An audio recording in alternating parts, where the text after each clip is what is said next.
I was the victim of a Twitter prank when I saw that Stephen Hawking was on Epstein's island and he had a particular fetish that involved midgets, like on the chalkboard doing math equations. And I actually believed it because fucking Mario Nawfal posted it. And that guy doesn't vet anything, and it turned out to be a massive joke. Stephen Hawking's frequented the island for pleasure. Yes, Jeffrey loved to have intellectuals visit the island so he could reward them.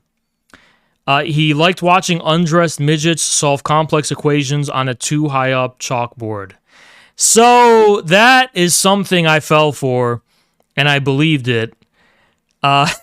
Because who knows nowadays? We don't know anything, right? So Jeffrey Epstein sent this to Ghislaine Maxwell, and this is what was said. So you can issue a reward to any of Virginia's friends, acquaintance. You know, why? What is up with boomers and being like fucking retards who can't spell? Family that come forward and help prove her allegations are false. I don't mean to be vulgar. I don't mean to be crass. I don't need to be especially insensitive when it comes to matters such as disabilities like Stephen Hawking's had, which are very unfortunate disabilities. But the question racing through my mind, how? You know, like how? Right? How is Stephen... First of all, this is disgusting. This is like unthinkable. But how could Stephen Hawking participate in any orgy at all?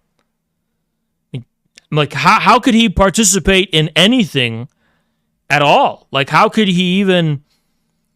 Like, this is just as baffling to me. I mean, this is criminal, disgusting, and if true, Stephen Hawking literally deserves to be shot. I mean, he's dead now, but he would have deserved to have been shot in the head with a shotgun, point blank, right? Double barrel shotgun, point blank. Oh, I'm a lawyer. Let me just say that it is libelous defamation because under the technicalities of Article 242 of Court 343 of California State Pension, you need to realize that under the procedures of civil law, under the court precedent of Scott versus the state of Oklahoma, you need to realize that a federal court has no jurisdiction over me being a fucking pedo. You don't realize I'm a fucking lawyer and I'll ruin your life by being a fucking trickster using methods of deception to obscure the basic truth. We need Napoleonic law in this. Common law is good locally. All right? It's really good locally. I love common law locally. But our legal system is a fucking joke. Why? Because guys like this... Can you name another country where lawyers are this powerful to bullshit their way out of basic justice? Yeah, speaking of Mickey Mouse, the latest right-wing based. The latest right-wing cringe is, because Mickey Mouse is no longer copyrighted, Steamboat Mickey Mouse or whatever, the right wing is like posting really edgy Mickey Mouses, and it's like super subversive, cutting edge. It's like Mickey Mouse, but he's saying the N-word, and he's talking about how he hates the Jews and he's pro-Hitler, and I'm thinking to myself, this is like, oh boy, I remember when I was like fucking 10 years old, and we were talking about Barney the dinosaur, and like how Barney the dinosaur would have a chainsaw, and he's just killing everyone, and it was so like riveting, and like it just felt so. When I was like 7 years old, and like we were talking about the Teletubbies committing mass shootings, it was like so subversive and edgy, and now that these right wingers who are 37 years old doing the same thing, there's just something so like cutting edge. Something so cutting edge and like avant-garde about the Mickey Mouse right-wing memes. It's just so, like, so subversive. Oh, look what we're doing to Mickey. Uh-oh, Disney's not going to like that. What they're believing and when it happened. For example, as soon as Epstein was shown to be what he was, I ended my personal association with him completely. By the way, I'm pretty sure fair use allows you to, like, use any character you want. Like, you can use you can do anything. You can take any copyrighted character, make a meme of it, and put it on Twitter, and they can't sue you. You just can't sell merch. You can't, like, what's a copyrighted character? Look at Shrek. Shrek is not public domain. But look at how much fucking memes and shit have been made about Shrek. The fact that people are, like, celebrating the Mickey Mouse thing so much, they're gassing up intellectual property to be more than what it is. Dude, look at all the Shrek memes since, like, 2013 or 2014 when it started kicking off. Shrek is still IP, okay? So, like, what I'm actually trying to say here is that why would you let intellectual property prevent you from making a fucking meme, you pussy? Oh my god, I can finally make this Mickey Mouse meme. You're a faggot, straight up. I can finally make this meme of Mickey Mouse because Disney said I can. Yeah, because you couldn't make memes before. That would have just been a step too far.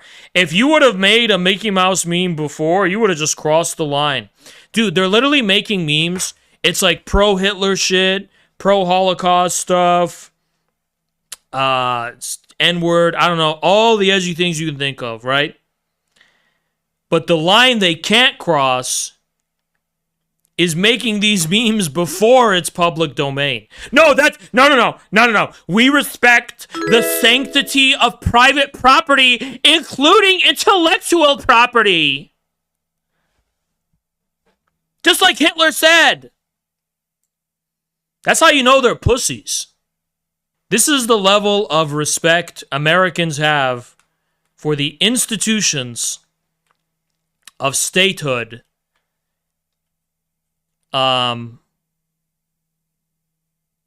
within this country. The sanctity of laws and the institution of statehood has the following status in America. I just can't with that history. In accordance with the laws of state of Nevada, this court...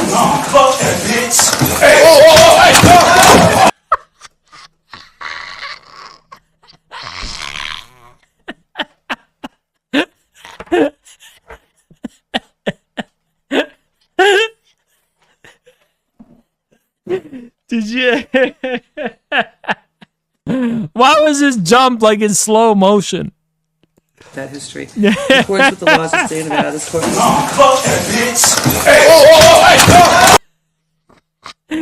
Why was that so slow?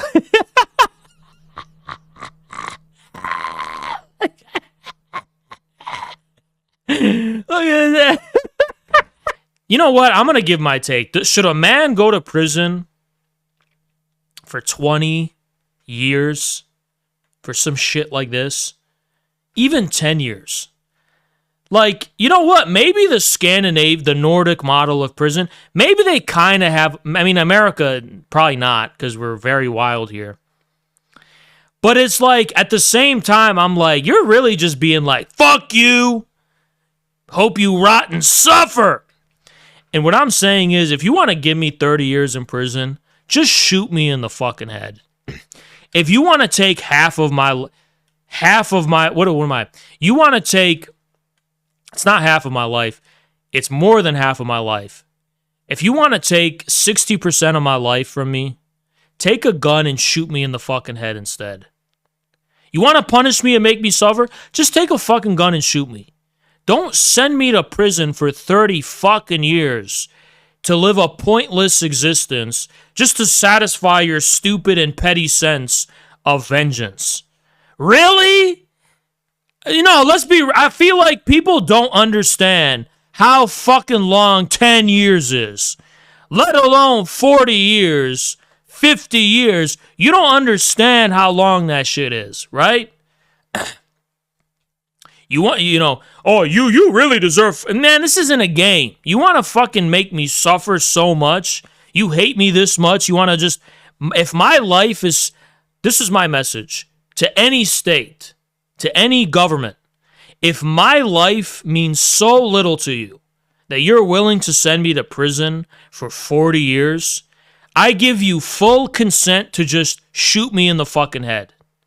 Because you've made it very clear that my life is worthless to you, so just get it over with and fucking kill me. You know?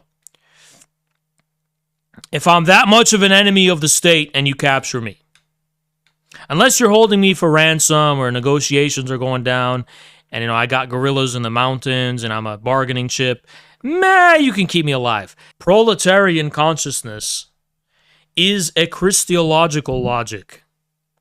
Because Jesus Christ, in Christianity, is the unity of the universal and the particular, that has the same role afforded to the status of the proletariat.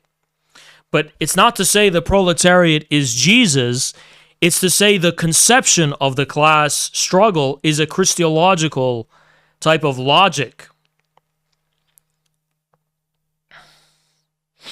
So that's not even beginning with Lenin's, which I've talked about before, Lenin's element of Christ-like forgiveness that led him to look at the Russian countryside as the ground zero of class struggle.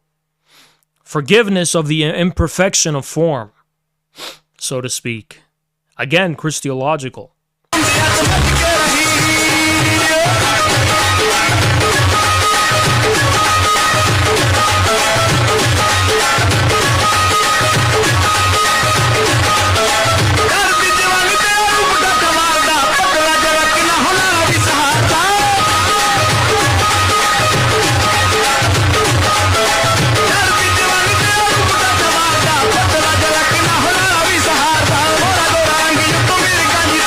The bar for evidence for Indians apparently is extremely high for basic facts, right? Rev posted this deeply offensive photo of a cow in between buns. I'm sorry, I don't mean to laugh, but here are more pictures of Haz Al Ghul, Rev Lascaris, which, by the way, are two fake names. Haz Al Ghul is literally a play on DC Comics' Ra's Al Ghul. Pretty openly and transparently. Okay, it's literally a comic book name. And this extremely intelligent Indian, no doubt these are the engineers who worked on Indian Space Force that took India to the moon, by the way. In their brilliant detective work, decided to go on my profile, go to my Instagram, which is public, by the way, and say that this is Rev.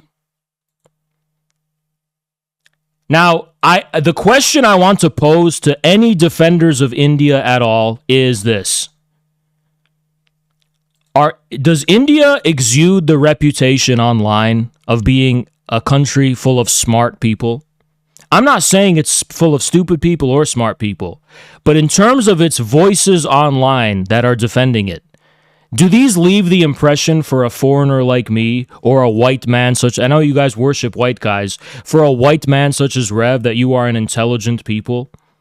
Or are you just embarrassing yourself? Right? Keep that in mind. Here's the subhuman Beatar, who said this dickhead is a Lebanese Muslim calling himself a white American, saying love bacon and ham. Now, Beatar is really smart. By the way, everyone should be doing community notes, but even then they're going to ignore it. And I'll explain to you why. Betiar, whatever his name is, and by the way, we should be spamming Betiar right now to get into space. Because I'm going to do something that no one else on the internet does. I'm going to treat these Indians like human beings. Because let me tell you something, Indians who live in India. Most of people just make fun of you and don't even consider you human enough to debate you. I actually do consider you human and responsible for the retarded shit you put out on the internet. So I am going to fucking bring you up and actually debate you. Because actually, I do consider you human, right? Most people don't, by the way. Most people are just fine laughing at you because you're such a ridiculous bunch with your fucking online... Look, I don't know if it's a language barrier or we just don't understand or we don't get it. Guys, I never had a problem with India. And I really try not to be racist. But guys, you're making it really fucking hard for me. I'm not going to lie to you. I'm really not going to lie. Like, I am being as honest as I can. I have never had a problem with India. You guys are really pushing the line, straight up. I want a rational Indian to come up and explain to me what's going on here.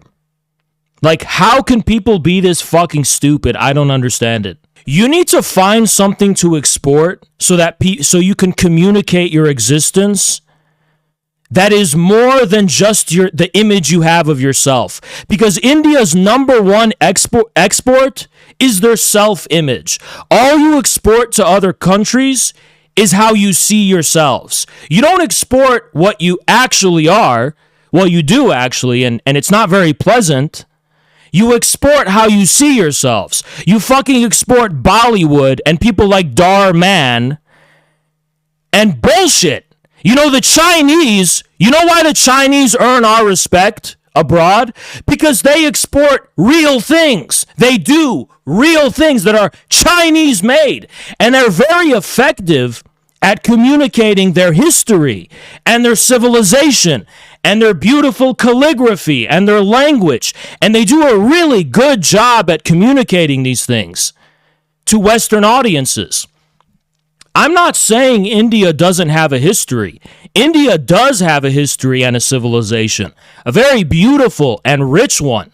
But you do a dog shit job of communicating it. You do a fucking dog shit job of communicating your existence and your culture to Western audiences over here, especially in America, apparently the people you fucking worship and want to impress the most. All you do is export, and it's an insecurity. You just export this image you have of yourself where you're gassing yourself up in a fucking Bollywood movie. And it's almost like you don't have any values you want to share with us, except that you want to be validated and liked by us. Why do you want to be liked so much by Westerners? Why do you care so much about what Westerners think of you? Why don't you actually care about your own values, communicate those, and if Western audiences don't like it, fuck them. That's how the Chinese are. That's how even the Islamic world is. That's how everyone is except you. And that's why everyone fucking laughs at you. And it might seem like what I'm saying is very hateful, but I'm trying to actually fucking help you. I'm trying to help you because you need to understand the entire world is laughing at you. Literally, the entire world is laughing at you. You are not what you appear as to us. You do not look like what you want to look like. I'll give you fucking examples, okay? Let's look at this guy. Let me find him. He's right here. Let me get him. This guy, his name is Varun. Now, Varun lives in India and says, Mr. Hazal Ghul, again, another fucking retard, a literal subhuman retard. I don't know what else to call him. Rev posts a photo of himself. Varun continues to post my Instagram, an entirely different person. It's like he's blind or something. And 340, I don't know if Indians are blind and they don't even think. I don't know what it is. But let's look at Varun and his account, because I find this a quintessential textbook study. At Indian_Dharmic @, right? Look at his account. His profile picture is of a fucking white European statue. Why does he have the profile picture of a Greek statue? This is not what you look like. You don't look like this. Nobody thinks you look like this. You're not exuding the fucking image you think you're exuding. You don't look like what you want to look like. You look like something entirely fucking different, okay? You don't look like what you want to look like. But that's all you export. You just export the false image you have of how you worship yourselves and how prideful you are, and nothing else. Again, you think anyone would respect the Chinese if they acted like you and just exported the image they had of themselves? Only recently has China started making This is the difference between China and India. China began being very humble from a cultural perspective, very humble. In fact, all they did was critique themselves. All they did was beat themselves up and critique themselves about how backward they were, right? And then what China did is they industrialized themselves. They built actual economic and political power. And after that, they started making the fucking movies, okay? But what India does is first it makes Bollywood while people are still shitting in the fucking streets. If your number one export and your number one output to the fucking world is Bollywood while you're still shitting in the fucking street, guess what? There's something really fucked up about your country. Okay? Learn from China. Fix your problems first, and then you can start communicating your ego to us and the image you have of yourself to us. But you don't do a good job communicating your real existence and your real history and your real civilization. You don't have a Confucius Institute. I'm not denying India has a history or a culture. I'm not denying that. I'm not here to insult the Hindu religion or insult Indians. I'm here to give you the fucking tough truth. Because I woke up today and you guys were fucking attacking me for something I didn't even fucking do. Something Rev did. Now, I just want to start bringing these guys up because I want to understand the Indian mind. How could I be Rev after he posted a photo of himself and you still doubled down and said that was me? Like, it's like you're retarded. It's like you're like actually retarded, right? Rev, can you unmute yourself and speak? How can we speak in the same... I'm bringing some people up too, by the way. Yeah, so you just heard him speak. How is that me? How can we be the same person? Is there... Tell me, please. I'm open to the cultural difference. Is there something in Indian culture where you can be two people at once? Is there something in Indian culture that allows you to be two people at once?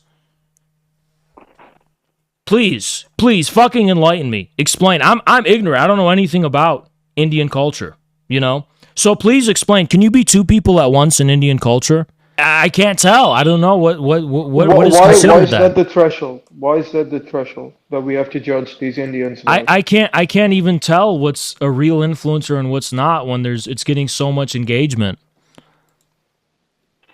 Exactly. So how do we know that was even an Indian account? I mean, are you know retarded? Because who else? Is this a joke? Who else would do that? No. Dude, oh my god. Did you look through the account, sir? What's going on? Are you people sure you love so much all over the world? What other group of people has quote Jai Shri Ram in their bios and the red flag other than Indians? Confucians. What other people has shit like that? Who has Dharma Defender? Who has Adolf Pajitler? Who has Hindu Waffen in their bio other than Indians? Can you explain that to me? That's a parody account, as I said. Brahmin Bull.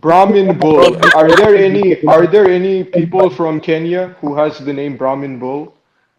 Dalit Slayer. Is that like a Moroccan person? Arno Brecker, Brahmin Bull. One of the things that you just mentioned is also porn related, by the way.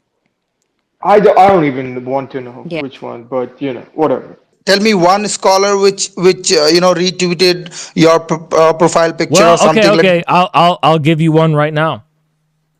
Please go ahead. And he's more than a scholar, by the way. He's much more than a scholar. Actually, you're making fun of Indian accent. No. I'll show you. Why are we supposed to speak in English in an accent that Americans speak or British speak? Why the hell? I don't know. Why don't you speak your own fucking language and make your own internet? That's another question. How did you get to know that he is a scholar or what did you call him? Intellectual, right? Because look at his statue as his profile picture. Okay, so if I put Muhammad's picture, I'm a prophet now. Will I be a prophet? Let's not start insulting religions because I have a cheeseburger in my fucking fridge. Okay, let's not Literally start did insulting religions. Okay, They did that. let's They not did start that. insulting religions. I have a cheeseburger in my fridge, sir. We're not going to start with Is that. Rev a Muslim? Is Rev a Muslim? Rev isn't a Muslim. Why are you insulting our religion? He literally insulted a religion. Okay. He literally. I didn't he insult literally shit, isn't you Muslim. fucking retard. Let's say if I say that Muhammad married a 6-year-old child. Okay, you are a faggot. I'm kicking And then you let's out. say, hold on, we could do hypotheticals. Let's say I have a cow in my garage, which I'm going to beat with a baseball bat if you keep talking. What then? Do you want to What? save the cow or you want to keep talking? Save the cow. You have two options. Stop talking about my prophet or I will beat that cow to death. You want to save a cow's life? Stop talking about my prophet. That man has died 1400 years ago with a poison. And the Okay. cow will die tonight. And the cow will die tonight if you keep talking.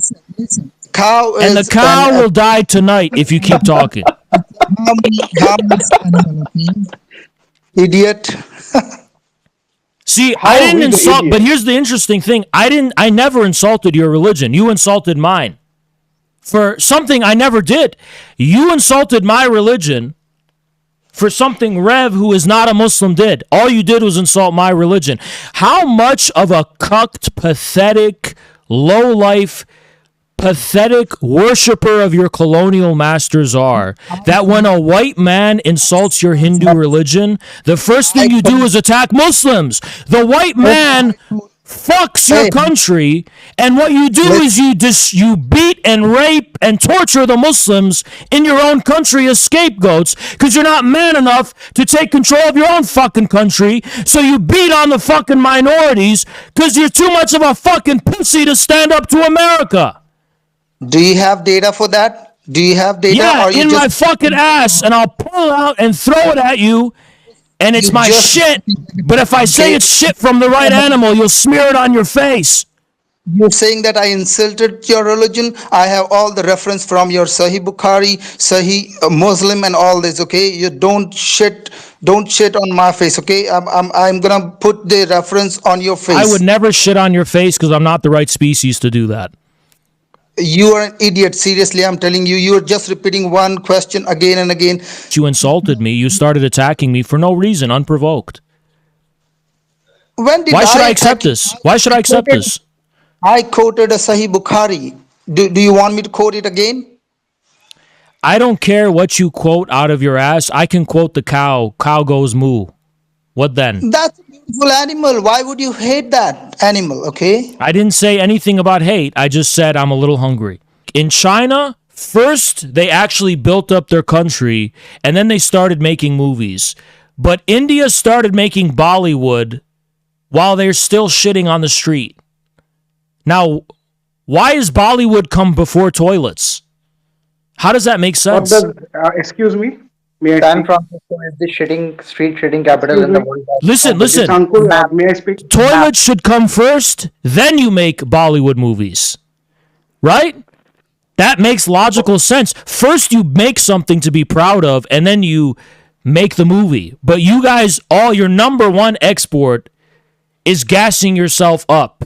Also, literally. If you see a mattress like this is blood, and this was a child sacrifice. I don't know about that. Guys, am I the only person who sees mattresses like this all the fucking time? I don't want to. Don't cancel me. Don't cancel me. Please, based right wingers, please don't cancel me. Please, based right wing, please don't cancel me. Please. But I'm pretty sure this is what all fucking mattresses look like. All mattresses are dirty. That's why you put a fucking sheet over them. Right? Isn't that how it works? They're all dirty, so you put a sheet over them. Not your mattress. I don't know, dude. It's really common for mattresses to be fucking dirty and stained as fuck. And but Haz, what are these Jews doing in these tunnels? I don't fucking know. They're doing Jew shit in their Jew tunnels. Why is the automatic assumption that they're raping kids or they're killing kids though? That's what I don't get. Why can't Jews just be doing Jew shit in their Jew tunnels and it just be some Jew shit? Dude, I don't know. I'm a Shabbos goy. I'm a servant of the Jews. I have to make excuses. Like, guys, please don't shoot me. Don't shoot me. But maybe it was just for storage or something. Really, I don't want to be canceled by the based right wing. Please don't cancel me, based right wing. Dude, I'm gonna tell you the truth. All right,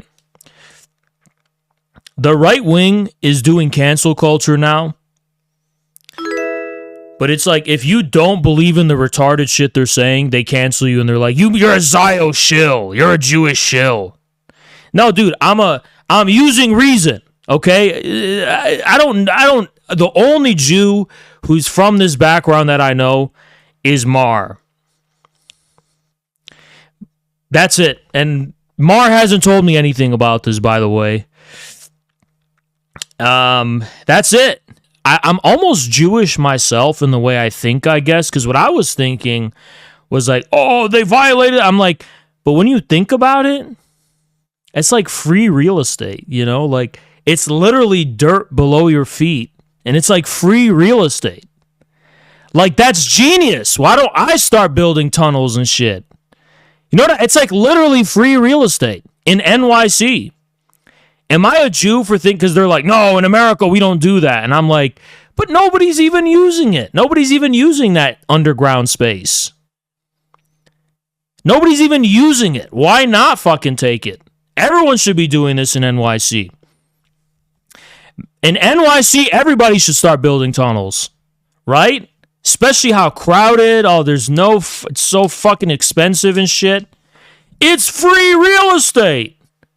Why is this such a big deal? I don't get it. It could be a million things before it's child sacrifice or child rape, you know? I mean, but maybe I'm just brainwashed by the Jews because I'm using some common fucking sense. I mean, people are losing their minds, going straight retarded. All right, they're going straight retarded. And I don't understand this one bit. You want to know why I'm not anti-Semitic? Because there ain't no Jews in India. You know what I mean? For real, though, India's really fucked up. I'm not saying I'm racist to Indians. I'm saying India is super fucked up. Okay? And there's no Jews there. Who are you going to blame in India? Who are you going to blame for them doing actual child sacrifice and throwing shit at each other and all that? Who are you going to blame for that? You can't blame Jews for the dysfunctional society that India is. How are you going to blame Jews for India being as dysfunctional and fucked up as it is? You can't. So straight up, that's why it's retarded. Make this go away. I have been what's up? viewer for you, good sir, for long years, but now I know you bad sir. India hater, fuck you, motherfuck, fuck you, sand, fuck bad sir. Okay. All right. Anyway, thank you, Mr. Singh. Although, you know how I know it's a troll? His name is Pajit Singh, but Singhs are usually Sikhs, right? And the type of malicious Hindutva bots on the internet tend not to be Sikhs. I don't think any of them are Sikhs, actually, right? So, you know, Haas knows his shit. You can't fool me, understand? Anyway, let me get back to this dead internet theory business.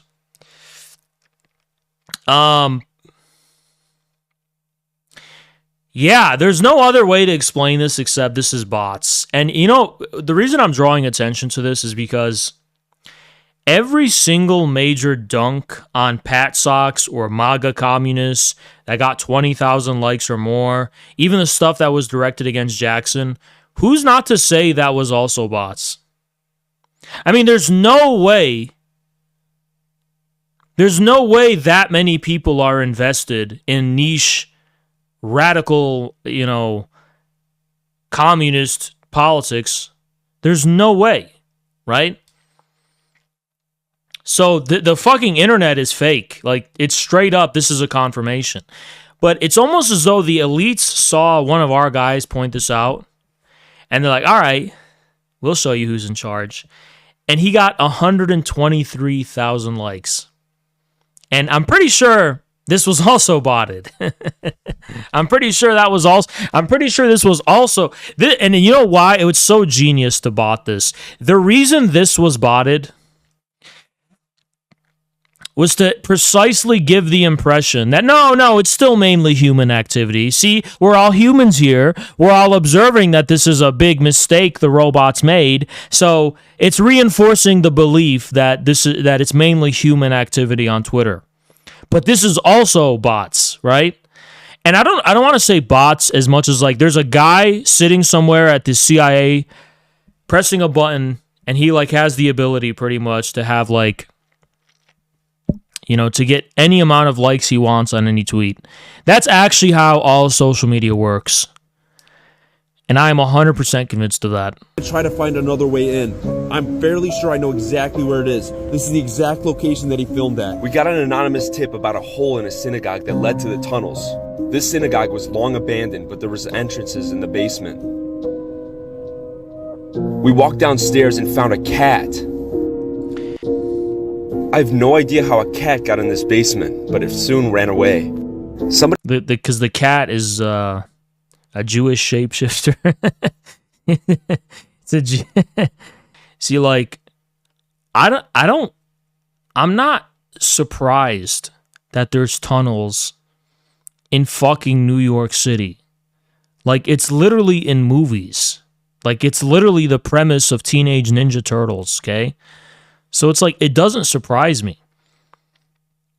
You want to know what would scare me? You want to know what would scare me and, like, really surprise me? If there were tunnels in some, like, really small rural town in, like, flyover America, that would be fucking terrifying. If there was a giant network of tunnels in, like, some small... That would be Lovecraftian, okay? Because that's, like, a town with a secret. That's one of them towns where they are actually sacrificing people, you know... What's that Nicolas Cage movie again? Like, that would be pretty fucking... Yeah, that would be, like, some True Detective shit. Like, political power comes out of the barrel of a gun. You're fucking going and proselytizing among a bunch of fucking disabled transgenders to make yourself feel good. There's no political significance to that. A fucking transgender in a wheelchair is not going to make or break a revolution, you fucking retard. You're a fascist collaborator. You're a fucking neo-Nazi collaborator. Period. What are you going to do? Put a fucking minigun on the wheelchair? We need to target obese, fat black women who are so fat they have to ride the scooter at Walmart. What are you going to do? You're going to attach a fucking minigun to their little scooter? And that's how you're going to fight the fascists, you fucking retard? No, you fight fascists by winning the working class, the military-aged male working class, you fucking retard. Anything short of that, you're a fascist collaborator. And it's like history's repeating itself. Because, oh wow, let's take a fucking time machine. Back in the 1930s, who were the ones that were aware of the Nazi threat? Oh, it was the Stalinist communists. Who were the ones that were diddling and fucking having their airy-fairy nonsense diversionary bullshit? Oh, it was the fucking Trotskyites and leftcoms and the faggot leftists, right?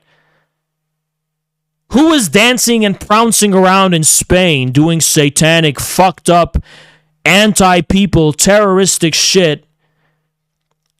And who fucking handed Spain over to Franco? It was the fucking far leftist anarchists.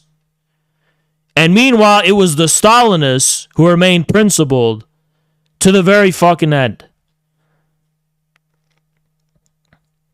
The coalition of anarchists and social democrats, just like today, it's the same shit. It's the same shit going on. It's the same shit going on. Fuck, people are retarded. Holy shit. People are fucking retarded. It's very easy for it to slip away and get dissolved. And it's very easy for people to start trying to tail behind these other fucking movements and forget about our own. We are communists with a capital C. We represent the raging, beating heart of humanity itself and a total integration of world history itself. This is something special here. We're not like those fucking neo-Nazis and those far-right grifting pieces of shit. Don't let this slip away, because guess what? We can easily live in a world where Lenin is forgotten. We can live in a world where Stalin is forgotten, where Marx is forgotten, where Engels is forgotten. Are we going to let their memory slip away?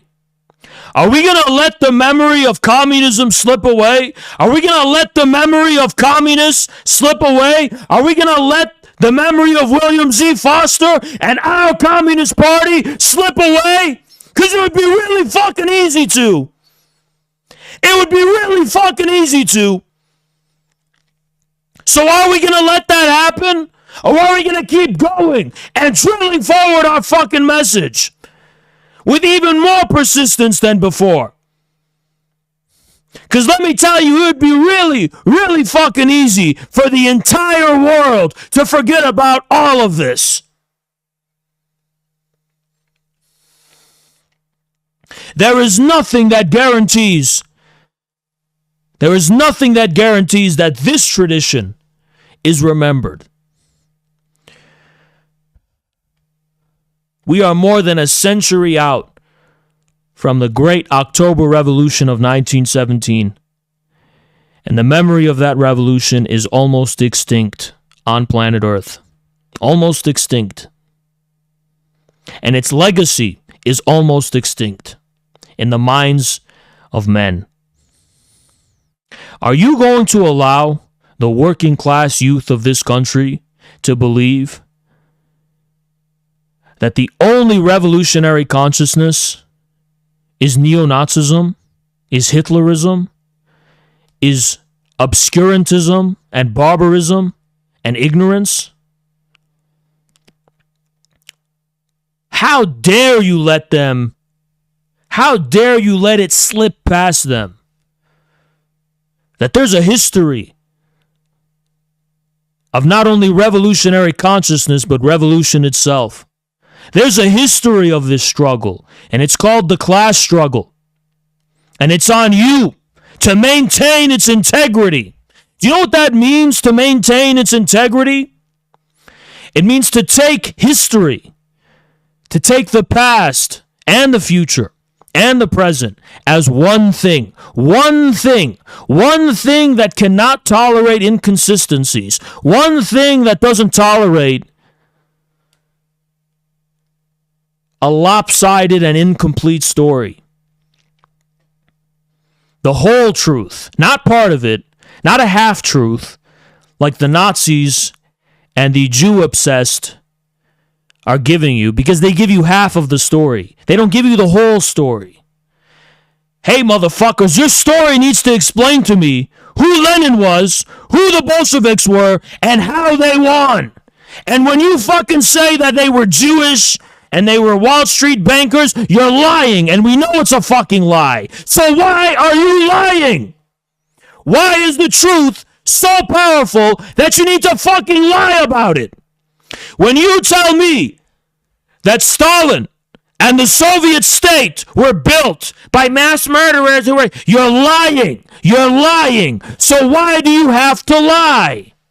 Because the truth will fucking burn you. It will burn the fucking flesh off your bones. This is so powerful. It's the fucking truth of 1,000 suns is what it is. And that's why you have to fucking lie about it. Are we going to let them continue to lie? Are we going to let people forget?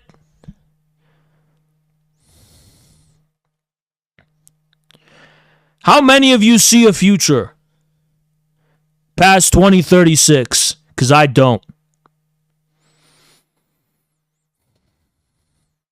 All of this shit that's happening right now, let's make it a chapter in our story.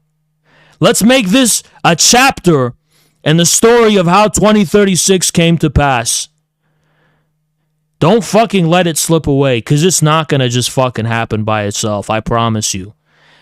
It's not just going to fucking happen by itself. Let me tell you guys the truth, all right? just being a communist with a capital C and actually believing in it. I'm not talking about being a social democrat. I'm not talking about being an academic Marxist. I'm not talking about being an apologist for communist states. I'm talking about actually believing in Marxism-Leninism as true. That alone is something that discredits you. Remember, the first guy to do that was Jason Unruh on the internet. So keep that in mind. Keep that. When you do that, you're automatically a clown. Hakeem is not a Marxist-Leninist in his presentation. Hakeem is an apologist. He's not actually a Marxist-Leninist who straight up will tell his audience that yes, Marxism-Leninism is true. This is the total integration of history as a form of absolute knowledge, yada yada. He will never say that. He will never actually say this is true, that dialectical materialism is true. And there's a reason for that. And guys, I want you to understand something. I've done a lot of silly things throughout my streaming career, most of which was intentional. And I never deigned to take myself seriously because the sad truth is that in the West, communism has been a fucking joke. And had I started out my streaming career pretending to be this extremely serious, self-serious person without a sense of humor, I would be lying to you. I'd be speaking to you from a position of pretension that I couldn't afford, that I didn't have, and that we don't have. So yes, I've done a lot of silly things. Okay? But there is a serious message that I do have, and all of my enemies have done everything within their power to bury that message. To just discredit me by pointing at the things I do, mostly intentionally, by the way, that are silly, like I did in this very stream, and say, oh, this person has nothing of consequence to say. Look how silly they are. They never understood the point. I'm a clown, sure, but I'm here to be a clown who reflects on you, what you are. I'm here to show you what you are. I'm here to show you the objective truth of what you are. You, the one who's observing me and judging me. This is what you are. You're the fucking clown. You're the fucking clown because you call yourself a fucking communist and you've had nothing to fucking show for it for decades. Fuck you! You serious person? What are you fucking serious for? Because in universities people take you seriously? Shove it up your fucking ass, you fucking faggot. All the political defeats, all the fucking defeats among the masses that you've tolerated, sustained, and even facilitated. But you're so fucking happy about yourself because in some universities people respect you. Literally kill yourself, faggot! That's me being serious, by the way. You are a cancer and a tumor who should be removed with a fucking knife. You're a cancer is what you fucking are. And I'm going to fucking remove you. If it's the last thing, you're going to have to kill me to stop me. I'm not stopping. Trust me, I can't stop. I don't have an alternative. I'm not saying I don't have an alternative way to make money. I don't have an alternative life except this. I will never go away. Straight up, you have to kill me. I will be heard. This message I have will be delivered to its recipient. Period. The only way to stop that is to stop me from living. I live for it. It's all I live for. My message is simple. The total integration of history as one thing, as one thing, as one thing. One story. That's it. That's it.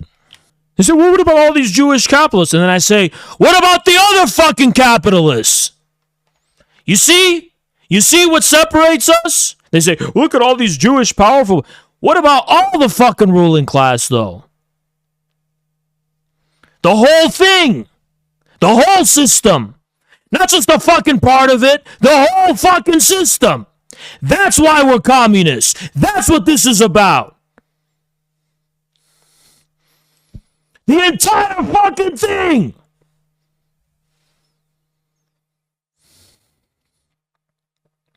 But it's just no. It's the working class that built all of this. All of it. So are you going to take responsibility for what's yours? Or are you going to continue to be a fucking bitch? And go on Twitter and watch some shit about fucking tunnels.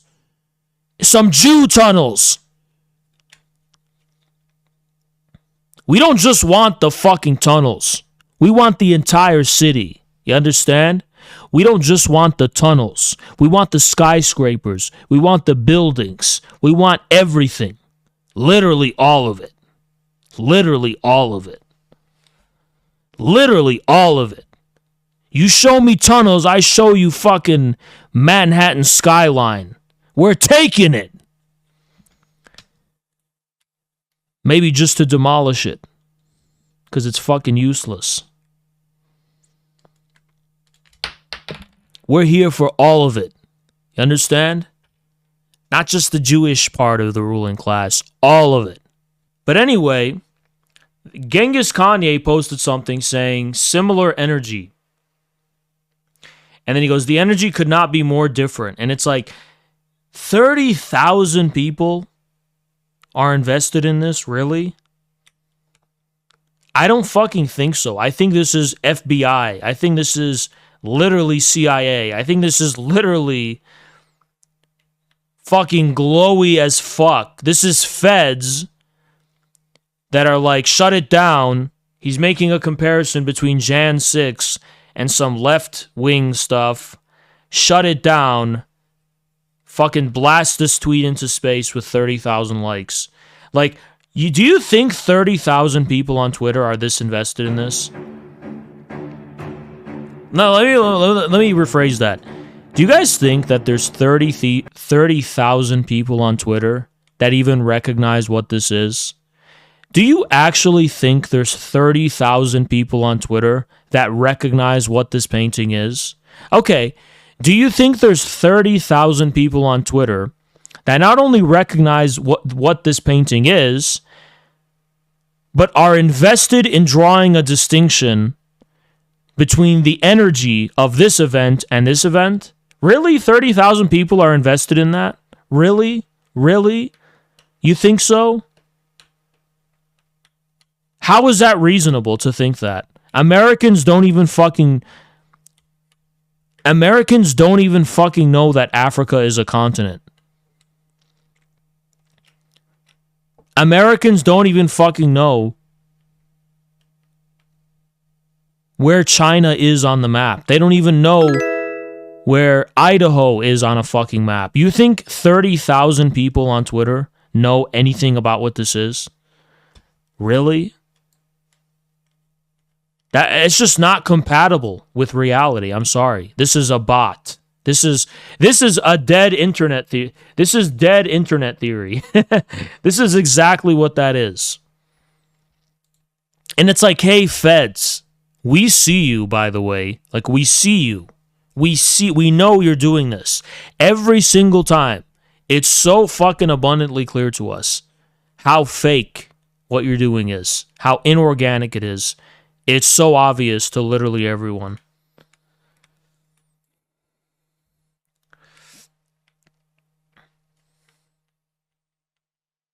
Yeah, that gets 30,000, and that's real, by the way. No, it's not. Really? 30,000 likes? Just to show you how fucking fake that is? Look at this thing I tweeted, right? I tweeted something toward Indians about, this got 19,000 likes. Look how popular this sentiment is. The entire Muslim Twitter, all of Indian Twitter. It makes sense that this gets 20,000 likes, right? That fucking leftist infighting nonsense, small quip, that's so niche, about such a niche historical topic, got 30,000 likes? Really? Really? Get the fuck out of here. Literally get the fuck out of here. That is the most fake and gay shit I've ever seen. You keep blackmailing us, telling us that if we don't gatekeep and all this stuff, the camps are going to come back. But it's like the camps are already back. It's already fucking happening. Every single fucking day, Palestinian kids are getting blown up. Every day. Killed. No future for them. No future for them. Nothing. Why the fuck? Like that person that was bitching about Jackson. Pearl clutching about because he shared the mattress or some shit. It's like, but what right do you have to fucking fearmonger about that? You're fearmongering about hate speech that can potentially lead to something, while something is actually going on right now. What's the order of importance in your mind? Oh, well, Jackson was in BLM when he was a fucking 16-year-old kid. It's like, oh, well, Jackson had different views when he was 16 years old. Oh, wow. Wow, that's really crazy. I'm sure you have been a hardcore communist since you were 5 years old. You've always had the same views about everything forever. To invade Soviet Russia because Stalin fought the banking elites. How is that pro-Hitler in any way? 1.7 thousand likes. It's funny because they are parroting the old classic LaRoucheite line of the Jews tricking Hitler into...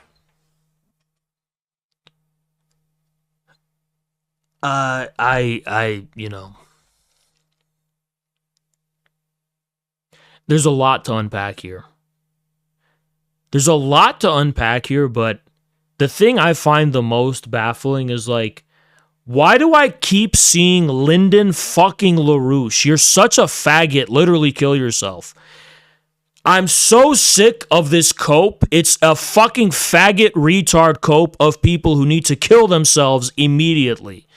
Shut the fuck up about Lyndon LaRouche. Nobody gives a fuck about Lyndon LaRouche, and I'm literally feel like I want to ban Pesto Mime forever. Because yes, Pesto Mime is the only reason that ever became a meme in this community.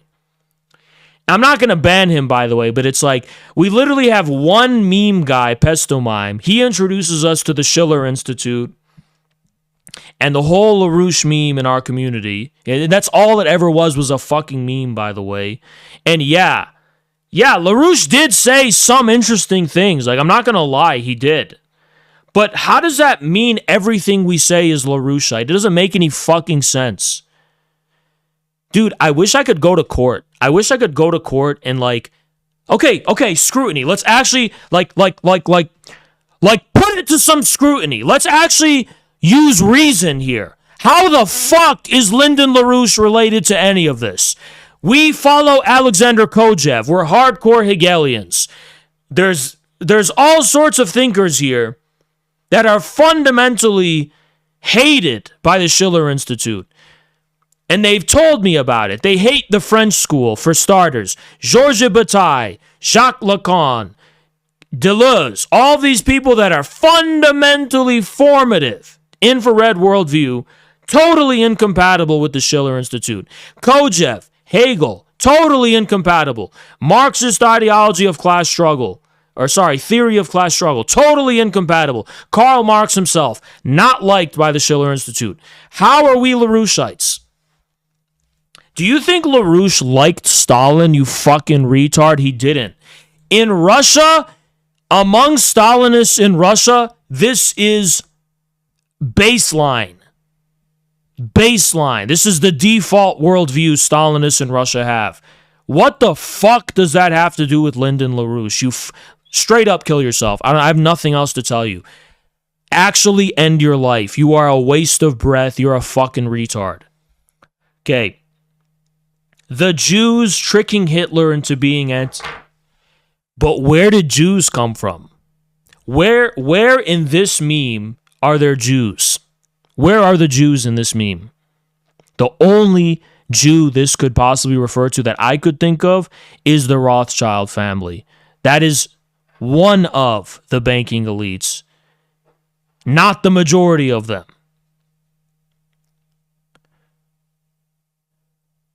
So where is the Jew in this meme?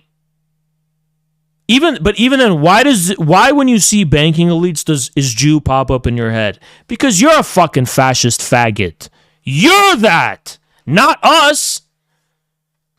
They're gonna fucking have a whole world of pain coming for them. Not from me, but I've been a little racist toward the Indians, but I do believe in something called karma.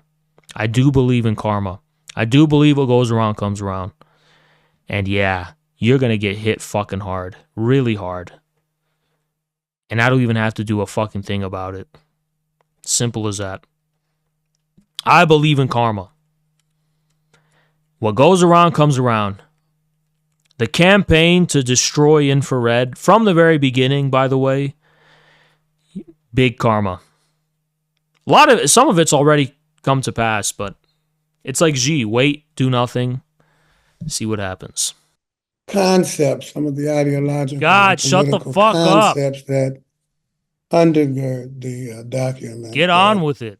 First thing is that it fighting for that leadership, because left alone, this is the only time this guy gets pressure will be attention. coming from the ruling And it's literally class, from me. It's ruling forced. This is the maximum elements, and therefore we have engagement he will respect ever for the get in his life. leading role of the working class throughout.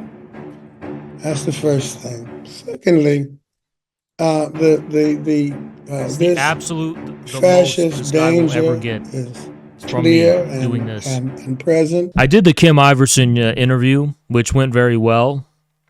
Once again, I didn't have a lot of sleep, but I think I did pretty well. Anyway, she asked me impromptu, like I wasn't prepared. So this is, believe it or not, this side of me looks more like me than from the front, because from the front, you don't get the angles that define my beautiful chiseled face, right? So, but she insisted, she didn't insist, but she basically said, hey, can you face the camera and do it this way? And I said, oh, sure. So I faced the camera, and it's really awkward because my setup is not how it was like when I was a few years ago when I was facing the camera from that chair. It's like angled, and I'm like, oh, let me slide on in and basically give you the 411, and not really good, right? Not very good. But I was so, I didn't shower. The reason I didn't shower, by the way, for that interview is because I looked fine at this angle. My hair looked fine. It's just I looked not very good from the front in that interview. But that's not to say I can't have good front-facing photos. It's just when I'm close to the camera, it's not a good angle for the front, right? I have to set up my studio differently. Bro, you're always asking me about my lights, but you never get lights yourself. Because I'm trying to buy new ones. No, it's because you believe in dinosaurs. Fucking retarded. The Middle East or that. You know our clip got clipped, and it's like So you know what is happening there's to like the Zionists using it to Palestinians expose us about the dinosaurs. virtually an external. They're like, yeah, they don't version believe in of, dinosaurs. And I'm like, of course we Jackson, don't. I Am I retarded? Everything. I said, why does Joe Sims support cutting off young Americans' winkies? The And then I said, does Joe Sims still have a winky? In South Africa, And then the party I plays a said, major role within the anti-party I said, movement in the United States. Solidarity. do you cut off the balls or just winkies? And all my questions centered around this subject. That's really important. The apartheid system that exists in Israel. They talked about transgenderism quite a bit. Did they actually? And I think No, they didn't. Are you serious? Yeah, since October 2nd, you weren't listening. I listened to the full thing. What was so relevant about it? Basically, win that demand. Oh my God! In my opinion, it's we gotta support our transgender brothers and sisters. This is true democracy in action. If we can't win that demand, then we're struggling. But I think the way I see it, I'm in a wheelchair, so I can't use my penis, so I'm basically transgender already. We're going to Russia, and I'm going to be meeting. We're not going to reveal that, right? Or did you reveal that? No, Someone don't like reveal that. who. And Well, Lozano, it's not a what do you think vacation, about how we guys. can I'm bring, going on business. service members and So, veterans into this struggle really exciting as we news. move for a ceasefire in Gaza district area? Yeah.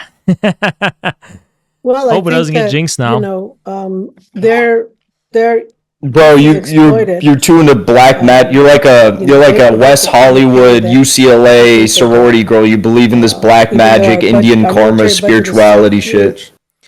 The top elites of society believe it. servicemen Must and have women some truth to it. don't have They a believe in minimum numerology, wage. which That's Even Zerka. the Zerka army believes that. has released studies but all the that billionaires do. He's not wrong about they that, have to, and he makes a rely on somewhat food convincing stamps case. That's what to I'm make saying. ends meet. She had to end things for herself at the end of the movie. You can just 'Cause she say got suicide. We're on Kick. You can pretty much say anything you want. I don't know the rules for Kick. There are none. Just don't kill people. Don't shoot. be Don't shoot people. Don't go up to someone and shoot them in the head. You say there's no rule. That's actually a really good movie, but you say there's no rules, but like Zerka's been banned 4 times, I think. Is Zerka watching this? Why is everyone saying add Zerka? Zerka's not here. What are you talking about? Bro, Zerka will I'll call Zerka like 5 times over a few weeks, and he'll like intermittently respond to my messages, and then he'll call me at like 4 a.m. 5 weeks later and be like, "Bro, why didn't you pick up?"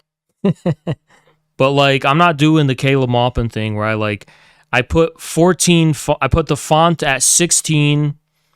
I make it 5,000 words, and make the book really small, so it ends up being like 200 pages when it would otherwise be like 50 or something. You know, I'm not doing that shit. If I release a book ever, that's how it's gonna be. Small, with large font. Yeah, he got the spanking wrong, but the book's right. No, dude, don't do that shit. Those are pamphlets. Those aren't even books.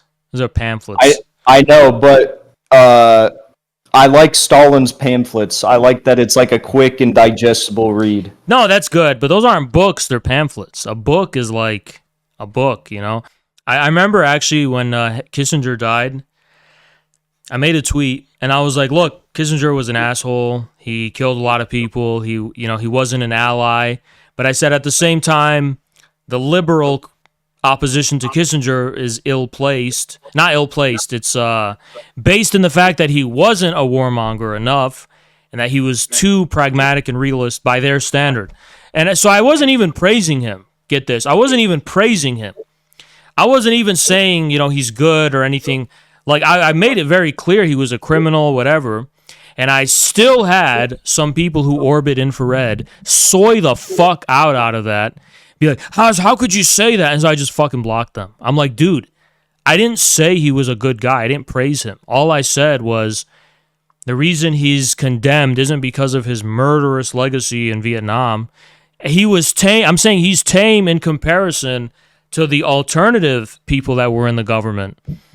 You know who he reminds me of?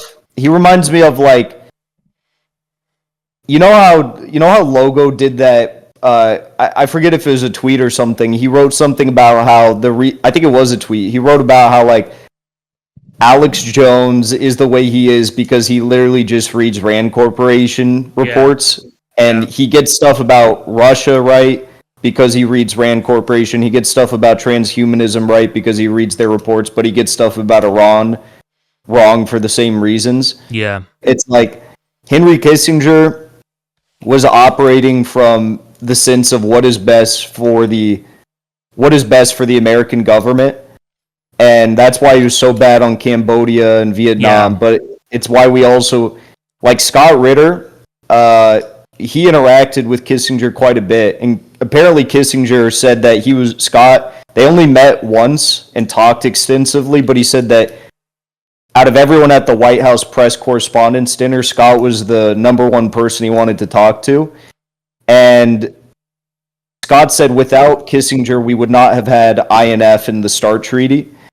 And also, he had a profound understanding of Chinese history, very in depth. So I think it's the clearest example of that sort of line of thought, but in a previous generation. Yeah, and it's like, I understand, obviously, the people in Latin America don't like him for obvious reasons. I mean, yeah, people in Cambodia. Yeah. I totally get that, but I just think people don't understand, like, what we're trying to say. We're not trying to say he was, like, a communist or some shit. We're just trying to say, like, he was more realistic and pragmatic than the alternative, and he was a competent statesman. You know, it's not necessarily praising him as like a hero or some shit. Oh, the Molotov-Ribbentrop Pact. Shut the fuck up. Your ancestors were literal Nazis. Case that Ukraine, certainly parts of Ukraine, Eastern Ukraine, is in effect Russia, has been for hundreds of years. Why wouldn't you just take it when you became president 24 years ago? You have nuclear weapons, they don't. If it's actually your land, why did you wait so long? I'll tell you. I'm coming to that. This briefing is coming to an end. It might be boring, but it explains many things. I just don't know how it's relevant. Good. How rude. Good. I'm so gratified that you appreciate that. Thank you. That's so backhanded. So, before World War II, Poland collaborated with Hitler, and although it did not yield to Hitler's demands, it still participated in the partitioning of Czechoslovakia together with Hitler, as the Poles had not given the Danzig corridor to Germany and went too far, pushing Hitler to start World War II by attacking them. Why was it Poland against whom the war started on 1st September 1939? Poland turned out to be uncompromising, and Hitler had nothing to do but start implementing his plans with Poland. Change. We'll probably have disputes, probably economic and even political ones, but we could drastically change the situation in the world. He says yes, and asks, "Are you serious?" I said, "Of course. We need to think about it," I'm told. I said, "Go ahead, please." Then Secretary of Defense Gates, former director of CIA, and Secretary of State Rice came in here, in this cabinet, right here at this table. They sat on this table. Me, the foreign minister, the Russian defense minister on that side. They said to me, "Yes, we have thought about it. We agree." I said, "Thank God, great. But with some exceptions." So twice you've described U.S. presidents making decisions and then being undercut by their agency heads. That's fucking crazy. So it sounds like you're describing a system that's not run by the people who are elected. That's fucking crazy. That's right. That's right. In the end, they just told us to get lost. I'm not going to tell you the details because I think it's incorrect. Wow, our government is... We don't have, guys, we literally... Our republic is non-existent. It's literally hijacked. But then we will be forced to take countermeasures. Requested, Yanukovych did use neither the armed forces nor the police, yet the armed opposition committed a coup in Kiev. What is that supposed to mean? Who do you think you are? I wanted to ask the then US leadership. With the backing of whom? With the backing of CIA, of course.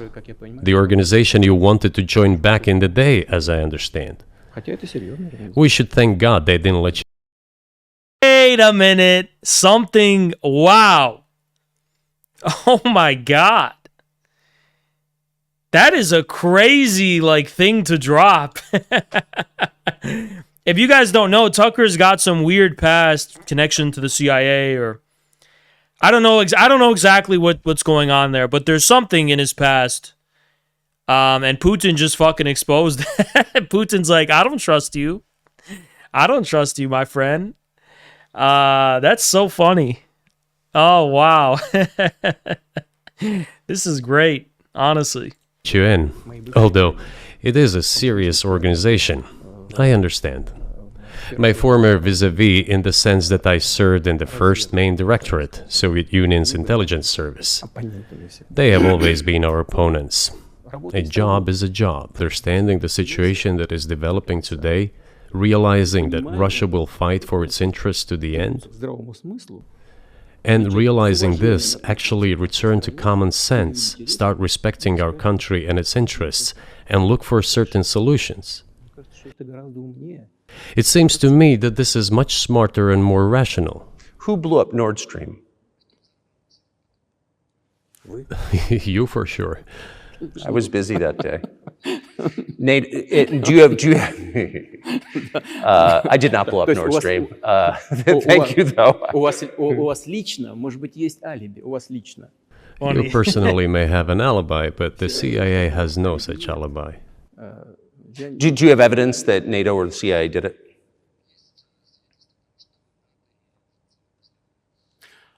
Знаете, You know, I won't get into details, but people always say in such cases, look for someone who is interested. But in this case, we should not only look for someone who is interested, but also for someone who has capabilities. Because there may be many people interested, but not all of them are capable of sinking to the bottom of the Baltic Sea and carrying out this explosion. These two components should be connected.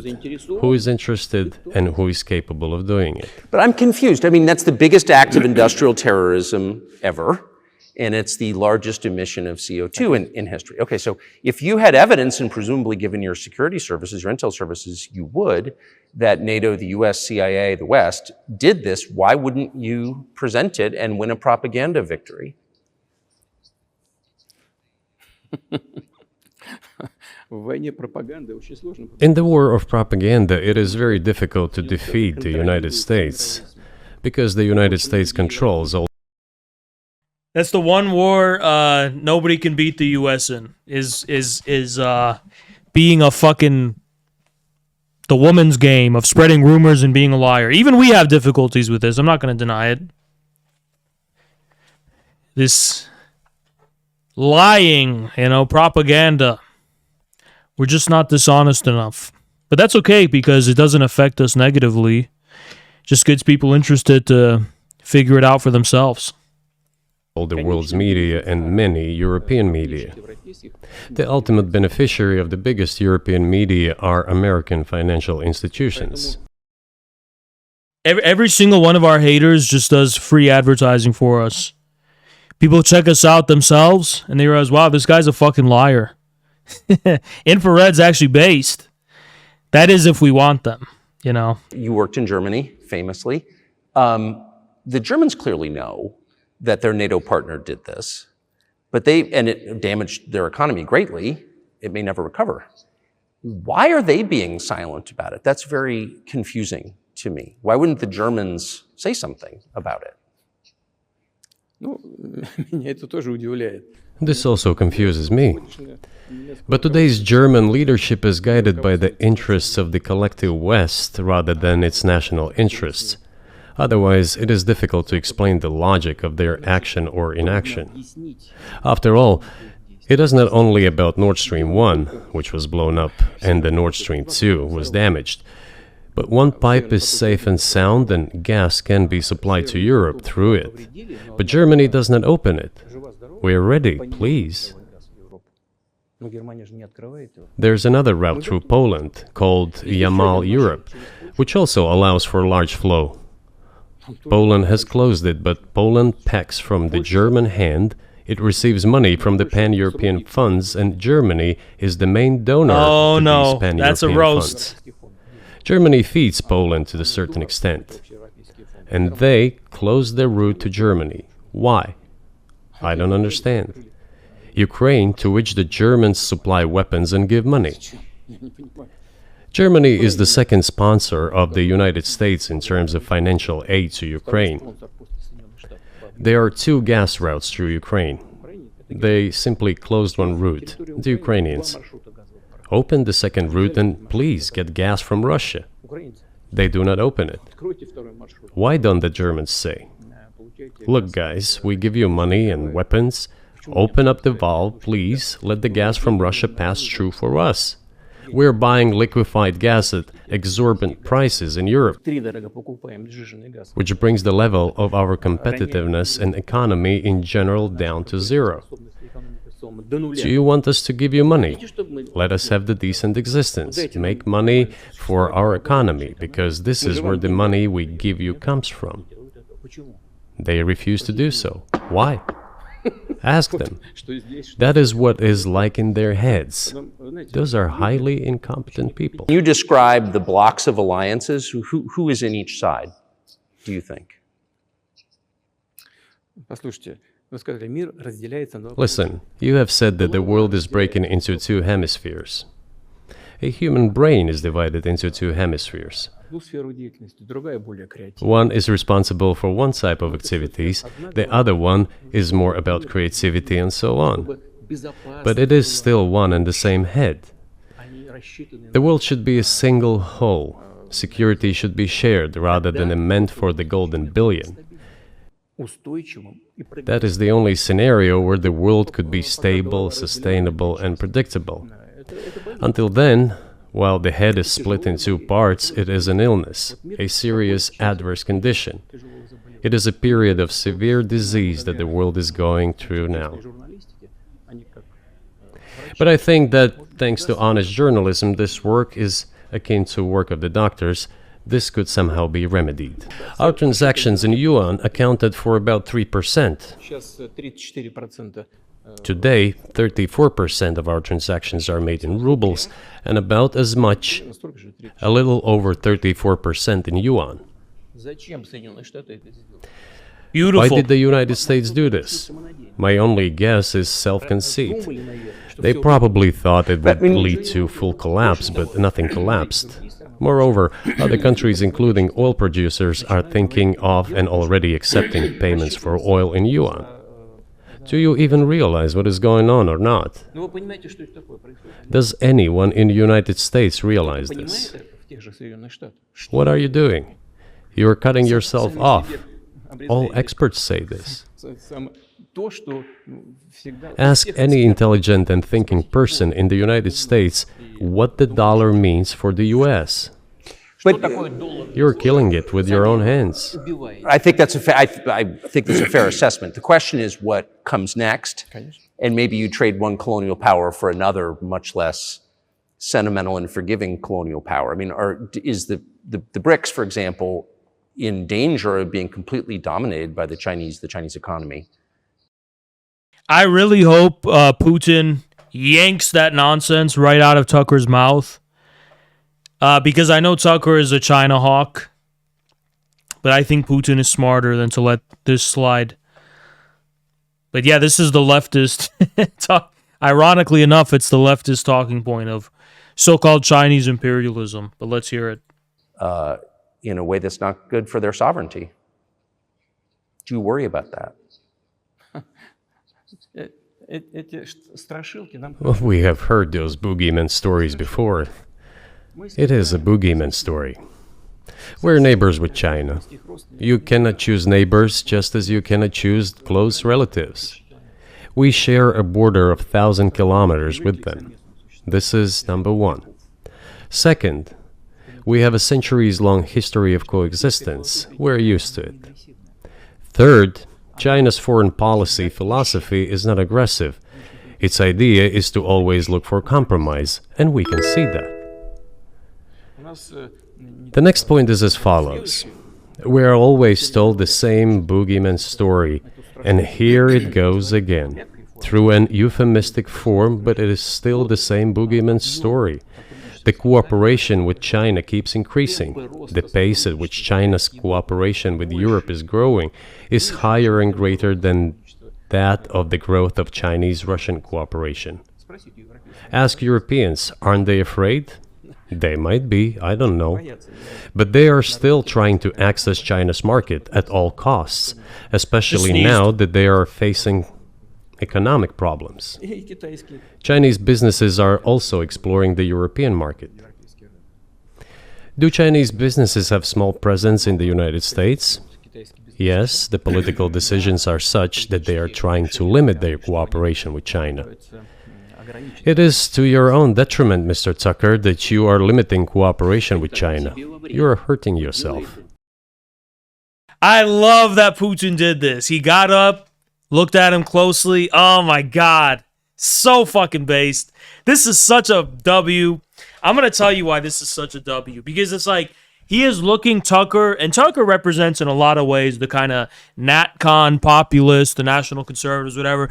He's like, China's not your enemy. He's not just telling Tucker that. He's telling the whole MAGA audience. He's telling the conservative audiences, and that's really who you want to reach. Who cares about these pronoun leftists? They're not important for the future. These rabble lumpen, you don't need them. You need the people who are already sympathetic to Russia, but for some reason they're hostile to China, and Putin is shutting that down, and it's very nice that he's doing that. But the British persuaded us and we refused this. Where is Mr. Johnson now? And the war continues. That's a good question. Where do you think he is, and why did he do that?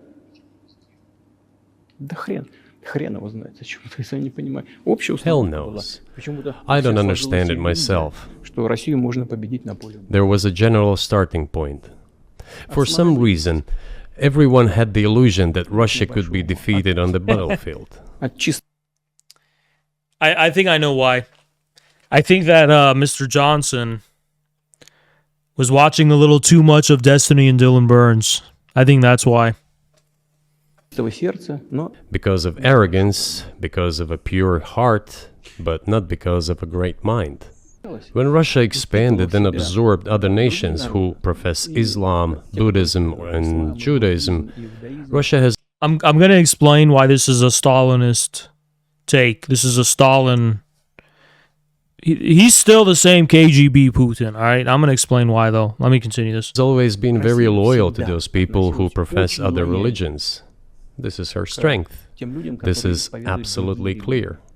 And the fact is that the main postulates, main values are very similar, not to say the same, in all world religions I've just mentioned, and which are the traditional religions of the Russian Federation, Russia. By the way, Russian authorities were always very careful about the culture and religion of those people who came into the Russian Empire. This, in my opinion, forms the basis of both security and stability of the Russian statehood. All the peoples inhabiting Russia basically consider it their motherhood. If, say, people move over to you or to Europe from Latin America, an even clearer and more understandable example, people come, but yet they have come to you or to European countries from their historical homeland. And people who profess different religions in Russia consider Russia their motherland. They have no other motherland. We are together. This is one big family, and our traditional values are very similar. I've just mentioned one. Stalin is the father of that family.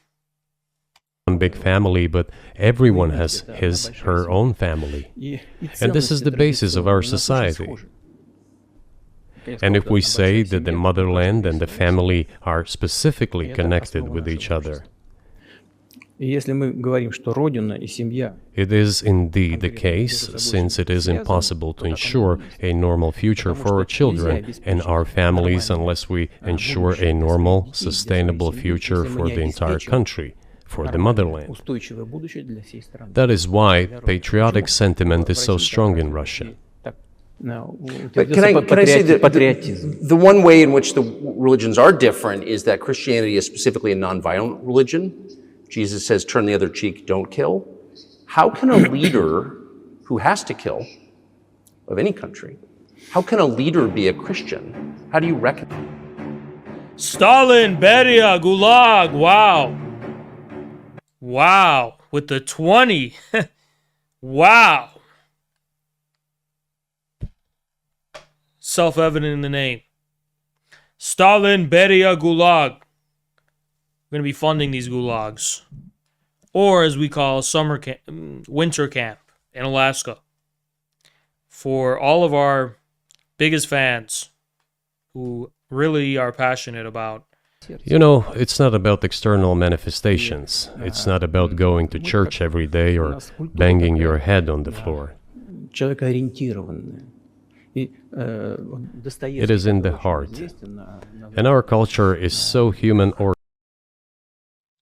What if I told you guys this is like the unofficial Marxist-Leninist view of religion, the one that I share, the one that's mine, that's self-evident and intuitive to me? What he just said reflects the Stalinist view. It's the true Stalinist spirit. And I'm going to explain that after I'm going to explain this along with my other thoughts after this interview, of course. I have other stuff to talk about, but, you know, like I say the same thing Putin does, and people are like, oh, you're a fake. Well, look what he's saying, the same thing that I've always said, right?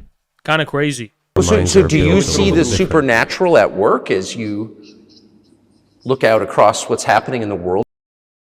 I don't hate Tucker. I just think he's very naive, and sometimes he asks very silly questions.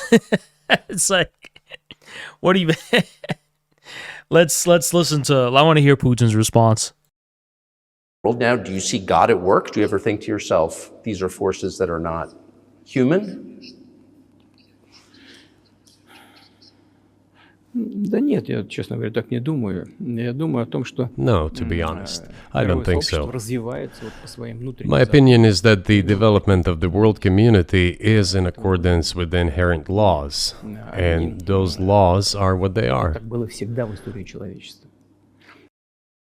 Literally, the Marxist-Leninist, Stalinist view. I mean, he may not profess it ideologically at the official level, but it's very clear how deeply ingrained in his subconscious the Marxist-Leninist outlook is. And if you don't understand what I'm saying, you haven't read the classics. The difference with what is happening now is that all the processes of change are happening at a much faster pace than in Roman times. So when does the AI empire start, do you think? I think Tucker's just kind of like spitballing, you know? Someone, yeah.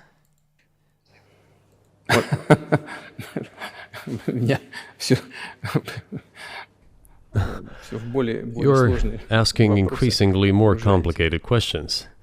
To answer them, you need to be an expert in big numbers, big data, and AI. Mankind is currently facing many threats. Due to the genetic researches, it is now possible to create a superhuman, a specialized human being, a genetically engineered athlete, scientist. All right, cringe. Putin, you got to stop. Stop this nonsense. Military. This is clearly Khrushchevite era revisionism on display. There are reports that Elon Musk had already had a chip implanted in the human brain in the USA. What do you think of that? Well, I think there's no stopping Elon Musk. He will do as he sees fit. Evan Gershkovich, who's the Wall Street Journal reporter, he's 32, and he's been in prison for almost a year. This is a huge story in the United States, and I just want to ask you directly, without getting into the details of it or your version of what happened, if as a sign of your decency, you would be willing to release him to us and we'll bring him back. You know, I don't hate Tucker Carlson, don't get me wrong, but his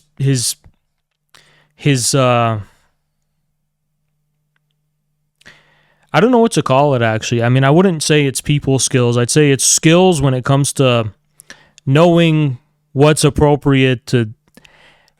Basically, I don't think he's aware, like, what he's saying is very rude, and he's basically like, as a sign of your decency, will you do what I say? And it's like, oh, so if I don't do it, I'm not decent? It's like... I don't know if it's a cultural thing or not, but maybe it's just because of the way I was raised from Middle Eastern background. You don't speak this way to people, especially not people of authority. You know, it's just, I don't know. He's not very good at like understanding that this is not a good way of phrasing that at all. Back to the United States.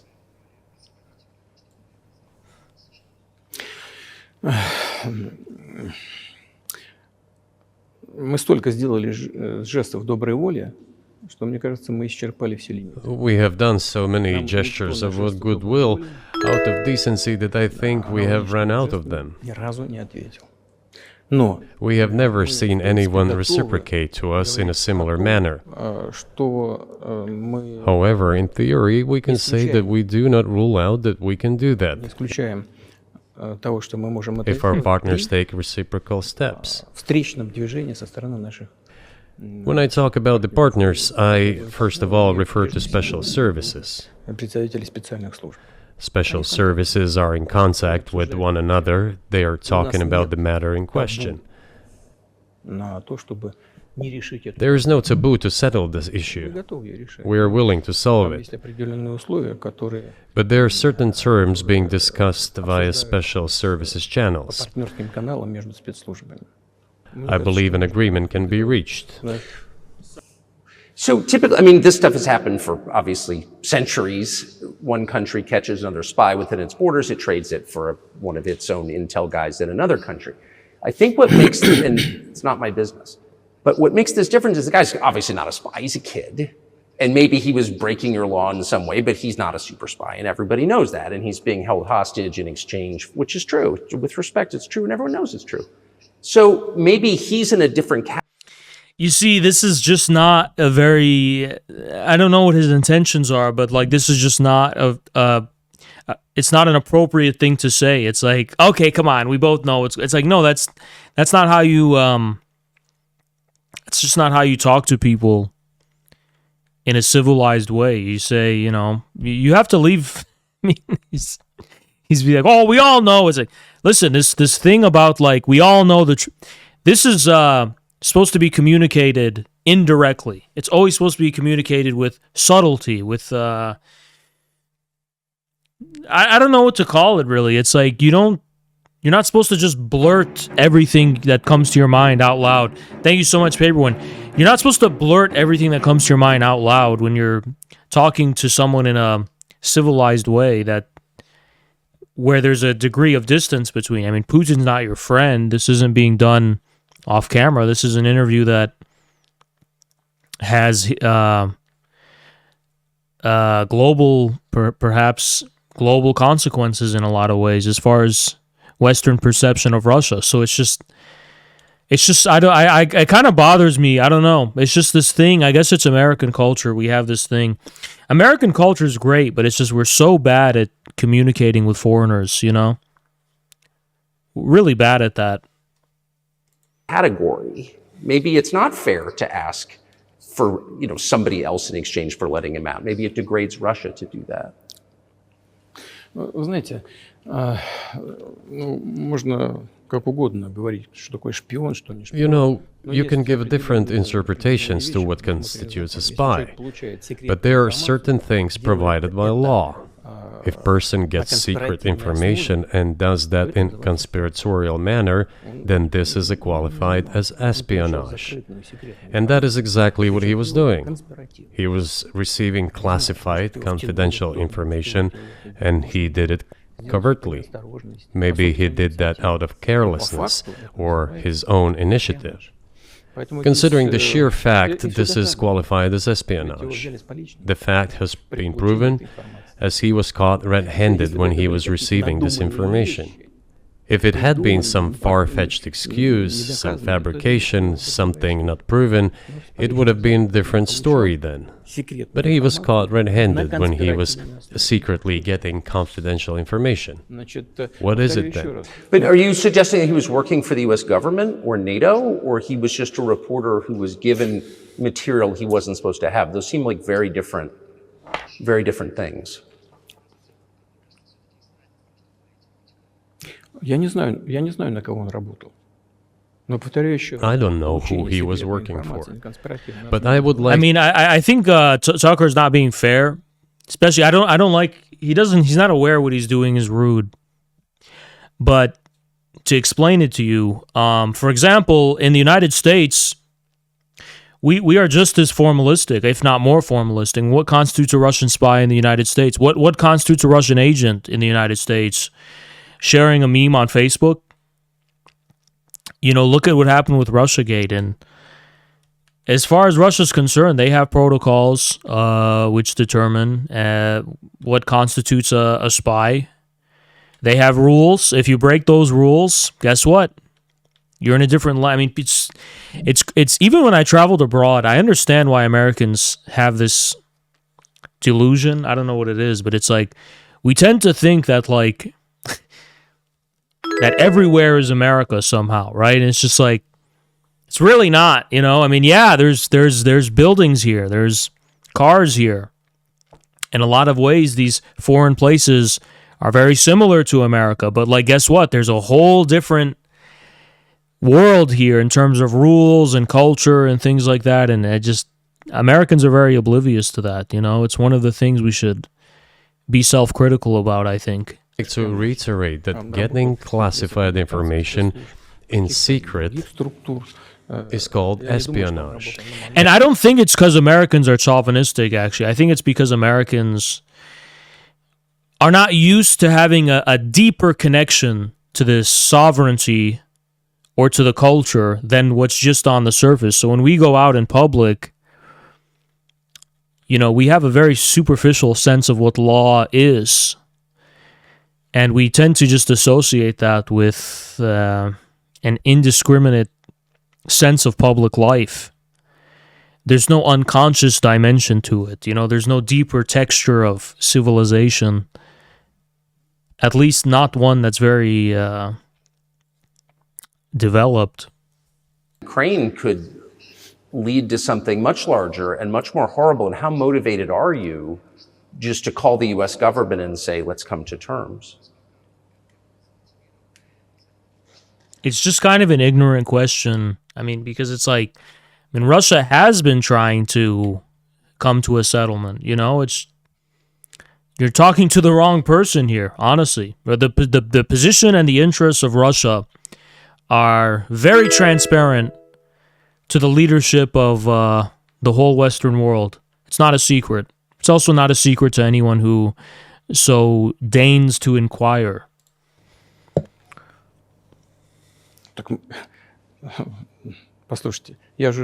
I already said that we did not refuse to talk. We are willing to negotiate. It is the Western side, and Ukraine is obviously a satellite state of the US. It is evident. I do not want you to take it as if I'm looking for a strong word or an insult, but we both understand what is happening. The financial support, 72 billion US dollars, was provided. Germany ranks second, then other European countries come. Dozens of billions of US dollars are going to Ukraine. There's a huge influx of weapons. In this case, you should tell the current Ukrainian leadership to stop and come to negotiating table, rescind this absurd decree. We did not refuse. We are ready for this dialogue. Would you be willing to say, congratulations, NATO, you won, and just keep the situation where it is now? It's so strange, like there's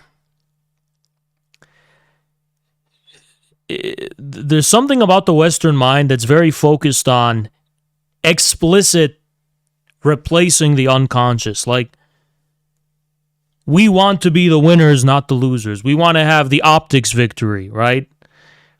Instead of letting things play out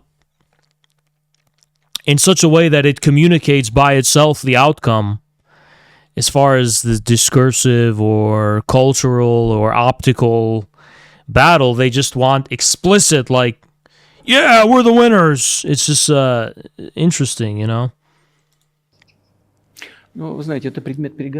Discursive victory instead of material one, It is a subject matter for the negotiations. No one is willing to conduct, or, to put it more accurately, they are willing, but do not know how to do it. I know they want to. It is not just I see it, but I know they do want it. What is happening is, to a certain extent, an element of a civil war. Everyone in the West thinks that the Russian people have been split by hostilities forever. No, they will be reunited. The unity is still there. Воссоединение произойдет. Why are the Ukrainian authorities dismantling the Ukrainian Orthodox Church?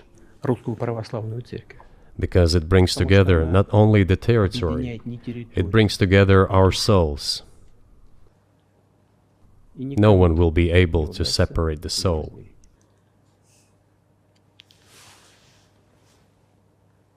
I think if they end it here, it'd be the most beautiful thing ever. But they're not going to end it there. But that is the essence of, I'll explain to you why, the indivisibility of the soul. It's actually so beautiful and thematic and appropriate for the topic in question. Shall we end here, or is there anything else? Yeah, he knows where to end. What a way to end. Yeah, like Jason Unruh was, could you call him a pan-leftist? Well, maybe he became that, and I don't know, but he wasn't that original. That's why he was so eccentric, you know? And, you know, there are some true believer MLs. There are some. I would say, like, the Communist Party of Greece affiliated people do believe in what they do specifically in their own dogmatic interpretation. And the only reason they join forces with pan-leftists is because it's like, they're attacking us, so they want to join in. There's plenty of people who join forces with the pan-leftists who attack us, who are not themselves within the pan-left. Like, you have Saddam dick riders who do that. You have, like, ISIS people. You have the literal neo-Nazis joining in with them. Actual Nazlibs. And they all kind of work with each other. And which, I mean, because they're not really different when it comes, push comes to shove. Regarding the people from the Communist Party of Greece, they're just opportunists. Like, they don't care that I'm bigoted. They don't care that supposedly I'm bigoted. They don't care that infrared has these problematic bigoted views. They're mad that we have a different interpretation of Stalin's economic problems of the USSR Chapter 3. Like, a very, very specific theoretical problem they have with us. It's just this sectarianism where they say, you're not real MLs. So they opportunistically take advantage of the fact that we are canceled to kind of reinforce their sectarian dislike for our position. But it's no matter, you know. I mean, it's in our first infrared vision videos. I mean, even before infrared adopted the name infrared, EFF was our inspiration, and it was our model of a mass socialist organization in the 21st century. But let me see if I could find the tweet with some transgender North Korea account. And by the way, it has nothing to do with North Korea, but the transgender North Korea fans project onto what they perceive to be North Korean authoritarianism their own dream of enforcing their, you know, their revenge against society, whose avatar is this South African guy, I guess, in their imagination, or you are a fascist, and those are the only options they want young men to have, either transition into a transgender or become a neo-Nazi fascist. And the heterosexual option is gone completely. They're all the choices are LGBT. Code along. Taylor What a Swift strange is thing mine to again. say, but thanks for the $10. People who would otherwise be won over to the right wing, those are people who will lend an ear to infrared and not become fascists. You know, we're the only ones who are objectively anti-fascists. So we are upsetting this mutually beneficial racket where the pan-leftists are grifting off of the same people, the right-wingers are grifting off of the same people. Those are not enemies. Those are people who are extremely satisfied with the respective demographics that they've captured. You know, and they'll take a bow to each other, and yeah, of course they're going to do the cat and mouse, red versus blue, you know, whole false dialectic, but it's like, it's not a real conflict. If men and women are split politically, that's not a real split. Oh, we have the women and you have the men. That's not a fucking conflict. That's a family dispute. we have all the women and the gays and stuff, and you just have all the straight men. Yeah, that's not a conflict. That's a family affair. That's a family affair. That's not a real conflict is when the men are fighting each other. Like the Russian Civil War, the Red Army and the White Army. It's the same Russian peasant fighting each other, right? It's not like all the Russian women and all the Russian men are fighting in a civil war, or like all the gay people in Russia versus all the straight people. Actually, it was that, but it was the Red Army that was straight. But I digress. I'm confusing myself. Infrared Collective, not Hazaldine, I didn't go by that name. Infrared Collective, we never were against LGBT rights until we actually had to think, we had to be faced with the logical, that LGBT rights is not just, these people are suffering. Because here, a genuine opinion that I have is like, you're not doing any good by beating or, harassing, or I don't know. You're not doing any good by just sadistically being cruel to sexual minorities. You're not. What good does that do? You think if you beat up a gay guy, he's going to stop being gay? You think if you attack a lesbian, she's going to stop being a lesbian? You think if you attack a transgender, they're going to get their balls back after they cut it off? No. It's only evil, sadistic scumbags want to do that. I'm not interested in that. All I'm saying is that the phenomena, as a general phenomena, is a symptom of capitalist degeneracy. It's a symptom of the corruption of society and humanity because of capitalism. And the only way you can address that corruption is by going to the source. Isn't it crazy I'm a Marxist? Like, do you actually think my view is like, oh yeah, here's how we address it.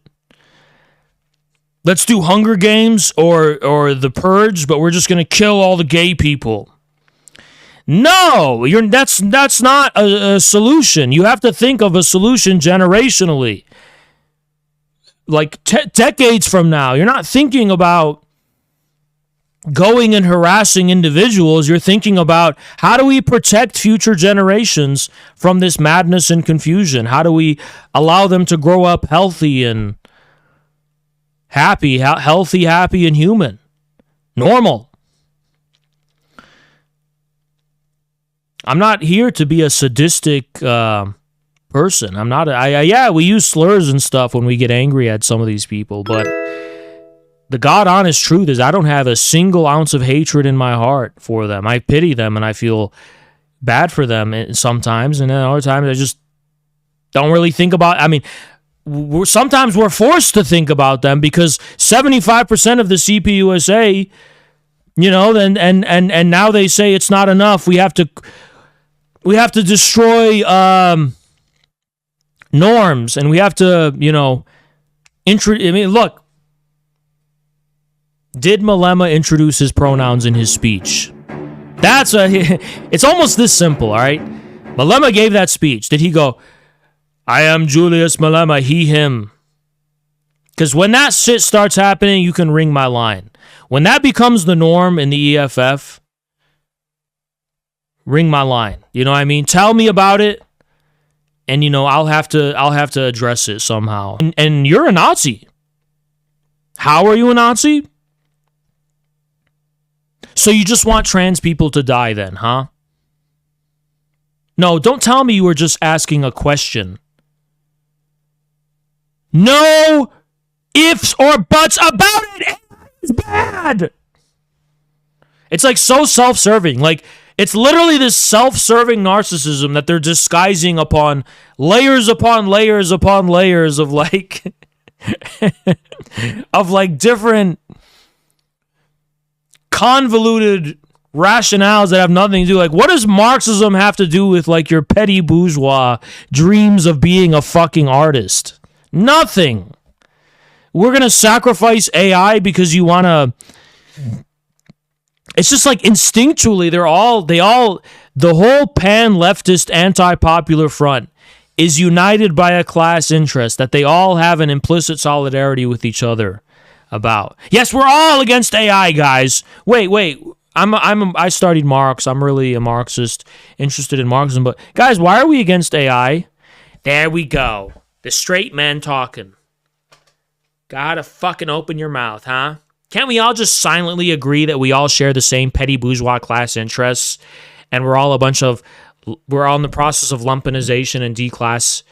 Aren't we all like the same class pretty much? Because I was assuming this is a grad student kind of thing. I didn't think there would actually be like a construction worker who read Marx and is like wondering why we should be against technology. But alas, here we are, the straight white settlers ruining it for us all. I know exactly why the construction worker guy doesn't agree with me. It's because his ancestors were settlers. Jay Sakai told me. And it's like, wait, weren't you a settler too? Yeah? But I also do slam poetry too. Wait, what does that have to do with anything? What does doing slam poetry have to do with you being... Because all these people who work with their hands are just so bigoted because they're settlers. Wait, but aren't your ancestors settlers too? Yeah, but I do digital art. Oh, okay. I guess you're not a settler then. I guess it's such a self-serving class solidarity of a bunch of like petty bourgeois parasites, really, and it's like they're all like somehow justifying their antisocial, anti-popular position on the basis of the strangest things. Oh, this is about white people. Wait, but you're white too. Yeah, but I'm the kind of white person who writes songs. Okay, I guess you're not white anymore then. Like what they really mean by white is like, oh, you mean like normal people. You don't mean white people. You just mean people who are normal, right? No, I mean, I'm just black people, trans people. We're all united by the fact that we're special and different. Because I am an interpretive dancer and I got a degree in interpretive dance. And it's like, I don't know if that's the same. It is. Black people are not normal. They're just so exceptional. That's why they're revolutionary. Okay. I guess normal people are the enemy. And then a black person is like, yeah, actually, I'm a normal person. But you're a man, aren't you? Yeah. Well, that's why. Black girl magic. I always listen to Beyonce. Then a black woman comes. Well, I think I'm normal too. Well, let me ask you a question. You're cisgender, aren't you? And on and on and on it goes. And unless you're 0.00001% of the population, you have some sins on your back. There's some things about your background that predispose you to being a reactionary. Unless you're 0.00001% of the population. You want to know who else is 0.00001% of the population? People who make a living off of creative content.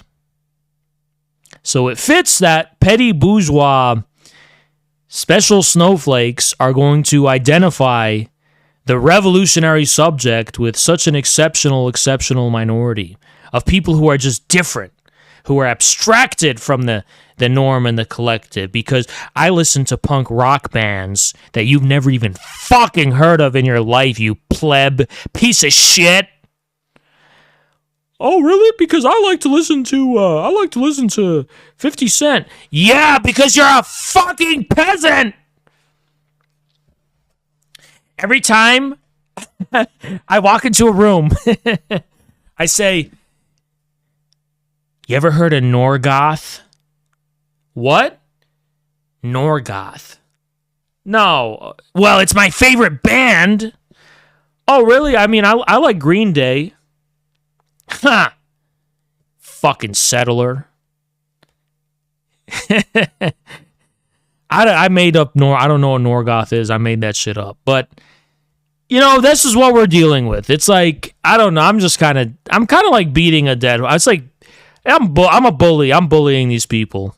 You don't know that I could literally make an article and put it on like Google's results that says like, I don't know, like fucking everyone's nose is going to fall off in like 5 years. Like, they don't understand the versatility and malleability and plasticity of the information age we live in. It's so, the most traumatic thing to them is not technology. It's not actually how much, different cool things we can do with computers. What it really is something traumatic at a cultural level. They don't understand how the TV can really just lie to you like that. Like, I can literally, it's so malleable and plastic and so extremely hypersensitive to the smallest kind of psychological and discursive phenomena that, like, there's nothing about this that has authority. They dignify and treat what they see on the screen with so much authority and dignity, they couldn't possibly fathom that the whole thing is a shit post. And I'll give you a literal example of this. When Zizek wrote an article about Oliver Anthony, and he interpreted one of Oliver Anthony's lyrics. Oliver Anthony was like, and all them fudge rounds and welfare queens, whatever, right? And then Zizek goes on Google, looks up what's a fudge round, because he doesn't know what a fudge round is because he's not an American. He goes on Urban Dictionary and he reads a fudge round is when people have anal sex and there's a spherical imprint of feces on someone's private parts. And he literally wrote this in his article. Because he literally said that Oliver Anthony was doing a hidden racist subtext that's sexual when he mentioned fudge rounds. And it's like, this guy is such a boomer, he couldn't possibly fathom that that's not where meaning is in digital culture. Like, no, just because this thing means this on Urban Dictionary doesn't mean that this is the hidden context of every use of this word. Like, I don't know. It's just some weird boomer inability to understand like how fake and gay the internet is, because these people were raised on TV and on this kind of and I know they're Deleuzian, so they should know better, but they really don't get it. Like, they really don't understand how much it's how non-given the direction of reality is as expressed on the screen. Like, they really take it too seriously. They don't understand how it's when they don't understand when National Geographic releases an article or when the New York Times releases an article.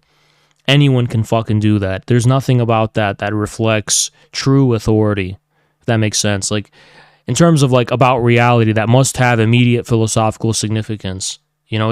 They still associate the big other with the traditional mediums in which the big other communicates itself to the masses. They really don't understand the decentralized like information economy we live in.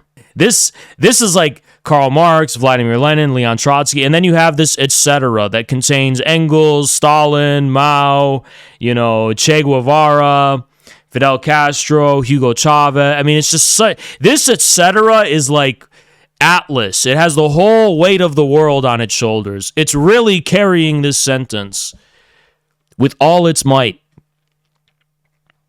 Pretty incredible. Pretty incredible. You just have to laugh and mock these fucking retards. You should just absolutely humiliate, mock, and laugh at these fucking people. I don't care. At this stage, he's not saying this for any other reason than to take a swipe at us. I hope you know that. Stu Peters is only saying this to take a swipe at Haas, at Jackson Hinkle, at Infrared, at us. He's doing it to attack us, the MAGA communists. No other reason they're doing this and they're saying this. Okay, let me tell you something. You can say this all you want. Keep peddling this. We are confident that we're going to win anyway. So keep saying this. Keep saying it. It's not going to change the fact we're coming. It's not going to change a damn thing. Communism is Jewish. It's Jewish. Okay, then Christianity's Jewish too, you fucking retard. Does no one care about that irony? The guy's got a cross in his bio. He goes, communism is Jewish. Really? Who's this? What is this cross about? Who's the guy on this cross? Is it just a coincidence he was a Jew? Was it just a coincidence? It's a coincidence, isn't it? It's such an irony. It's almost like the obsession with Jews is like a theological problem, some unfinished business, rather than something about the entire fucking world. You know, yeah, let's burn the Old Testament. Guys, I just found out, you know, Abraham and Moses, you know, all these people in the Bible that are like prophets, dude, they're Jews. Holy shit, is it a coincidence? Dude, the Bible is more Jewish than communism. Isn't that crazy? The actual literal Bible is more, both the Old Testament and the New Testament is more Jewish than communism is. Because there's no Asians in the Bible. There's not a single, I don't know. Is there a single Chinese guy in the Bible? I don't think there is. I don't think there's a single Chinese guy in the whole Old or the New Testament, right? Not a single one. So I'm pretty sure you're, you know, more Jewish than the thing you're claiming is Jewish. It's the irony is lost on them, though. It's incredible. It's absolutely incredible. You know, I'm saying this because I look on my TL, what's going on? And you'd think we're in the midst of the communist revolution right now. You think we're in the midst of a mass movement calling for the nationalization of the energy and the transportation, the railways, and, you know, the minerals and the means of production and the factories, and there's a full-blown communist movement underway, which there is. It's us. But you'd think in the mood of this country, if you were transported, you were going on X, oh my God, communism in America, there must be this mass workers' movement, you know, that's calling for the fundamentals of the economy to be held in common and in the common interest. And it's like you look around and what do you see? Nothing. It's like, where's this communist boogeyman even fucking coming from? Stu Peters, you fucking retard. The most relevant communist phenomena is China. Now, I could be wrong. But when I look at those Chinese guys, you know, I don't know. Doesn't look very Jewish to me. But I could be wrong. You know, maybe I'm just a Jew myself trying to deceive you. But I don't know. I think the country that gives the most immediate significance to the word communism, because it's literally ruled by a ruling communist party, over 90 million strong. Not sure if there's a lot of Jews over there. And how do I know this? Well, I just kind of look at their faces, and I don't really see a lot of, I don't know, guys. What do you guys think? Maybe, what do you guys think?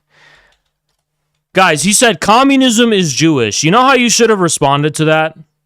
You know how you should have unironically responded to that tweet? You should have just been like, does this look like a Jew to you? Just be like, I don't know, Stu Peters. This guy doesn't really look very Jewish to me.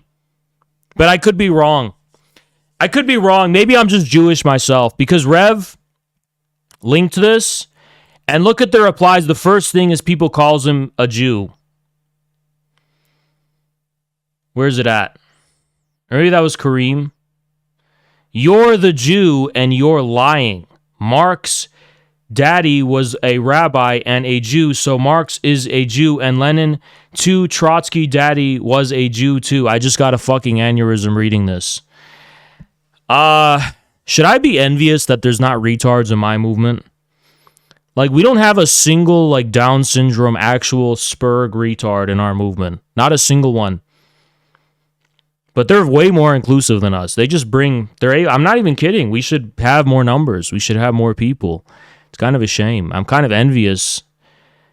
We never have people who type things out like this. I'm not even talking about the content. I'm talking about just the form, like how retarded, clearly, like, disabled this person is. We don't have anyone like that. All right, we have some other breaking news. Apparently I'm exposed. Samuel Hazaldine is an English actor working in film. I'm not even joking about this. There's actually some people that will look at this and they'll be like, this is irrefutable proof that Haas is in MI6. Who is this? Who the fuck is this? Who is this woman? Does anyone know who this is? Celebrating today's passage of the Assad regime Anti-Normalization Act in the House. Who is this? I mean, I don't know. I don't know what's going on. Is that a politician? Is that a politician? Who is that? Oh, no, it's not. It's just an activist. I thought that was like a Congress. Alte, what's going on? Here's your covert Talmudic funding. Alte Khan. Oh, my God. What'd you do to me? You're just... I'm funded by Jews, guys. No way out of it. Thank you, man. Appreciate you. Asraf Dalul, also known as Haas. Now, why am I showing you this guy named Asraf Dalul, also known as Haas? Because apparently, he directed and co-produced a film called 2036 Origin Unknown in 2018. We found it! I'm not even kidding. There's some people that I've seen. You've probably seen them too. Or maybe they blocked you. But this is actually like how they reason. This is how they like accuse people of being CIA. So Haas is actually Asraf Dalul. It's actually me. I'm actually Asraf. The whole Infrared Project was a fictional story written by Asraf Dalul turned into a ARG created by the KGB. The Jews control all of it. You know what's fucking weird? He kind of looks like me, you know? This is him. Well, does he look like me? Asraf Dalul got some surgeries, you know. Close enough. Close enough, right? Doesn't this look just like me? Or no? Like if I was Indian, or no? No? This is him. But you don't think this looks like me? Not at all. What a shame. What a shame. Here I thought I looked good. I don't look anything like this guy. Therefore, I must be ugly. Iran claims ownership and plans military base there. The Navy rear declared that his country has property rights. What's up, Code Along? Also, I have irrefutable proof that Taylor Swift said the N-word. You can expose it. I will text you. Please send me your phone number on Discord. I would never do that in a million years. Giving Code Along my actual phone number, I think I'd rather like kill myself, probably. Well, I could just get a new number, to be honest. It's not that dramatic, but if Code Along had my phone number, I would get spam called every second of the day from 3,000 different phone numbers because the guy just has a fetish for making alts and just like, I don't know. No, dude, you already fucking have my Discord server. Now, the metro station was built by Joseph Stalin 70 years ago. Wow, thanks, Tucker. I didn't know you were going to say that. I thought he was just going to not mention that. Thanks, Tucker. This first thing you mentioned, that's so cool. And the question is, how's it doing now, after 70 years? So we went into it to take a look, and what we found shocked us. Now, that's not an endorsement of Stalin, who was bad, obviously. Nah. You take the L for that. At what the Kievskaya metro station in Moscow, Russia looks like today, February 2024, in the middle of a war. Here it is.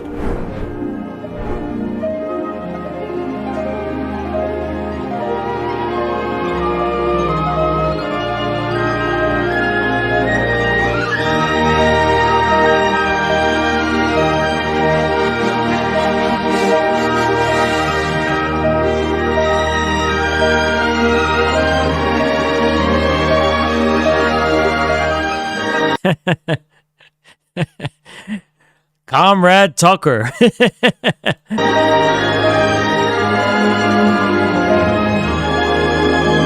That's so nice he's showing the truth.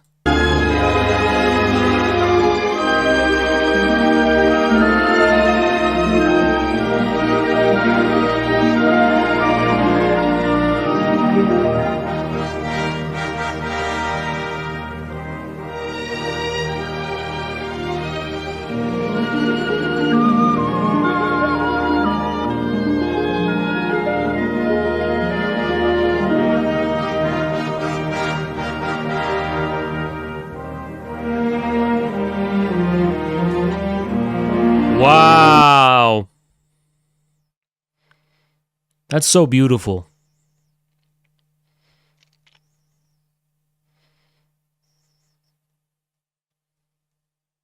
That's so beautiful they keep this.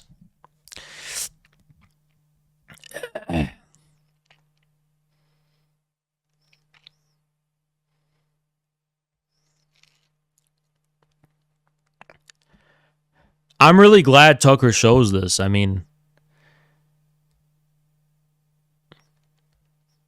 just one trip to Moscow has such an impact on him. It's so incredible.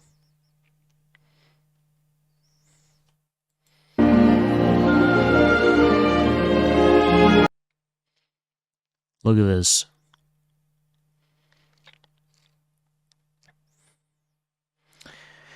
This is the founder of the era we live in. Not just Russia's, the whole world.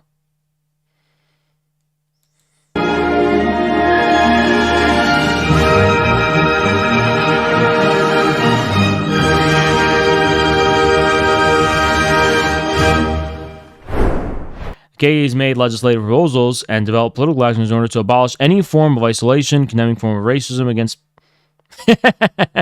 This is mistranslated.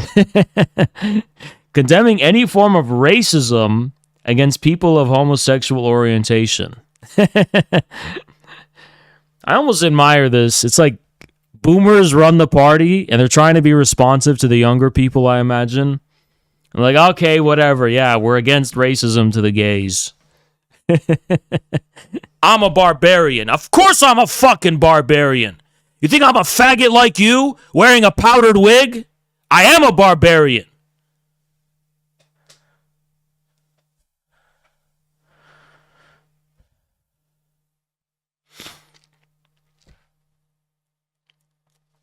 Let's talk.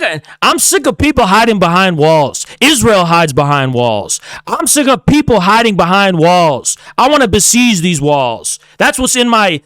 Yeah, I'm a barbarian. That's what's in my Mongolic ancestral DNA that I just made up right now, but I feel in my heart. You understand? I want to break this shit down. Hiding behind that shit, acting like you're tough. Acting like you're not tough, like you're better than others. Fuck you. You ain't shit. You need to be humbled. Because you're a weak, pathetic piece of shit who needs to use this reputable old man from the 19th century associated with some of the most powerful states on earth to back up your disgusting, petty bourgeois, degenerate filth, because it would otherwise have no sanction, no credibility, and no authority with which it could justify itself on the basis of. That's why you have to fucking use Marxism. And I'm sorry. I'm not here to demonize, or hunt or attack LGBTs. I'm not here to attack them. But I'm here to ask the following question. Why is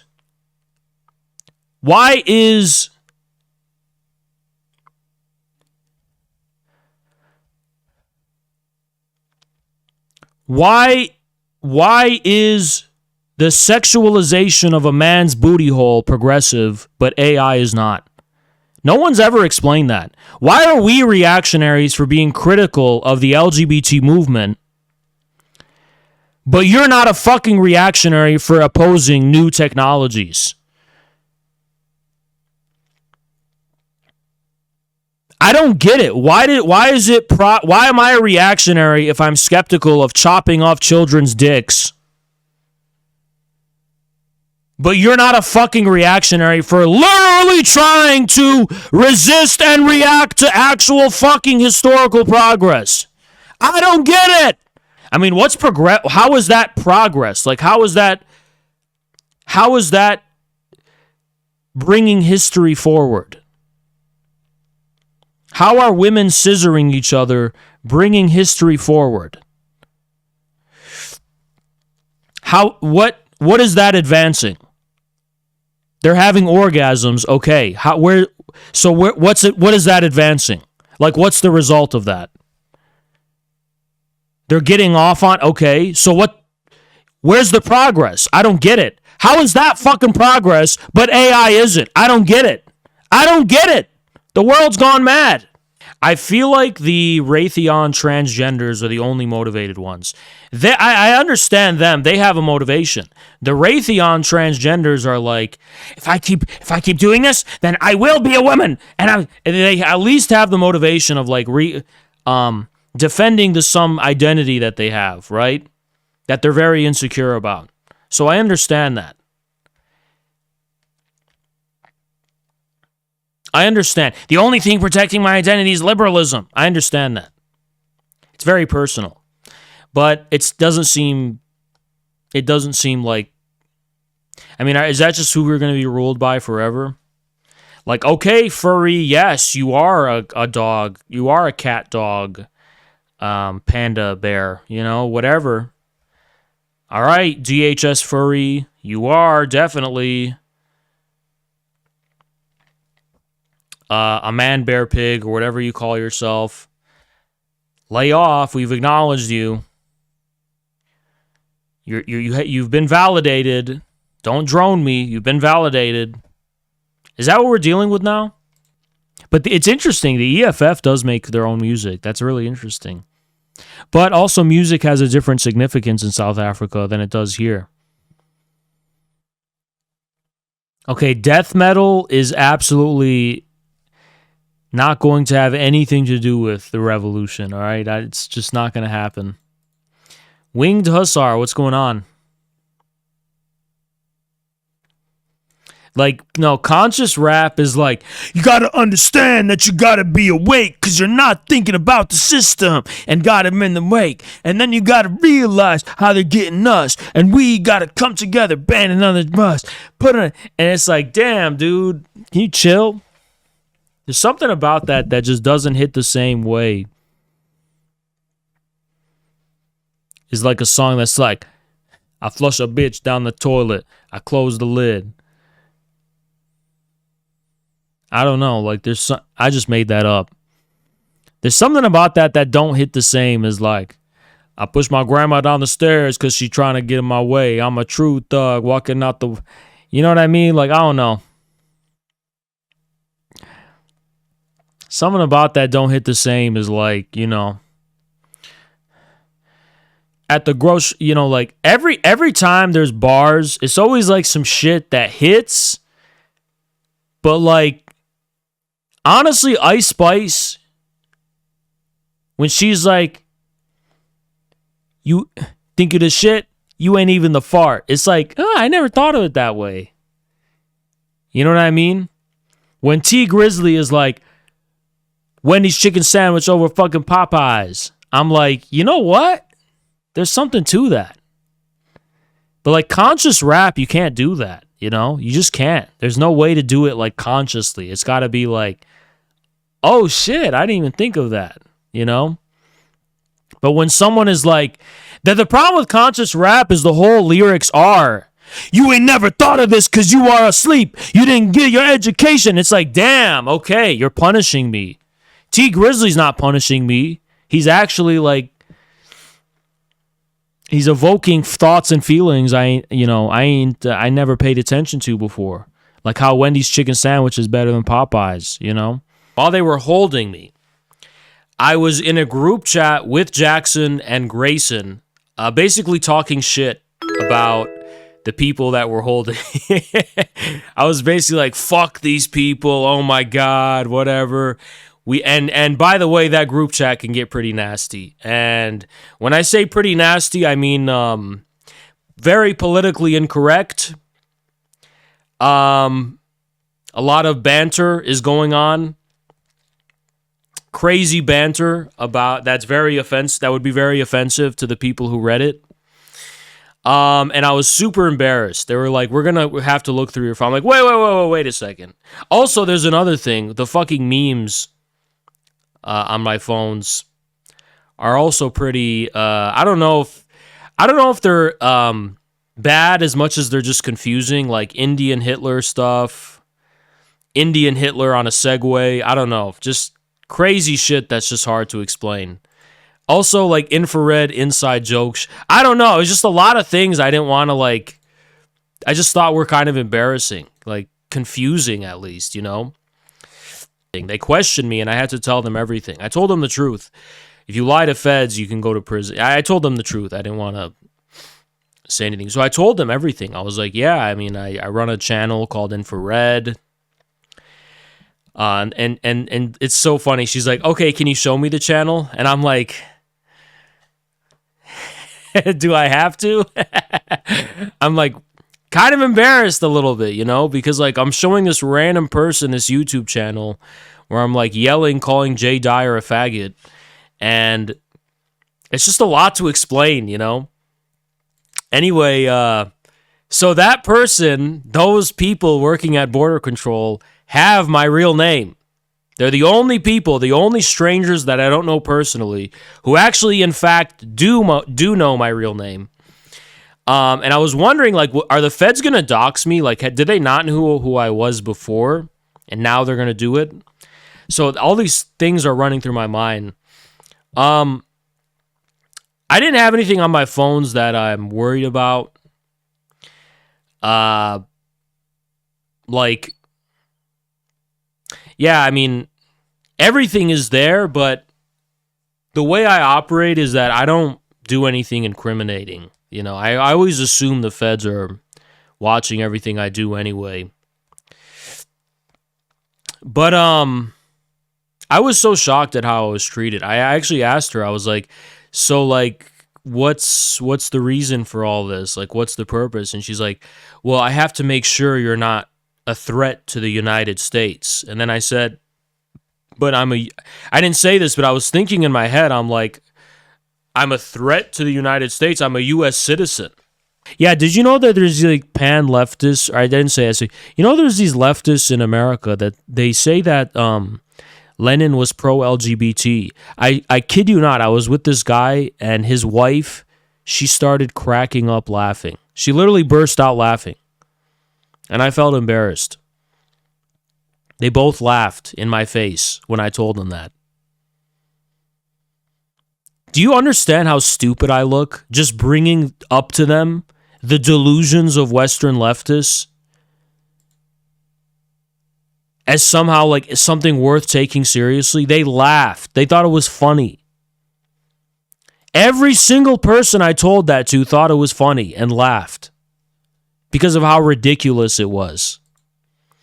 Because from their historical memory, they don't make that association. They're like, what? They're like, we have those kinds of liberals here, but they hate Marxism. They hate communism. It's like the total opposite, right? Like every single young person I talked to about this, every single person politically involved, every single one told me the same thing. We do have what you're talking about in Russia. We do have these like liberal people. We do have the pro-LGBT people, but they're like all extremely anti-communist because they associate communism with traditional family values and traditional morality. And like here, communism is very conservative and it's associated, it has a very strong conservative stigma. And I felt stupid for even like asking them in the first place because I already knew this. It's just like I was gaslighted by like these deranged pan-leftists into thinking somehow it's even possible to consider the alternative. It's like, yes, of course we were right. Are you stupid? We shouldn't even be. And my takeaway, guys, is we should stop arguing about it, okay? Listen, here's the new rule. Stop arguing with pan leftists about common fucking sense. Excuse my swearing. Let's stop arguing with them about common sense, okay? No, Patrick, we're not going to argue with pan leftists about whether Lenin was pro-LGBT. We're just not going to do that because why would we do that? It's literally makes us look stupid and it's embarrassing on the international level, okay? The second thing is, when right-wingers repeat that stupidity, we should just mock them. We should respond to it, yes, but with mockery. We should just make fun of them because it's so stupid. It's self-evidently stupid. And it's just worthy of mockery. And if you mock them, I think they'll even realize how wrong and stupid it is. When right-wingers try to make the argument that communism is socially liberal, we should just mock them. Be like, yeah, the Soviet Union was having pride parades. You're so right. And that will immediately make them feel stupid and shut them up. Because it's literally common sense that everyone knows in their heart what the truth is, okay? We don't need to argue on... The more we argue, like, ideologically, the more it makes us seem like we're wrong, because it's making it seem like this is about an ideology rather than just reality, you know? Marx, when he talked about workers, he wasn't talking about people, he wasn't talking about the Chuck E. Cheese in a costume. He wasn't talking about the costume Chuck E. Cheese guy, okay? Sorry, like, you know what? This opportunistic, like, what about sex workers? Isn't that labor? And it's like, okay, well, go to a fucking insane asylum, straight up, okay? That's where you belong. Let's live in the real world, okay? There's no need to wrestle with a pig here. It's pretty self-evident. And if you're confused theoretically, maybe you should sort that out yourself. If you have this, if you want to ask hypothetically, well, why not theoretically? Well, we could help you answer. But if it's not clear to you what the reality is, you straight up belong in a mental asylum. I don't know what to tell you. Guy, about like 50 years old, walks up to me. He talks like Steve. He kind of looks and talks like Steve Buscemi, at least in my memory. Steve Buscemi, right? He looks a little odd. Like, a little creepy. He goes, Haas, right? And I'm like, yeah. And he's like, I recognize you. You here with Jackson? And I'm like, oh, what video did you see me from? He's like, oh, your Destiny debate. He's like, oh, I don't remember. And I questioned him. It was really sus. Like, seemed like he didn't know where I was from. And he's like, oh, I remember your Destiny debate. And it's like, oh, yeah, that's kind of what a Fed would say, to be honest. But he says something really odd. He goes, oh, you need a ride? He says, you need a ride? What a crazy thing to ask. Yeah, I thought that was actually a CIA agent. I actually believe to this day that guy was in the CIA.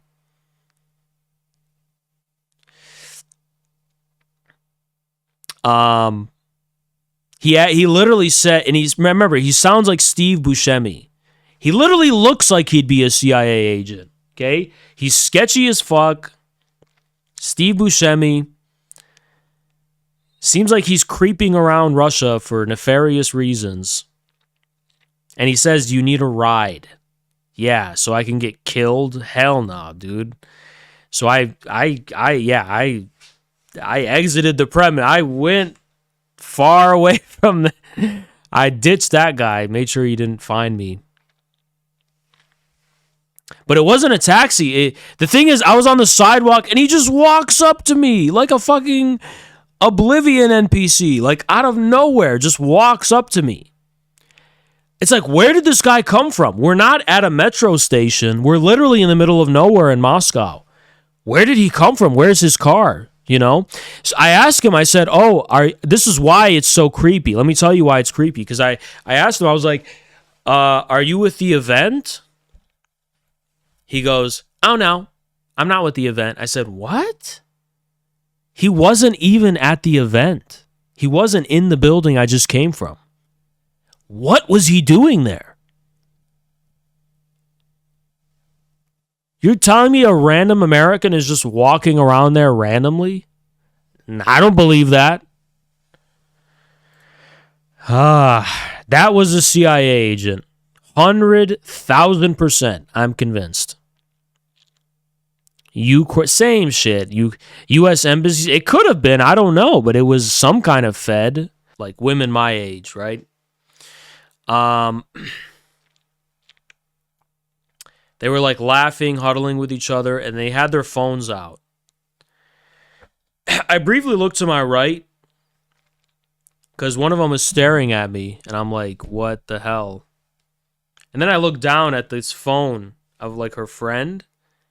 It was the trippiest thing I ever saw. It's literally recording my face, but the camera's not directly facing me somehow. I was really confused. So I just looked, I was like, what the fuck? She turns out, oh, sorry. I was like, what? And then I got in the taxi and left before I had time to like even question what that was. But that was really weird. It was like recording my face with no camera directly facing me. It was like on her phone, but it was like angled this way. I didn't see any camera recording my face directly, meaning I think one of them was wearing a camera, which was facing me. So weird, right? What was that? That was super sus. Super sus. Probably thought I was cute. Yeah, that's the non-paranoid. Or they thought I was just unique looking. But, yeah, that's a weird thing that happened. That was a weird thing that happened. The level of glorification and veneration of the power of the worker, the farmer. It's a leftist worst nightmare, to say the least. No barista statues. No grad student statues. It's all actual workers. No, you took someone's wallet. That's what happened, okay? It's a very concrete, specific situation. There's no need to get into generalities about, oh, the racial, shut the fuck up because you sound like a faggot. Excuse my French. But really, I can't help it with these people. It's like, are you capable of any kind of like analysis that requires work? You're not, because you're a NEET. Because it's easy to just talk about racial differences in IQ. And yeah, that's easy to talk about because you don't have to do research. You don't have to actually know anything. You don't actually have to like study what happened. You don't have to know anything about Haiti. You just, oh, they have black skin, so that's it. Yeah, okay. That's easy. Doesn't make it true. Well, you are the example of why there was gulags. We do need gulags. Of course we do. To put people like you in them. It would be nice if we could just reason with people. I'm trying to reason with people. I've always tried to. You can't reason with these racists. You can't reason with. How can I reason with them? We're not censoring them. We invite them to come and debate us and let them go on their spiel about race and IQ and get knocked down in the process, but they don't do it because they can't be reasoned with. If you can't be reasoned with, you're going to be dealt with in a different way. We'll leave that ambiguous, but what choice do you leave us when we assume power, of course? What choice would you leave Stalin? Why? Of course he's going to throw these people in gulags. What choice do you leave him? We tried to reason with people like you, counter-revolutionary scum. He tried. It's not like he shut the door on reason. These Solzhenitsyn intelligentsia, they try to make it seem like that, but it's not true. The door was always open for you to make your case. You couldn't do it. So what did you start doing? You started sabotaging railways. You started spreading lies. You started destroying crops. You started destroying infrastructure. You started wrecking. That left the Soviet state with no choice. So we are under no illusions. I mean, MAGA communism, we're under no illusions. If we came to power in the United States, you would probably also leave us no choice. I mean, we're seeing it now. I mean, look, the right-wingers may come and grovel at our feet when we acquire some more political significance, and maybe then they'll try to reason with us, but that ship will have sailed. That train will have passed. Your chance to reason with us is now. If you don't do it now, you can't do it in the future. Let's be clear about that. Now is your chance to do that. Not in the future when we're more powerful. You see, that's the beauty of it. This isn't the people versus the government. This is the division that's going to split the entirety of this country, including the government. You know, if some kind of DHS agent apprehended me, Oz, I know you're at war with all of us. I said, me? I'm at war with you. You're at war with yourself. Your fellow agent, you know, one is a transgender and the other one is a Ben Shapiro viewer. You guys are going to coexist? Good luck. Even in your department, you're polarized. Every facet of U.S. society is divided, even the government. Who are you going to blame for that? Me? Russia?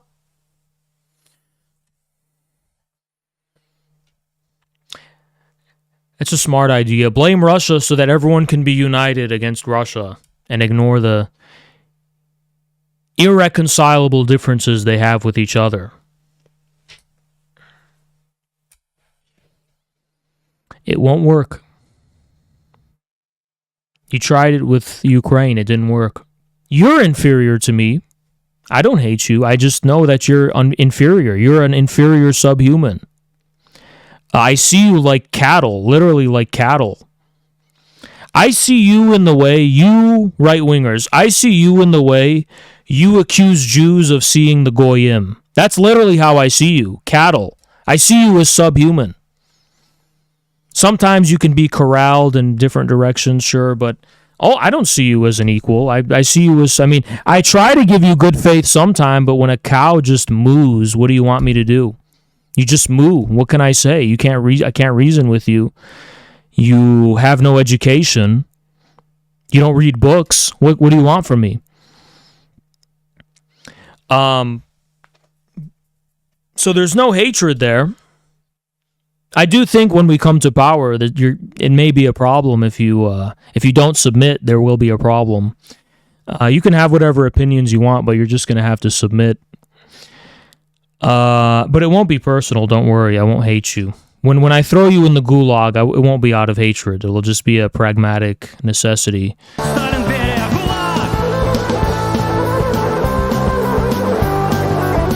This is their way of educating people about over 200 years of history. You know, that thing that happened, it's just like a Twitter discourse thing where they just they massacred and then they started enslaving blacks anyway, and it's just... And then you were lined up against the wall and massacred with a machine gun. That happened in 2036. One by one, lined up. Trying to make yourself feel better about not being black. Do you have anything else? Probably not, because you have an anime profile picture. So you're a faggot. No one will remember your name. I can die tomorrow, people will remember my name. I will have been a part of something. No one will remember your name. You'll have no legacy. You've contributed nothing to the world. If you died, no one would care. Anyone who would shed a tear over you amounts to no significance either. You are quite literally a worthless, disposable waste of life. This sentence contributes absolutely nothing to the collective wealth of knowledge of mankind. It contributes nothing. It's just you reveling in your resentment of black people, and that's it. You think inflation in Zimbabwe happened because of foreign aid? No, I think it's due to corruption by Mugabe, who was essentially the dictator. And it was also due to him kicking out all the white people, all the Indians, it was due to who actually managed all the farms. It was due to capital flight, dude. I don't know what the... Can I tell you something? You know, most of the world thinks like the West is like enlightened and educated and stuff. So apparently white people are supposed to be like smart about shit. But when it comes to anything related to black people, you just sound retarded and extremely uneducated. What's your IQ? I'm not sure. I haven't tested it. Have you ever even read a book in your life, or like do you just like talk out of your ass and hope? Yeah, I've read books. Believe it or not, yes, I've read books. Can you name 5 books you've read? No, not really. You can't name 5 books you've read? What do you want me to go to my bookshelf? Just name 5 books you've read. Believe it or not, I read Das Kapital. I read a couple of history books. Okay, so not only have you not read 5 books, you can't even name 5 books. Sometimes it's a bit too out there with some of this third worldism stuff, and I know you don't like that term and deny that term. That's not what I'm saying. I agree with you about China. It's not third worldism. It's the belief that black people are also human.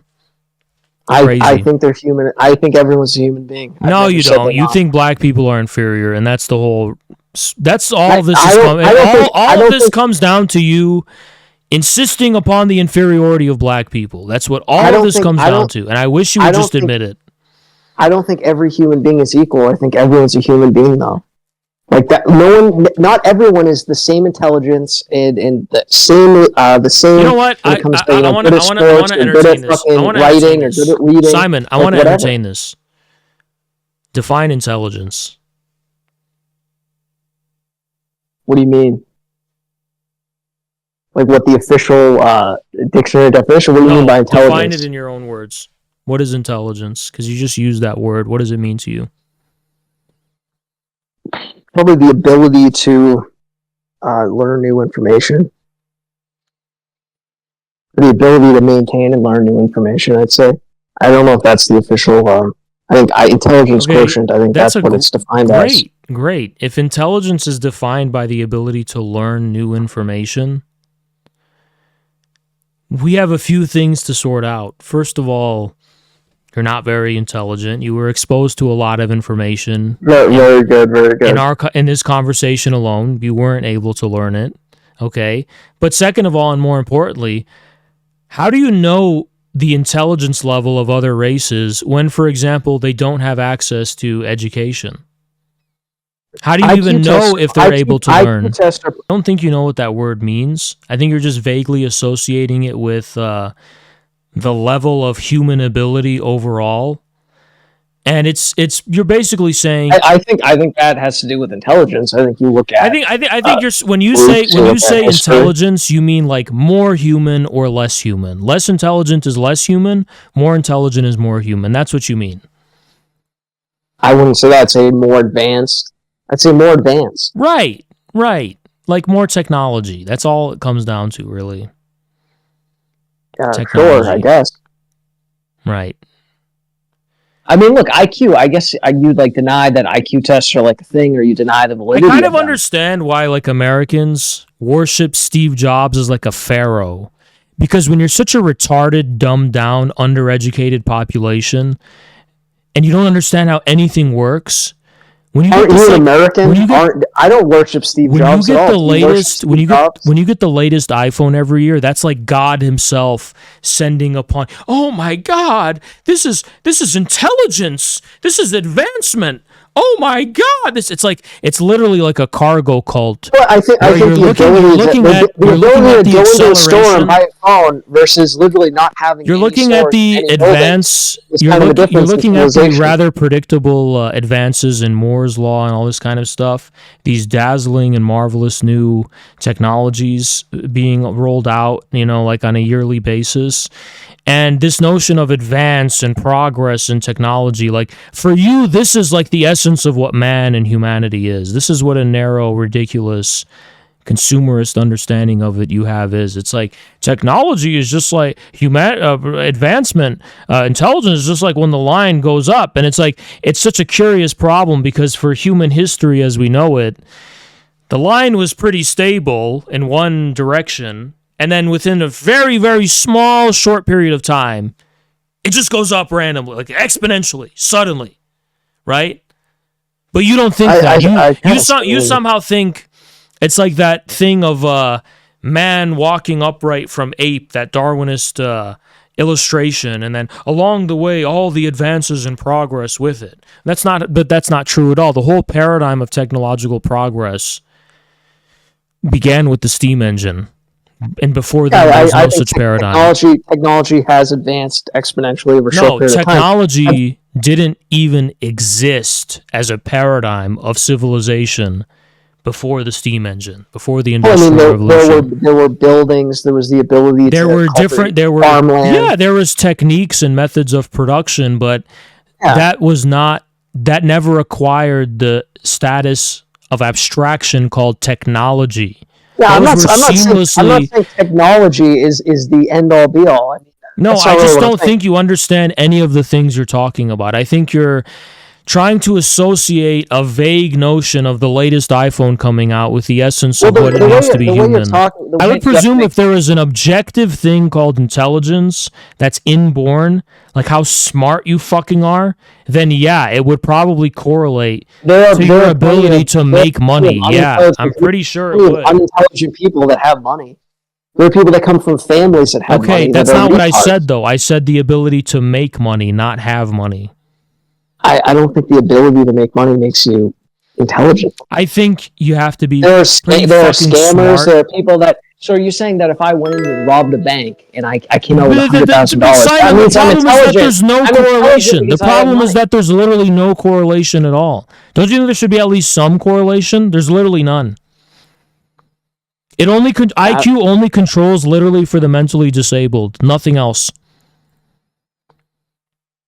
I would agree. I think that obviously you give someone a test. It only controls for people who have physical disabilities and nothing else. Physical. What about mental? Wouldn't it be mental? But I'm talking about people literally born with like an extra chromosome or an extreme neurological disorder. That's what it controls for. Extreme outliers. It doesn't control for any broad tendencies in the population, except your ability to be a pencil pusher who isn't making a lot of money but gets a salary appointed within the corporate institution. Because all IQ measures for really is your willingness to take standardized tests and nothing else. And also, the reason the test is literally something you can wipe your fucking ass with is because you can do better on it next. It's gameable. You can game an IQ test and literally master the fuck out of it by doing it multiple times. That's why it's a fraudulent, worthless. It's not a metric of anything, let alone intelligence, because it's gameable. There's no. Well, you can say that. I think you can say if I take an IQ test and I get 100, and then I game it, and then I get 200, did my intelligence increase by 100 points? No. So it's fucking meaningless. You can say that, but IQ tests sort of do correlate with what you'd expect. Like, you look at Asians score the highest on IQ. I think most people would agree Asians in general, if you're going by groups, because that's how the IQ Asians are the best at taking tests because they're the most focused on educate. Everyone knows that. They're the most focused on education. So IQ only accounts for tests. So by that definition, then blacks are the worst at taking tests. That's all it says. When the blacks have the lowest IQs, that just means they're bad at taking tests. Maybe it also means that black people are not as assimilated in our institutions in general. I mean, in America, blacks have been here 400 years. They've been here just as long as whites. Why wouldn't they be assimilated? Can you please read a fucking book? I didn't say how long they've been on the land. I said they're not as assimilated in the institutions. You know, there's a difference. Like, institution means like a specific fair enough. standardized way of organizing people. Well, this is the Rather argument than that a just lot of living liberals on the make. land. This is the argument that the left makes. They say that, well, there are certain questions in IQ tests that deal more with class. That, you know, if you're like a poor person Okay, taking an Simon, IQ test, you're not going to understand the question. Simon, black people have not assimilated into the U.S.'s educational institutions. They haven't. I mean, you look at, They- for they example, all- you look at. Yeah. I mean, you look at spending. You look at spending per student. I mean, there are schools in, you know, like I think Baltimore, Chicago, wherever. They'll give them iPads. They'll throw, you know, $300,000 a year per student. Do you They're think- throwing do you all the think- resources at them, and they're not succeeding. They're not doing any better. Do you think a people's ability to be institutionalized is based on how much money you throw at it? Or maybe do you think it's based on... I think that if you look at education, Oh, you're just gonna interrupt going me, to a thanks. better, if you're Go going to a ahead. better school, if you're getting more funding to your school, if you're getting all of these resources, I think that can help you, obviously. If you're going to school in the middle of nowhere where they don't even have fucking pencil and paper, then obviously you're probably not going to get as good of an education. Dude! Oh my god! You should give a TED Talk on this. Anyway, I mean, can I what's talk the now? point you're making? What's the point you're making? Yeah, the point I'm making is that if you don't have any stake in the system, and if you're literally not part of it, if you're not part of the system in any kind of way, you can't be institutionalized by it because you have no stake in it, because it's always a social contract that goes two ways.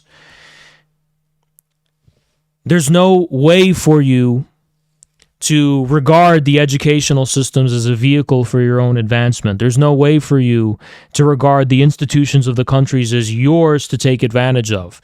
You rather see them as just an imposing presence intruding upon your ability to make a living, but not something that's yours. So that's the problem that black people have had in America. And you're talking about, oh, what about in African How are they countries? How are they not part of any institution? You'd have to explain that. What do you mean by that? Because the premise, there's two ways in which Americans assimilate into the system, right? One of the ways is having historical ties to the land in the form of land ownership. Okay, I the see what you're final saying, culmination of that was the housing reforms after the post-war period, which gave it to the Ellis Island immigrants, could finally have a piece of the land with housing reforms, affordable housing. Black people were excluded from it, by the way. And the second form is immigrants who already come from strong familial and kinship networks who immigrate here using the capital raised and conserved by these networks as a basis to build off of and make a living. These immigrant groups tend to be less loyal to the state, but more willing to kind of career climb through it. A good example of this are Brahmins coming from India. They're not necessarily extremely indigenized. They're not like very Americanized, but they're more than happy to take advantage of the system using these kinship networks that they bring from overseas. It's also true for a lot of Asian immigrants and Middle Eastern immigrants as well. So this is generally how people become part of the system in the USA. They have to begin from some kind of excess capital of some kind, right? Usually through kinship relations, through owning land either in the U.S. or overseas, which serves as the basis of kind of going through the system. Now, black people also do this, and they're Nigerian immigrants, top graduates in the U.S. in a lot of cases. They're very educated immigrants in the U.S., and they're black. They're actually blacker than African Americans, if you want to look at it in terms of their racial admixture or whatever. Well, I see what you're saying. I So think that's a universal phenomena. But when you don't have any starting capital at all to begin with, there's a reason 40 acres and a mule were promised to emancipated slaves, because Lincoln understood. We emancipate the slaves and they literally have nothing to build off of. That's not getting rid of slavery. That's creating a surplus population of people who are just just going to have nothing and either, enter into vagrancy or complete relations of dependence on others, and it's going to be a problem. They're not going to have anything of their own that they own themselves.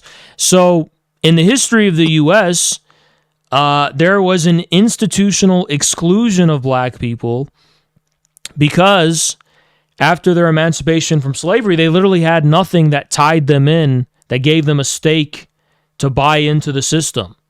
So that's why you have these huge disparities, more or less, okay?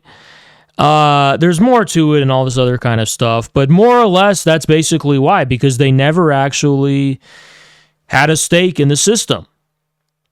Now, when people talk about Africa, African countries are a completely separate case. Those countries lack sovereign statehood. They lack their own institutions to begin with. They lack education on a mass scale. They lack mass popular education in many cases. If you bring IQ tests to people who don't even have schools, I don't know why you would think that would yield a meaningful result at all. It wouldn't. I see what you're saying. I would push back, like the Nigerian immigrants, for example. Those are like the best and brightest from Nigeria coming to the U.S. And I see what you're saying, and all that stuff. I actually I understand what you're saying. But I would say that you can say that, but why hasn't Africa? Why can't they build their own schools? Why can't they just build their own? Because they don't even own their own land.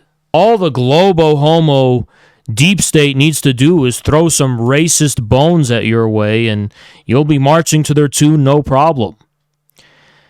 I mean, I genuinely believe if the people in Gaza were black, Keith Woods and all of these right-wingers would 100% support Israel.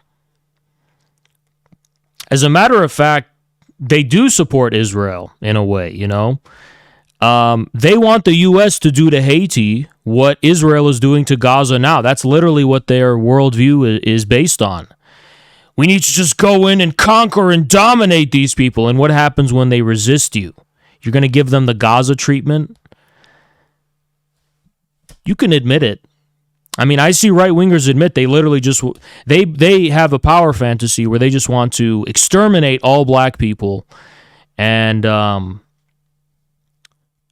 any pretense of morality and civilization, it flies out the window, and we are not surprised by it.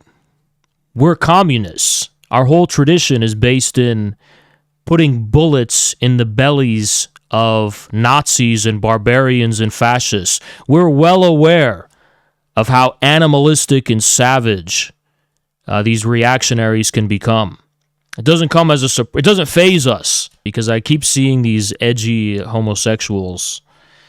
I think those are the BAP people. I lose track of these right-wing losers who all lost relevance after 2016 because their zeitgeist is over. But they're constantly saying things like, "Oh, you know what I think? I think we should just destroy Haiti and just populate it with what?" And then you can think whatever you want. But you're just a homosexual with your fantasies. There's nothing more to it. It will never happen. It may be. It's a very bold transgression of morality.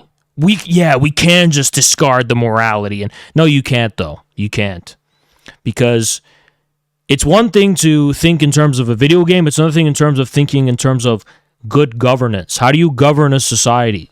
How do you maintain social cohesion? How do you maintain legitimacy internally? Yeah, that's a science. That's a difficult thing to do. You can't just say, "Oh, well, I have guns and I'm just going to kill everyone I don't like." And it's like, well, that's not how it works. It's never how it's ever worked, ever, by the way, in history.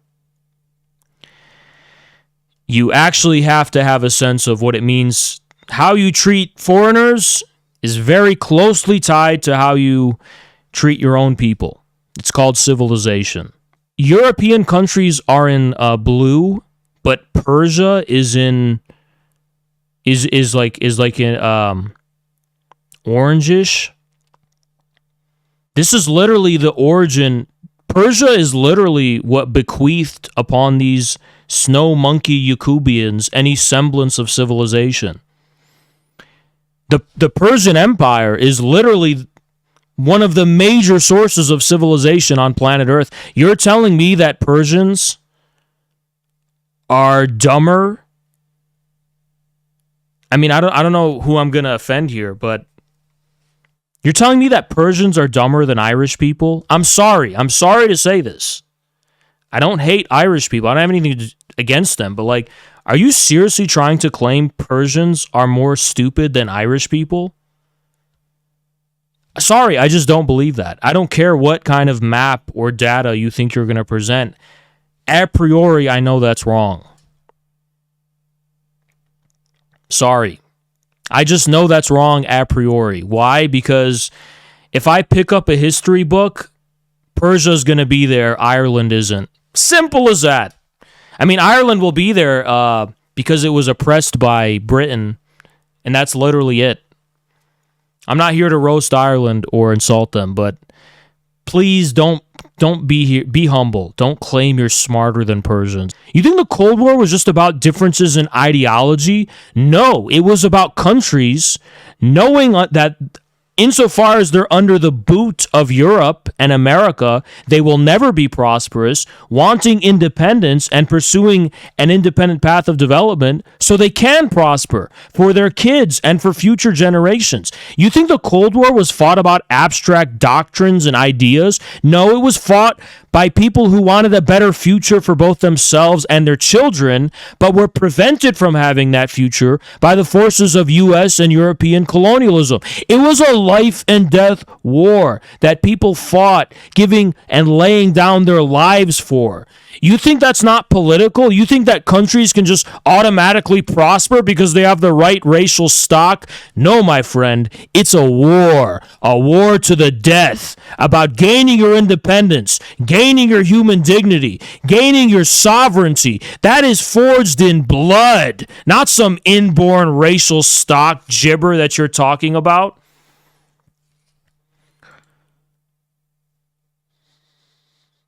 You think this whole story of the 20th century is just what? What do you think all these wars were about? What do you think the Soviet Union was fighting about? Why do you think the world attacked the Soviet Union? Why did they attack the Bolsheviks when they immediately took power? Because the Bolsheviks were a literal siren on the face of planet Earth, broadcasting to the entirety of enslaved humanity to rise up and take control of their own future. That was the menace of Bolshevism. Behind this fear-mongering about the Jew and Judeo-Bolshevism, it was a fear of the African and the Indian and the Arab and the Turk and the Asian, and of the European worker too. But this idiocy, what racial stock do these people have for them to be prosperous? Prosperity isn't free. It's not, it just doesn't automatically happen. It's a geopolitical thing. It's a political thing. Japan, South Korea, Germany prospered because of the Marshall Plan. They didn't prosper because they autonomously just pulled themselves from the bootstraps of their racial stock and just automatically became wealthy countries. That's not how it works. How it works is, since the beginning of the Industrial Revolution, it's been a game of seizing surpluses of capital and disposing of those surpluses in ways that are political, either using them to create vast foreign colonies and neo-colonies to extract the resources of others and ruthlessly crush competition, or totally throwing off the yoke of foreign colonialism, learning modern science and technology, and from year zero, from scratch, super industrializing your country from scratch, extracting raw surpluses from agricultural production, to challenge and stand up to the West. That's what Russia did. That's what China did. Were there famines? Was it harsh? Were there a lot of calamities? Absolutely. But every single person that died under Stalin and Mao, it was worth it, because that was the only way. That was the only way that people outside of the big club could become free, sovereign, and powerful without becoming slaves like the Japanese and the South Koreans. They are free men. Their children will be free. Generations from now, their people will be free because they made the hard and tough choices to turbo-industrialize their countries, however ruthlessly, however cruelly. That's how they became formidable rivals of the West. The West did it just as cruelly, by the way, but the cruelty was imposed upon others. The Chinese and the Russians, they took responsibility for the costs of modernization and industrialization. They themselves dealt with it internally. They faced existentially all of the evil demons of modernity, all of the evil demons of industrial modernity, the human costs of it. They put this burden on themselves instead of offloading it hypocritically upon others and then reminiscing hundreds of years later about who the superior racial stock is and who isn't. You want to talk about civilization?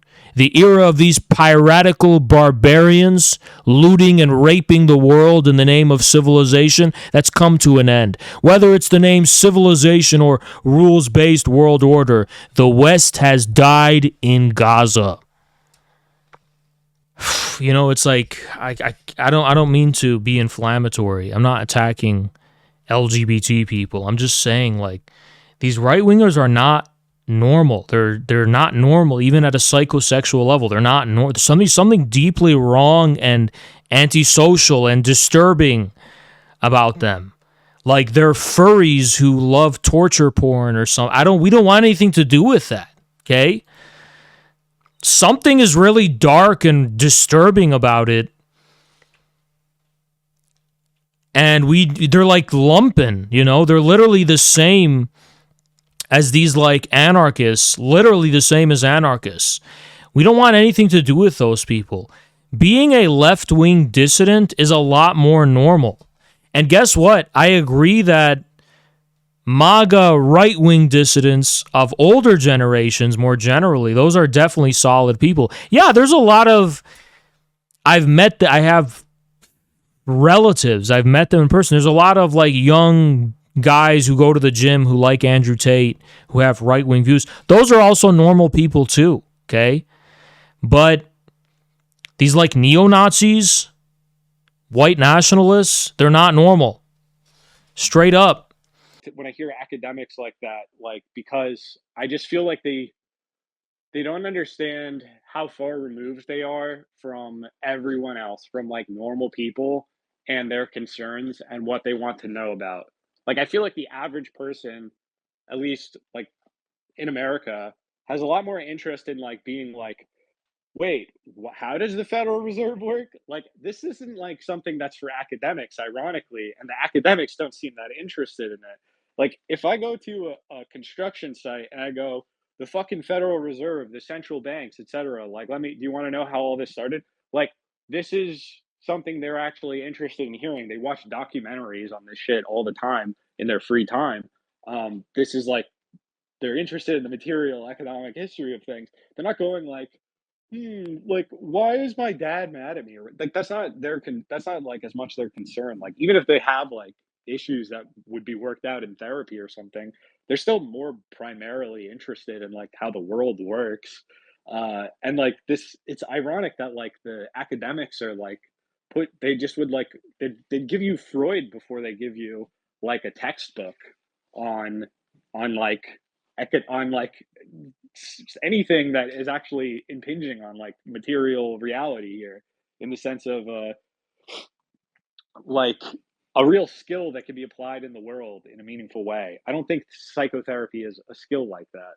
When the FBI was interrogating me and trying to get information about like what accounts or whatever were doing this, I was like, I don't really know, but they were asking me to identify like avatars on the internet, and one of them was of a character in Neon Genesis Evangelion, and they were like, "Do you know what this is?"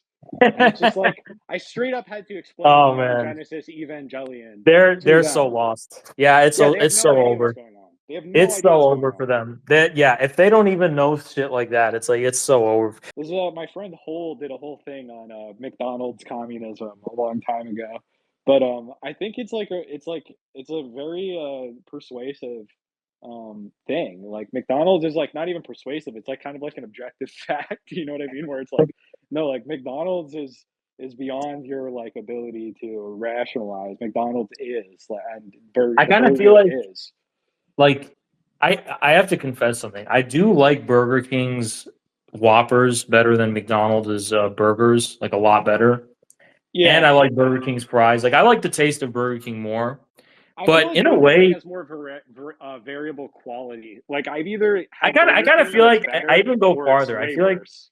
I feel like Burger King is kind of like a reactionary, counter-revolutionary response to McDonald's It communism. is.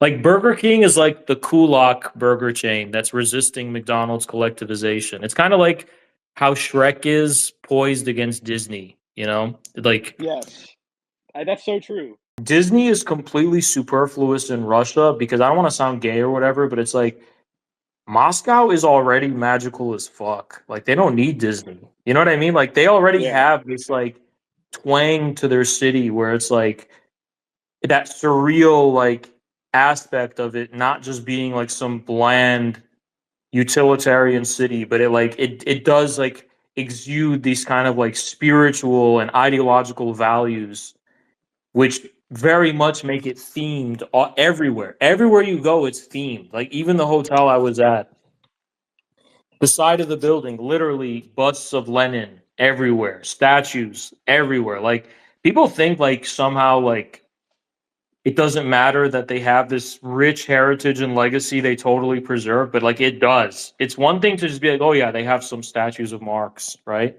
It's another thing to walk outside your hotel, just like one on the sidewalk, not even a block, and a giant statue of Marx saying "Workers of the world unite," totally in yeah. pristine condition. Even if you want money to like pay the hospital bills of your family member, like there's something so cruel about, you know, I understand it's capitalism and stuff, but I feel like there's an ontological cruelness where it's like, oh, you want money to like pay your mom's hospital bills? Fuck you. No, you can't. As opposed to like, oh, you want this money to kind of like to open up this art gallery that's going to be really like the next big scene, the next big taste.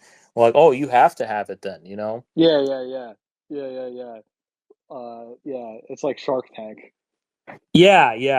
It's like, yeah, the pitch of like paying your mom's hospital bill is just it's not very lucrative, I guess. Yeah, there's what's in it for me. Like that's why con artistry is like such an American Well, it's phenomenon. not even that. It's like rich people, they're willing to waste money on bullshit, but they're not even willing to spare 1 cent toward that hospital bill. I think that people who spread propaganda against the Bolsheviks are actually porn addicts because your impulse control is incredible. The fact that you can't shut up for 2 seconds and let me get a sentence in and start screaming that Solzhenitsyn, who was born after the revolution and whose parents were victimized with it, was somehow loyal to the revolution. I don't understand what that's supposed to mean. I don't understand. He was part of the movement. He was loyal to the movement. But he was born after after it happened. Okay, yes, but his parents were against it, where he was loyal to it. He was born after it happened. So all that means is that he was raised in Soviet primary school. That means nothing. You're being tricked and being corralled into an ideology that's going to keep you losers and defeated forever. And you're playing right into the hands of the owner class, of the ruling class. You're doing exactly what they want. Keep whining and crying about Jews. You're not going to get anywhere. Because think for a moment what the practical consequence of this is. Think for a moment, even if you're right that all of the elites are Jews, what good does it do to cry about this? What are you going to do? You're going to deport all Jews? You're going to start attacking all Jews? Because the only Jews you have access to are normal people, like your neighbors, like the guy who owns a bagel shop. Those are the only Jews that are accessible to you. So what are you going to do about it? You're going to do what the Nazis did and start attacking your Jewish brothers and your Jewish neighbors and normal, ordinary people? Wake the fuck up and realize something. Even if you're right that Jewish elites control the world, you have no access to those elites. The only thing you have access to is your power as a worker, the power of your labor, the power to take control of your resources, the power to take control of your banks, the power to take control of your money supply and your state and your country. And it doesn't matter if the owners are Jews or not, because as long as you exercise that power, nobody can use it against you, whether they're Jews, whether they're aliens, whether they're anything else. So think with your fucking head. This anti-Jew shit that people are spreading, the only practical consequence of it is A, keeping you a knucklehead and an idiot who's not going to have any curiosity about how the world actually works, so that all you'll do is scream and cry and whine about Jews all day to the detriment of any real effort to change the system. Or what it's going to do is have you do what the Nazi thugs did and start attacking your normal Jewish neighbors like an idiot, criminal, scoundrel scumbag. So pick your poison. Either way, the outcome is no good. They don't want you to know this. They don't want you. This is why they want to get rid of X and social media that's not controlled by them, like TikTok, in the first place. Because when you put your numbers together, I know you're a small person. You're an irrelevant person. You don't matter. Sure. Tell yourself that every day. Sure. See, I'm not going to sit here and tell you, I'm going to be a motivational speaker. You're a nobody. I agree. But when you nobodies put your numbers together, there's nothing you can't accomplish. Literally nothing. You can literally do anything. And they're seeing people put their numbers together on TikTok and on X in ways that they're scared of. And who are they? Well, I'll tell you, they're not all Jews. They're not. Most of them aren't even Jews. So shut up about Jews.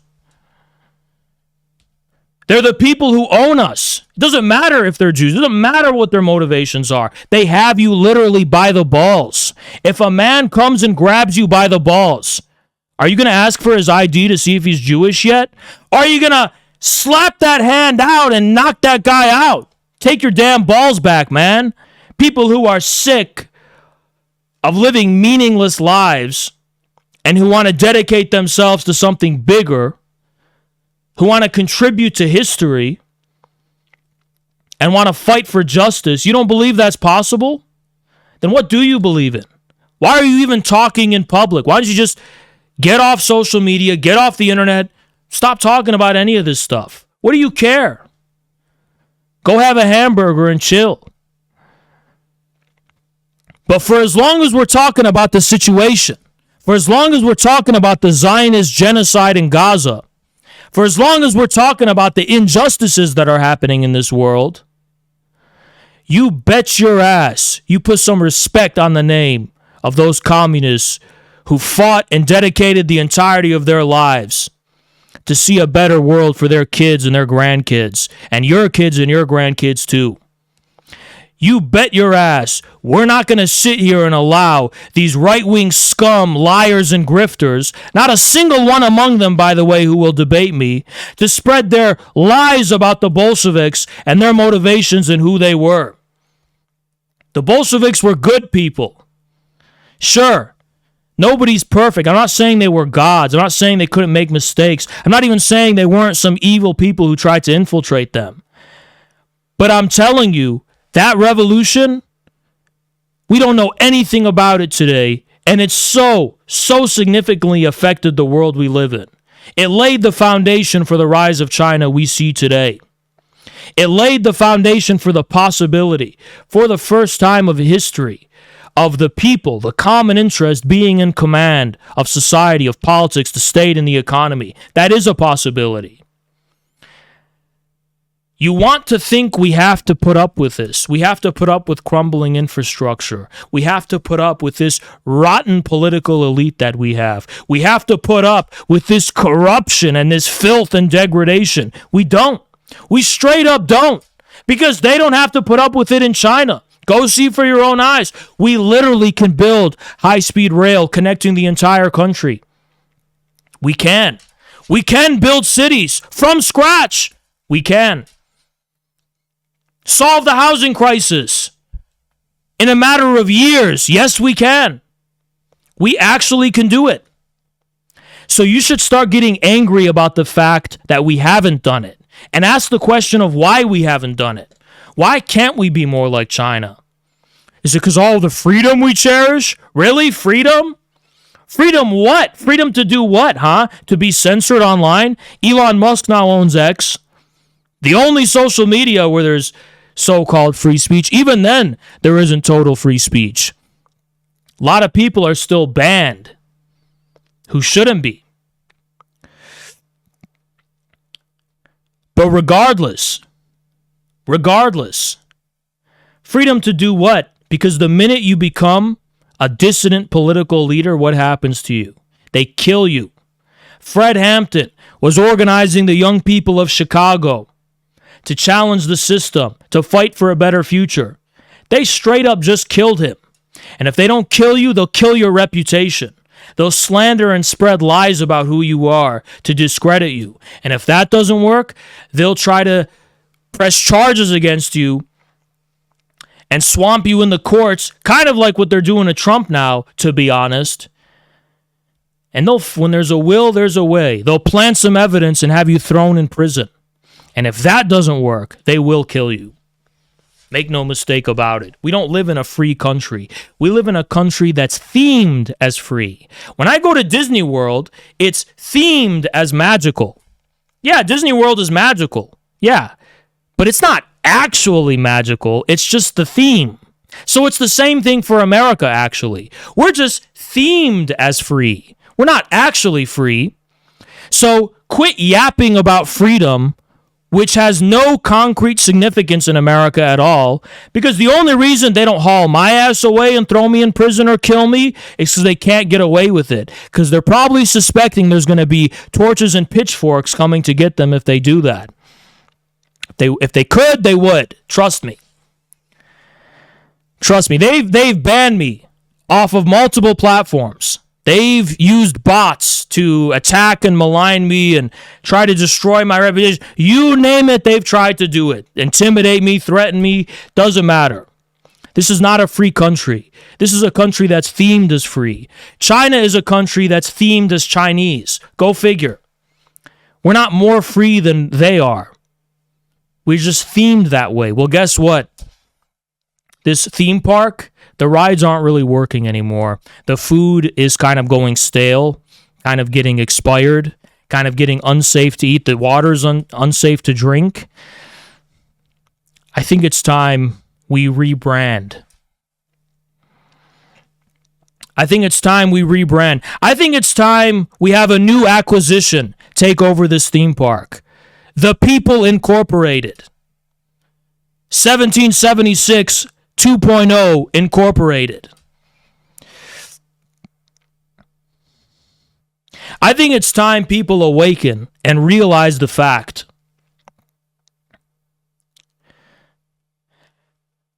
that they've just been listening to commentary about politics, about what's going to happen. Not aware of the fact that they are the key and decisive factor behind why things happen. If the workers of this country united, they could get anything they wanted overnight. So why haven't they? Because they keep you divided. They keep you divided by race, keep you divided by religion. Why do you think it's not a coincidence all this Jew nonsense, this anti-Jew nonsense is going viral? At the same time, they're attacking the legacy of the Bolsheviks. Why? Because the Bolsheviks taught the Russian worker how to stay united, whether they're Russian or Georgian or Ukrainian or Jewish for that matter or Muslim. Stay united as one working class. You can move mountains. And I mean this with complete sincerity. I mean this with complete sincerity. It was a 0 out of 10. There are no redeeming qualities. It was so bad, I actually kind of felt a little bit sick in my stomach and wanted to vomit because of how bad it was. I don't even know where to start talking about how bad Netflix's adaptation of it is. If you have any interest in watching The Three Body Problem in any capacity, just watch the 10-cent version. And I'm not just saying this because I'm a China shill or whatever. I'm saying that from the bottom of my heart. The Netflix adaptation. Hamza, what's going on, man? Thank you so much.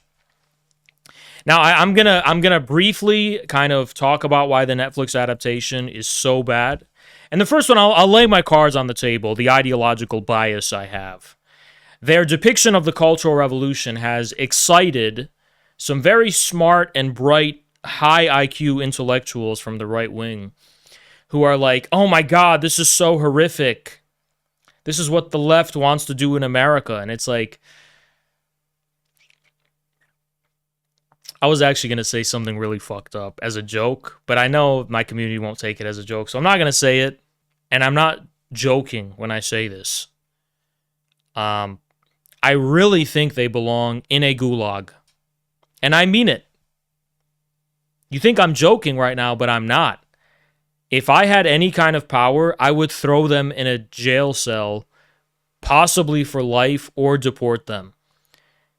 They are so hideous and disgusting with their writing.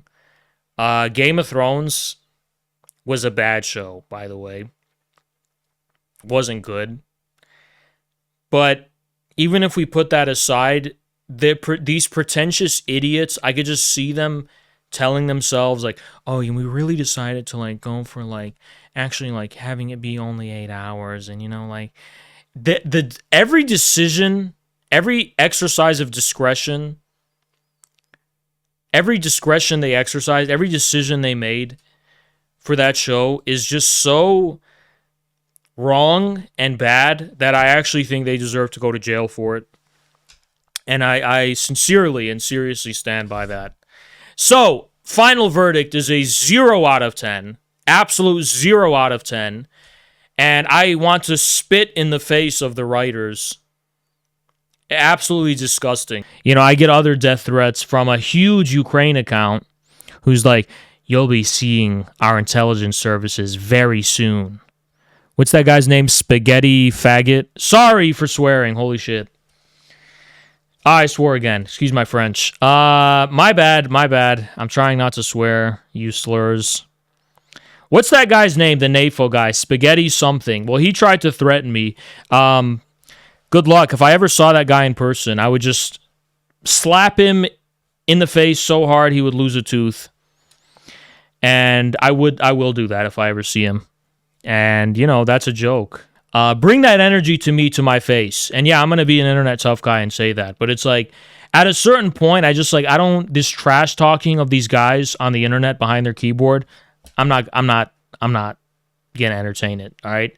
Because I know for a fact if I see any of these disabled NAFO people in person, they're going to be quivering and very nervous. And if they're not quivering and if they're not nervous and they're feeling, you know, bold, I don't know what to tell you, you know. They're going to put me in a self-defense situation where their teeth are going to be on a curb and my foot is going to be stomping somewhere. Anyway, about Anonymous. The right-wing LARP about them being nostalgic for the 50s or 80s. It seems to evoke the right emotion. No, this is a mistake. We need to be very futuristic and have a retrofuturism, if anything, similar to Fan Wenon's works, similar to Xi Jinping works and stuff.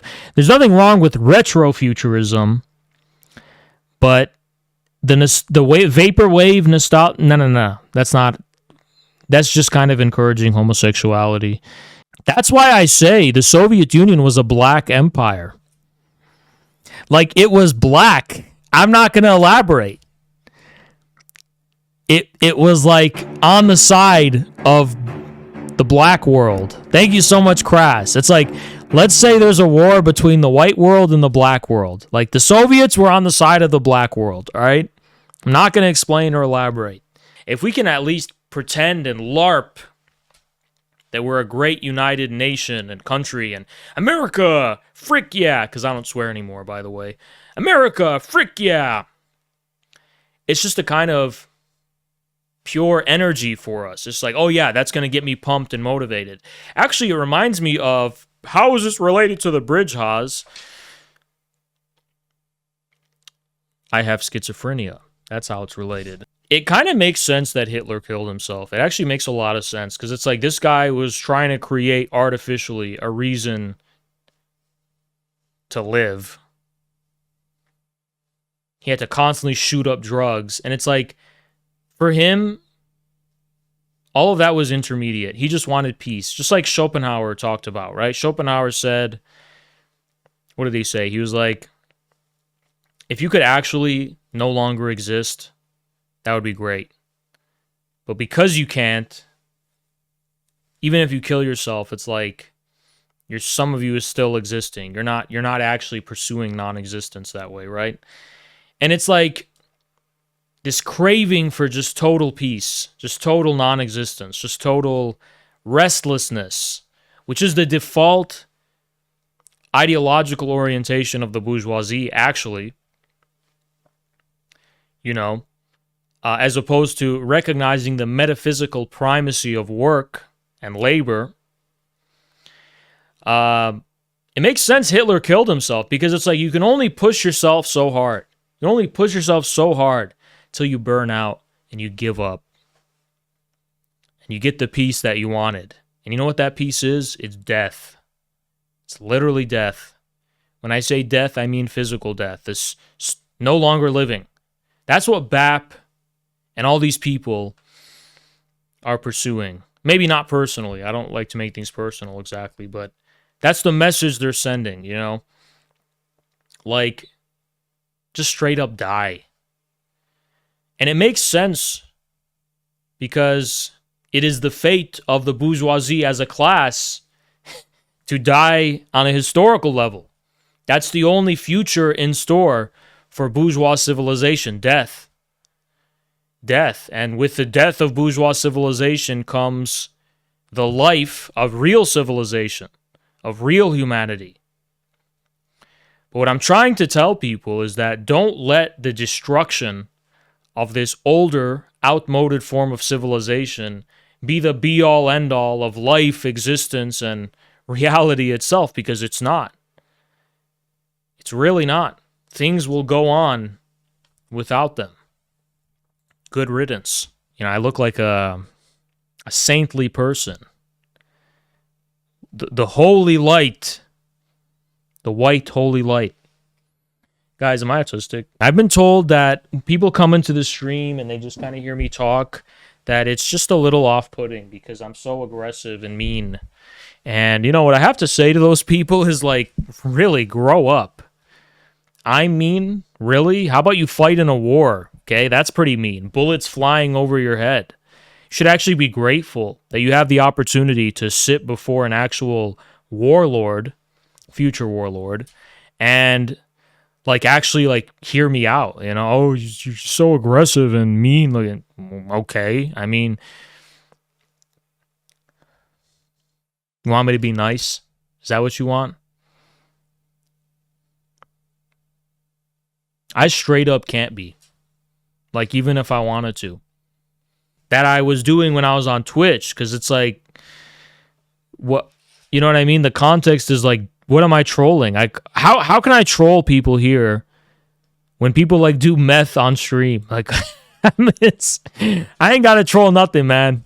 Why we have so many cultural problems is because our schools are segmented by age. Because when you think about that, it's like, if you are in an institution with old people and kids and teenagers, wouldn't that disincentivize a lot of bad behavior by like teenagers? Like, are you really gonna hit the gritty and like, I don't know what kids are up to these days, but like do all that nonsense if like grandma's right next to you? What would grandma think? You know? And I feel like it would just be more wholesome. Especially when you're, you know, like high school, how much kids are like so hyper focused on like, you know, dating and all that kind of stuff. Like I get that it's natural, but I feel like it would all be more wholesome if it wasn't segmented by age, the setting that is. And I feel like that would encourage more kind of like respectfulness and eloquence in terms of like teenagers dating and forming relationships, and it's not trashy and there's no teen pregnancy, and it's kind of just like, yeah, grandma's literally right there. You know, are you gonna do that in front of grandma? You're not gonna do that in front of grandma. And there's a 5-year-old there too. You're gonna do that in front of a 5-year-old? No, but that's what I'm saying. It's like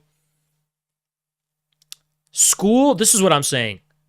We need to bring back child labor. Hold that thought. It's literally in the Communist Manifesto. And what I mean by that, clip it. Go ahead. But what I mean by that, thank you so much, Gary. What do you think about Putin revealing that Jesus was black? Gary, thank you for the 10, but I I don't It does make sense that Putin would be revealing that because he is black. He is a black man, but I don't know what to say. Now, regarding the child labor business, no, in school, that should be integrated with labor, right? Like at school, you should also be working. Why not? Yeah, part of school should be working and like, you know, like cutting down trees and potentially mining if it's safe. I don't know if it's safe. And like actually like working. Why is that so controversial? Well, the reason we don't do that is because it's like for the private sector, so it'd be like exploitative. But if it's not the private sector and we're just doing it for society, like in the Communist Manifesto said, like what's wrong with that? School should be a place where not only are you taught how to read and write and do math, but you're also taught how to like actually do things like with your hands. Right? Or what? Yeah, you can be taught how to weld. You can be taught all these things. And like if you're going to be at school for 7 hours a day, half of it should be working. Minimum half of it. I actually think 2/3 of it should be working. The other third you could be like, you know, I don't know, like reading books or whatever, you know.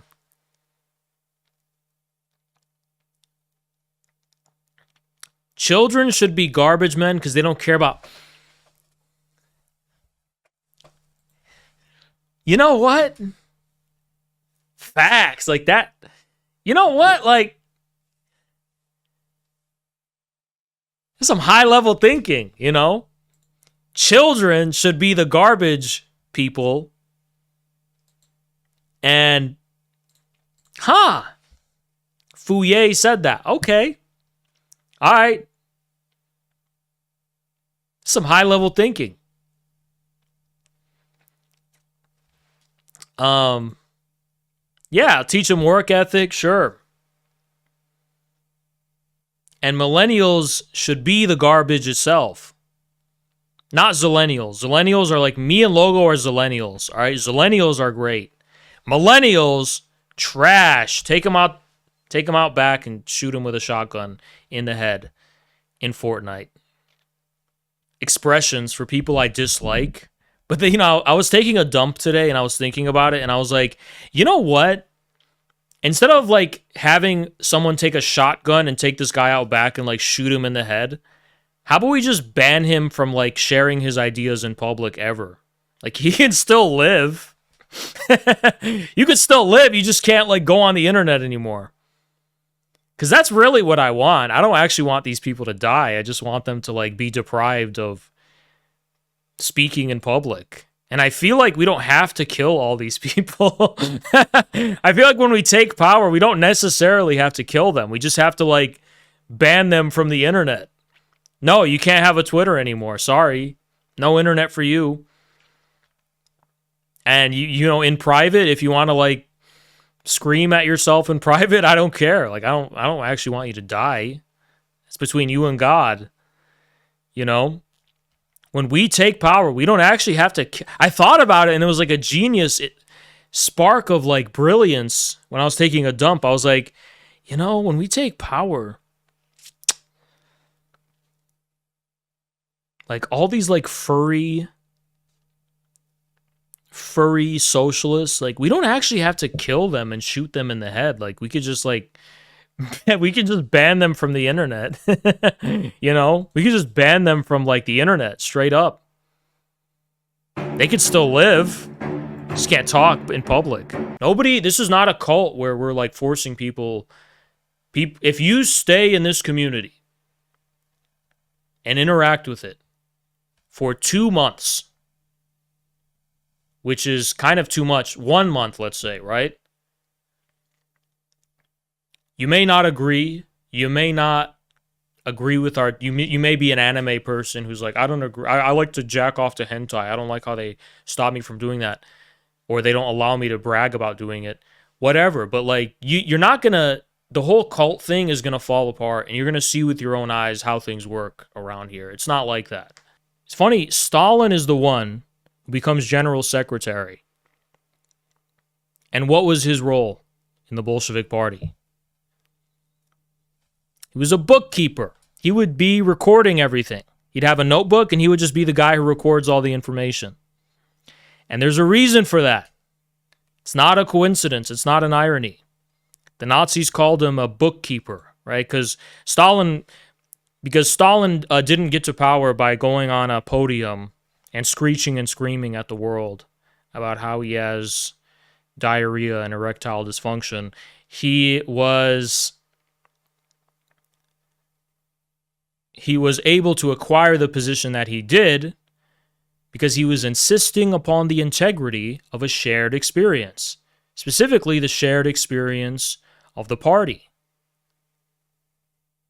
the shared history of the party, and then beyond that, the shared experience and history of the Russian people, which Stalin defended.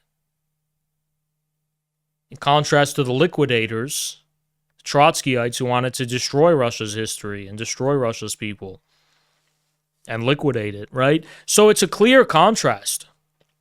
It's a clear contrast that's going on here.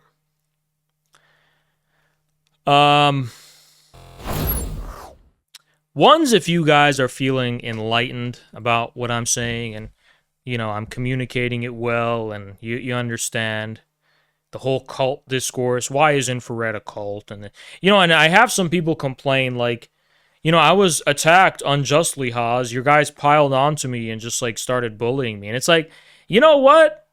Sometimes gorillas act like gorillas and they start wailing on a guy who probably didn't deserve it. But this is the guerrilla army, Keep that in mind. This is the guerrilla army. You want to talk to Haas. Haas is an extremely reasonable guy. But if you want to talk to the crowd, the guerrillas, there's a guerrilla group dynamic. The guerrillas start beating their chest. Everyone just starts getting riled up and getting excited. And then it's all pandemonium. It's pandemonium. Where's the zookeeper? Where's the zookeeper, right? You ever seen that video? Where two gorillas are fighting, and then some lady's like, "Where the zookeeper? Where the zookeeper at?" And it's like, lady, what is a damn zookeeper gonna do about that? Imagine, zookeeper walks in. All right, guys, cut it out. Guys, knock it off. Knock it off. Literally, like an 800-pound silverback gorillas with all their might fighting. Some dude with Curious George shorts and one of them zookeeper hats walks in. Guys, knock it off. Knock it off. All right? Enough. Cut it out. How's it go? Cut it out. All right? Enough. And it's kind of similar to people complaining about the guerrilla army piling on them. It's like, look, sometimes Haas is going to intervene and say, guerrillas, don't attack this person. Y'all shouldn't have done that. And then you guys trust me enough and my judgment enough to like be like, all right, we're going to lay off that guy, right? But I think what people approaching this community should bear in mind, because it can be very intimidating, I understand. Just bear in mind the following fact. People are very vigilant and on edge and ready to attack outsiders because our enemies are actually really enemies. Like they actually, just like what I mentioned earlier, the type of bananas they get up to, this type of shenanigans they engage in. This community has experienced a lot. We've experienced a lot of bad people. And, you know, approach it as you would walking into a community of gorillas, you know, kind of keep your head down. Don't stare at people in the eyes. You know, yeah, it's so incredible how you guys actually are like gorillas. Like, what is good advice for somebody coming in the Discord? If somebody comes in the Discord and starts like looking y'all in the eyes and like addressing everyone like, hey guys, what are your views on? Or like, hey guys, do you know that? And like, just like starting like saying, and then like everybody like glow jacks them, right? Not good. It's like walking into a gorilla enclosure and like looking into their eyes. Like, it's not good. But if somebody walks in with like bananas and starts juggling them and like entertaining y'all, they're good. Y'all are gonna, you know, that's a way to actually be well received by this community. Like, come and actually bring results, you know? If people come in and they just like do, instead of looking into your eyes, they're just like, no. If somebody walks into the community and just like starts like trying to hype everyone up positively, like instead of looking, see, don't look into people's eyes, just come in and be like, yeah. And then like you start doing that and then everybody joins in. It's chill. Everybody likes you, right? It's all good. But if you come in and start staring people in the eyes and like, it's not gonna be good. It's not gonna be good, you know? So it's actually incredible, because I mean this when I say it, is that this community is probably the most advanced of any political community. You guys are probably like the most well-read, the most sophisticated, the most intellectually sophisticated, I should say, theoretically sophisticated, the most accultured, the most curious. You guys are like refined gentlemen and gentlewomen or whatever, right? But like on the exterior level, y'all are pretty much gorillas. Like, that's actually how you act, is gorillas, you know? It's actually how you act. So this is a message for outsiders. Like, if you are intimidated by infrared, maybe you're just getting kind of filtered out because you're a weakling. Because this is no place for weaklings. No place for weak seeds, right? Weaklings. Not weak seeds. Weaklings. There's no place for weaklings. Yeah, literally anybody can come and chill with infrared. You just gotta like actually be real. That's what we like, authenticity. You gotta be real. All right, be real, be funny, be entertaining, be whatever. Be humble. But don't come in, start staring us in the eyes and you know. But that's actually how it works. Like, I don't know, you know. We don't have a huge community, but it's like, how is it possible to, you know? Because look at Discord. Look at, like, Discord communities. They're, like, people looking for actual, like, replacements to their families and their friends. And, like, they're looking for love. And they're looking for, like, they're looking,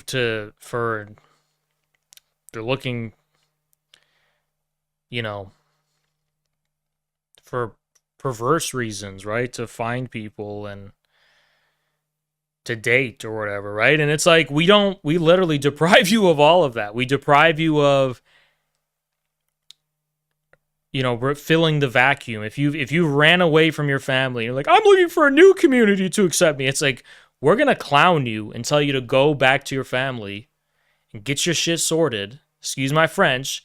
Get that sorted, and then you can come back to us and like chill with the gorillas. But we don't have any of that, you know, that pan leftist runaway children, orphan runaway children.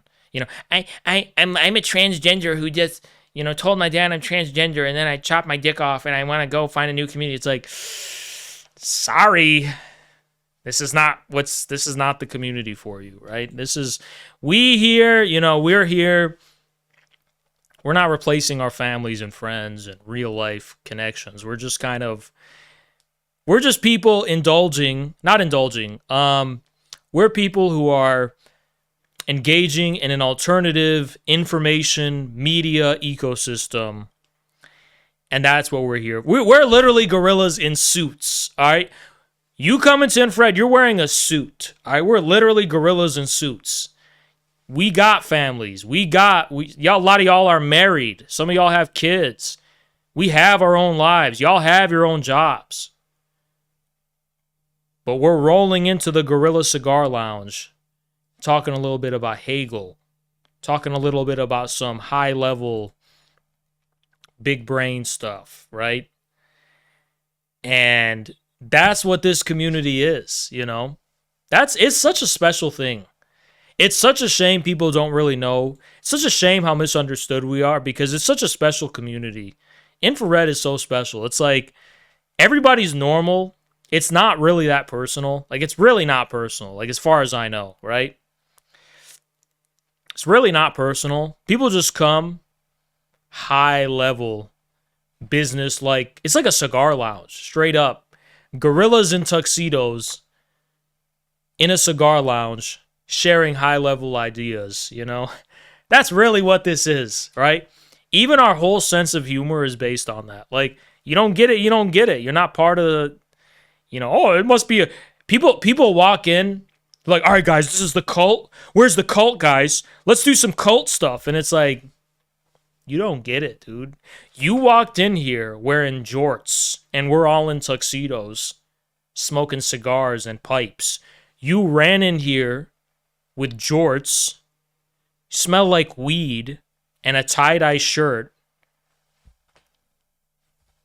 You need to be escorted out of here. And that's really what happens, you know? That's really what happens. They get escorted out. The security comes and takes them out because, like, you're acting weird, all right? Yeah, they walked into a Masonic lodge. High-level ideas going on. Just like the high-level ideas when I opened my Discord, and the first message I see is a guy saying, I don't like big butts because they're sweaty, because they're too sweaty and smelly. And that's the first thing by the way, is that guy banned? Because I feel like he needs to be banned, all right? I walk in, that's the first thing I saw, all right? So this is some high-level... this is some high-level stuff going on all the time, all right? Just really big brain, really high IQ stuff. Reminded me something, because I saw Alex Jones. I found the actual meme antidote to the JQ. Okay, forget about statistics about the Bolshevik Party. Forget about, you know, numbers. Forget about all that, right? Alex Jones cracked the code. All right, so he was debating Rabbi Shmuley, and he was like, "Look," it was the best thing ever. He was like, "Look, I understand a lot of Jews have a lot of disproportionate influence, but you know, honestly, there's a lot of people on the right. They're just trying to make them out to be like leprechauns or something." That ends it. All right, because it's actually so true. Leprechauns. The whole JQ is based on belief in leprechauns. That blew my mind. I thought about it. I was like, what the hell? It's so true. They are literally setting Jews up to be leprechauns. It's like everything's there. The pot of gold, just how they look, how they're depicted. The merchant meme is literally a leprechaun. They're like tricksters. They're rubbing their hands. and look, I love Alex Jones so much. I love him so much. Because why did that come from his mind? He's like, that guy is a genius. Alex Jones is such a great guy. He's such a genius. He's like, because that's literally like the American Texan He's like, Alex Jones is like, I've heard all your arguments. I've seen all your infographics. I've seen all your memes. I've watched all the BitChute documentaries, and it's almost like they're leprechauns.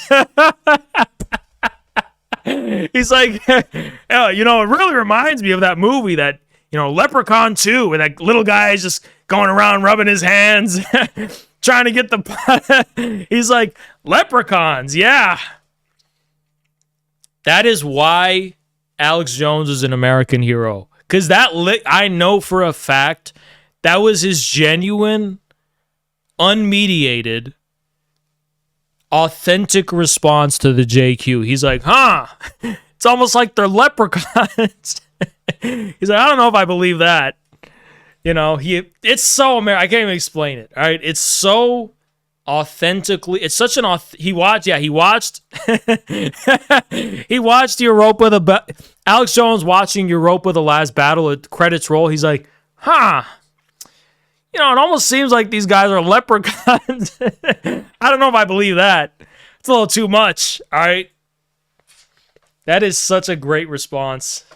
Leprechauns. We need to appropriate that, distill it, and weaponize it, all right? All right, Jews, get to work. Infrared Jewish deep state, get to work. It's actually said that Lenin spoke English with a Irish accent. So... y'all ever heard the counter JQ memes where they're like the Irish control? Lucas Gage, when he was raging about it, he's like, and they're trying to fucking say. He was raging. It kind of discredited the JQ a little because it's like he was raging about like, these like Jewish pieces of shit from infrared, this Jewish guy. Because like we have like one, I think it was Mar. He's like, and this Jewish guy came to me, and he was trying to fucking tell me that the Irish control everything. He's like, genes aren't real, the Irish control everything, and Stalin didn't even kill one fucking person. It actually made us, you know why that made us sound so based? It made us sound so based because it's like, we are way more totalitarian and cult-like than the alt-right neo-Nazis. And we're so cult-like that we even have these magical Jewish leprechauns in our cult. One of them named Mar, who's spreading alternative facts about the JQ, saying it's the Irish. It's almost like he's like lambasting us like a liberal, like, and they don't even believe in the vaccine and science. They have alternative facts, and it's like Mars out here pumping out the IQ memes, the Irish question, and it's like we're warping reality. Total fake news. We're like warping reality in such a like obscure niche way, and he's like enraged by it. And it's like the reason that defeats the JQ is like because like typically the schizo is the enemy of the Jew, right? But we have out schizoed the alt-right. We have out schizoed the JQ people that even our Jews are schizophrenic. Like that's how much we out schizoed them. Like that just shows how much we have no proximity to power, to the people in power. We have no proximity to the hegemony because we're so far out there that even Lucas Gage is like, wait a second, that's not what MSNBC said. Stalin didn't even kill one person? Come on. And we're like, no, he didn't kill a single person. Wait, actually, Stalin, that's not what we say. We say he didn't commit one crime. But he didn't kill it. I mean, he signed orders agreeing to executions, but he personally didn't kill anyone. Or maybe he did at that bank robbery. I don't know. Maybe he did. But he never killed any people because his victims weren't people. You know? Ever thought of that? They were Irish. Just like Keith Woods. The ultimate leprechaun cataloger. That's what we need to start calling noticing. You know what noticing is? Noticing is actually just leprechaun hunting. You're just doing leprechaun cataloging. You know something funny? I literally became the biggest antagonist and villain of Taryn Fivek's life just because Caleb Maupin told me she's the reason. It is true, actually. She's like a Fed, but like one day I woke up and I was like, you know what, Taryn? You are my arch nemesis. I will be your villain for life. I woke up and I'm like, you know what? Taryn Fivek, I'm giving meaning to your life now. But we have different intentions because she thinks at the end of this we're going to like kiss or something. But that's not what's going to happen. In the end, she's going to jail just like Hillary Clinton. Because she's going to get locked up just like Hillary. I'm going to be like Trump, who also had a similar relation to Hillary Clinton. And when he was campaigning. And, you know, he didn't lock her up. But when I'm president, when we're in power, she's going to jail. She's going to jail just like Hillary Clinton was going to go to jail. But we're actually going to keep the promise, all right? No, not even a gulag, just jail. Just like normal jail. She's just going to jail. Going to jail for being retarded. Thank you, Grandma Americana. Appreciate you. Opinions on the Hunger Games. I hate it, and I hope it gets banned. You know who needs to go to jail is Sydney Sweeney for being mid and just like not worthy of the yip yap she's generating. Oh, Sydney Sweeney. Yeah, it's a blonde woman with big tits. Yeah, go to Denny's and you'll find a waitress who looks like that, all right? Nobody gives a... There's nothing extraordinary about Sydney Sweeney. Literally nothing. It's just like a bunch of You know why Sydney Sweeney has captivated the internet? Because it's a bunch of extremely out of touch, like coastal elites who like don't know what normal people look like anymore, who are trying to idealize the experience of just like, oh yeah, it's like some blonde woman who lives in America. They're so out of touch, they don't even see that anymore. They're like, they want an excuse. They don't even have, like, if Sydney Sweeney worked at Wendy's and somebody was going to pick up their Dave's Double, she would not be noticed. But because like on the internet, they're all like collectively cooming to her in such a homosexual way, actually. And I'll qualify why that is, because like, as a man, why do you need to collectively sexualize women? Can't you just do it in private, like in your own head? Like, why do you need another man's validation? Like, you're all like literally giving each other hand jobs thinking about Sydney Sweeney, you know? And you're starting to have discourse about it. Like, who cares? If you think she's fine, you think she's fine. Like, why is that becoming like a discourse? You know how cringe that is? You know, y'all are whacking each other off to your own imagination. And it's super weird, all right? I don't have celebrity crushes because that's stupid. It's actually stupid. Celebrities are not... You don't have to have a... You don't need a celebrity crush. You can just admit, like a normal person, that 99% of celebrities are mid. Tell me I'm wrong. Tell me I'm wrong that they're like mid. Like compared to like an average person at Denny's, compared to a McDonald's worker, I know this is a meme, but it's like so true. Celebrities are mid. No, but it's like Pokemon. I have to have a favorite Pokemon. No, you don't. You literally don't. You can just be like a normal human being. Stop idealizing people.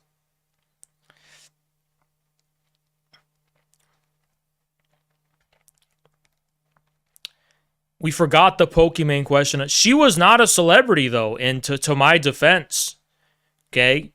If I wanted to DM Pokemon, I could have. And she would have responded because I'm such a famous person. And I'm probably the most handsome person on Twitch at the time. But I decided not to because she would have gotten canceled, and I sacrificed. I'm such a good person that I sacrificed. I saved her. You're welcome. Oh, that's why I'm not watching Dune. Viva's got it. I'm gonna go ahead and say this on record. I hate Timothy Shadow, whatever the frick his name is, and I would beat the shit out of that guy if I saw him. Just fully knock him out. KO in one punch. No questions asked. I just because of how he looks, can't stand that guy. Oh, you're some big shit everyone talking about? How about I KO you in one punch and take your entire career in 1 second? If they just had a different actor, it would be probably a great movie, but the Messiah is not a crying little boy, all right? David Lynch had it right. Even that Kyle MacLachlan guy was a good character. I didn't mind that guy. He was pretty cool. He kind of had Luke Skywalker vibes. This dude is just a crying little boy. Just a little boy crying. You know who he reminds me of? That school shooter kid. Not the school shooter, but the activist. What's his name? The activist who's an FBI, whose dad is an FBI agent. He'd go around the country like, we need to ban guns. I'm so angry. We need to ban guns. That's what he reminds me of. What's that guy? David Hogg. Yeah. That's why I hate that Timothy guy, because he reminds me of David Hogg. It's like the same type of anger that he's exuding. Like, I'm such an emotional activist. I'm angry because of how women are treated. God. Oh, I'm really bothered by the wage gap, and it makes me angry.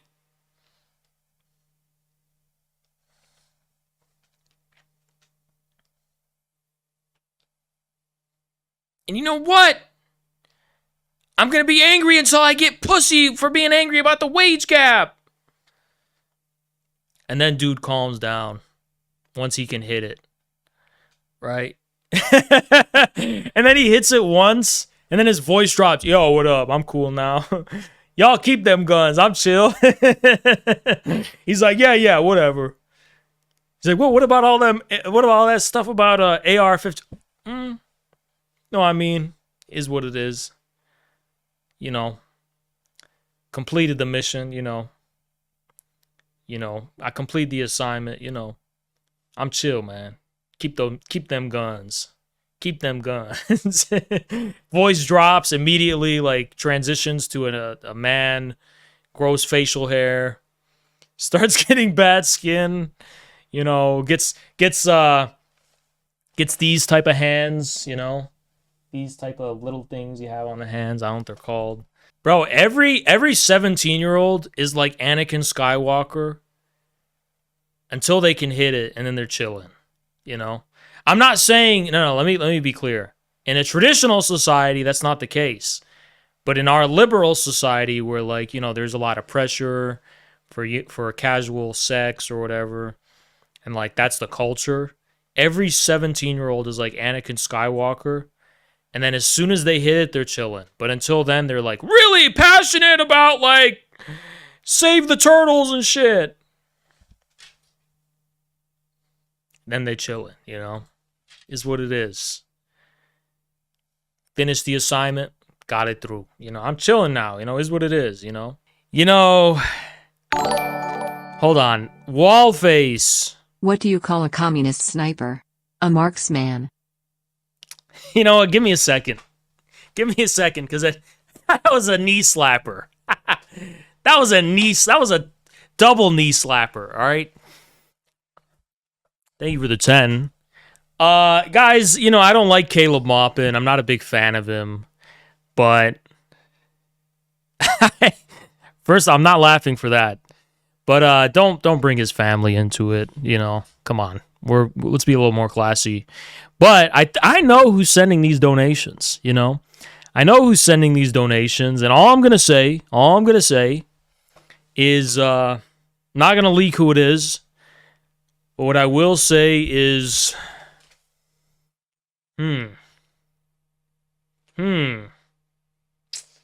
how would I put this?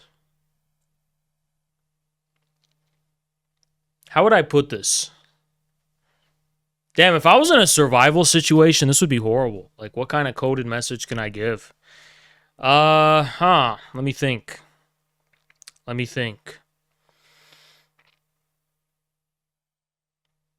All right. Got it. I know who it is.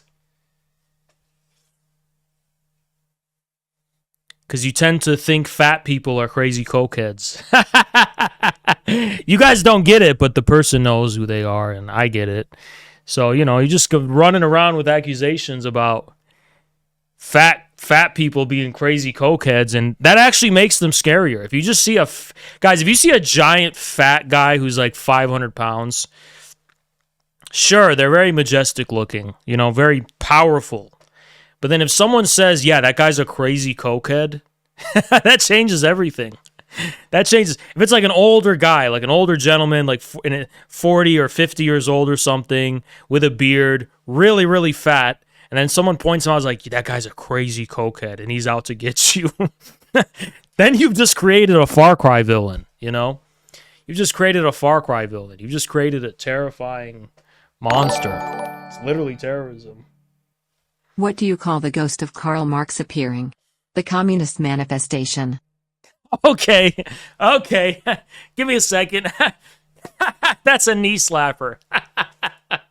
You know, if you guys want some weight loss tips, honestly, just like don't eat that much. But if you choose to be fat, that is not necessarily illegitimate because you only live once, and the pleasures in life, I'm just talking about pure pleasures. It's like a triangle distribution. You know, like for a character creation, for like a skill tree, right? And let's not be vulgar, but we all know what they are. One of them is food. Straight up food. Like, food is great, okay? If you want to live your life just devoted to food, you actually can and not be that miserable, you know? And if you're ever feeling sad, just order some pizza. It's not that bad of a life. The bad stuff comes from the health problems, actually. Now, the other thing is not very PG, but it's something that we as human beings... Thank you so much, Wallfacer. What happens to radioactive snowmen? They melt down. Hold on. Let me pause. Let me pause the whole stream. Let me pause it. That's a knee slapper. Thank you for the 5, man. Appreciate it. The other thing that's too, like, it's not PG, you know. I'm not going to mention it. But, like, everybody wants it or likes it. And young men are facing a crisis where they just can't get any at all. Right?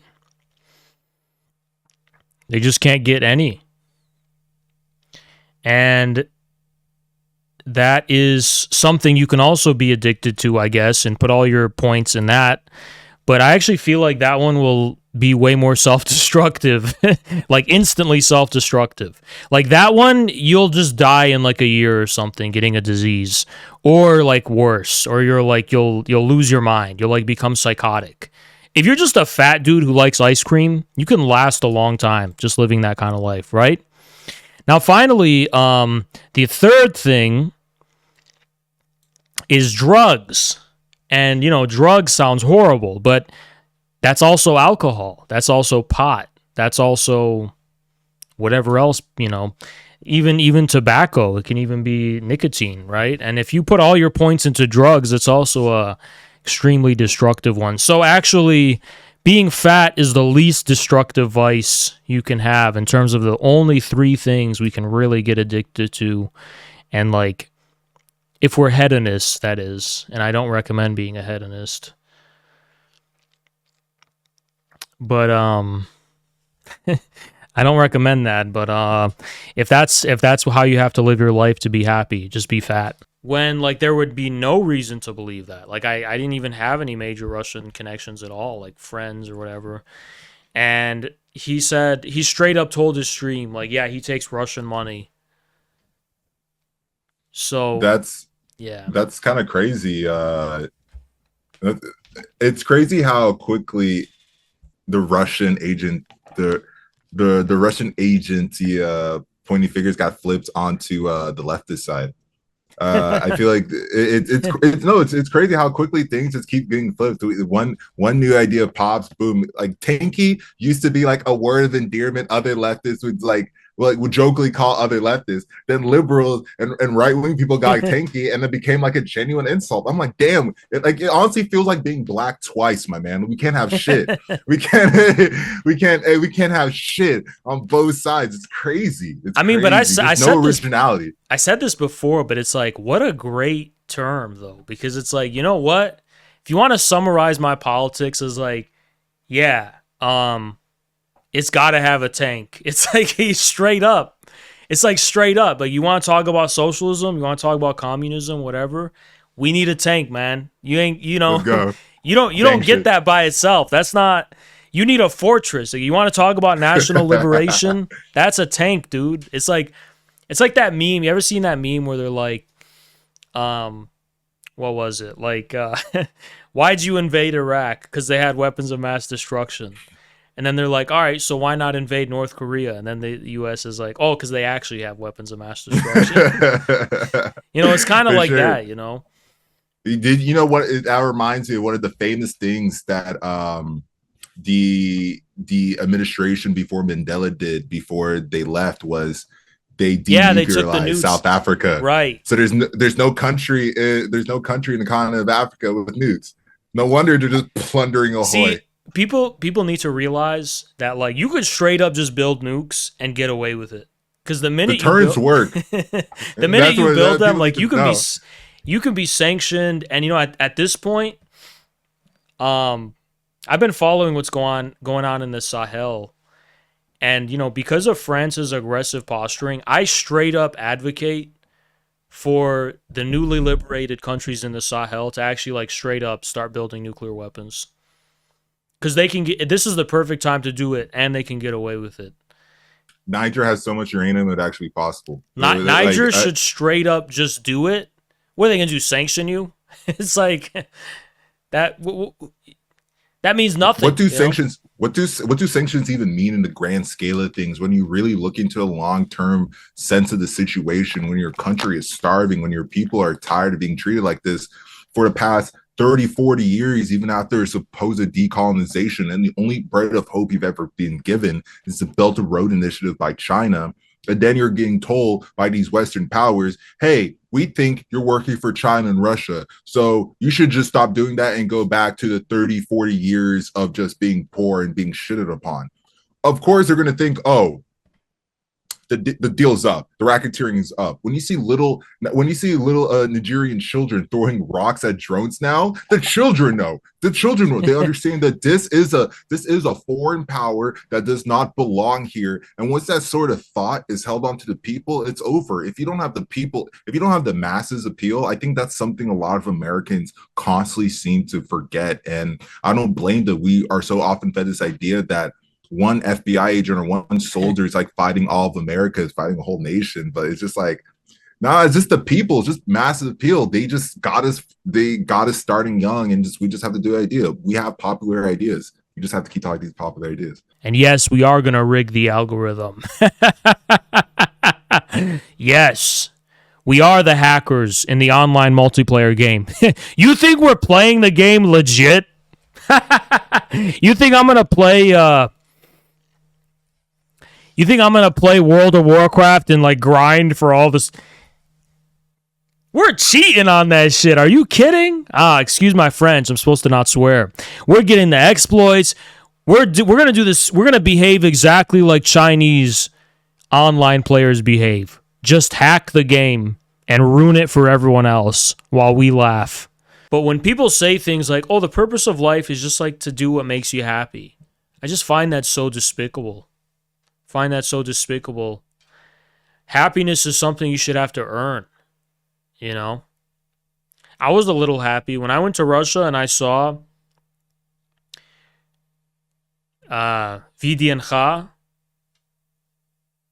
When I saw these statues and that was a kind of happiness I felt, definitely. But I couldn't even have that. I couldn't even appreciate that if I wasn't dedicated to something totally impersonal that is completely irrelevant to happiness, you know? It's good in small doses. See, people are like, well, just do what makes you happy, and that's the purpose of life. And it's like, what a recipe to always be miserable. Happiness is something you have to earn, and it's not the goal of life at all. At all. It's literally not the goal of life at all. As a matter of fact, 50% of your life should be painful and miserable. At least 50. That's so generous. That's so generous. Because I'm thinking 75% actually. 3/4 of your life should just be pain. All right? And that sounds dramatic. I don't necessarily mean like agonizing pain. But like, for example, when you're at the gym, you're in pain when you're lifting. When you're going on a long walk, you're in pain from like your legs being sore. When you're working, you're in pain because you're expending energy, right? That's what I mean by pain. And 25% of it could just be blissful happiness. You know what a great trade-off that is? And I'm such a nice guy. I'm such a nice guy that I said 50%. I said 50%. So I am such a nice person. You know? It really should be 75, but I said 50 because I'm such a nice person.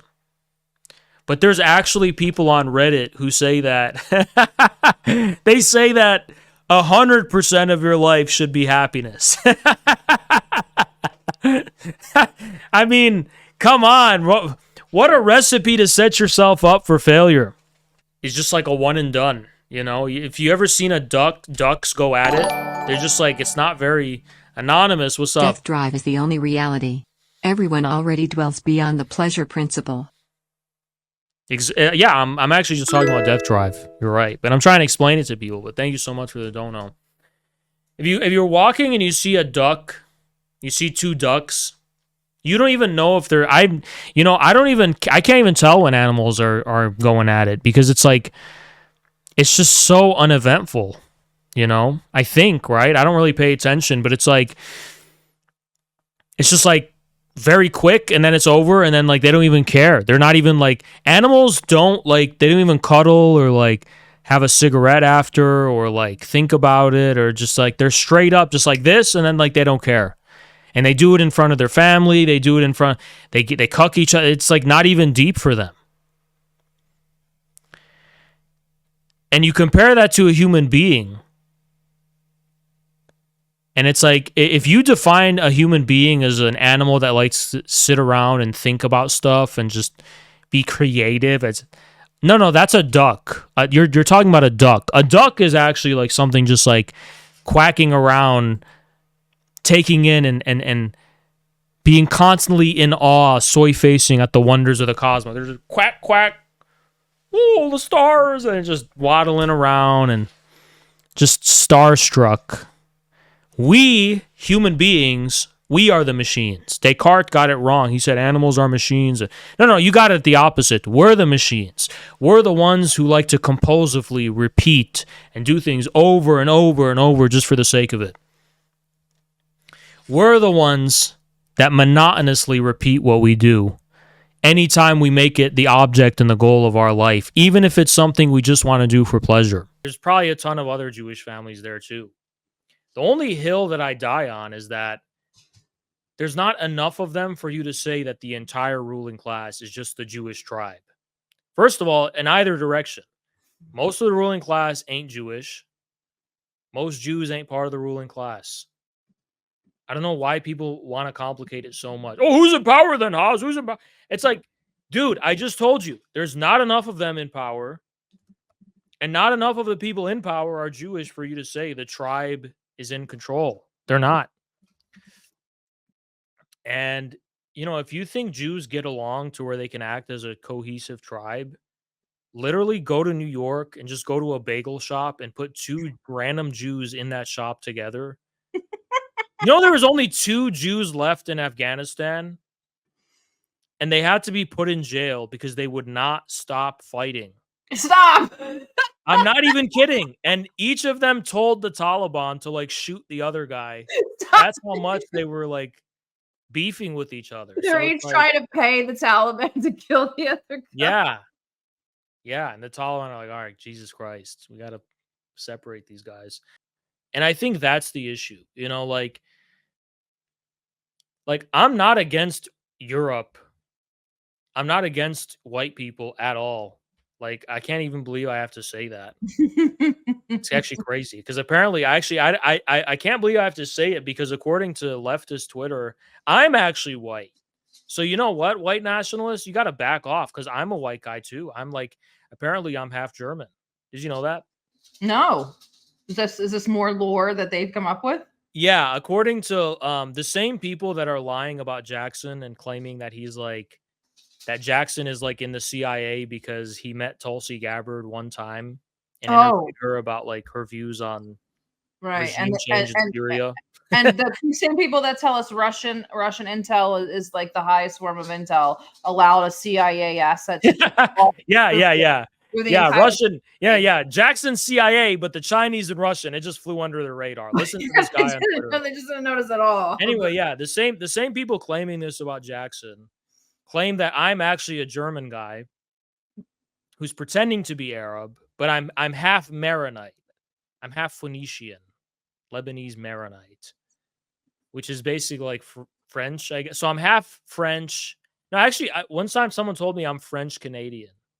Actually. Oh, why? That's so really I'm German. I'm German and I'm French Canadian. How does one get pegged or look like a French Canadian?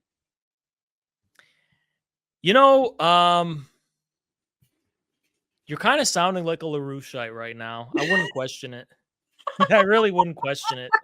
To be honest, you're kind of sounding a little sus, you know? Oh, now me. Yeah, you know, I don't know what came over you to ask such a stupid, pat sock, MAGA communist, idiotic question like what source is this claim coming from? How dare you, you idiot? Polarity. Like, how does the JQ actually serve the Zionist cause and keep us away and muddy the waters of class consciousness and multipolarity? I mean, it's to me, it's clear how it obscures basic reality. So that's a start. It's a delusion. But I also think the second thing, of course, is kind of obvious where the class question is ignored entirely there. You know, like, okay, is there a deeper conflict within our society that's behind the conflict of interest? Or is it just, all right, are you a Jew? No. All right, then we're on the same team. And if you are a Jew, then that's the enemy. And it's like, okay, Jews are like a 1% of society. So what you're basically saying very conveniently is that all the problems in society come from this one group that it's pretty rare to be a part of. So conveniently, your message can spread pretty well, and we can just blame this one group that not a lot of people are a part of, right? No, it's just fascinating because it's such an excuse to avoid how there's a contradiction at the level of our society itself, at the level of the system itself we have. And that contradiction is class struggle. You know, there's different classes. And even if we understand society to be divided in terms of a minority and a majority, tiny minority and a majority, what makes more sense? That the minority are just like people who wear funny hats? Or is the minority the people who own the land, the minerals, the resources, the oil, the banks, the money, like the actual people who own it? And you're like, well, those are the Jews. And it's like, well, I give you a list of the people who own it right here, and the majority of them aren't Jews. So what do you make of that? What do you call that group that acts and meets together, you know, in these World Economic Forum and the Trilateral Commission and the Bilderberg Group, and they're all meeting together and planning and coordinating society together openly, by the way, and most of them aren't Jews. What do we call that special segment of society that stands opposed to the rest of us? Well, we call that a class. It's literally a class of society. And let me say what I couldn't say on Twitch. I fully pray that Russia bombs Kiev into the Stone Age and massacres the Ukrainian government, Katyn style. I'm not good optics for Russia. I know I'm not their spokesperson. This is me as an American. Me as an American. Russia isn't like this. I'm like this, right? It's two capitalist countries, and I'm like, you are such an idiot. It's literally the Anglo box. You're just taking Russia, putting it in the capitalism box, and you're taking Ukraine, you're putting it in the same box. So therefore, they're the same thing? Really? You're an idiot. You're actually a moron and an idiot, and you should be barred from speaking in public and sharing your opinion in public for all eternity because you're a goddamn idiot. I mean, you're genuinely an idiot, and your tongue should be removed straight up, and your hands, your fingers, gone. You could stay alive, but all those things are gone. Good luck. It's an embassy, dude. You know how unprecedented that is? A country, a sovereign country, not a terrorist group, a country recognized at the UN, it's a fake country, but it's recognized at the UN, bombs another country's embassy. And the US is going telling Iran not to respond, trying to make a deal with them not to respond. That's what I'm trying to say. Like, I know I sound like an idiot, but Iran shouldn't even entertain that. And I'm conflicted. I'm schizophrenic. Because, like, I know what they're doing, and they're coordinating with the resistance, but it's like, how dare America try to fix this situation? There's nothing to fix. It's war. It's war. It's war. I mean, entire wars were fought for less. The war with Troy was fought over some bitch named Helen. Entire wars were fought for less. And you're telling me that's not an act of... Don't even listen to them. Oh, no, Iran, don't respond. You know, fuck you. You funded Israel. This is what they do. Set the fucking world on fire, man.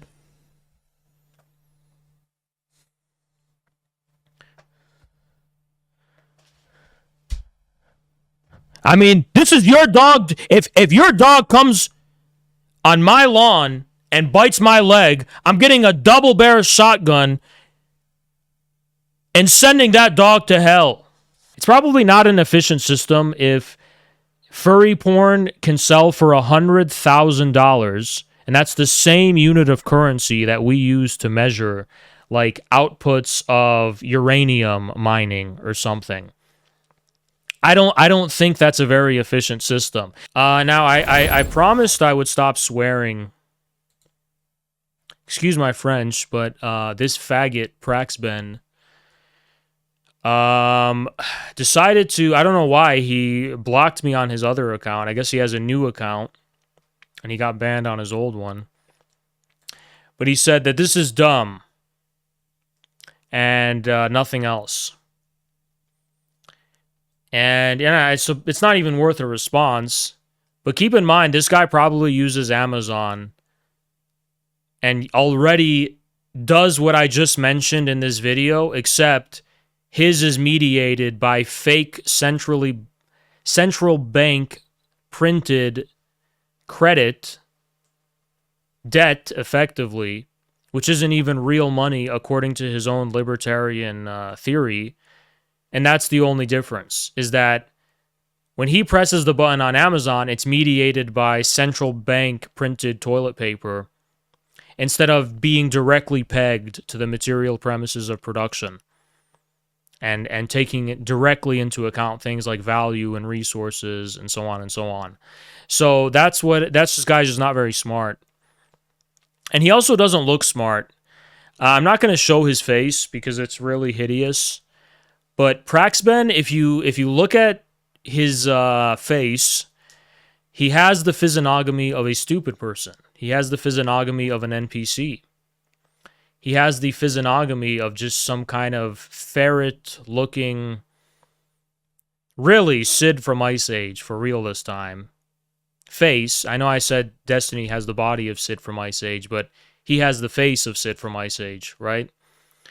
And he just kind of looks like a blank, staring NPC, completely unintelligent, retarded faggot. That's what Praxben looks like.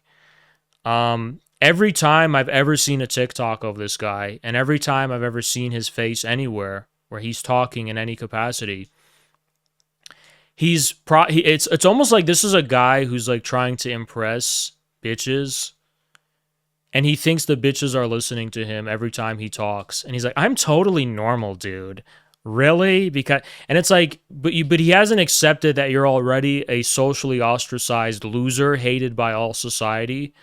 But you're even more insufferable than people like Nick Fuentes or Keith Woods because you're just not aware of it. At least those guys own it and are like, yeah, fuck society, fuck everyone, right? But you, on the other hand, are this geeky nerd sitting in the debate club at your college, detested and hated by everyone as an insufferable nerd, but you're still trying to fit in and act cool.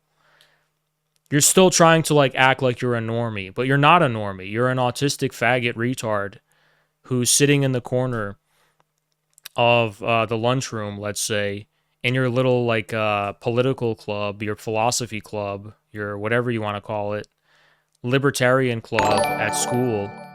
Hamza, thank you so much. Never stop winning. Appreciate you, man. And he's trying to somehow like act like he's a normie, but he's not a normie. Like, I'm so normal, guy. Like, you're not, actually. If you were a normie, you would just be like, you would just openly just like be apolitical, first of all. Second of all, at best, if you were a normie, actually, you would just be like your run-of-the-mill MAGA white boy.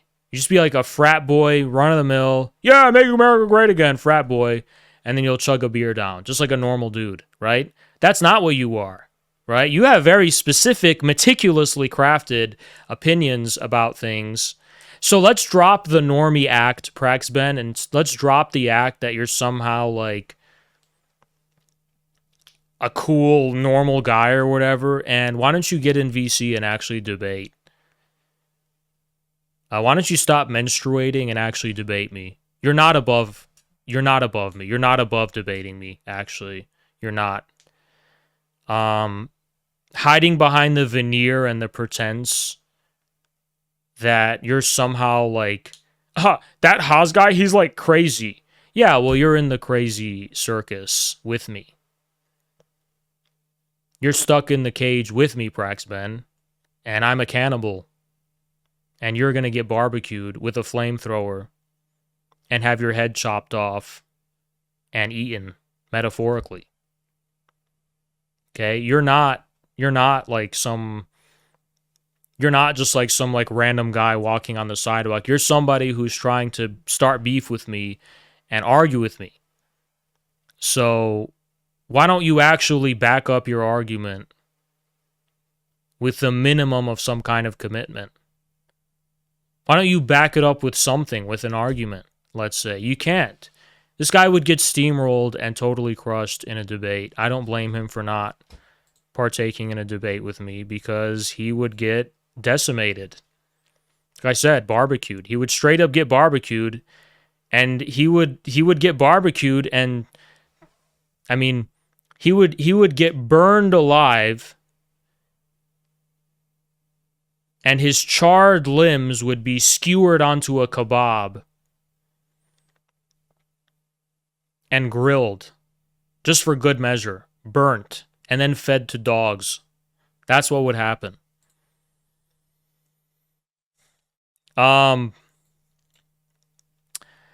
So this is what I said. I said, okay, you're saying this, you're calling me dumb, but you're too scared to defend your position in debate, which I know for a fact, by the way. I know this for a fact, Praxben, because you regularly try and challenge my random followers to debate. So you're clearly committed to debating about the topic. You just won't debate me specifically about it. And the reason you won't do that is because I'll end your career.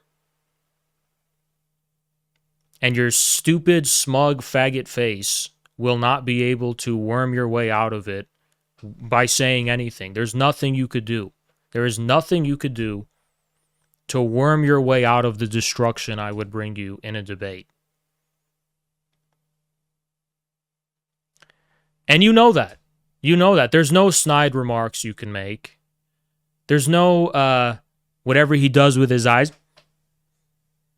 You know what he looks like? In all honesty, Praxben looks like a pedophile YouTuber. He looks like a Minecraft YouTuber. That's what it is. That's what I was looking for. Praxben looks like a Minecraft YouTuber who's gotten caught with child pornography, or more specifically, actually, he looks like a child predator Minecraft YouTuber who got caught DMing 16-year-old minors or 15-year-old minors, and he's like giving them emojis and smiley faces and stuff. Look upon his face and tell me that's not what his physiognomy betrays. Look upon his face and tell me that's not the type of face he has. A YouTube child predator Minecraft YouTuber. They don't lie. They don't lie. That's what he looks like. And I have the right to call him this, because he also is starting to randomly call my followers pedophiles for no reason. I think he's doing it because he's repeating the false claim that like Stalin got with like a 13-year-old, you know, which was a complete lie created by an actual pedophile who was on Epstein's Black Book. I believe it was Timothy Snyder. After that peace proposal was rejected that Iran put forward about a permanent ceasefire in exchange for not doing this. And for a week, they kept them in this state of shock, fear, instability, chaos, and also a form of economic hemorrhage, because they had to be on constant alert and have their defenses ready every single second of the day. So, no, that's not true. You think Biden's sleeping right now? He might be, right? Victoria Nuland is gone.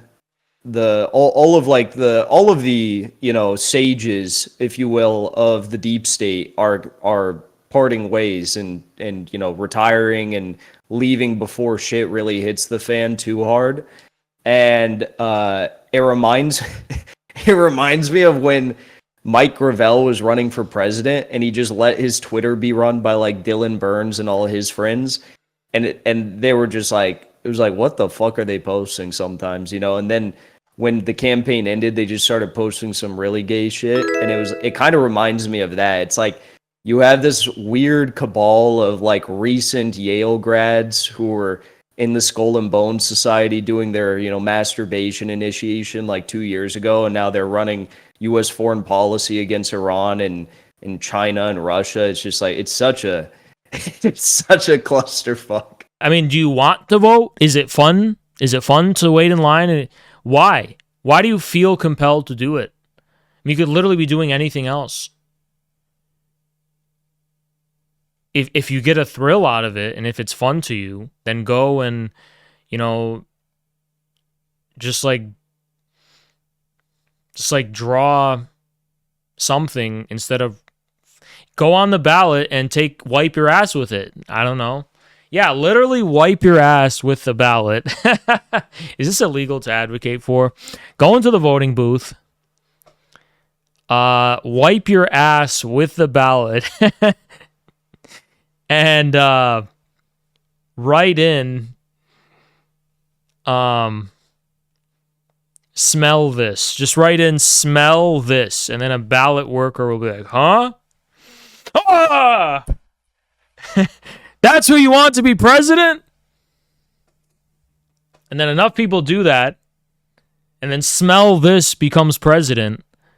But how it is a smell occupies political office starts a crisis in this country because it just confuses people too much. Because technically a smell is not a person.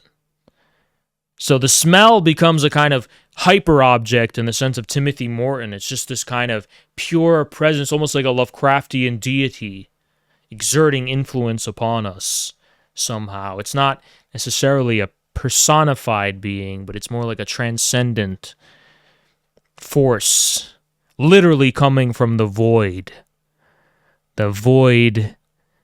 between the cracks of no man's land. The smell is the president. Literally schizophrenia. Wow, Anonymous, what's going Would you on? rather sleep with your girl in your mom's body or your mom in your girl's body is just as disgusting proposition as asking me to choose between candidates. Thanks for the 5, but also thank you for that analogy and bringing that to our attention. It was really important he did that. It was just so important. You know, we couldn't have gotten along without that. It would have been impossible, actually. Well, it would have been totally impossible for that not to happen. Guys, listen.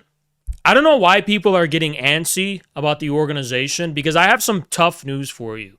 If you can't even retweet a tweet, why are you getting antsy about an organization? You know? You need to prove your competence before I'm going to understand where you're coming from, trying to push things and be so antsy about it or whatever. It's like, why don't you start being able to hit a fucking button, okay? Because real life is a lot harder and takes way more commitment. How many Trotskyites it take to screw in a light bulb? 1, because they can screw up anything. Stop following these grifter streamers. Stop following these grifter streamers. Translation. To translate that for you, that just means they're Hassan Piker fans. And why is it that Hassan Piker fans say things like this? Because they want Hassan Piker to have a monopoly on streaming. But the truth is, the pan-leftist media ecosystem, including the D-Program, including Chapo Trap House, including literally all of our pan-leftist detractors and haters, all is literally within and carried exclusively by Hassan Piker. And if he stopped streaming for 3 weeks, it would collapse overnight. And there would be no leftism in the USA to speak of. Yes, the guy who gets an average of... I know he's dwindling, but the guy who gets an average of 20,000 views live and concurrent, yeah, that does reflect all of... put it this way, radical pan-leftism is just a faction of the Hassan Piker audience. Now, why am I telling you this? I'm telling you this because I find it really crazy that we get bad jacketed and even Jackson gets fed jacketed by these people when they are literally following Hassan Piker, who is a Democrat, and who in all likelihood is going to tell his audience this November to vote for Joe Biden, who is a Democrat. And who literally says, I mean... It's so why is Jackson a Fed, but Hassan Piker is not? Can we just get that clear? Why is Jackson Hinkle a Fed, but Hassan Piker is not? Hassan Piker, who has the pan-leftist streaming monopoly for how many years? For how many years? And literally, what is his message? His message is literally that as leftists, we need to just constantly fail all the time. We can do nothing more. I wonder what fulfills the agenda more. What Jackson is doing or what Hassan is putting out there? How is Jackson a Fed and Hassan isn't? Hassan got his start from the Young Turks, and he's the son of this extremely shady, weird, liberal Turkish billionaire, with God knows what kind of connections. Okay?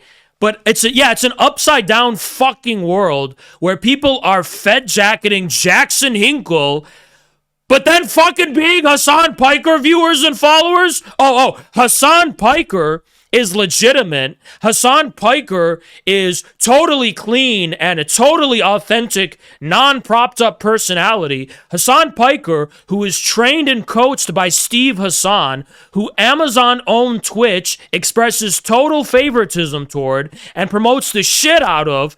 No, Hassan's not fulfilling any kind of fucking elite agenda. So everyone who's successful is a Fed except Hassan Piker. Do I get you right? Everyone who's successful, like Jackson Hinkle, is a Fed, but Hassan Piker's not. Hassan Piker's success is totally organic. There's nothing nefarious about Hassan Piker's success. He's been fucking glamorized by every media outlet there fucking is. He's been given every kind of fucking promotion there is. He gets to stream with all these politicians and he gets invited to the White House. But because Jackson Hinkle is fucking popular on Twitter, you're gonna fucking Fed jacket him, you faggot? How the fuck is Jackson a Fed but not Hassan? The guy who gets invited to the White House, he's been given everything he has in a silver spoon with no adversity. He's a Fed, but he's not a Fed, but Jackson is. And meanwhile, Jackson's been banned from everything except X. Oh, well, Jackson's really popular on X. He must be a Fed. Yeah, but he's been banned from everywhere else, you fucking idiot. Kill yourself.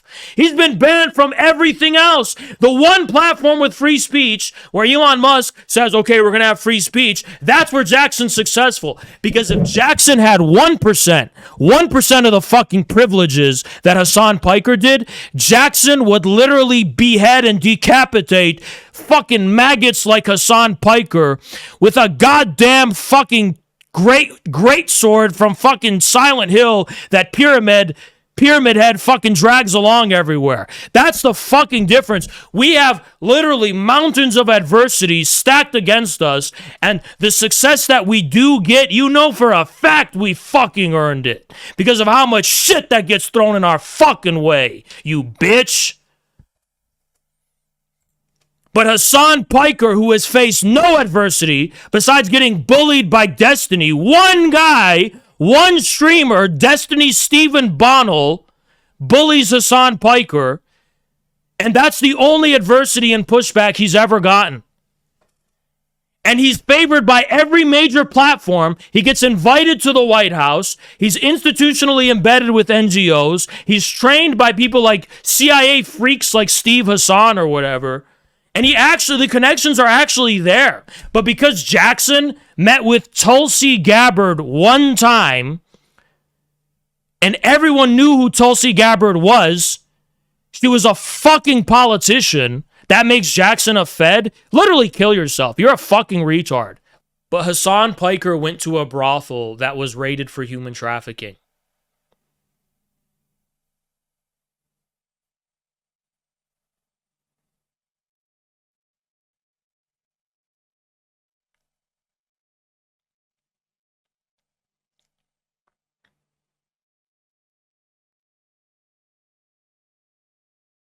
And Hassan is not canceled, but Jackson is.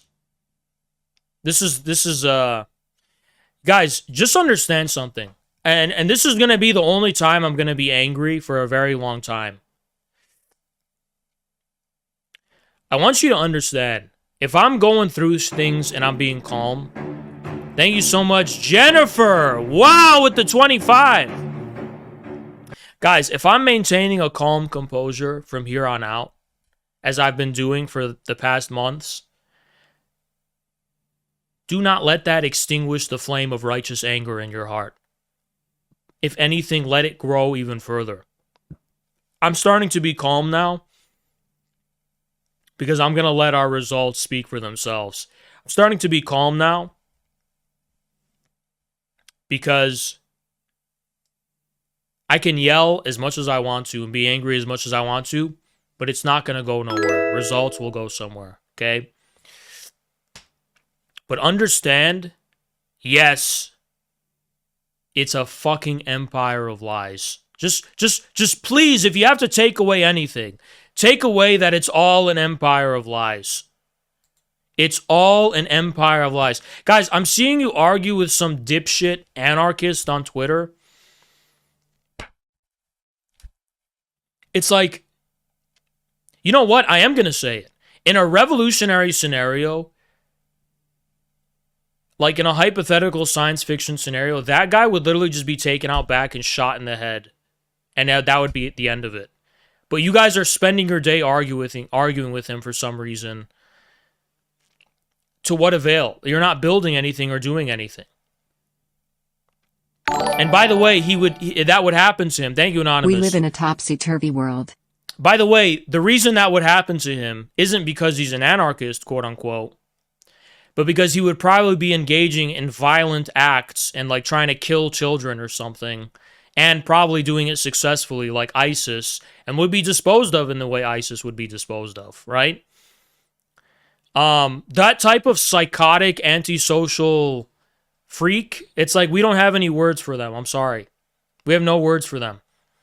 And at this point, anyone who's going on saying, oh, MAGA communism is fascism. Oh my God, MAGA communism this, MAGA communism that. Yeah, that guy's just going to be shot in the head in a future hypothetical civil war science fiction scenario. Not even by us. Not even by us. But by some random crackhead. Because those people you don't even know what's going on around them. They're not going to survive into the future. They're not relevant, you know?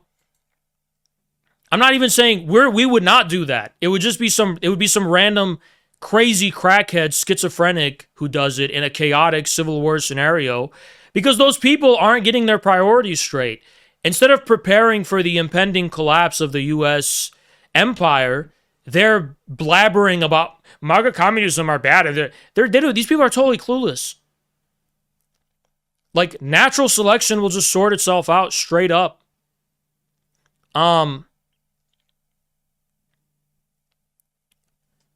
It'll just sort itself out straight up. Like, metaphorically. I'm not saying I believe in Darwinism. I'm just saying, like, there's nothing to say. There's straight up nothing. By the way, guys, there's no debate. There's no debate. Like, we're way past that. None of these people will debate me. And if they would, if any of these people were willing to debate me, they would have already. You know, there's a handful of infrared people that defect to the right because it's easier. You know what? I'm sick of this communism thing. I'm just going to... It's so hard to be a communist. We're always getting under attacked by, like... So I'm just going to call myself a right... Because everyone calls me a right-winger, so I'm just going to be one. That's easy, dude. That's easy. But is it just? Is it honorable? Do you have no honor? You know why Mao and Lenin and Stalin were great men? Not because they were going with the flow. But because they saw a small string of truth. Very small, faint glint of truth in their horizon that everyone else was ignoring. And that it would be much easier to just ignore. And they insisted upon it. And they insisted upon it. And they always kept their sights on it, no matter what. Small worm, small thread of truth. Just a small speck in their eye, in their line of sight. It's there, but it's convenient to ignore it, but it's there. And to have the courage to insist upon something so minuscule, so powerless, so devoid of pre-established authority, that is the stuff out of which authority is born. When you insist upon something that is true, but inconvenient. That's the whole of what our honor is. It is easy to abandon communism. It is easy to abandon this tradition. It's easy to. I'm not telling you it's not easy to. It is. How fucking easy would it be to forget all this shit? But think about how much you'd be betraying and losing. You know it's true. I know it's fucking true. But because some other people don't agree with us yet, you're going to tap out like a pussy?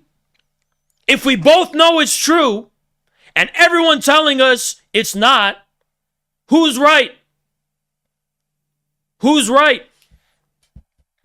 That's how they win. That's how they poured a pile of rubbish on Stalin's grave. Because shitting on Stalin's reputation and his honor has authority and pre-established authority at that by. It's so easy to just avoid the hassle. Okay, Stalin's bad. Okay, sure. But was he? Was he? Volk Vulture doesn't think so.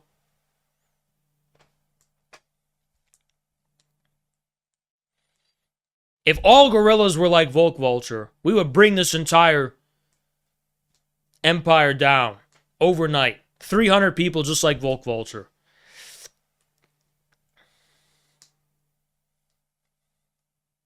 It's convenient to lie about Stalin. It's convenient to lie about Jackson and Haas. It's convenient to lie about Lenin. It's convenient to lie about communism. It's convenient to lie about today's Russia and China. It's convenient, but is it true? I didn't ask you if it's convenient. I asked you if it was true, soldier. I asked you if it was true. I asked you if it was real. I didn't ask you if it was easy. I didn't ask you if it was easy or if it was hard. I asked you if it was real.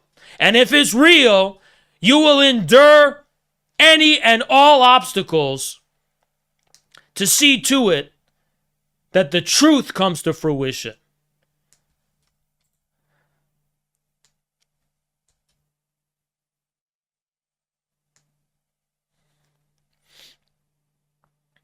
I didn't ask you if it was easy. I asked you if it was true. Just like in that SpongeBob episode where that dude goes to say, hey, is this your license? And he said, Patrick keeps saying, no, it's not mine. He said, but okay, but this is your face on it, right? And then he goes, yeah. And he said, this is your name on it, right? He said, yeah. So this is your fucking license then. And then he says, no, it's not. See, I didn't ask you if it's easy. It's easy to just give in to Patrick's dumbass and be like, okay, it's not your license. But motherfucker, I've taken you through the whole course. I've taken you through the whole course. I know it's your license. I know it's your damn license. I don't care what resistance I'm getting. I'm insisting and dying on that fucking hill. Patrick's dumbass. You're going to keep listening to Patrick's dumbass? We got Volk Vulture showing these people receipts. Volk Vulture saying, hey, this document is authentic, right? Yeah. And Stalin said this in this document, right? Yeah. And this is his signature, right? Yeah. So Stalin was not allied with the Nazis. No, everyone knows Stalin was just best friends with Hitler. It's the same shit. But because there's more Patricks out there, you're going to concede it to Patrick? I'm going to tell people say, everyone knows communism doesn't work. All right, so these are the correct statistics about the growth of Soviet industry and the growth in the standard of living in the Soviet Union and its ability to produce tanks, right? Yeah, okay. And this happened in a 10-year time span, right? Yeah. And no other country is able to do this from scratch without direct foreign investment. Yeah. So communism isn't a failure. No, everyone knows communism is a failure. It's like, listen, it's that fucking simple. We're up against Patrick Starr. And we got bitch-ass motherfuckers in IGG who are defecting over to the other side because they're sick of Patrick's dumb ass telling them that the world's upside down. Why don't you bitch slap Patrick Starr into the damn ground?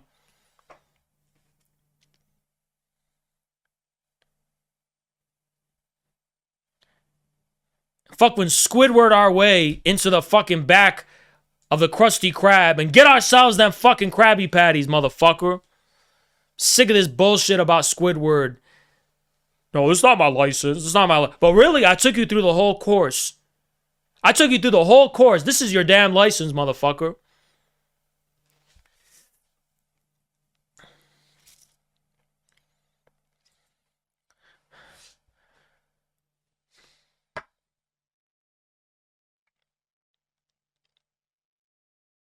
And everyone say, Haj, you're so angry. You know who's more angry than me? This guy. This is the most angry. This guy was so angry he was bald. That's going to be me in 5 years. But he was bald when he was 5 years younger than me. Fully bald because he's that angry. Yeah. Well, sometimes there's reason to be angry. Yeah. Sometimes it's not always about being a Buddhist. Sometimes it's about being a Manichean or a Zoroastrian, where your mood is fire. Right? But you just don't want to be vain about it. You just don't want to be yelling and angry, screaming at the void to no avail. But I'm doing this, I'm raising my voice, and I've always been angry on stream to communicate to you guys and to add emphasis, strong emphasis on the absurdity, on the ridiculousness of the positions opposing to ours.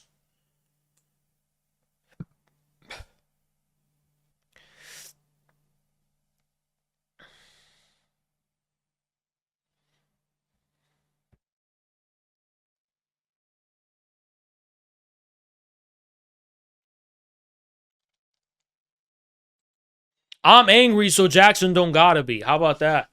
We are the ones that destroyed the gatekeeper streamer ecology. Never forget that. We are not the streamer class. They were. And we fucked them. We fucked them. That's why Hassan's bitch ass is crying about Jackson.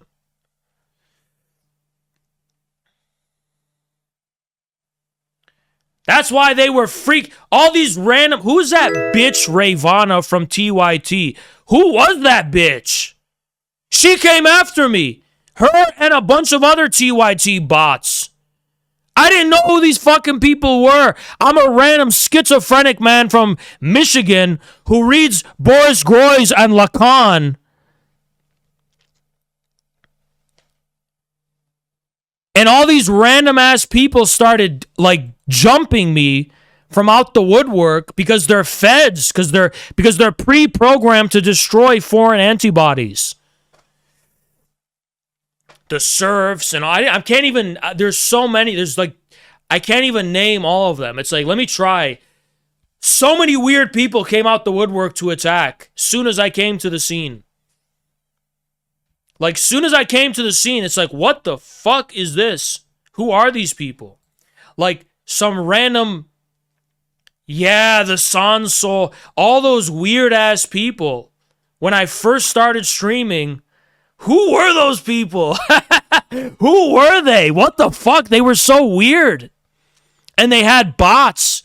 And, like, the first thing that happened when I was streaming on Twitch, they raided my chat and spammed TOS in my chat to get me banned. And I did get banned because I didn't know what I was doing, because I didn't know that I had to moderate my own chat. So I literally got a bot attack of just pure TOS.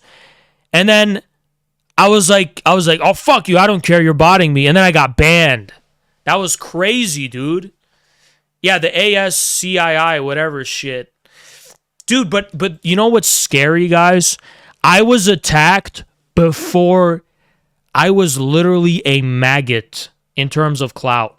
I had 30 concurrent viewers, for example. Like, I was a nobody, guys. I was getting attacked as a no. It's scary. There's actually a barrier to entry to, like, doing this. And it activated all my schizo suspicions. Like, were we being monitored before we were infrared? Like, when we were just, like, a group chat theorizing about, like, you know, I don't know, about, like, political economy in the age of Bitcoin or whatever, like, were we, like, being, like, monitored then? Because as soon as I hit the live button, I was under attack. Like, very aggressively under attack. Like, right away. Like, literally right away. And I'm like, that's how I know it was feds gatekeeping. Because I'm like, I was a nobody. Why would anyone have beef with me? Nobody even knows who I am.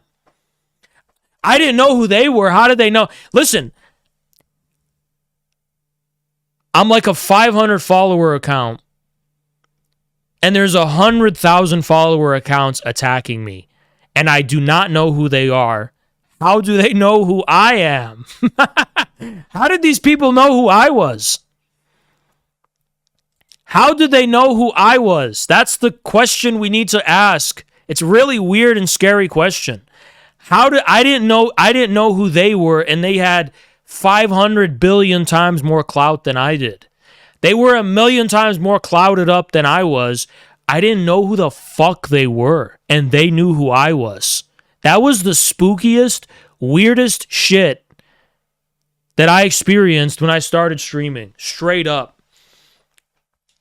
Like, I did not know them, but they somehow knew me. What the hell is that? What the hell is that? And I think the actual feds in the USA think I'm a Russian Chinese agent or Iranian agent, one of those three, and they highly suspect I am. And I think they went extra hard against me because I had no overt ties. I wasn't on RT. I didn't come from RT. There was no overt discernible ties that I had to any foreign government. So it led them down a paranoid spiral where they're like, we really gotta fucking kill this guy because we don't know, like, what his connections are. Like, they didn't know. Like, they couldn't find anything overtly. So they were like, all right, this guy's good at hiding his shit. Like, the takeaway from it wasn't that I just had no connections.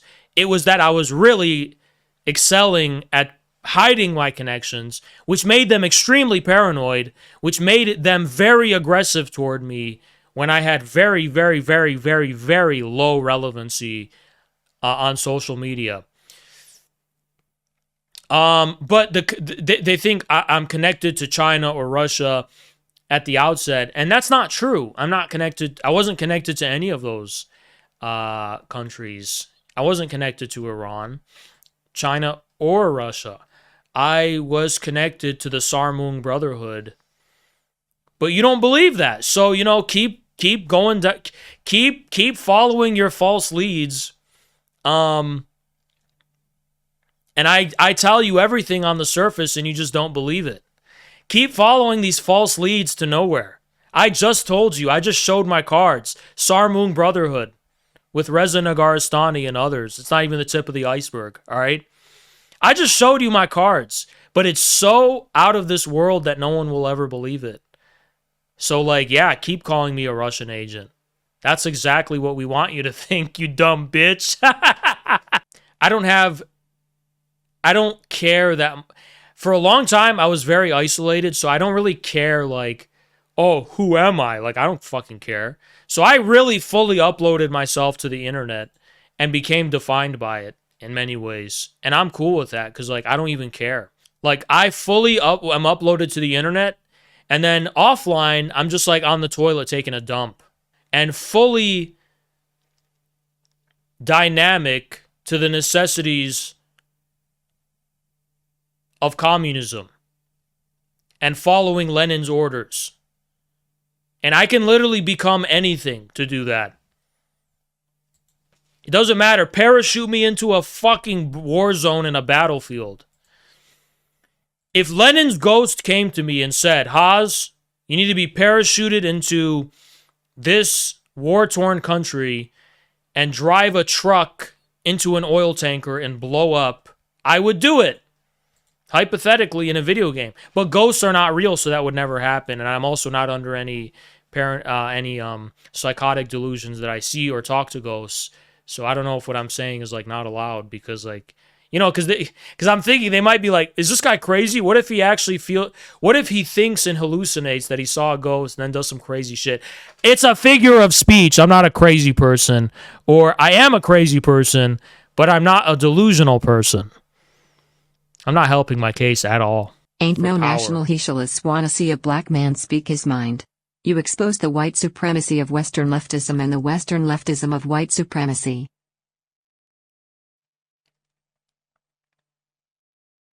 Thank you. So I'm a little confused. But thank you. I'm going to just in good faith be like, what's up? Thank you. Appreciate you. Yeah, the schizophrenia is spreading. I've been very cringe. And it's literally crickets chirping. And it's just me being cringe.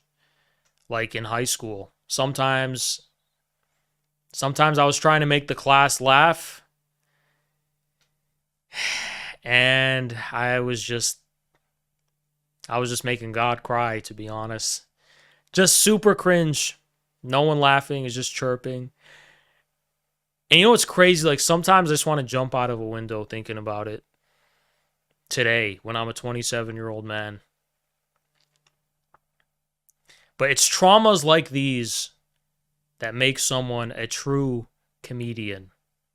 But I hated sports because I thought it was pointless. Not because I couldn't do it, but because I just was not motivated to try. Because I thought it was pointless. Because I was like, why am I kicking a fucking ball around? Who gives a fuck? What a stupid ass thing to do. But martial arts, I could get into that. Because I was like, no, I'm actually going to fight someone and like kill them or something. Like, that I will need to do that.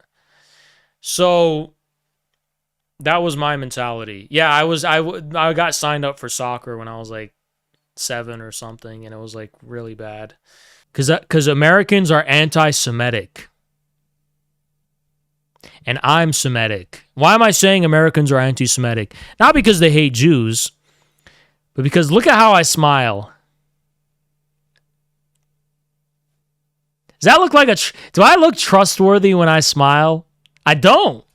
I look like a scumbag. I look like that dude in Star Wars in the first prequel who is the pod racer guy, who is the scumbag guy. That's what I look like when I smile, because I don't have an Aryan smile. I'm like, I got an agenda, you know? But I'm just not trustworthy looking. I don't think I'm a bad dude, but I don't look trustworthy to Americans. I just don't. Something very nefarious about how, yeah, Levantine haggler. That's exactly it. That's exactly it. I got that Levantine haggler. Like, what price are we going? Oh, let me sell you something. Let me get this at the best price. I look like a Levantine haggler. Like, I'm literally haggling. And that's what makes my political career very tough in this country. I'm not going to lie. Phoenician merchant. Yeah, the used car salesman. That's my biggest obstacle. Should I not buy things from countries that do not have the best labor practices? Sorry, new to this. What? I mean, just buy whatever you want, dude. Thank you for the 5, though. Buy whatever gets you the best deal. We're not all... I mean, you must be... If you're rich, I don't know how... Listen, if you're so rich where you can afford to buy whatever you want, please just send me $100 right now. I'm taxing you. I'm taxing you. If you are that rich, donate $100 right now. Otherwise, get what you can fucking afford, dude. If you can get something cheap, I don't know if you're not paying bills out here, but it seemed like it would be out of necessity. You would just get the cheap thing. If you're so privileged that you can just be like, oh, should I'm just going to choose countries with better labor practices. You must be loaded, dude. Give me 100. Give me a Benjamin. Because I know it means nothing to you. That's my merchant speaking. Fuck paying bills. You know, if we all stopped paying taxes, they can't round all of us up. And like, why are we still paying taxes? That's what how many of y'all just paid your taxes? Because I did. Yo, Alte! What the fuck? Alte with a fat 25 subs. That's a fat wide 25. Wow. Yeah. Why are we paying taxes in 2024? Why did I pay taxes in 2024? Because we're all being pussies. That's why. If we all stopped, they can't stop all of us. When I say all, the whole country, I'm not just saying all of us. this is like what Kajeb says, because authority isn't something that's like vested or created from an individual in and of themselves. That's actually the oligarchical way of understanding authority. Yeah. But as he also notes, that's just understanding what force is. That's not what authority. Authority and force are not the same thing. Authority doesn't compel by force; it compels by a sort of like metaphysical relation, where like you're like an authority has like a grip on you, not by force, but sort of by your own like subjective sense of self. Exactly. Where you're like this. So this is that's like precisely the difference. So if a society agrees, like this is also why like Americans like don't really, they're like, there's no way that the polls in Russia that like Putin's actually that popular or whatever, because they don't understand that it's like, well, he would be that popular because he's the guy and like he has authority, and you don't even know what that's like, because we think that what's normal is for there to be no authority and there to be only like a sort of rule of force, where it's like, oh, I'm forced to acknowledge that this is my president. You know what I mean? Yeah, exactly. No, you have it exactly right. All right. We're gonna do the Ron Paul thing. Ready? Because I'm wearing a suit as well, so it's even more credible. It's happening. It's happening. It's happening. It's happening. It's happening. This looks retarded as fuck. I look like a fucking retard. I'm not doing that ever again. It's happening. It's happening. It's happening. Damn, I look fucking stupid. I'm not doing that shit ever again. For the second time. I've talked about all these subjects throughout the years since I started my show, even when I was like more of like a Bernie Sanders supporter. But the thing that triggered me the most into covering all this was like Syria and when Trump like I don't think it's in Iran's best interest to do the whole JCPOA thing, but like I think they should have nukes. But when Trump, at Mike Pompeo's direction, pulled out of that with the lunatic claim that Iran was working with Al Qaeda, that's when I interviewed Tulsi Gabbard. That's when I started to like really get into it. Yeah.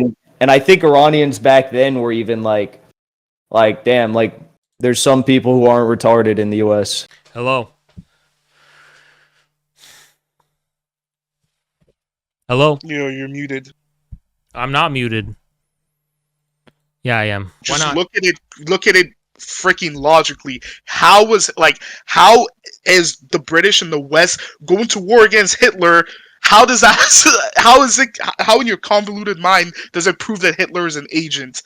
It just doesn't, like, reality BTFOs you. And that itself, by itself, is not what proves that he's an agent. What proves that he was an agent is he was being backed by Royal Dutch Shell as early as the 1920s. What proves that he was an agent is that Germany was continuing to pay back its loans to the Bank of International Settlements well into the 1940s. What proves that he was an agent actually is that German capitalists and industrialists are actually the ones that are behind his rise to power, and they were fundamentally tied to Wall Street and Anglo-American interests, specifically Anglo interests, if we're being honest. What proves that he was an agent is that the British royal family itself were open admirers of Adolf Hitler, as long with the rest of the British aristocracy and the ruling class. What proves that he was a British agent is that he fulfilled all of the aims the British wanted to fulfill, but couldn't directly do for reasons of geopolitical and political convenience. What proves that he's a British agent is all the gold that he looted was transferred into an international network, shadow network of British banks, offshore banks, used to finance the Cold War to try and destroy communism. What proves that he was an agent of the British is that his fundamental mission, and this was in Mein Kampf, was to destroy the first proletarian dictatorship in the history of mankind, where for the first time the exploited and the oppressed were in charge over the oppressors and the exploiters. These are the things that prove it.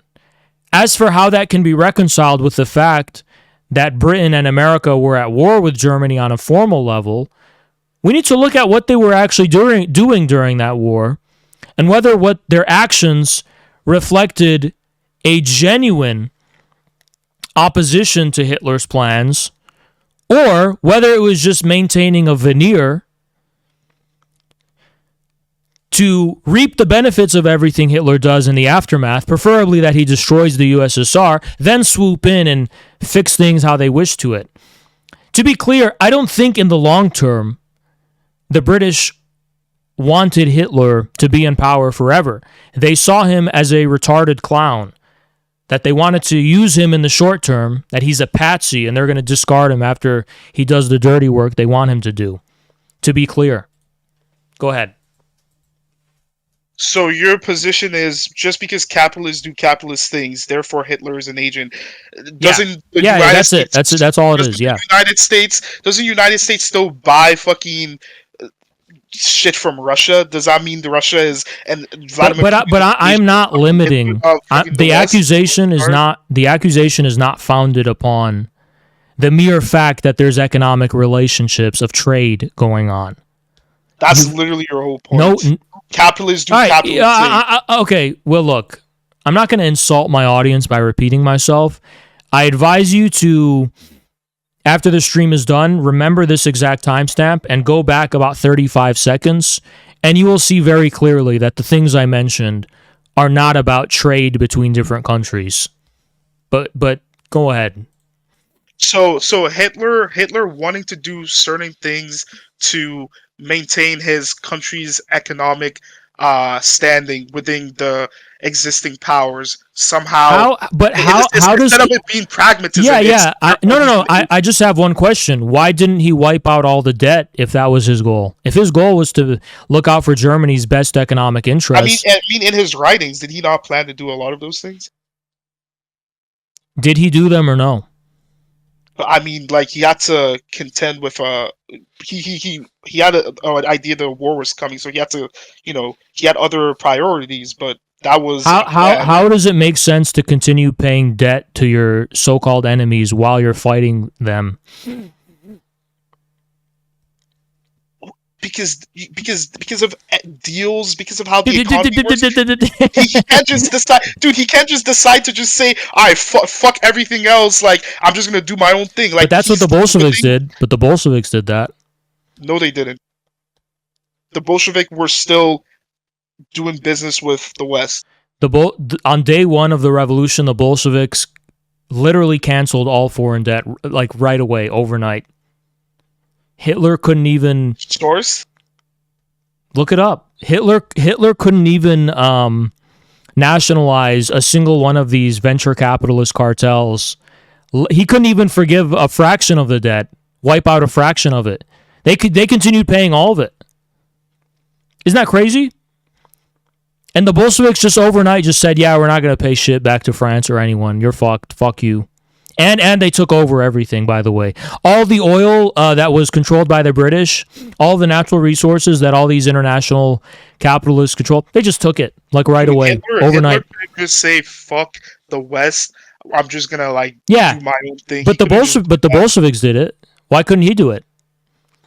Bro, because the Bolsheviks was not as advanced economically. But they beat him in the war. But they beat him in the war. Yeah, because the whole world went against Hitler. Like everyone went against this one guy. But how is it that the reason... And he almost won. So you're attributing the Bolshevik victory because Britain and America decided to barely get involved?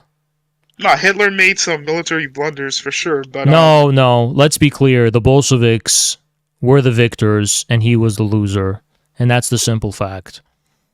Oh my god, dude. Okay, let's move back to the current topic right. we were discussing. Let's move back. Because you just lost that, dude. Like, all right, sure. You really think Hitler was an agent? Like, that's just funny to me. Bro, like, there's bro. You got the whole squad in my Groiper group chat. Bro, you got the whole squad in my group chat laughing at that. Are you kidding? Are you kidding? That wasn't approved by the authority. Hitler was an agent of the British? That's just like not a thing we say, dude.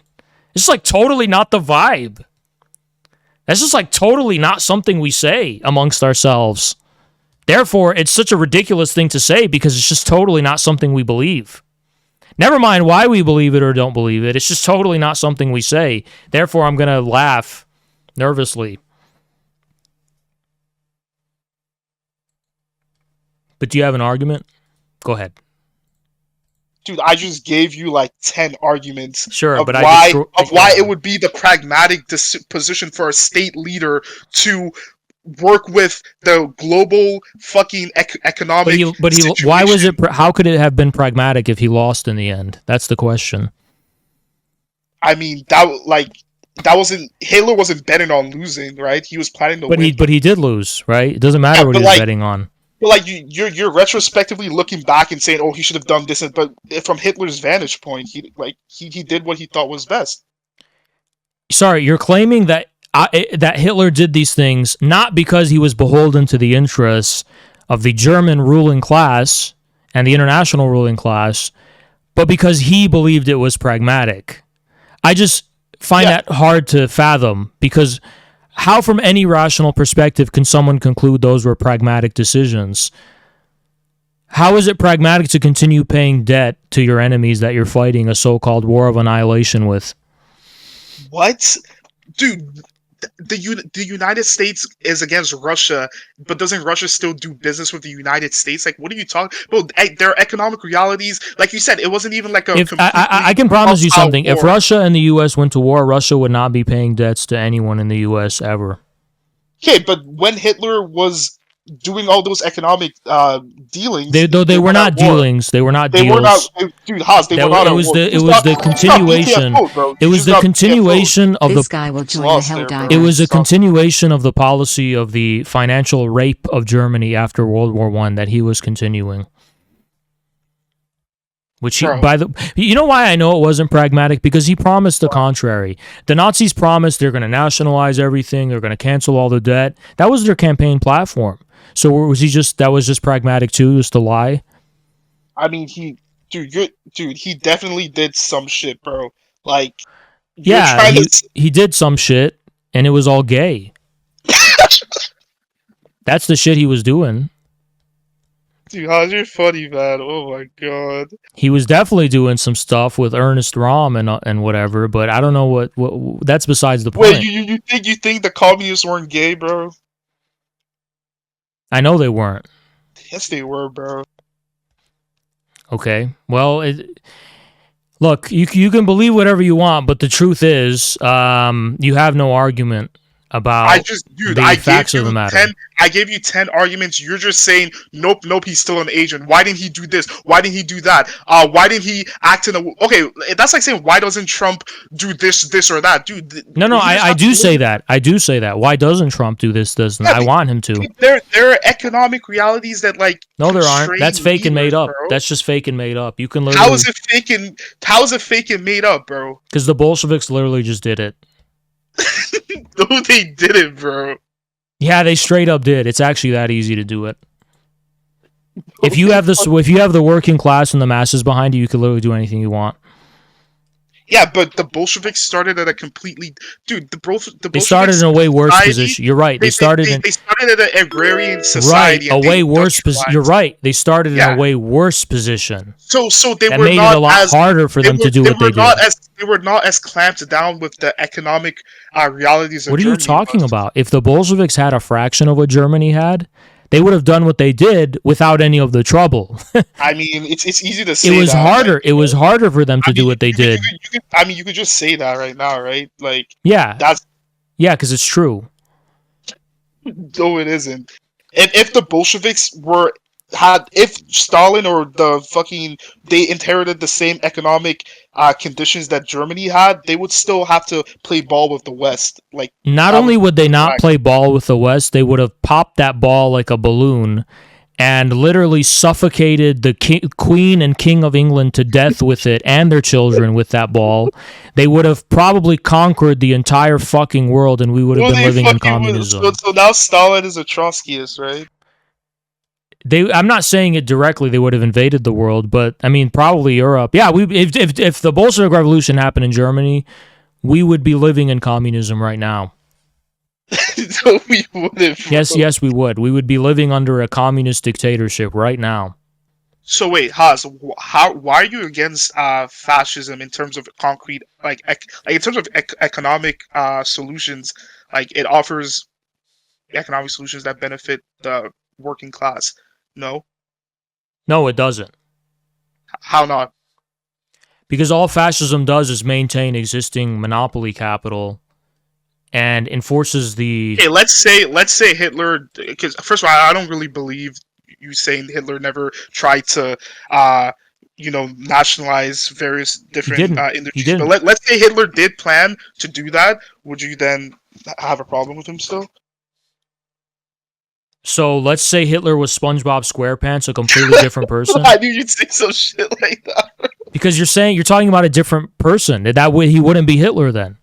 He may as well be SpongeBob SquarePants then. The so-called economic mirror. I mean, every single accomplishment attributed to Hitler was from the Weimar era. The Autobahn was already being planned by the Weimar government before Hitler took power, for example. So what did he really accomplish, actually?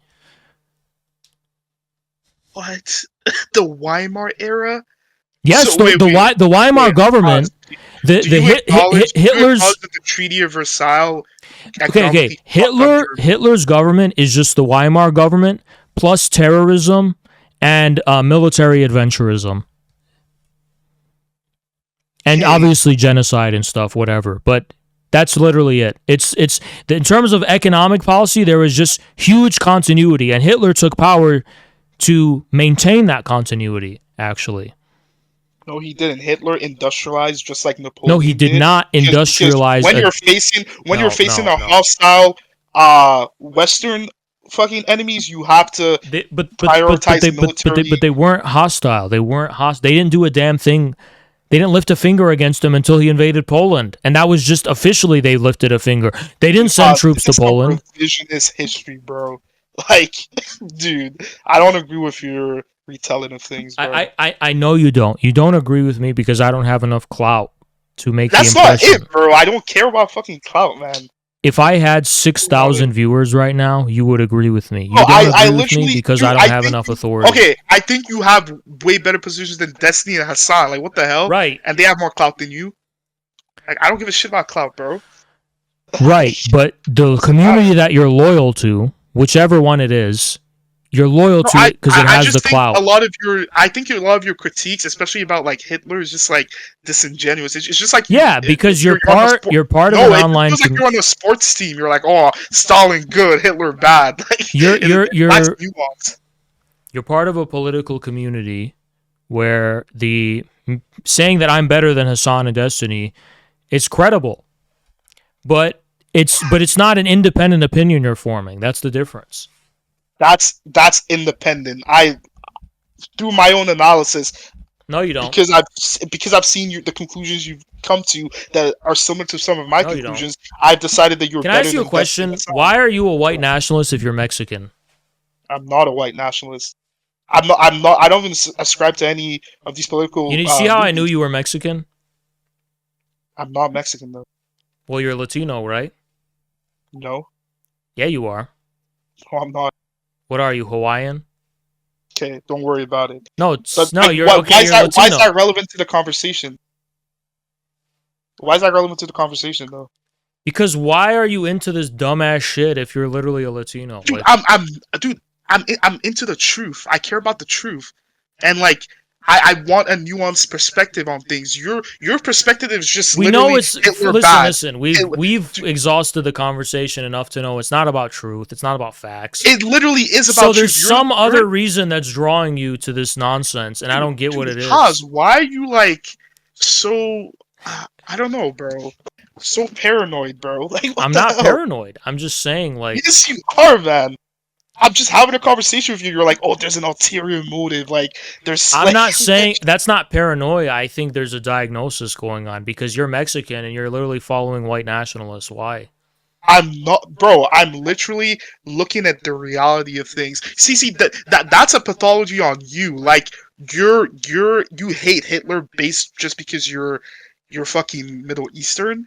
Like, because I don't need to be Middle Eastern because my enemies claim that I'm half German. Dude, so I that's literally you. You have a class worldview, so in your eyes, you're like, oh, I don't want these Nazis to look down on me. They're not better than me. But hold on, I can pass. That's you. Hold on, you're projecting that on me. But I can pass as white because my enemies claim I'm half German and my name is Adam. So why would I need? I don't need to be Arab. I can pass. I can pretend to be half German. That's literally what people say about me. But Haas, will you admit that like a lot of your movement is based off of like people who just hate other white people because they view them as thinking they're better than them. It comes from grievances. Because most of my movement is white. Okay, I don't know how you come to that. It's just that we don't exclude others, so we get everyone else too. But like, it's mainly white people. It's like probably like 50% white or 60% white. I don't know. But you know, we just don't exclude others, so everyone joins in. But like, you don't understand that there's a bunch of white people here, dude. You're like, dude, I don't, dude. A lot of your critiques feels like they come from a place of like you perceiving. Right, but like 60% of my community is white and you're Mexican, so what are you talking about? Yeah, but this whole idea that you're trying to say, oh, I have an ulterior motive and I somehow revere these authorities. I don't understand why, if you're brown or whatever, why are you like so into this dumb shit if it's clearly not because of facts? Okay, so no, dude, the facts are not with you, buddy. But yeah, they dude, are. They definitely they are, bro. They definitely are. They definitely are. They are, bro. Right. The whole squad. Bro, you don't understand. The gang don't agree with this stuff, man. You can't say that shit around them. They're going to say, no, you're wrong, because we want to believe. I mean, why do you want to believe the things you believe in? It's clearly you desire to believe in them. No, it's a fact. It's just a fact. Okay, what's the fact? Can you tell us the fact so we can judge it? Bro, you're the one sitting here saying Hitler was an agent of the British. Like, ask any credible historian. Like, they laugh at that, bro. Like, okay, the credible bring the credible historian here to laugh at me, and let me ask him then. Like, bro, dude, you actually believe that? Like, yeah, I'm actually a Stalinist. You know that? Like, I'm actually a communist. Like, like the real I'm thing. Crying, bro. Yeah, like it's a real thing. Dude, bro, this is a LARP, bro, the group chat, they're not having none of this. The group chat ain't having none of this. What? That's not what the guy with 1 million followers said. What are you talking about? That's not what my authority leader said. What are you talking about? That's not credible. Dude, you don't even get money from billionaires. What the hell? You have a position that's like not based on billionaires throwing money at you? What in the world? Haas, I know you feel the what the hell? I know you don't get support from like all these institutions and I know you feel the need to live your life under like some guidance by some father figure like Stalin, but it's okay, bro. You can just be a real motherfucker and just analyze the situation without just these petty fucking grievances, bro. Like, let's just look at what grievances do you imagine I have? I just feel like you have this hierarchical class mindset where it's like if you my personal class position is totally fine. I don't have any personal class grievances at all. I can go back to law school anytime I want and just be a lawyer, dude. I'm fine. Infrared is not for sheep, it's for shepherds. The people that come to infrared are people who are not easily swayed. They're people who have to think for themselves, who have to engage in critical thinking, who have to form opinions based on what they think. And they're people who are loyal to me because they choose to be. They make a real sovereign decision to be loyal to Haas based on conclusions they draw independently themselves for reasons that are accountable to themselves. And I don't think you fit the personality of someone who's a leader. I think you're more of a follower. So I understand why you're not part of this community. But of all the other communities you could have chosen, of all the other shepherds you could have allowed to sheep you, why is it that you're in the far right one if you're Mexican? That's all I wanted to ask you. And it wasn't a loaded question. It wasn't a gotcha. I'm genuinely curious. Go ahead. Pause. You're the sheep though. You're the one who needs Marx to hold your hand through life. But Marx is dead. So yeah, if I'm this loyal to a dead, books as an idol. His books are an idol to you. Even if that was true, you're a sheep, Paz. You're a sheep. Isn't that why you can't even finish your book because you don't have anything to contribute to fucking Marxism and Leninism, bro? You're the sheep, bro. But I already have 100,000 words. Okay, I have to mute you. I already have over 100,000 words to. I have already contributed to it. I just haven't finished it. So, but You're saying I'm a sheep because I'm a devoted Marxist, but Marx is dead. And even if he was an idol, it takes independent willpower on my part to continue being devoted to Marx because he's not actually alive to act as a shepherd figure for me. So what you're saying is a little ridiculous. Go ahead, I'll unmute you. Bro, your whole position is based off of fucking Marxism, Leninism. Right.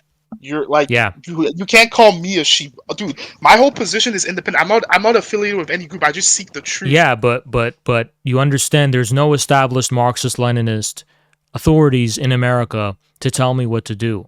So if I'm a Marxist-Leninist, I'm definitely not a sheep because I'm assuming a position which can only be maintained based on my own conviction, belief, and willpower. So it's just a silly argument you're making. I don't want to repeat myself again. Anything else? So, according to you, if I'm far right, like, what from the establishment makes me believe this shit? It doesn't need to be from the establishment. It just needs to be an established community online. Okay, so communism is not an established community online? No. Not at all. You didn't start your position from, like, being in leftist circles? When I first hit live, no. Not when I first hit live. Prior to that, I had no career and no presence. So any involvement I had with leftists before, and it was very minuscule, by the way, but any involvement I had with leftism was irrelevant because it didn't help me at all. It didn't contribute to anything. I don't know how you can say I'm a sheep and you're not, bro. You're a sheep and I'm not because you can't defend your position based on your own I've literally arguments. defended it with arguments. You're just saying no and giving the most ridiculous fucking No, the reason I takes. think you're a sheep is because when confronted with arguments, you just go back to laughing about how you find it preposterous that I can claim Hitler's a British agent without actually addressing why you think that's ridiculous. Which leads me to believe that the reason you believe it's ridiculous for me to say that Hitler is a British agent is because other people find it ridiculous, and that's why you find it worth laughing about. How's I would laugh because it'd be like you telling me the sky was red. It'd be like you telling me the sky was. We can roll back the footage of the stream and see you clearly say, while you were laughing hysterically, that any credible historian would have dismissed me, which further reinforces my view that the reason you believe the things you do is because other people do, not you. You literally referenced such other people, credible historians. I rest my case. Go ahead. Yeah, to highlight the fact that this is this is that it would be like me saying, bro, precisely. Took the words out of my mouth. That it's laughable. It's laughable because you have a praise that other people would laugh at it. Never mind what's true based on what you can decide for yourself. It's laughable. Credible authorities would laugh at it. I'm not disagreeing. I just think that makes you a sheep. And me a shepherd. My community is of shepherds. We are trying to reach sheep like you. In order to reach sheep like you, we have to get organized, and we have to do it in an organized way. We shepherds have to be organized to reach sheep like you. And hopefully, once we're successful at our organizing, once we've gotten our shit together, we can pull sheep like you to the status of shepherds and get people even like you to think for themselves. I don't think there's anything I can say in this VC to turn you into a shepherd, though. In order to turn you into a shepherd, we have to build authority in real life. Once we do that, once we've gotten the credibility and the authority, we also have the authority and the credibility to allow for people to think for themselves like you.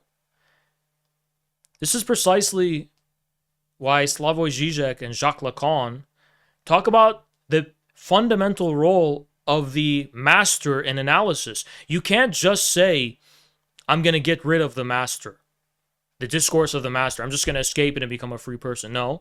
Same thing with a master-slave dialectic. You will always have a master. So we will be your master, but we will be the master that teaches you how to free yourself. And we can't do that until we build the necessary authority and power. The masters you follow want you to remain a sheep. I can't get through to you. You're a sheep. You're following these guys. I can't get through to you in a VC. The only way I'm ever going to be able to get through to you is when I build objectively a form of power and authority that you can respect as a sheep. So you have to understand this is why I'm talking to you in the way I do. I've given up on the ability to persuade you of anything. I understand what kind of person you are. No big deal. I could have been a sheep at one point in my life. There's people here who could have been sheep at one point in your life. But you are sheep and we're shepherds. It's as simple as that. Anything else? Bro, you keep projecting this shit on me. But you know what's really funny? You know what I've just realized? You're trying to convince yourself that you're not a sheep, which is the funniest part. Like, your whole audience are fucking sheep. You're trying to convince yourself that you're not a shepherd. All right. That you are. Who are my sheep? Who are my shepherds? Go ahead. You're trying to convince yourself that you are a shepherd. You're not, Haas. Okay, who are my shepherds? If I'm a sheep, who are my shepherds? Your shepherd is Marx, these idols. A guy who's dead? Yeah, the idols are there. How can a shepherd be? How can I have a shepherd who's dead? Are shepherds not thought leaders who give you your who actively exercise and maintain authority based on the merits of their position in the real world? Yes. Marx is dead. He has no such position. So now it's just limited to the real world. You see how you just make the definition so fucking retarded that you can just exclude yourself? Okay, who? See, here's the thing. You may get away with saying, because Marx is credible among certain institutions, because he's made a name for himself, that's why I'm a sheep and I listen to Marx. But if my interpretation of Marx differs from all of them, who is maintaining that authority? Who's maintaining the authority? I am. I have an interpretation of Marx that allows me to recognize the authority that he has independently. I'm not just saying, oh, everyone in the university recognizes the authority of Marx. I'm going to the source. I'm understanding why he deserves the authority he has based on his relationship to the history of thinking and the history of the world in general. Go ahead. Haas, your position on Marx is not unique. Russia, a lot of Russians share, a lot of the Chinese share. I agree. But I don't live in Russia or China. I live in America. Like, so your contention is people cannot have influence, cannot have people listen, you're a sheep in a way that I'm not. Dude, you say it enough times, it might be true. No, because a sheep is not about someone who's... plenty of people influence me, but none of them are able to control the range of what I consider an acceptable or permissible thought. That's on the merits of what I recognize, not others. Bro, Haas, I come to my own conclusion based on what other people think and say. I agree. Based off of my own analysis. Your whole position is based off of what that's what just like Hitler. That's what you claim. It's not what you do. Oh my god, dude! Anything else? We're going in circles. Anything else? Okay. The whole fact that you're bringing up this sheep and shepherd distinction just reveals your psychology, bro. Like you view the world in like this hierarchical fucking weird shit, and it's like, okay, that doesn't apply to me. What's wrong with hierarchy? Who said there's something wrong with hierarchy? Yeah, but the problem is, like, there are people who are trying to be shepherds, and there are people who are just born fucking yeah, you may be trying, but we can't help you right now because you're too far gone. Haas, I'm born as a sovereign being. You're trying to become no one is born sovereign. No one is born sovereign. There's something called the will, and there are humans who are imbued with willpower, and you're just not one of them. The will refers to a range of pre-established possibilities set before you by precedent. Nah, the will is... And if you do something that you didn't consider possible before you did it, it's called an accident. No. Don't try to outclass me, sir. I have you checkmated in this game of chess. No, you don't, bro. To be honest with you, I'm better than you at listen. To be honest with you, dude, I'm literally toying with you. Like I'm a tiger and you're just a mouse, and I'm literally just playing with you, running circles around you. You're being so devastated, and I'm just like a dick. And it almost makes me like a retard, because like, what? I'm just like jacking myself off by like slapping you around. But I'm doing it because I'm a narcissist. Because I'm wearing a really cool suit, and I look really cool, and I sound really cool when I say these things. And I'm almost using you as practice for when I actually have real debate opponents. You know, where it really does matter, where it matters for my career. But this is just narcissism on my part. Like, I just kind of like doing this. You know, I'm kind of LARPing. That's what it is. I'm LARPing. Right now, I'm LARPing. That's all you are to me. You're just like, you're just an actor in my LARP. You know, you're playing airsoft with me right now, and I'm destroying you.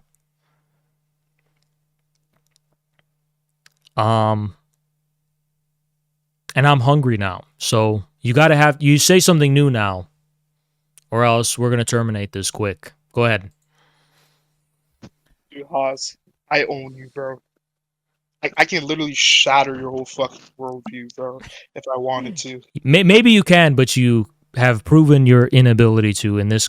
I have. You just disagree because you have. So you haven't. Alright, I'm just listen, running circles around you, dude. You know what's gonna happen? Yeah, You're gonna what? remember this conversation. Yeah. Where I said things that they're really pressed into your fucking being, bro. You're gonna remember, because I know I stung, bro, and I can keep going. Like I know what ticks. I know that now you're cope laughing. I know what ticks you off, buddy. I know what ticks you off, buddy. I know your pain points, buddy. Sure. So don't try with me. Don't try with me before I reveal it to all your fucking audience. Don't let go. It's over, bro. It's so over for you. I broke the con. It's so over for this dude, bro. Dude. I wanted to come here and be civil with you. It's so over for you, bro. I broke the con. It's over. It's over for Haas. You've never met an opponent like me, haven't you? Huh? It's so over for you, bro. It's so over. It's so over. I'm sorry. It's so fucking over. God. It's so Oh, over. man. Yeah, keep loud. Keep cool loud. Can you guys imagine if this shit ended my career? I would kill myself. Oh my god. It's not gonna end your career, but you're Can gonna. you guys imagine if like this is what. This is the final nail in the coffin. This guy. Oh my god. Yeah, just keep clapping. All right, dude. What was I gonna say? Yeah, just. You. It's okay, Oz. It's okay. I know you definitely were speaking a lot, but not much else. Bro, usually, Haas, when people come up in here, you just bitch them around, but like, I went back and forth. But this time it's different, right? It's over with you. Oh, it's over. because you know I stung deep and I was making points. You had to respect it. It is what it is. How deep though? Because it's kind of subject, like, you know, maybe like Haas, I literally like. It's like Zeno's paradox. Like you can Haas, you can be infinitely. I put Lacan to shame. I understand the human psyche better than Lacan, bro. I put that fucker to shame. And you know I'm right. You claimed that I was a sheep because I'm a Marxist, even though Marx is dead. Yo, Infrared, I just bitched the con. I said I would. I did it. It is what it is. I don't even hate you, Haas, but like... You know what you sound like right now? What? You sound like a crackhead talking on the street to himself. That's what you sound like. It's so funny because, like, the type of person I am, whatever you say to me, it just like falls off my skin like water, bro. It doesn't no, like even, I'm actually being real. Like you actually sound like a crackhead babbling to themselves on the sidewalk. Yeah. Just keep coping, buddy. Just keep coping. It's over with you. Are you a Latin king? Are you part of the Latin Kings? No disrespect, but are you, like, to the organization? I mean, Haas, I bitched you, bro. You got bitched. Bro, somebody said you're part of the Latin Kings. I just want to know. Dude, Haas, you have bitched. I'm gonna go fact check all your fucking Hitler bullshit, and I'm gonna laugh. Why are you so attached as a Mexican? Why are you so attached to Hitler? I don't understand.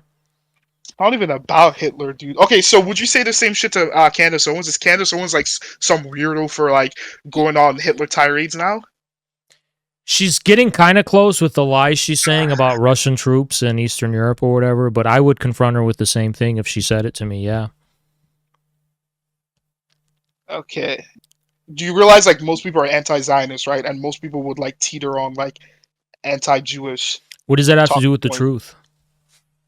Yeah, but like you're acting like it's unfounded for like for anyone who's not white to harbor these views. I just find it bizarre and I struggle to understand it. How is it bizarre? Israel is committing a genocide, and people usually blame. It's just like people blaming white Hitler, people for colonialism. so Israel is committing a genocide. Therefore, the guy who committed genocide against 30 million Russians is good. I mean, is that no? I'm not saying I'm not ascribing if he's good or not, but like that's why there is a resurgence of Hitler on you see it on social media. People are looking back. Maybe, but that doesn't mean it's correct. Okay, but like it's still a reality. Like it's not unfounded. Yeah, it's a lack of education and ignorance.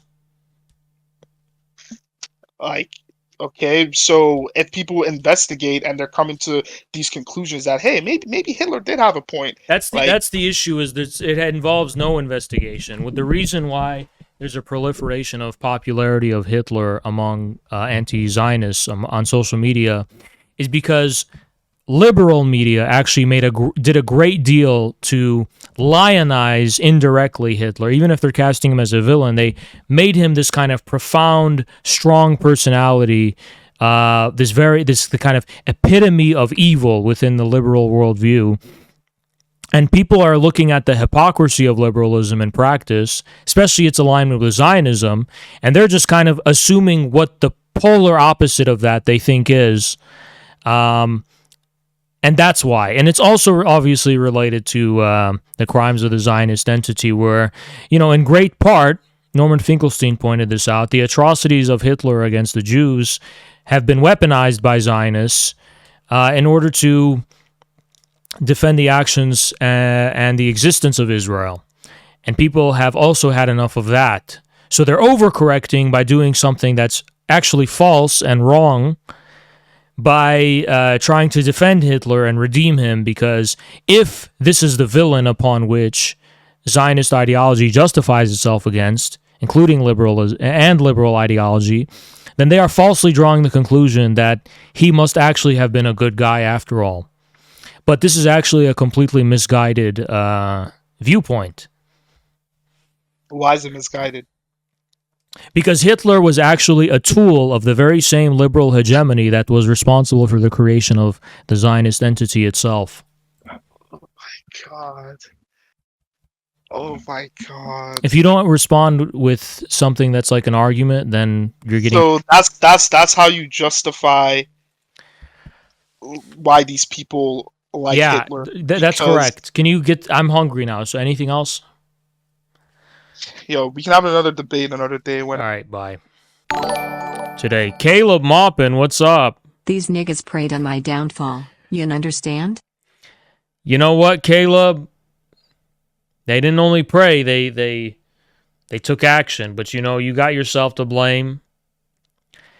And then you also got yourself to blame for... I mean, you've been preying on Jackson Hinkle's downfall.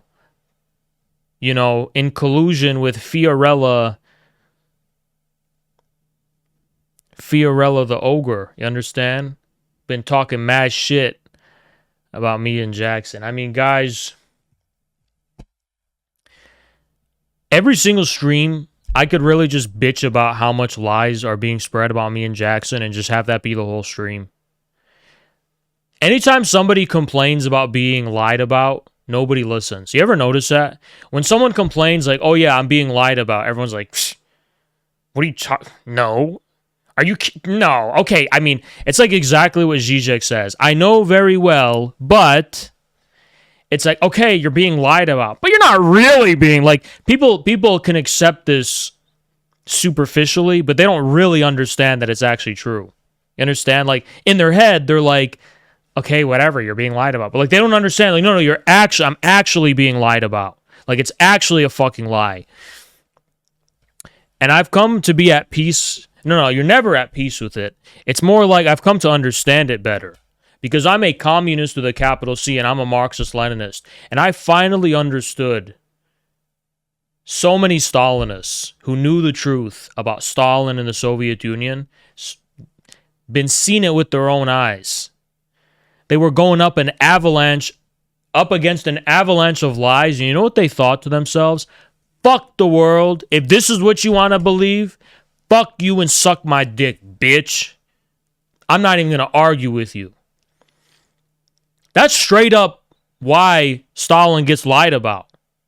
That's why it's only people like Grover Furr and a few others in the English-speaking world that fight back so hard against it to the detriment of their own mental health.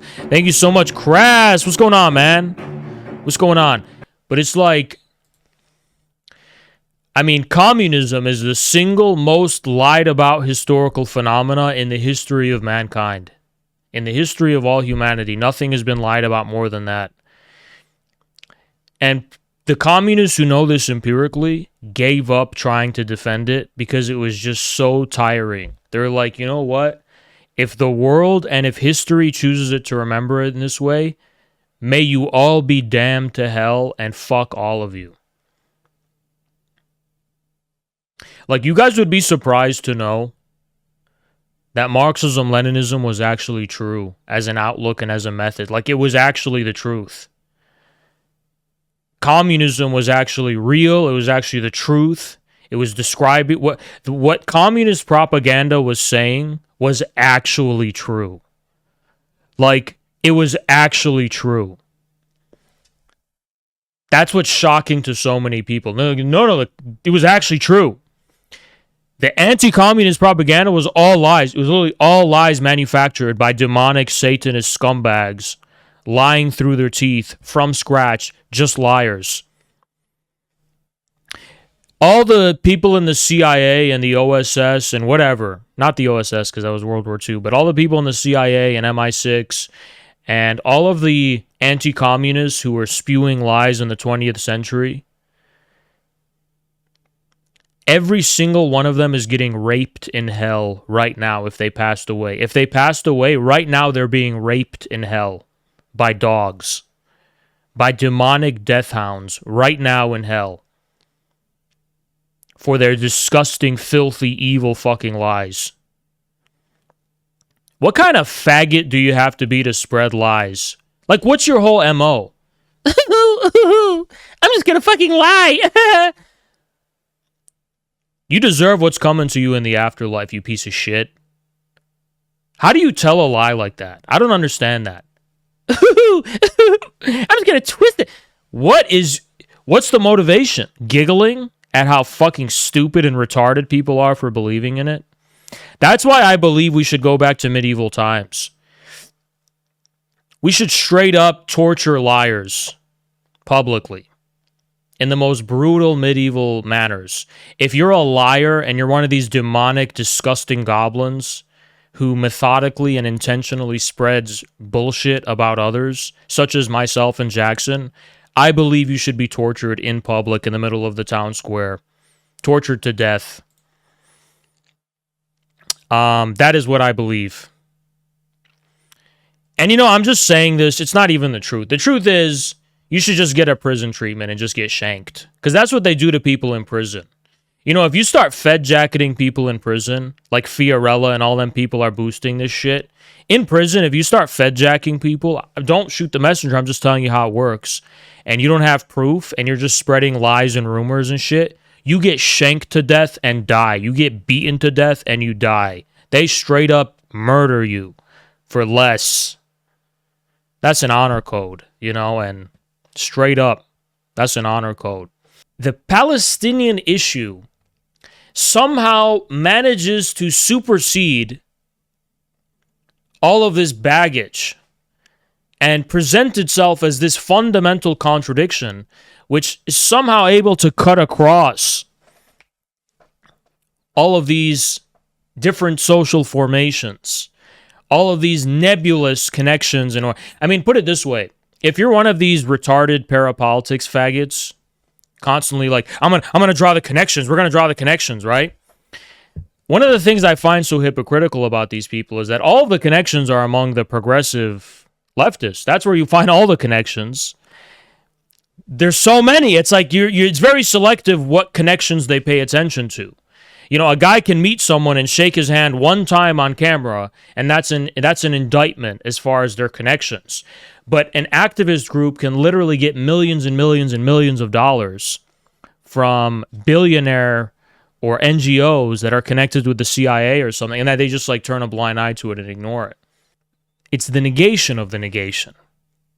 So the Narodniks wanted something, and when did they get what they wanted? On the October Revolution of 1917. But tell me why it is that many of them opposed that revolution. Wait. Yeah, this is what we wanted, but not like this. Put it this way.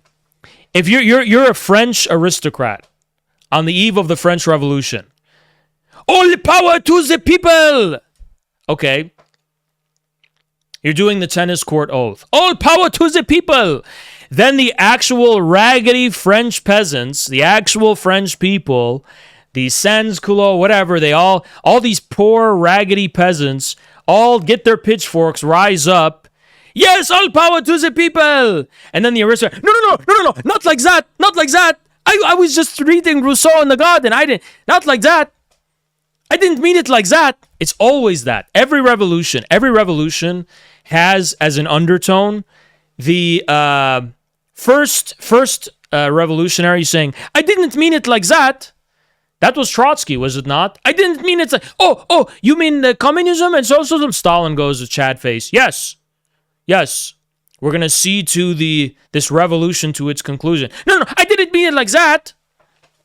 I thought I was just going to be a commissar and like shoot a bunch of peasants and like repress everyone for not being revolutionary enough. I didn't know that when we said we are going to build a state, a democratic dictatorship, I didn't know that's actually what you meant. And these actual barefooted peasants are going to start becoming top scientists and filling the ranks of the government. I didn't know that you actually meant what you said. During the Chinese Cultural Revolution, did you know that the same thing happened? The Red Guards initially, okay, whatever.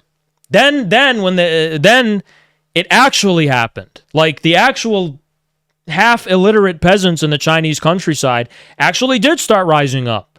And suddenly they had second thoughts. Oh, wait a second. That's not what we meant. Exact same thing with the Iranian Revolution. You'll read it in a book called Persepolis. All the students chanting, yeah. And then what happens? The actual Iranians, the illiterate peasant Iranians, respond to the revolutionary call, fulfill it, and the students say, that's not what we wanted. And then they join the MEK, or they go abroad as communists and spend their whole lives trying to overthrow the Islamic Republic. Because that's not what they meant. It's not what they meant by it. Not like that, but it's never like that. It's never how you meant it. It's never what you meant. That is a fundamental reality of communication that I've explained to you in like August 2022, the problem of communication. But it's the translation error I always talk about. It's a fundamental law of dialectics that the essence of something never discloses itself on the terms of the form. Not only must we adapt Marxism to this new circumstance, because this is an excuse opportunists will always be able to use, we must recognize in this novel circumstance the very essence of what Marxism is. This is what actually gives meaning to Marxism. This is what proves Marxism, actually. This is what proves Marxism was true. This is what proves Lenin's thesis was true.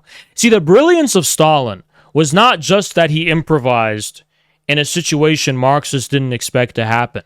The brilliance of Stalin was actually something a lot deeper. He saw in this unforeseen situation the total vindication of Lenin's outlook, a vindication that Lenin himself was unable to foresee.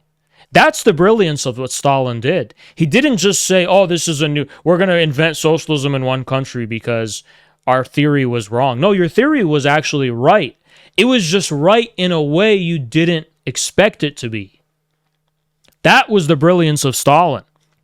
It's like, no, you were right, just not in the way you expected it to be. Likewise, if you're a student who has grievances with your institution because it's not living up to its values, you are not necessarily wrong. You are right. There is a contradiction at the heart of liberalism, but you're just not right in the way you might expect you are. You're right because liberalism itself is going to be destroyed. So you were right. It's just that you were right in a way that you may not like, right? But if you're a Marxist, you precisely recognize in that inadvertence the ground of objectivity and truth and meaningfulness and confidence in your outlook and your belief. My response to Landianism has always been a kind of Xi Jinping materialist populism. There is a wisdom of the people. It's like, I'm not an idiot. I know that the majority of people are fucking stupid. Majority of people are idiots. I don't deny that. You think I deny that? Majority of people are just picking their ass and picking their nose and just farting around and being stupid.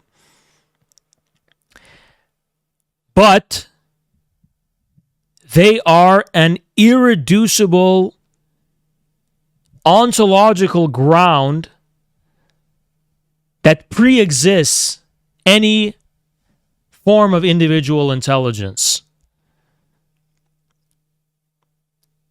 The masses collectively form into something that is irreducible to their individual stupidity. You don't have to be a smart person to have brilliant fucking dreams. You don't have to be an intelligent person to have profound dreams. You don't need to be an intelligent person to be a part of an intelligent historical existence. Sorry, a historical existence that could only be appreciated from the perspective of an intelligence, I should rather say. I don't know about that. What do you mean you don't know? I don't know about that, bro. Why? It's the best place to do it. Look, I'm not into fat chicks like you. Oh, okay. Here's the thing. They did a study that says if your taste in women is they're too skinny, you're actually retarded on a mental level. I'm not into the fat Starbucks barista workers. You know what? This is literally an NPC conversation out of oblivion. Yeah, no, Atlanta is are they known for like food, any kind of food? Yo, Iron Rose, what's going on? I think they got like Popeye's chicken there. Yeah, I think I might try that in Georgia. Cane's is so good, bro. I thank God I didn't live next to Cane's. Cane's was like 30 minutes away from where I grew up, or else I've been dieting hardcore. I'm gonna, when I go to Georgia, I'm gonna have some Cane's. Bro, if I lived next to a Cane's, I'd be looking like Compot. Be crazy. Man, I don't know why he hates you. I don't know what's his issue is. He hates me too now. I don't know what happened. I don't understand it at all. Straight up. Like, what did we do? Straight up, what did we do? I don't think I've ever said anything to him besides that snide comment I just made. Maybe I have, but I don't remember. I don't get what we did to that guy. Like, what happened? What is he? What about us does he find so objectionable that he didn't back in 20? He used to be cool with us in 2021. Now he fucking hates us for no reason. Why? Did we, dude? You know what? I was thinking about the other day. It's like, all these accusations of like, oh, we're LaRoucheites because all of our conspiracy theories. We got that from Kantbot and those parapolitical people. Kantbot was the fucking one who put us on all that shit. And now he's calling us LaRoucheites or whatever. It's like, dude, our views about like how America got hijacked by the OSS, I got that from you, dude. I just realized that. I was like, what the fuck? I was so gaslit. All the parapolitical people that are obsessed about LaRouche, they are the ones who introduced me to who LaRouche was. I didn't fucking know who LaRouche was before I was on like cave Twitter, like looking at what all these parapolitical people were saying, kind of making him trendy and cool, like in an ironic way. That's how I was introduced to LaRouche. I didn't fucking know who he was before that. Now they're like, oh, there's a LaRouche conspiracy with Haas and Jackson. Motherfucker, you are the conspiracy. I literally got it from you. The thing is, I tweeted this out, and Zerka responded with some gay shit, but I tweeted out, I said, the rabbit will always hate the fox. And that's honestly just the truth about us, because like I was live streaming today and Pizza Fun, thank you. Thank you so much, Anonymous. What's up? I was live streaming today and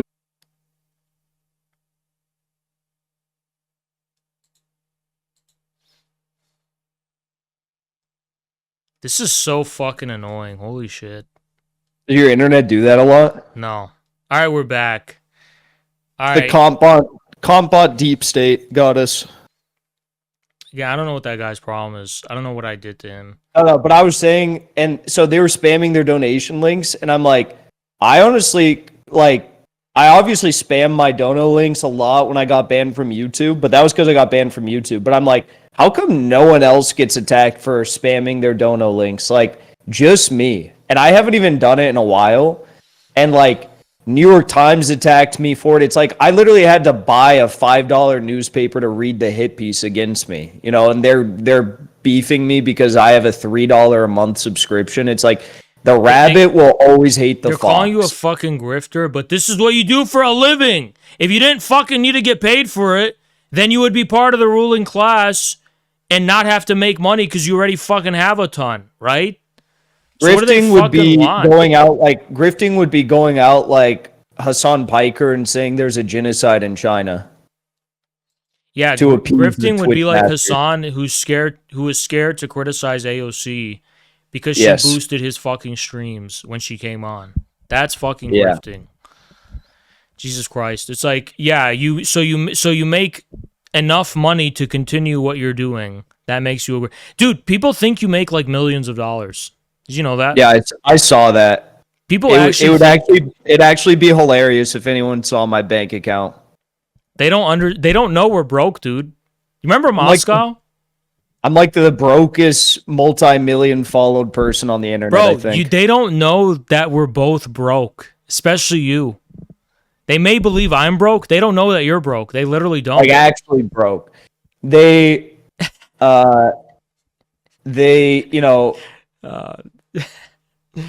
and they also say I have like a trust fund, which help me find it, please. Yeah, bro. Yeah. If I was rich, you'd know.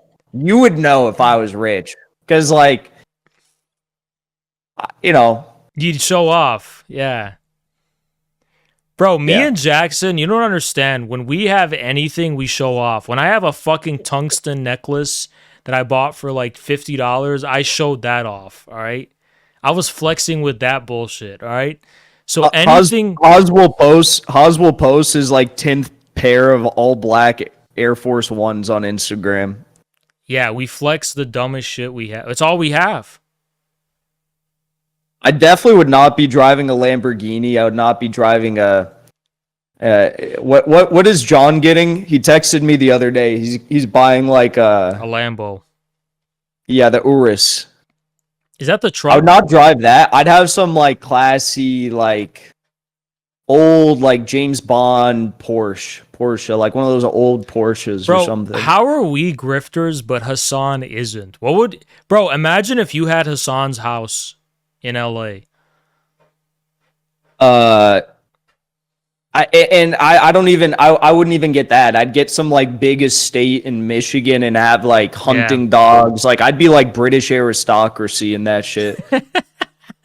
Bro, this is why people hate you, because they see you as the most like elitist guy ever, but they don't understand you're a broke elitist. The actual elitist is see, Hassan pretends to be humble, but he's fucking millionaire. Jackson is extremely elitist, but he's actually broke. That's the ultimate paradox. Bro, polo shirts are the ultimate elitist like fuck you shirt, and I have so many, but they're not expensive. Like a polo shirt is not expensive. Yeah.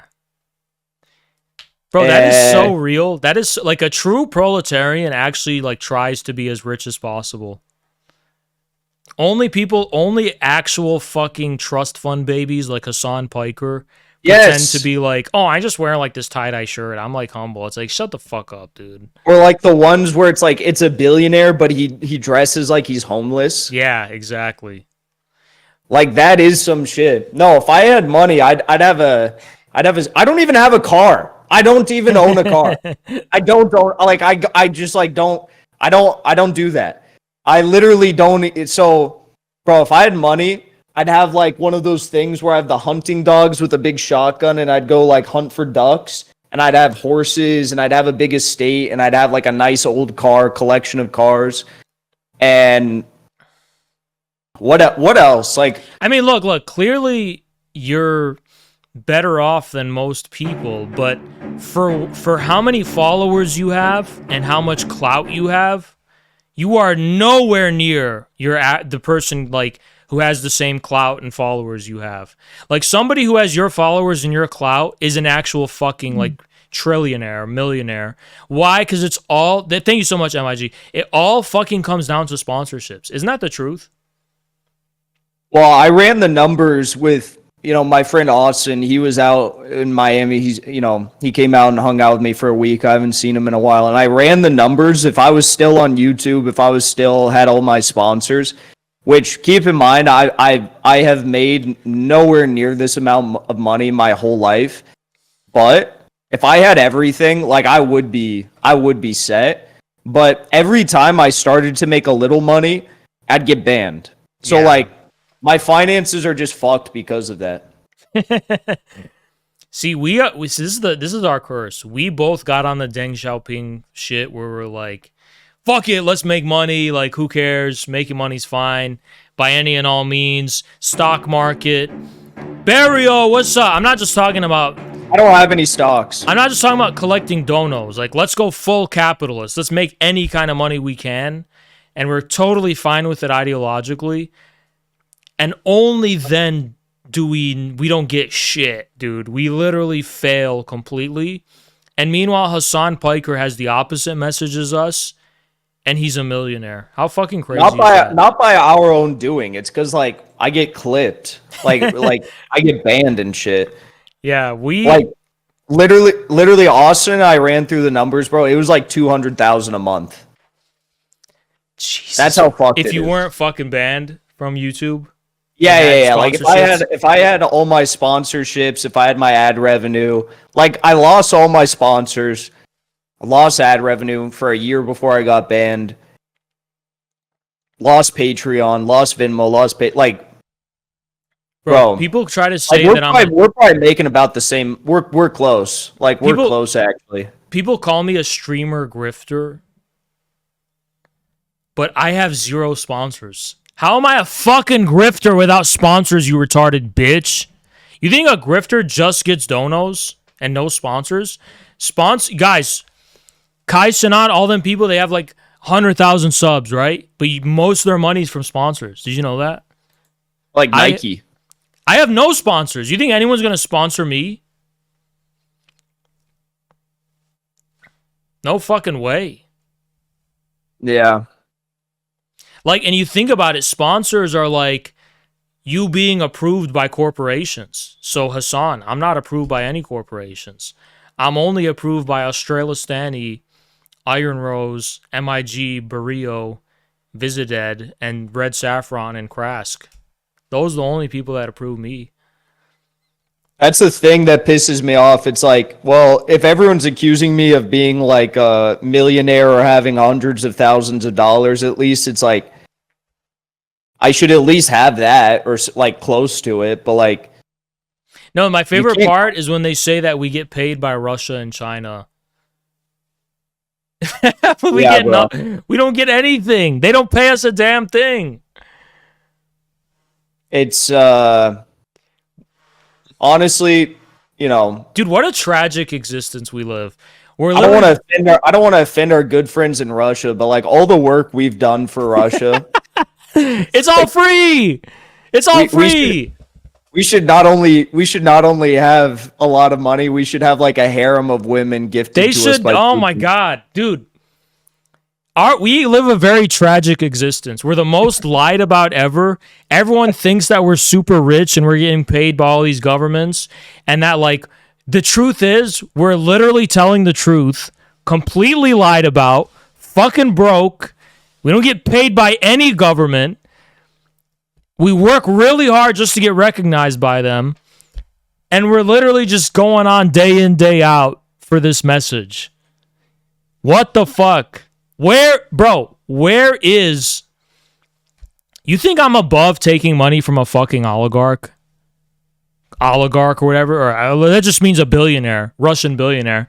Send that fucking money my way. What the fuck are you waiting for? I'll take it. You think I'm just saying this because, like, oh, my principles? No, I'm literally not getting shit. I mean, I'm not going to change my message, but I will happily accept any and all money from anywhere, as long as I don't have to do anything in return for it. Autists are literally holding the world hostage, and they're like terrorists. Like, just a net negative completely. Like, and you want to go to Portland? Wait. No, let me finish. Like, usually autism is just like a crisis, you know? Thank you so much, get Anonymous. Funding from me. Yo! Hazmat security worker at a hospital. Exactly. What's up, Anonymous? Shadow funding from the hazmat guy. So hold on. Autists are holding the world hostage, etc., etc. But the one example of the only time autism is saving us is Elon Musk. Elon Musk's autism is the only reason we're platformed, because he's like free speech, you know? Like he's just doing that without any regard for the consequences. Just like when he did that shit where he was like, I'm going to do the Tesla stock at like 420.69. Like he just does shit like that as like an example of his autism, and that's why we're successful. So thank the autism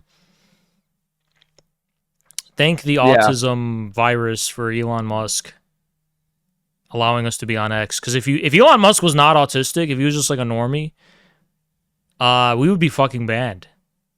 Yeah, we'd be banned everywhere. Because normies have nuance. Normies are like, well, yeah, I kind of see what you're saying. Autists are like, no, we're doing free speech regardless. Yeah. Thank you for the vaccines for giving us Elon Musk. I mean, I'm not going to say anything right now, but given the guest and who's going to be talking... for the Friday and Saturday. Oh, I mean, you can. I'm not. No, like, I live stream it and you can be in it. Oh, yeah, we'll get, like, Adriana Lee out there. It'll be fun. Bro, don't even mention that. Oh, my God. That bitch is nasty, bro. No, I mean, like, yeah, we could do that. That'd be fun.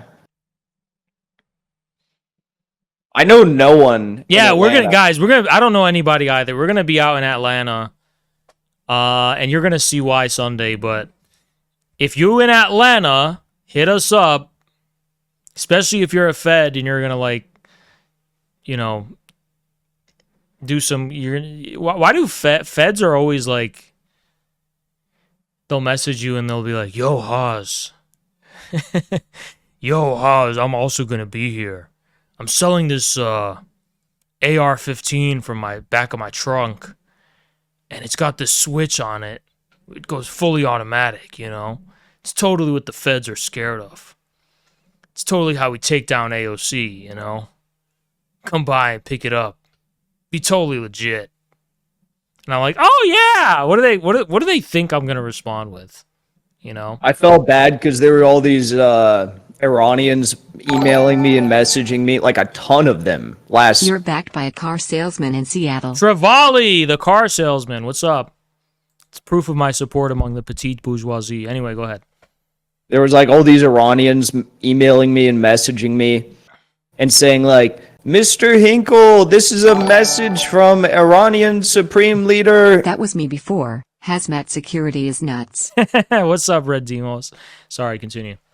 They're like, this is a message from Iranian Supreme Leader to the youth of the West. It's a letter he wrote. I got that too. Yeah, and like, I looked it up and he actually did write a letter to the youth of the West like in 2015 or something, and it got a resurgence online this month. But they were like, click this link to view the letter. And I'm like, I ain't clicking no links. Shit. Yeah, I'm not. I never click any links. Anyway, did you see that shit on TikTok of that that one like troll streamer who's like, he's like playing Fortnite. He's like, I bet you nobody here can like calculate 5 times 1,000. Bro, you watch way too much TikTok. No. Just finish the book. Finish the book. No, it's when I'm taking a shit. When I take a shit, I scroll TikTok. No way you take that many shits. I do, actually. I do. Anyway, he's like... I get like 10 TikToks from Haas a day. He got like 5. Anyway. I got like 10, bro. Bro, listen. And then he's like, chat, if you're new to the stream, calc stands for calculator. It's just short. And he's like constantly being like, if you just joined the stream, calc is short for calculator. It's just slang. I don't know, dude. I can't get over that shit. His TikToks, like 70% of them, like they're all random, but like 70% of them aren't even funny. No, it's like, they're all great. No, bro, it's like some of it's boomer humor. Like what? Like the like the Kanye one, the cringy promposal one. That one was fucking hilarious. What are you talking about? Wait, which Kanye one? His apology tour. I'm not talking about that one, but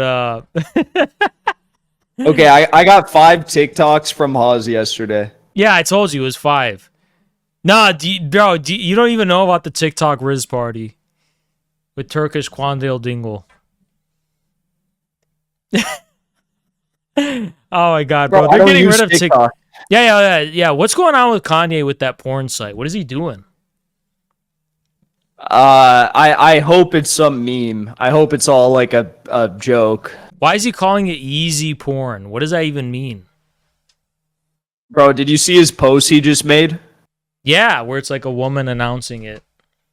Or did you see the one where he said it's like I don't even know how to pronounce this word, but he said it's like a bukkake box or bukkake box or something he's sending out? He's losing his mind, dude. I don't know what to say. Bro, if that shit's real, if that shit is real and not some like sick joke, bro, he needs to talk to Norm Finkelstein about gooning and fascism or something. Now, Norm was so correct about that. The gooning shit, where he's like, it's a form of fascism. That was so... How did he know that? Because, like, he doesn't know that that's actually, like, what these extremist neo-Nazi subcultures are about. Yo, JB, what's up? He was so on point, it's crazy.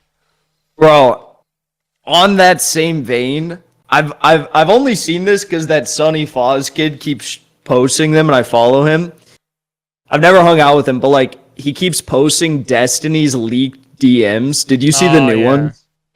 I did actually. I'm not proud of reading that, but I did. And bro, that shit is I almost didn't read it, and then I read it and I'm like, God, I wish I hadn't read that. If you want to come and call us out for whatever, come. You have to buy a ticket, but yeah. Stand up, we'll give you the mic, and you can say whatever you want to us. Right?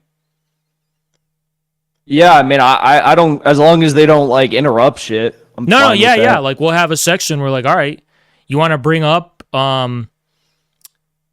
that you think we're disingenuous, and you want to, in front of the Dearborn, Michigan Muslim crowd, talk about how you find us. Let's get Mikal, council member Mikal from Pontiac. I invite Councilman Mikal to come and air out his grievances with myself or Jackson in front of the Muslim Dearborn, Michigan crowd, and explain why we are evil Nazis because we have conservative social views, which Dearborn Muslims are famous for not having at all, especially older people.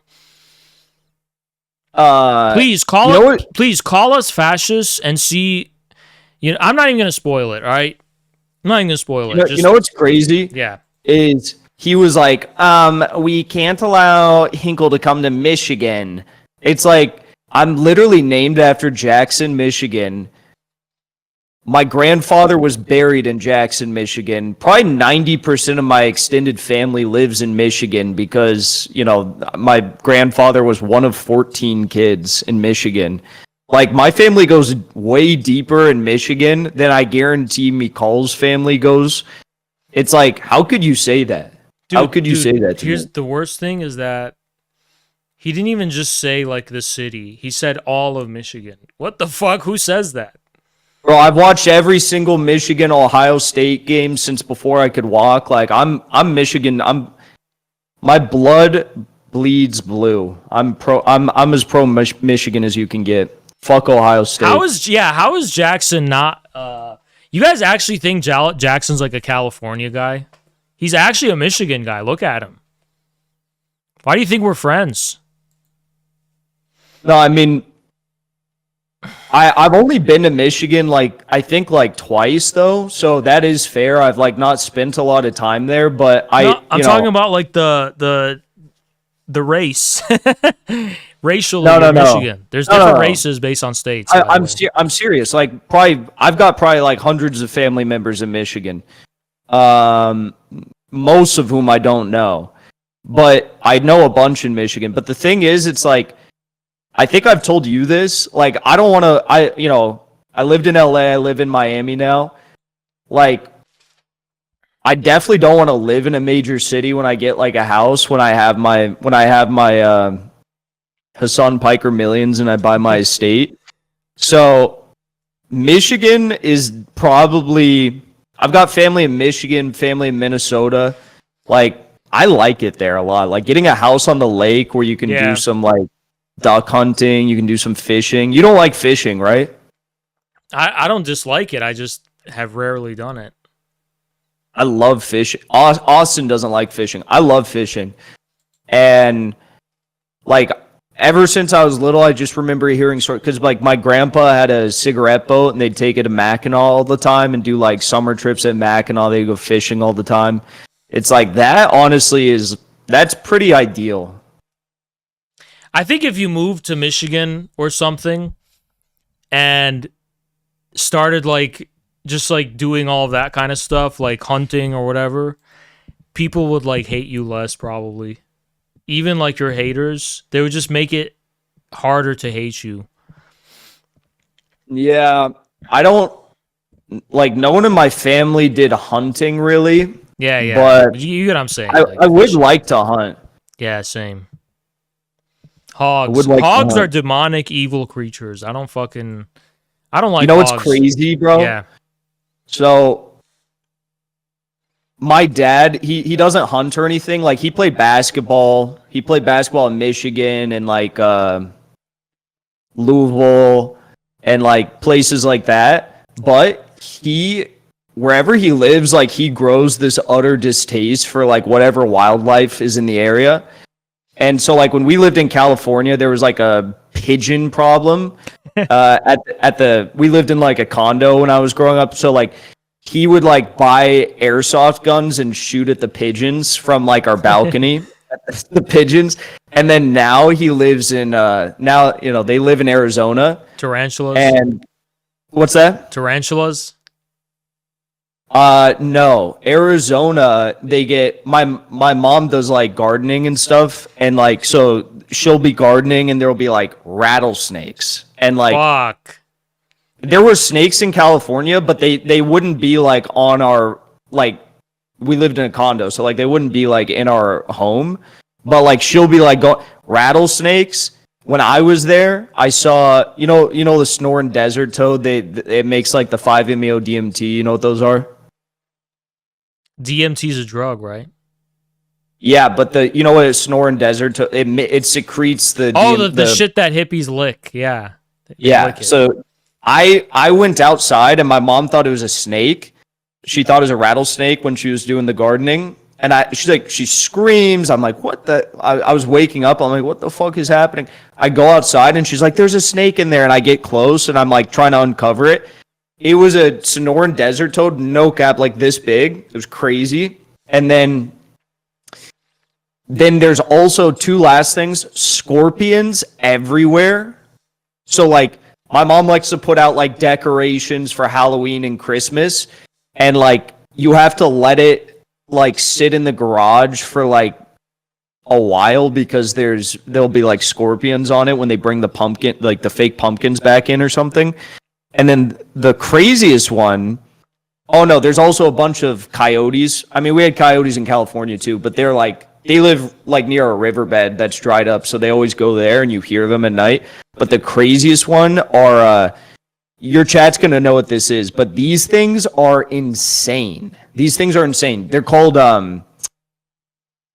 they're like wild boars, but they're like desert boars. But they travel at like 45 miles an hour. They're super fast. Yeah. Nascar, what's going on, man? They'll eat dogs. Like they eat small dogs. My parents have two big dogs, but like they'll eat small dogs. Is it javelinas? Javelina. Okay.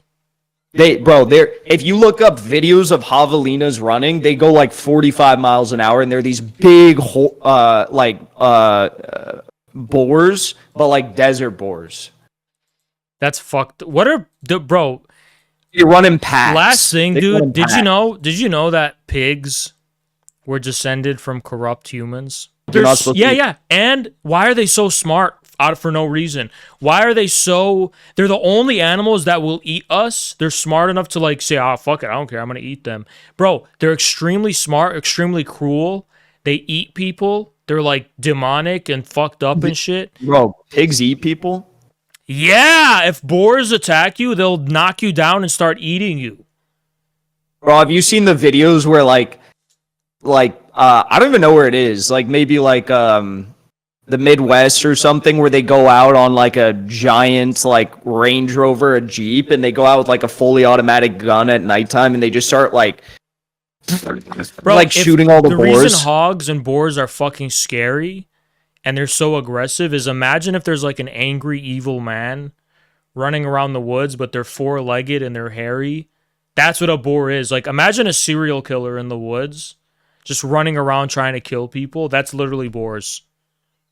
Like people, you actually convinced me that you convinced me like a few months ago to stop. No, it was like a year ago. You convinced me to stop eating pork. I don't fuck with pork. Yeah, I don't eat that. And here's the thing, dude. People are the scariest animal. Everyone knows that, right? If you're in the woods and you see a person and you don't know them and like they're hostile, like it's weird, right? Pigs, imagine evil terrorists, but they're four-legged, and they're actually like a serial killer in the woods, like Hannibal Lecter, but they roam in packs. I think you just have something against animals, though, because you don't like dogs either. No, I'm fine with dogs. I don't like dog worshippers who literally, like, when they say that I will save a dog before an infant. It's literally demonic. Nah, you don't like dogs, bro. I've seen you around dogs. Yeah, you're right. I don't like them because I feel like they're dirty. Like, I don't like touching them because when they lick my hand, I immediately have to go wash my hands. And you're weird about hands and stuff, aren't you? I find them to be stinky, and God knows what shit they've been rolling in or whatever. And I don't want to. You guys, I'll be like eating a meal, right? And like, Yeah, wash your hands before the meal, but like when you're in the middle of eating a meal, all bets are off for like how greasy and gross your hands get. And Austin will just look at me mid-meal, and they'll be like, "How do you let your hands get like that?" Bro, this dude, he'll have like he'll have wings. He'll get super dirty with his hands. Chicken wings. How else am I supposed to eat and it? he'll just Austin's and then sitting after there, like, well, this is the problem. aristocracy, eating with a fork and a knife. After his hands are dirty, he'll just do this and just walk out and just touch his car. He won't even clean them, bro. This dude will walk around, bro. That's nasty, people bro. like Jackson and Zerka, what they'll do, they'll have a slice of pizza, they'll eat the pizza, and with that same hand, that's fair. They'll take their phone and start using their phone with their sticky, greasy pizza hands. That's Who does fair. that? But no. I'll like wipe it off on my shirt or something. That's fucked. That's gross. You got grease on your shirt now? What the hell? The thing is though, like with dogs, with food, you are like this. You're like a Dr. Fauci clean freak. Like, okay, when I sat down for the Alex Jones interview, he got up like 3 or 4 times to take a piss. We had to take breaks. You get up that many times in a meal to wash your hands. So like, for me, I see it as like the more. I don't want to get germs right before I eat, so I'll wash my hands before. But the more germs I live around, the better, because it heightens my immunity. So, like, during COVID, That's I was going to TikTok bro. Where parties. did you learn that? That's true. During COVID, I was going to TikTok parties in LA because I'm like, this is going to boost my immunity. Well, yeah. It's the same premise. That's true. Yeah, but I don't see. Look, I don't care. No, I don't. You care. don't even read. You don't even read Ray Pete, bro. You know bro. nothing. Listen, I don't give a fuck about health at all. I just don't want my hands to be sticky and gross. What was that photo you made where you got your haircut? And then he started sending me all these pictures of his haircut, and we were FaceTiming talking about something, and he just kept looking at himself on his phone screen. I saw him looking at himself. But then you went in your Discord, and you made this photo of you standing on this grassy hill, and you imposed yourself on this grassy hill in like Norway, and you're like, damn, I actually look tall here. Bro, because I had someone take a photo of me and I actually have a fitted suit, and I'm like, bro, every other photo I take, I look like I'm 4 feet, and this one I look like Slender Man. But you like impose yourself on this weird grassy. No, I'll tell you why. Because I had to remove the background because I was actually in front of my house. So I had to remove the background. But bro, no one knows how tall you look if you're like imposed on this like grassy hill. True, but I did have to remove the background because it was my house.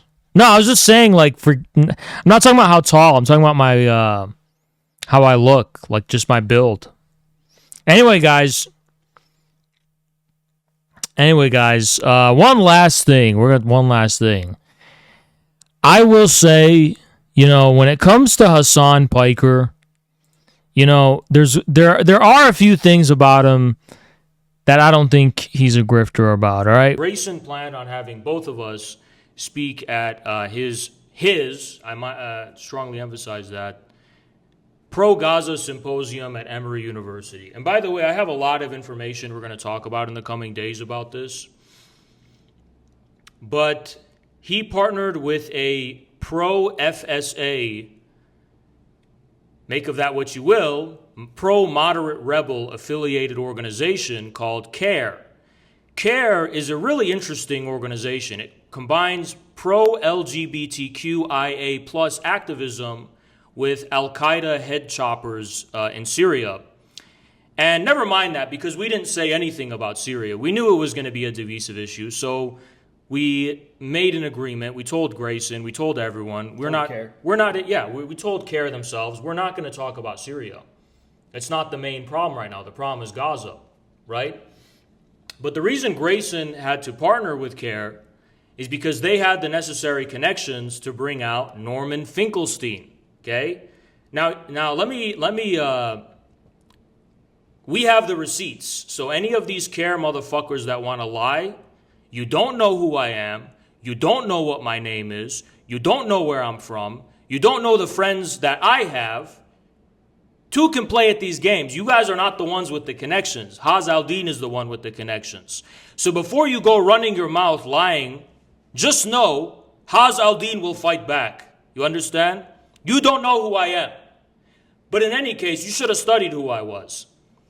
They had the list of the speakers before all this started. They were informed I was going to be speaking. Everyone was. None of this was concealed to anyone. I was on the itinerary.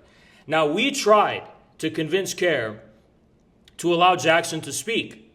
But CARE National, apparently, said that Jackson cannot speak because Jackson was fighting against regime change propaganda in Syria.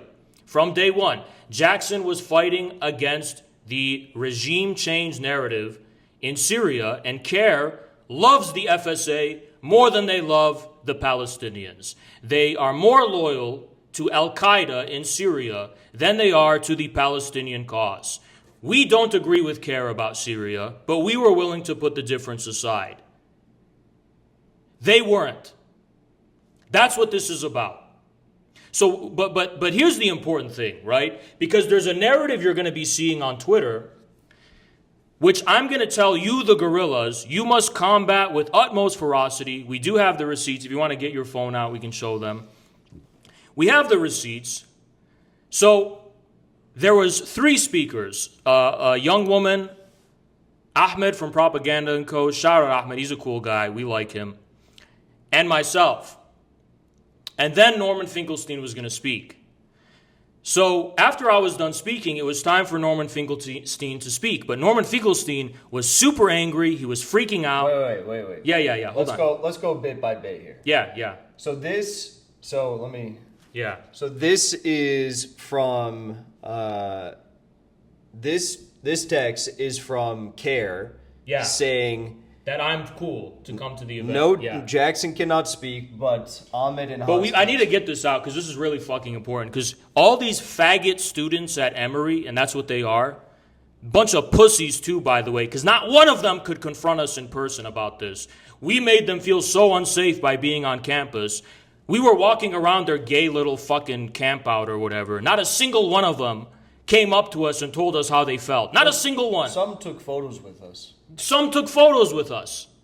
So understand, when I have a sense of honor, how disgusted I am at these pussy students while universities in Gaza are being bombed. These bitch-ass students are so sensitive that me and Jackson make them feel unsafe. Nobody escorted us out of that event. Nothing happened. Only afterwards we heard about they were shitting their pants scared. Some stupid bitch made a Twitter post claiming that Jackson was laughed out of our space. That did not happen. Jackson was laughed out of your space?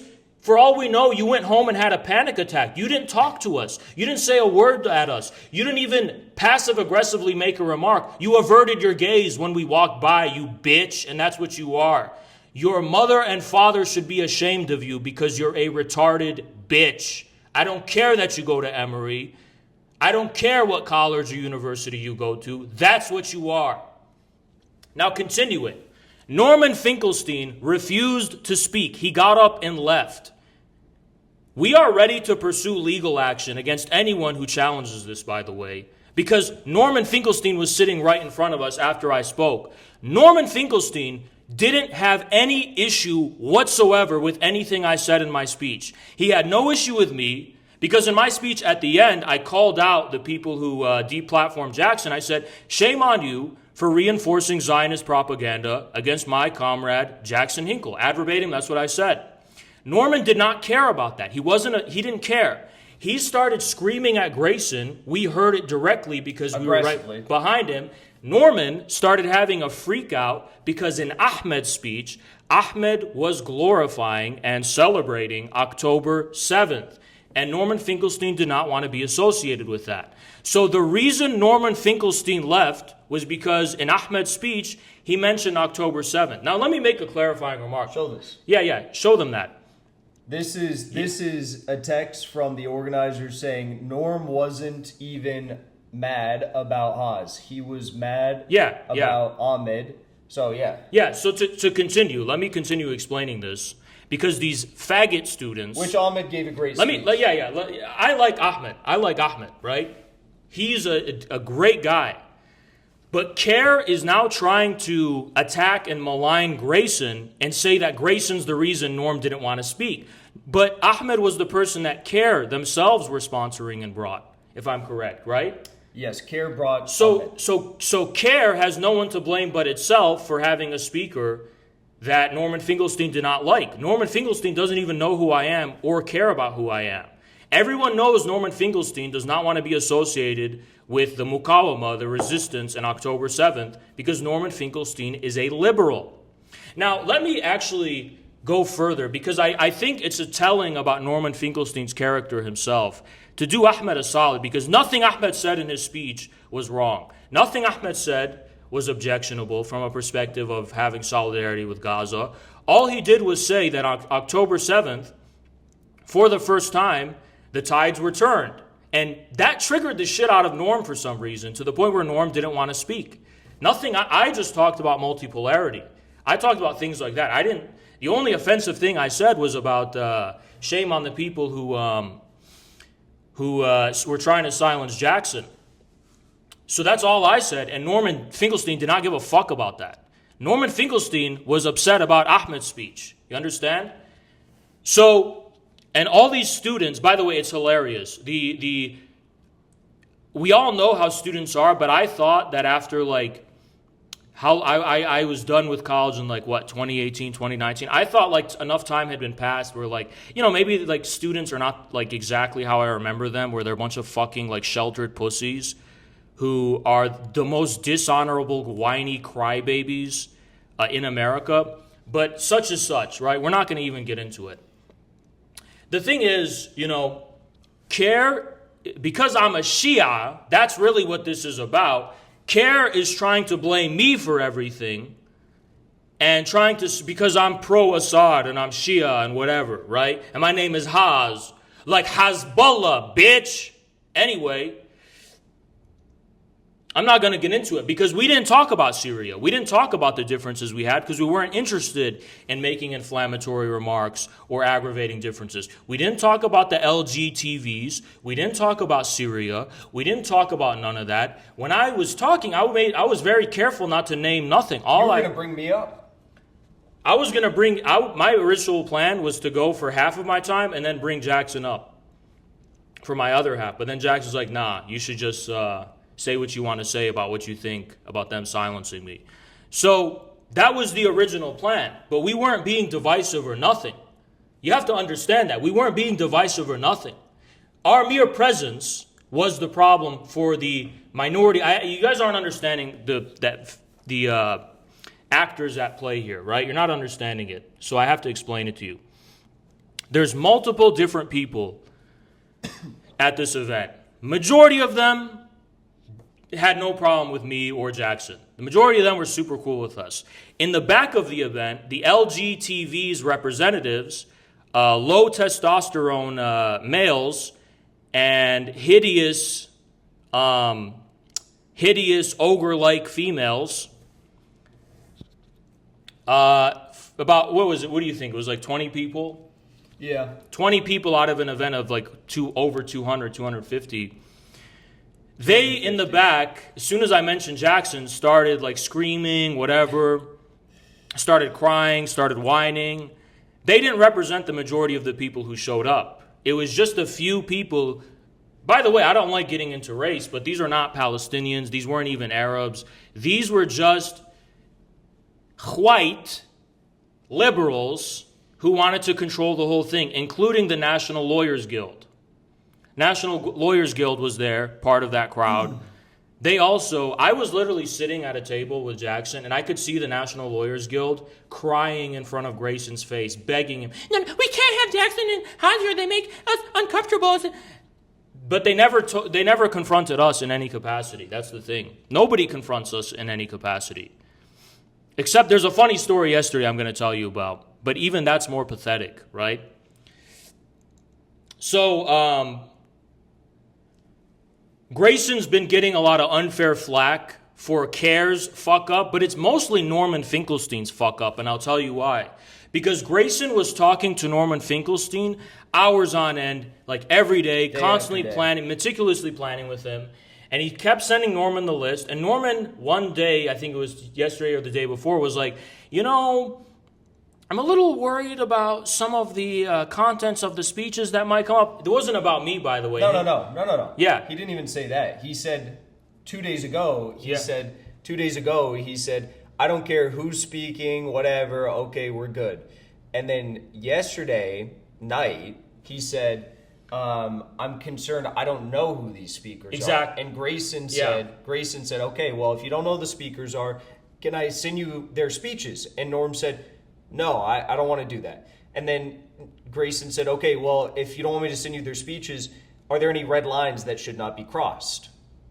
Yeah, so what did Norman say? He said, no, I don't want to explain any red lines. But then Norman said, I'll tell you one thing. I don't want people saying that Zionists control America and that Jews control America.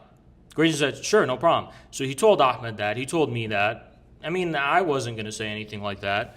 And so we were cool with it. But then Norman decided to start menstruating uncontrollably because he's such a dishonorable, despicable personality, if you ask me. Because Ahmed was praising October 7th in his speech. But Norman, if you didn't want him to say that, you should have listed it as one of your red lines. But you said you didn't want to explain any red lines you have, which is ridiculous. Finkelstein is acting like he was somehow wronged because Ahmed was there speaking. But Finkelstein had the opportunity to tell Grayson, okay, these are the things I don't want speakers talking about because I'm uncomfortable with them. He never said, I don't want anyone to praise October 7th or Hamas. I don't want to be associated with that. All he said was he doesn't want anyone to talk about America being Zionist occupied or Zionist controlled or whatever, which nobody had a problem with, and we were happy to oblige him.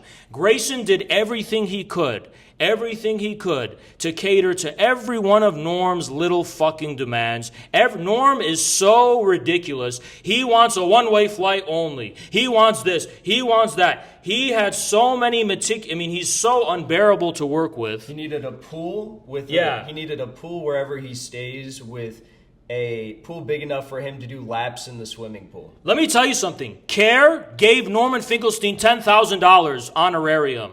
Which I will, to be fair, Norm did say, I don't care about that. You don't need to do that. He did say that. But I'm saying it doesn't matter. I don't care about Norman Finkelstein.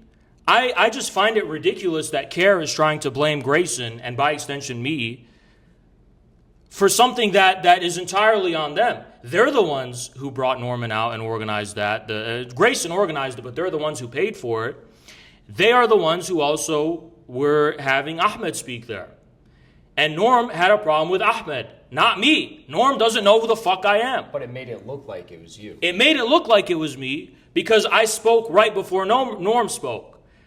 So when it was time for Norman to speak and he wasn't speaking, the 20 faggot students in the back at Emory University were basically like, trying to spin it in such a way that it makes it seem like because of what I just said that triggered the fuck out of them, they were triggered by what I said, absolutely, no one else was, that this somehow bled into Norm and that Norm was triggered. But they don't even know that Norman Finkelstein is transphobic. They don't even know that Norman Finkelstein is far more conservative in ways that even I totally oppose, such as his liberalism and almost his quasi-Zionism, if you ask me, his liberal approach. Guys, once if it's the stream is still good, right? Anyway, let me continue, okay? And I'll say one thing about Norm, too. Yeah. Norm, obviously, it was kind of funny and quirky. He's this old guy, and I wasn't having to deal with organizing anything over the past several weeks. So for me, looking at all this stuff, it was kind of funny watching how he acted because, I have old people in my life and that's how they are. But when shit hit the fan and, Haas spoke and, people soyed out in the stage and then he started to get upset, I was like, oh, damn, Norm's upset because of what Haas said about me. which didn't make sense to me because I had already been told that Norm was fine with me, and I don't think he has any real opinions about me, in one way or another. Then I see Grayson walk over to Norm, and Grayson trying to, cool down the situation, appease Norm with whatever concerns he has, and Norm just starts, like, there's 250 people in this venue, and he's in the front row, and Norm starts going like this. He starts going, praising October. Let me do the impression because I'm better. You're better. Praising October 7th? I ought to crush your skull. To Grayson. This is not what we agreed to. He's praising and celebrating October 7th? I ought to crush your skull, Grayson. That's literally what he said. I can't believe he's talking about October 7th. It's not about me. I didn't say anything. But so he literally said, I ought to come over and crush your skull, Grayson. That's what he said. He said, I ought to crush your skull in front of everybody in this room. Yeah. But keep in mind, Norm is in the front row, and I'm directly behind him. I'm sitting directly behind him. And, there's what, like 20 rows of people. So everyone thinks Norm is freaking out about what Haj just said about me. But the truth is I'm sitting there and Norm is soying out over Ahmed's speech, which was beautiful. Yeah. But he's soying out over his speech. And I couldn't believe it. And there was some like old Palestinian guy sitting next to me. And he's like, why is he upset about October 7th? Why is he upset about this? And like no one understood it. But then the soy lords from the back ran up, took the stage, and they're like, see, this is what happens when you have racists and transphobes. And by the way, he got up on stage and I was still sitting down. He didn't look me in the eyes. He was trying to take a swipe. He didn't look me in the eyes. Keep in mind, I was being very restrained because of Grayson. Only for Grayson's sake. Only for Grayson's sake. But he didn't look me in the eyes. He kept saying, they kept saying, people kept going up being like, we had some speakers we didn't really know about, and some of this, they wouldn't even mention me by name. They wouldn't even say directly who the problem was in their eyes, these organizers, the coalition of organizers. You have Al-Qaeda, you have the LGTV, and then you have the snowflakes, and then you have the National Lawyers Guild, right? Listen, let me tell you guys something, okay? I sat where I sat, and ain't nobody said shit to me. Nobody said shit to my face. A university employee, security, I'm not going to insult her, but let's be honest. No, I am. She was 600 pounds. I'm just, let that be known. Right? She came up to me. She goes, okay, you guys, we're going to escort you out. So that was the official university saying, you have to leave or we're going to call the police, whatever. Like the university is the one that kicked me out. Not one of these activists so much as look me in the face and say a damn word. At the very end when we were walking out, they were like, boo!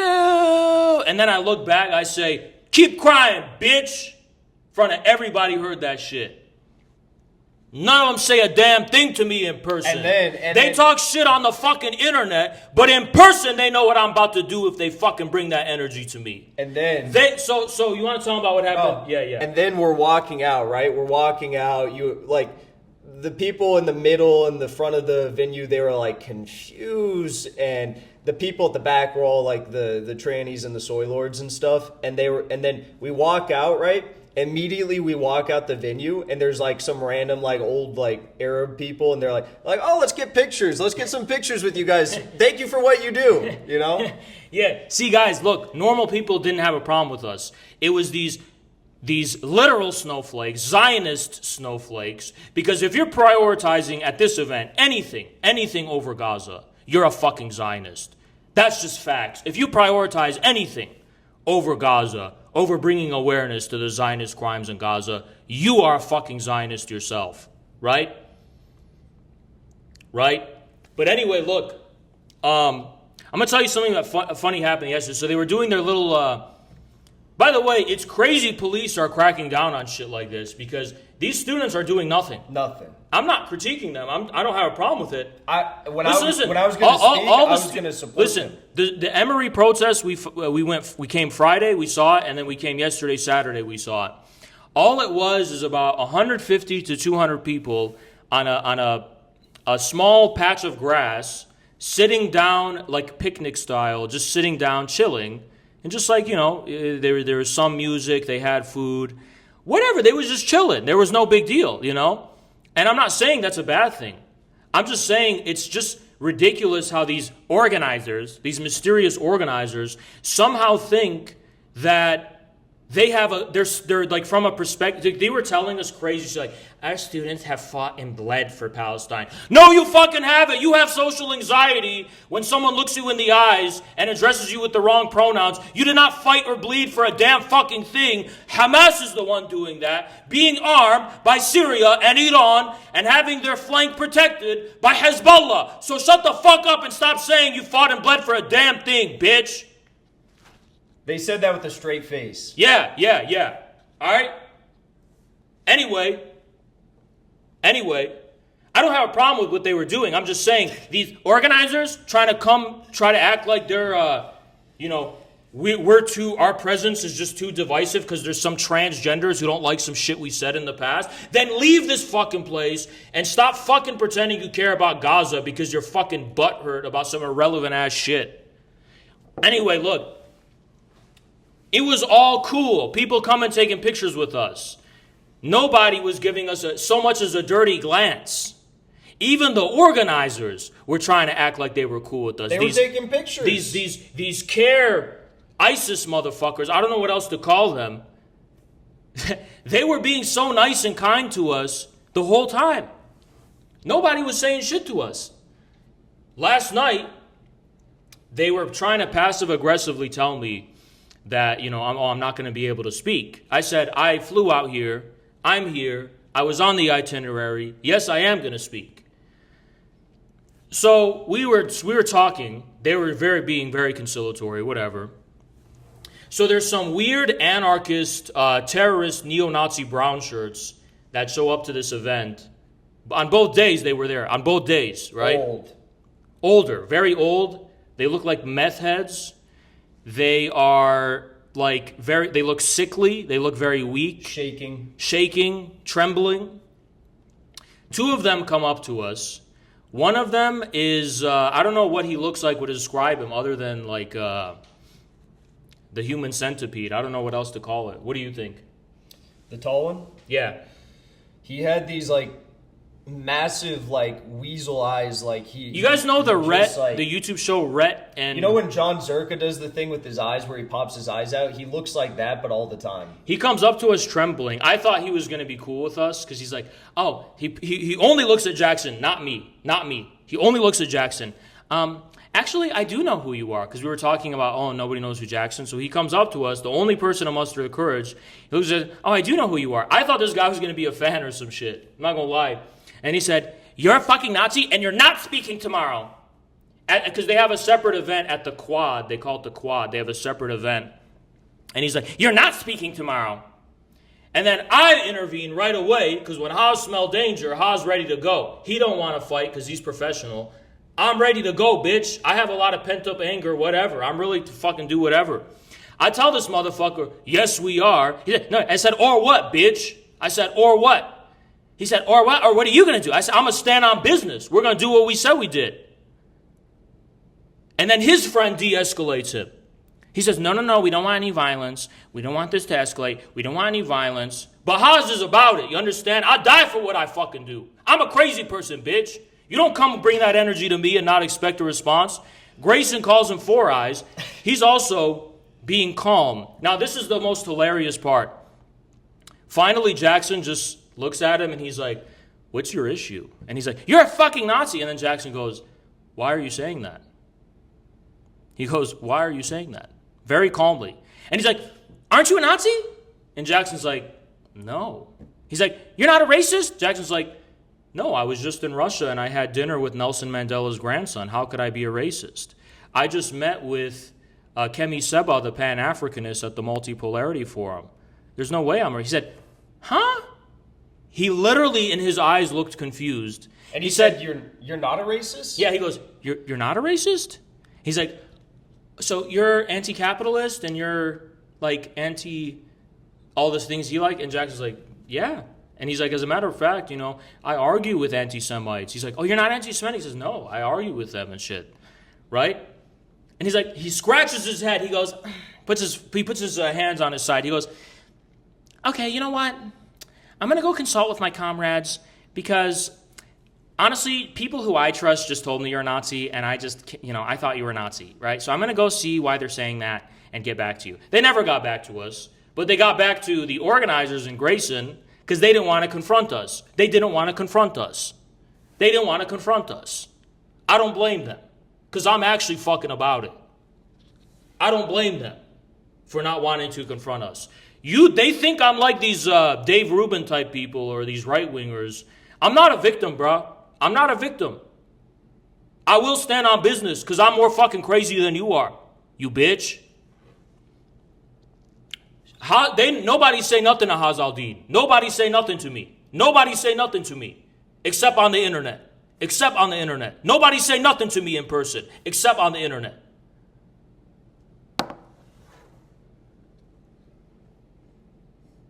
I came to this event cool. I just said, I said, shame on those trying to silence Jackson Hinkle. They're trying to make it seem like I'm the one that caused ruckus. No, the only people that caused ruckus was those bitch-ass people in the back who, by the way, it's so funny. They were handing out flyers before the event. Yeah. They were handing out flyers before the event. And I have a right to self-defense in state of Georgia especially. I would never instigate violence. That's not what I'm about. But everyone knows I will not tolerate intimidation. That's what I mean to clarify. I will. You put me in a self-defense situation, I will stand my ground.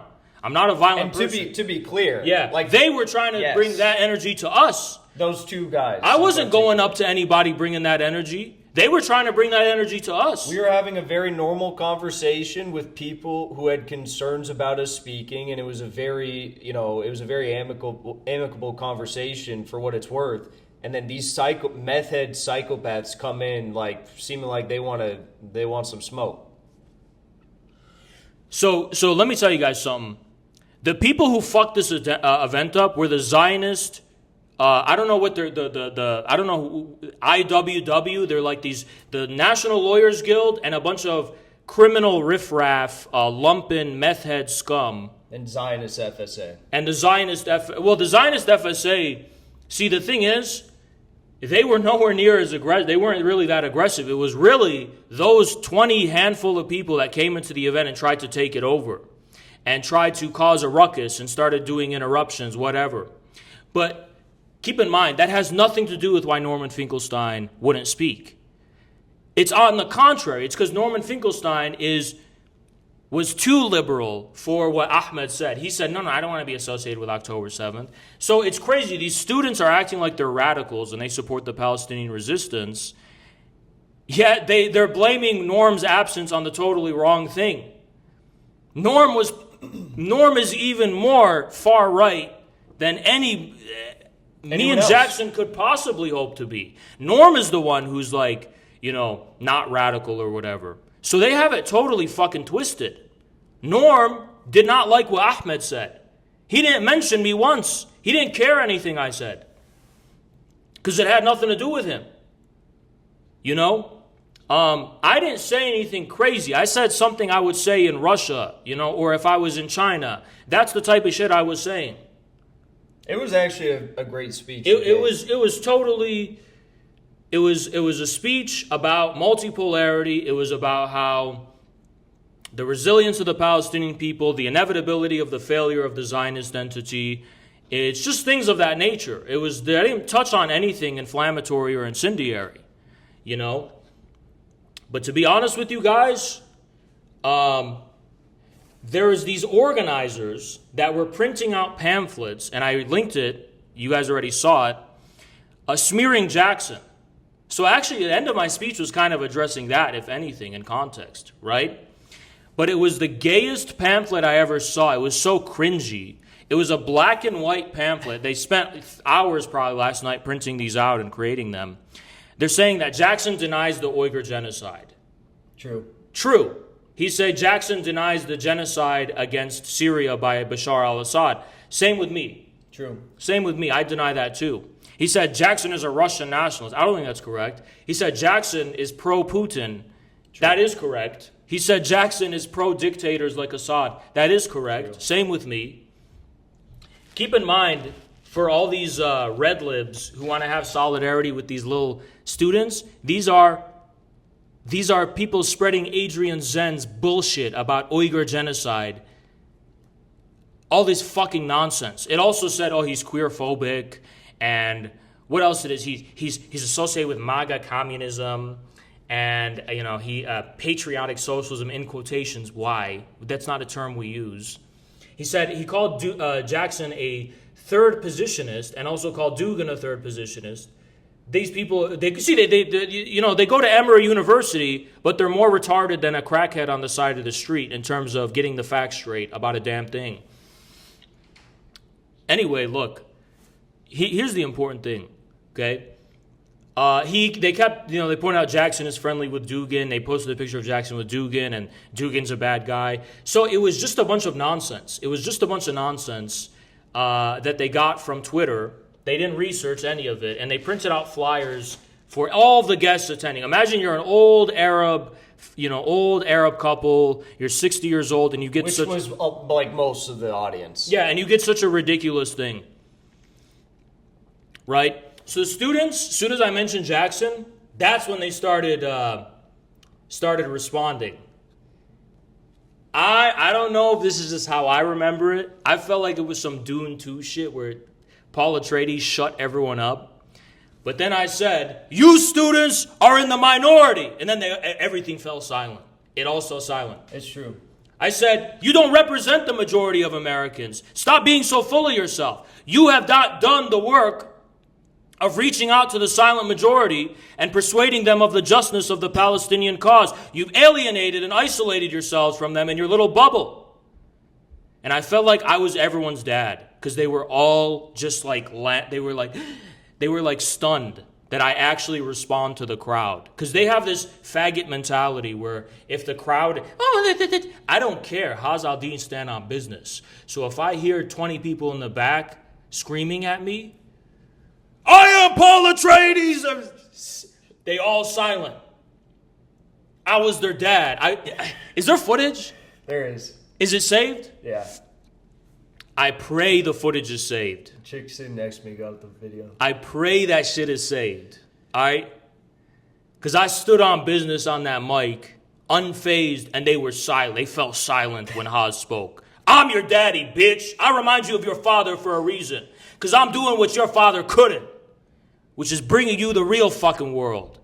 Outside of your little cushion campus, your little safe space, isolated college campus where you don't work with your hands. Who are you? Who are you to try and create your own little safe space world isolated? You don't put the fucking food on your table. You're damn students. You should be humble. You should humble yourself to the real world instead of thinking you're above it and you can run away from it. In any case, put it this way. There's some transgender radicals who did not like me and Jackson for reasons totally unrelated to Gaza. And they, because everyone is scared of them, because they don't want to be canceled and bullied by them, they are the reason that these organizers had an issue with us. Plus the FSA CARE stuff. Also because of CARE's FSA. So that was the alliance that was going on. Shame on them. Shame on Emory University, obviously. Guys, it's in the law building. I kid you not. You walk into the law building, and the first thing I see to my right is a NATO pavilion for NATO in glass. I knew I was in enemy territory. It's a fucking... You don't have a problem with NATO, but you have a problem with me and Jackson? Who the fuck are you? I mean, he's lost his whole fucking livelihood. We put ourselves on the line fighting for this shit. And you're too scared to say no to your tranny fucking bullies. And meanwhile, you fucking dare try to morally grandstand about me and Jackson, you bitch. You know what else was interesting? So last night after that interesting event occurred where those two meth heads came up to us, and we neutralized the situation through de-escalatory conversation. I was like, look, clearly CARE doesn't want me to speak at this event because they support Al-Qaeda and ISIS in Syria. And I said, that's fine. I'm not going to rep Al-Qaeda. I said, I would like, though, to be able to speak with the students at the Quad, because I think that, maybe they could benefit from a conversation on multipolarity rather than, ukulele songs about how we're going to come together. What are they even talking about? Yeah. There's a dude from IWW who took a megaphone and he started yelling about France and May 68 and reciting anarchist poetry from fucking France, May 68.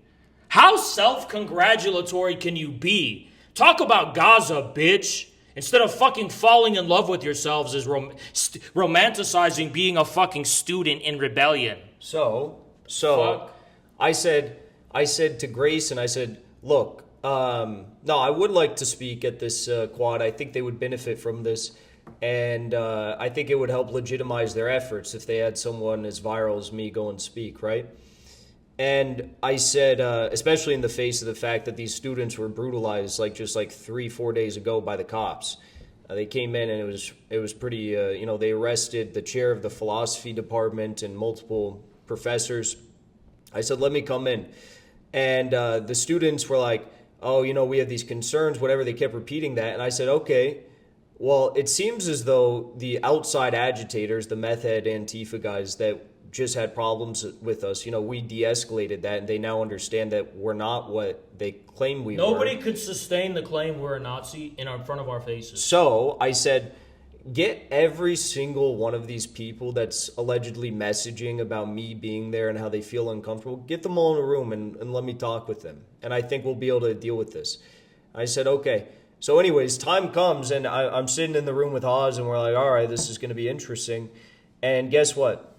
They bring 3 people, right? Other than Grayson and the other organizers that we already been talking with, 3 people that were new to us. I'm like, really? This is everyone? And they're like, well, this is all we could bring. And I'm like, but I thought you said there was a bunch of people that were upset with us. And they said, well, they're busy. They're doing important work on the Quad. And I'm like, so we're sitting there with 3 people.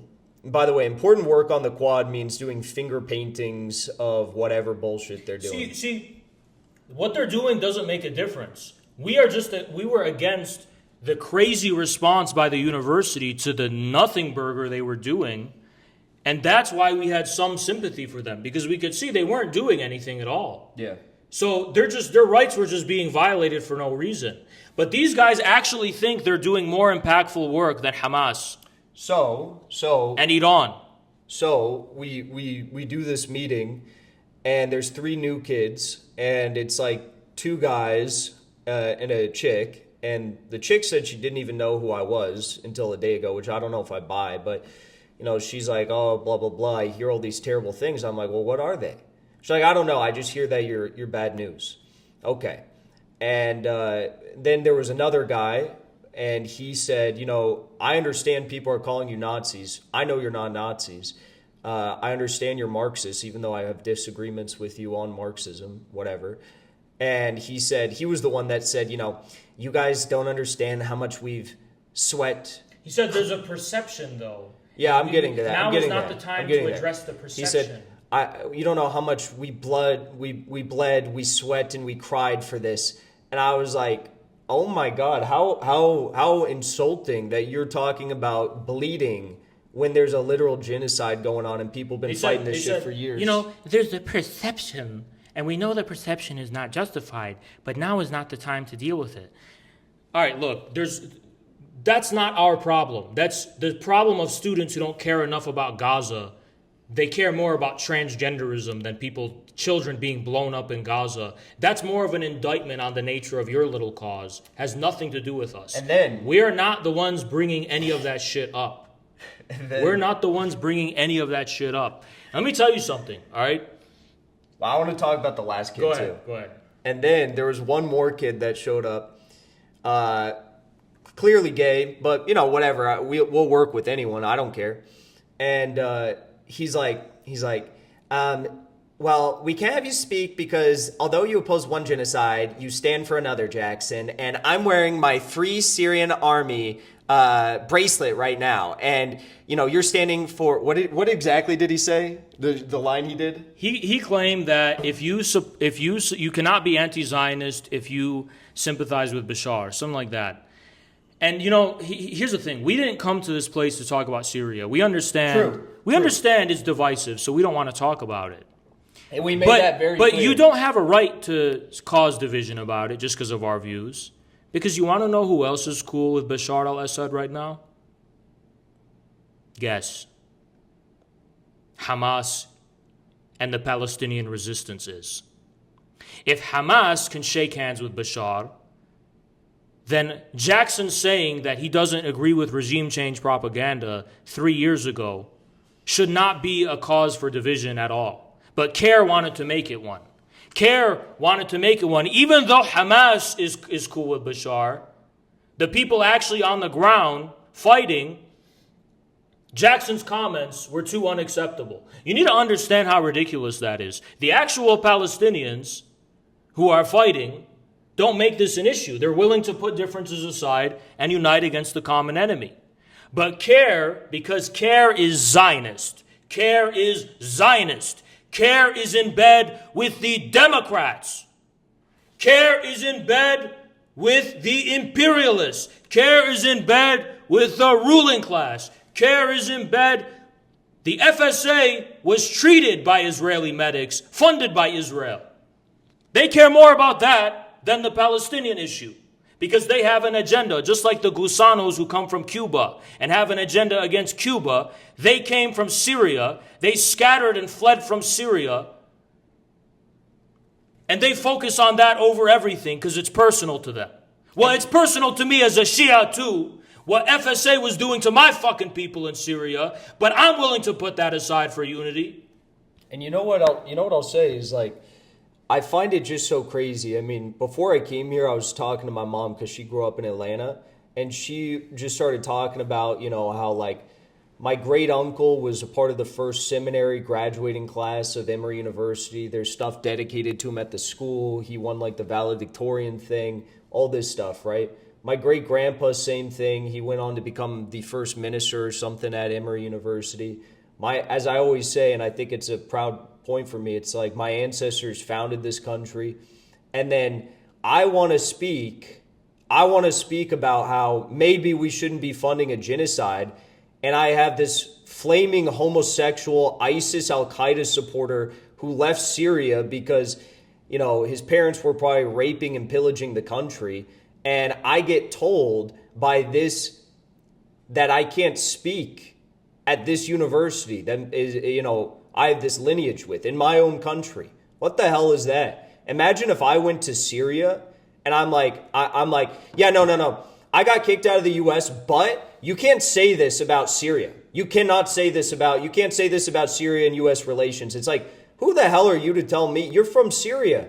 You left, you can't go back to Syria. You're an embarrassment to your country, your people, your culture, your religion, the whole world as far as I'm concerned, and you're telling me I can't say something? Fuck out of here, Like I said, we not the ones who brought Syria as an issue. They did. Why are they making Syria an issue? That war is over.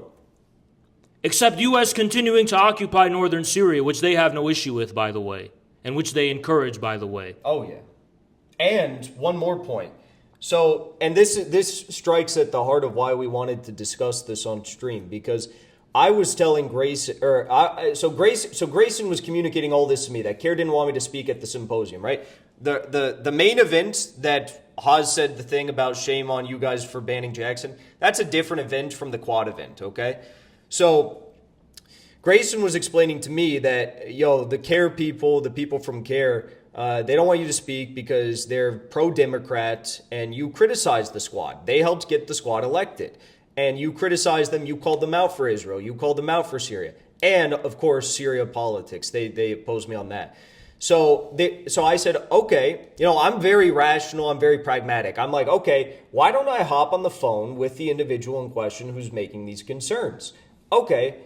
Grayson said, yeah, I think we can make that happen. So I get on the call with a man who is on the National Board of Care. This was like a week ago, right? A week and a half ago. And, the guy's like, you know what? I've heard so many bad things about you, and I don't really know what's true, what's not. I follow your Twitter, and I don't see anything bad. In fact, I have 4 sons, and all my sons love you and watch your show, and they follow you on Twitter, and they all support you, and they're telling me, Dad, no, let him speak.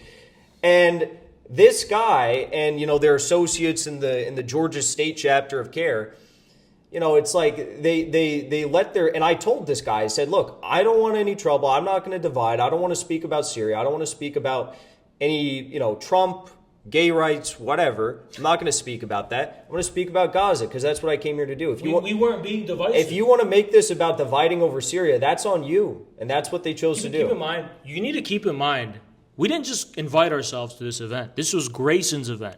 That they took over. Yeah, they took over Grayson's event. Just because they were the ones bringing Norman. But this was Grayson's event. This was his symposium. He was the one behind it. He did all the work. It was his decision to invite me and Jackson. They have no right to make an issue of that. That was in the nature of the event from the beginning.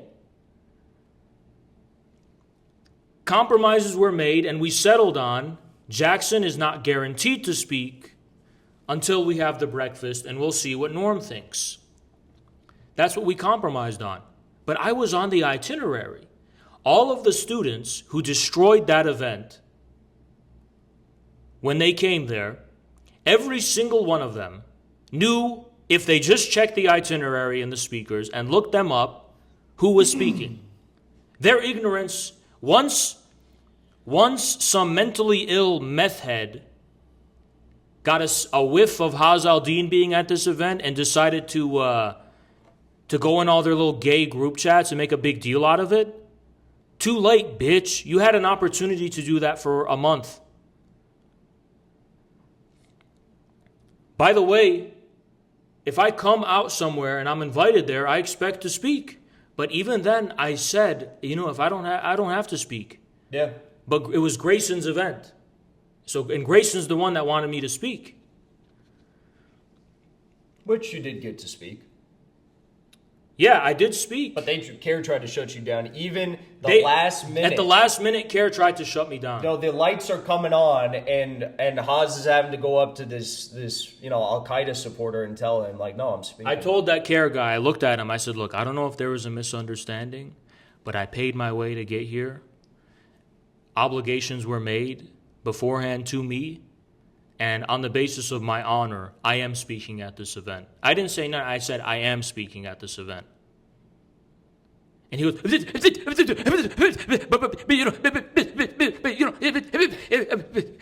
I'm talking to Grayson right now. I was not addressing you. Well, you're talking about me, and I'm just letting you know what's going down. I am speaking. I'm here now. I'm here now. This is happening. I'm going full Assad and taking this shit over. I'm the dictator now, bitch. Let's go. And But I didn't take nothing over because I was already on the itinerary. That's the fun thing. And, it could have been a lot worse for them. Again, our first plan was to have me come up and speak for half the time. And, if I got up there, I was gonna pull no punches. I was gonna say some. You can expect what I'd say. And Haz also, you could have gone and said some stuff like "Long live Assad," but again, our goal I didn't do that. Our goal was not to divide anything or create any divisions. We understood why we were there, and we were respectful of everything, but we were disrespected every single moment. I'm not even I don't even have no nuance about Syria. I'm very nuanced. I'm very understanding. But for you to do this purity politics about Syria because Jackson was critiquing regime change propaganda, for you to make that seem like that makes you a Nazi and try to divide the Palestinian cause over that, because let me tell you the truth. Where I'm from in Dearborn, Michigan, Guess what? A lot of people are pro-Assad. So are you trying to isolate all of those people from the Palestinian cause? How about put the differences aside and focus on the children being slaughtered, you disgusting scumbag? How about put the differences aside for something more important? People have different, it was a civil war in Syria. People had different perspectives on it. That's fine. We didn't come to make this about Syria. But because of something he said in the past, he can't speak about Syria? I want you guys to walk away with the following conclusion. CARE is a Zionist organization. CARE are Zionists. If they are going to prioritize that over Gaza, you are objectively a Zionist. You are aligned with the Zionist Democratic Party. You are Zionists who collaborated with Zionists in the past for a common cause you find more important than the Palestinian one. You are Zionists. You have no right to represent the Palestinian cause. You have no right to declare yourselves the leaders of the Palestinian movement anywhere in the world when the Palestinian resistance themselves have made peace with Syria. You want to hear something even worse? So this guy from CARE that I was on the phone with, I don't even remember how it came up, but I was the one who mentioned Syria on the phone. I said something like, yeah, I'm not going to talk about Syria at this event, right? The guy was like, oh, this is how it came up. This is how it came up. He had the audacity to ask me on this phone call. He's like, oh, well, are you close with Trump? Do you have anyone close with Trump? Because we'd love to be close with him. You know, we think maybe if he gets elected, we want to talk about Gaza. And I was like, I mean, I am close to people, but I don't know if we align on other issues, if you're going to influence them on other issues. So, you know, I'd love if this was a Gaza-focused conversation, hypothetically. And he said, yes, we're so close with Trump, and we're the ones that got Trump to stop the genocide in Syria. We got him to stop the genocide on my people in Syria. We did that. So they're like owning this shit. They're owning that they aligned with Israel, Al-Qaeda, Al-Nusra, Hayat Tahrir al-Sham, Al-Qaeda, all these groups to do what they did to Syria. They fully admit that. They fully admit they lobbied for that, and they're proud of it. That's who they are. And for those of you who are not here at the beginning of this conversation, I just want to make this clear one more time. You're going to see stuff online about how Norm, he pulled out of this event last minute. He literally walked out of the backstage in the middle of this after Haas spoke. We have all the text, which I shared at the start of the stream, showing that the organizers told us that Haas's speech had nothing to do with Norm's lack of participation in this event. And I was sitting directly behind Norm, who, when he said, should I come over and crush your skull, Grayson? He was saying that because he said, praising October 7th, he was referring to a previous speaker who gave a great speech, Ahmed, and I like him a lot. He was saying, praising October 7th, should I come over and crush your skull? We didn't agree on this. This wasn't something we agreed on.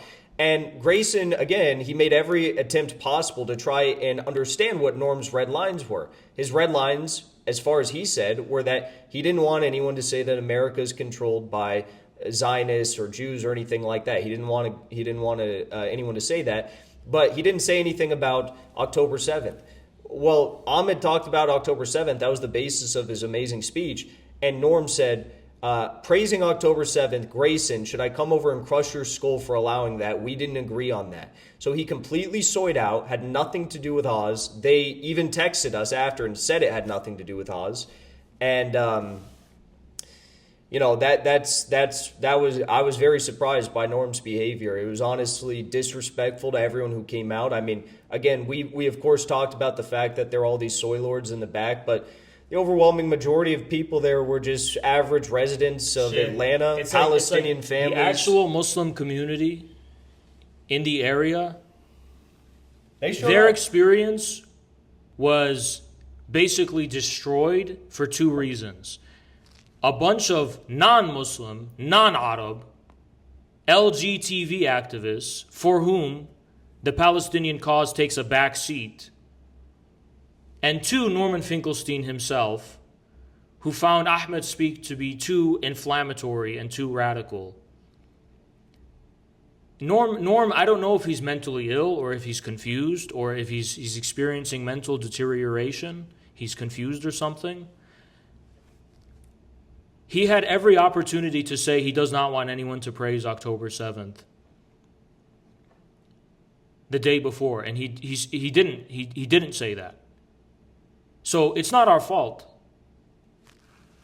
Also, CARE is trying to blame Grayson for the lack of appearance of Finkelstein speaking, but the person for whom Finkelstein found speaking unacceptable on the same stage with was CARE's guy. Amen. I'm not saying it's CARE's guy because he's No, he was invited by them. Yeah, but I'm saying because he was invited by him, not because I'm saying he's the same as CARE. No, he's not. He's cool. I like him. But CARE is the one who invited him. And that's who Finkelstein had a problem with. So they need to shut their mouths about Grayson. And they're threatening legal action, by the way. Even though Grayson didn't invite him. And it won't go well if you do that, I promise. Because you don't know who I am. You don't know who Grayson's allies are. And this will be litigated in the Muslim community in this country, and I guarantee that for you. This is an outrage. CARE is an outrage. They call themselves the Center for American Islamic Relations. They can't call themselves that. They don't represent all Muslims in this country. They only represent a specific sect of Muslims for whom the Palestinian issue is not as important as their regime change cause. Fuck them. But CARE will face and have to answer for their conduct and their behavior here from other Muslim perspectives, because they're not the only ones. I come from the most populous Muslim area in America. And I promise you, and I told this to Jackson, that community is not, it's not going to be like that. And you are well connected. Yeah, and I'm very well connected. That's what people don't understand. If you knew my name, you would know that. Anyway. I'll just say, if not even my name, if you knew my last name, you would understand that. If you're tuning in right now, I highly suggest, at some point you watch from the beginning of the stream, because everyone needs to know the truth about this and what happened. I mean, it's kind of like all of the, it's like all of these factions coming together in one setting for the first time, and it blew up in this very, very unfortunate way, and it didn't have to. It was not our doing. And it's honestly just so disappointing, because I was sitting here last night. These Zionists printed out pamphlets last night. They worked all night. They could have worked for something for Gaza. They worked all night to spread smears about Jackson. They worked all night to talk about the Uyghur genocide, quote unquote, and print nonsense out. These Zionist scum, I remember their faces, by the way. They have no right to attack Grayson on any level, and I do remember their faces. That's the thing, and I know all their names. That's another thing. And that doesn't mean anything. I'm just saying. Any future Palestinian movement, their actions are going to be known. Let's just put it that way, Their dishonorable conduct and behavior will be known throughout the Muslim community in America. These people should really feel ashamed of themselves, because you know what they did?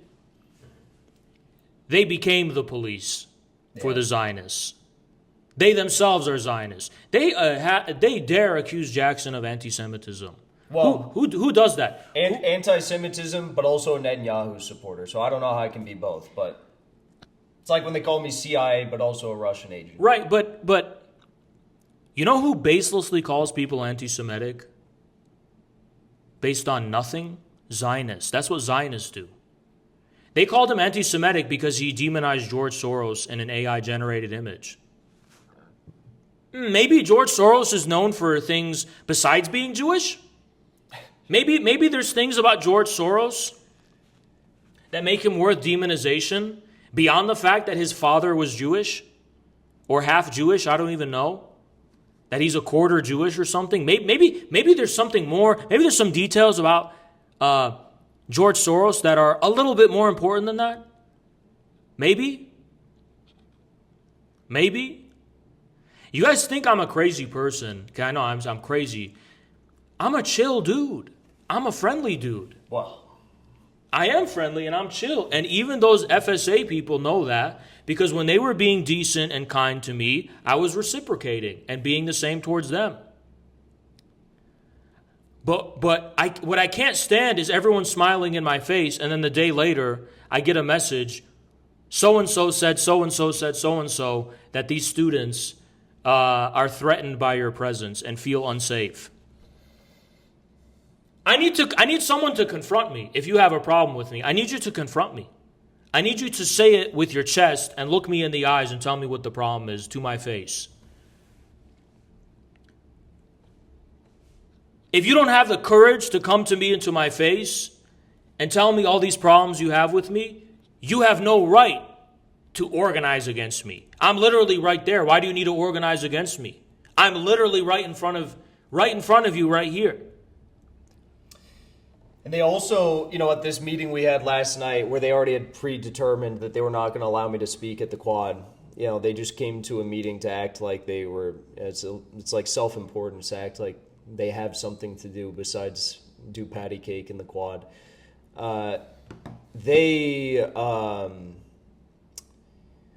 was I going to say?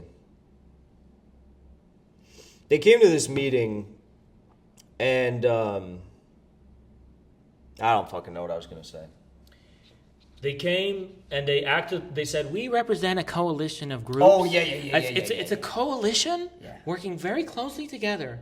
And this is a really tumultuous Look, your whole coalition combined is worth less than the shit stain on my toilet paper after I wipe my ass. Because here's why. Because your coalition is just a bunch of people in the same bubble. How is that? That's not a coalition. All the same.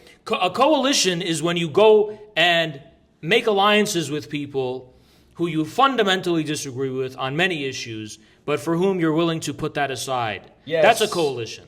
A coalition is not a bubble of LGTV, queer, sexual they-thems who all agree about being sensitive little bitches and LARPing. Listen, I'm sorry, but the transgender activist group allying with the trigender activist group, allying with the Brotherhood of Bisexuals, that is not a coalition. That's just a bunch of different names for different groups that are part of the same hegemony and the same political views on literally everything. You're not a coalition, all right? The Alliance for the Destruction of Bedtimes, allying with the Alliance for the termination of showers, that's not a coalition. That's just the same damn people calling themselves by many different kinds of names. It's actually a kind of strange schizophrenia. It's a kind of strange tripolarity, bipolarity, I don't know what you want to call it, where you have just multiple different identities for the same thing. Don't come to me and say you built it's really hard to get this coalition together. No, it wasn't. It's just the same people. You're all the same. You're all jerking mentally themselves ill. You're all off mentally in ill. a safe space circle jerk. But what would be a true coalition is if they said, okay, Jackson, we don't agree on everything, but we have common ground on this issue, so let's build coalition. Let's maybe introduce your audience that is either conservative or, a lot of them are conservative, a lot of them are Trump supporters, my audience. Imagine if my audience, and I'm not even kidding about this, my audience has seen these protests, and of course they oppose the police brutality, but they see what's going on at these protests. And obviously, it's a joke what they're doing, the kids. It's just a lot of it, not all of it. But the goals are noble, but when you have them sitting around, they're not showering for a week on end, and they're doing these like weird dances as they talk about their gender dysphoria. It's clownish. And so my audience sees that. Imagine if my audience saw me go and get invited up to talk about multipolarity and talk about how that is crucial to the Palestinian resistance, and talk about the geopolitical power struggles that are being waged right now surrounding this issue, they'd say, oh, you know what? Maybe these, college protests were conservatives, but maybe, people, very stupid people are saying these protests are the new BLM. Maybe they'd look at that and be like, oh, you know what? These are actually educated students. They're willing to have these important and sometimes difficult conversations. They're willing to challenge preconceived notions and look at the rest of the world rather than their own individual, sexualities for a change. And they didn't do that. They chose to be exclusionary. They chose not to build coalitions. And all based on what? Well, we don't really know, because they kept telling us that, well, it's not just about Syria. It's not just about, that we think you're this, that, or the other. It's that there's a perceived notion that we are going to feel uncomfortable by you speaking. And to be honest, this is the last thing I got to say about it. No, I'm not going to say that. Look, at the end of the day, by the way, Johnny, thank you so much for the gifteds. I saw that, man. Look, at the end of the day, guys, we were invited here. We didn't come here to raid anything. We were invited here. We kept it cool with everybody who came our way. These little marginal students are the ones that made it a problem. And you know how it works is that even most of the students don't have an issue with us. They don't care. Like, they don't got an issue. Yeah. But if you start raising issues, nobody wants issues. So they're, yeah, sure, Jackson's a Nazi, whatever. If anyone dares contest that, they themselves get called a Nazi. Yep. So this is how this cancel culture nonsense works. And to be fair, even for the CARE event, the students who voted on whether or not I was going to be allowed to speak, Grayson said it was like 47% voted to allow me to speak. So there is varying opinions even within these organizations if it's said privately. But publicly, there's the pressure. I'm actually shocked that these kids that we saw when we first came, these are actually the Twitter people. The people on Twitter that talk shit to us. I was shocked because there was no aggression in real life. In real life, there was no hostility. In real life, they couldn't even look at us in the face. In real life, there's absolutely nothing. But somehow they know who we are. I was like, do they not know who we are or something? In real life, there's nothing. But now they're literally chirping on X, claiming that Grayson and me and Jackson are the reason Norman Finkelstein didn't want to speak, which we have receipts and proof to the contrary of. Yeah. Norman Finkelstein didn't give a fuck about me and Jackson. Norman Finkelstein was super butthurt about Ahmed praising October 7th. Great speech. Right, and that was a great speech Ahmed gave.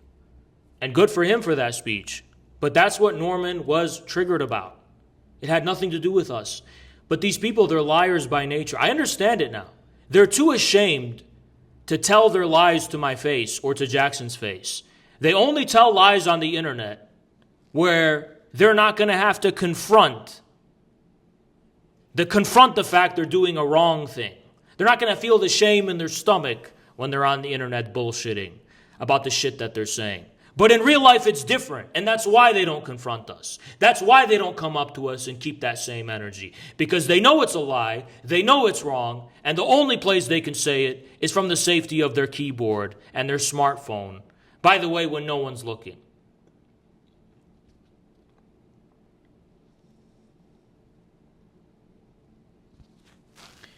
Like I said, I have not been to a university in a long time.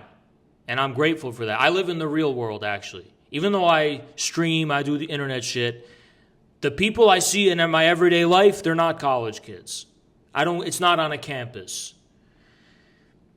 I came here, and I'm glad I came to Emory because I actually see in real life what all these shit talkers online actually are, what they look like, who they are. A bunch of malformed, hideous monstrosities who have social anxiety when they so much as bat an eye my direction.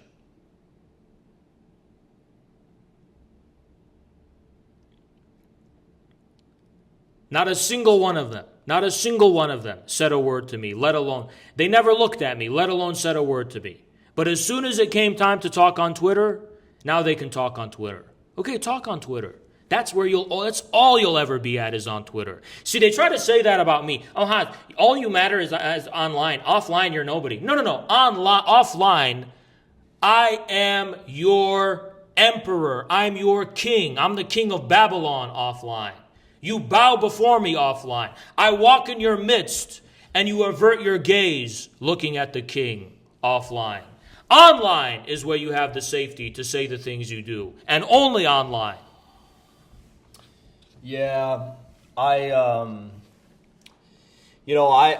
told Haz this last night. I was like, between, living in Miami, even when I lived in LA, because the only colleges I ever went to in LA was like USC.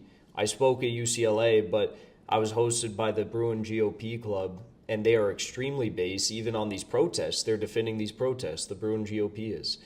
But anyways, I would go to USC. I had friends in fraternities there. I live in Miami. I go to Russia. I go to China. I go to Morocco.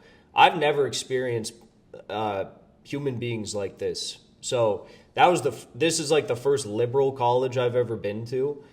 And I didn't think, like, put it this way. I'm sitting there and I've got all these mentally ill retards that are saying this shit. And they're like, one after one, it's like some, different autistic tick that they're listing off as to why I can't speak. And I'm sitting there and I'm like, why would it, this is why it's like, why would any normal person pay? I mean, what's the tuition at Emory? Like 60,000, 70? Why would any normal person pay $1 to attend? You'd have to pay me to attend a university like that. I would never go there. I would never pay for that, let alone the professors. But to be surrounded by those human beings on a daily basis, okay, if we want to work together for one event, that's fine. I'm down for that. But to live with them, to go to school with them, to be surrounded by these people each and every day. And, this is all they do, because we know they're not going to the gym. We know they're not going on runs. We know they're not doing anything productive. They're literally doing this shit all day, every day. It's crazy. It's like, I didn't know people like this actually existed. Here's the thing, right?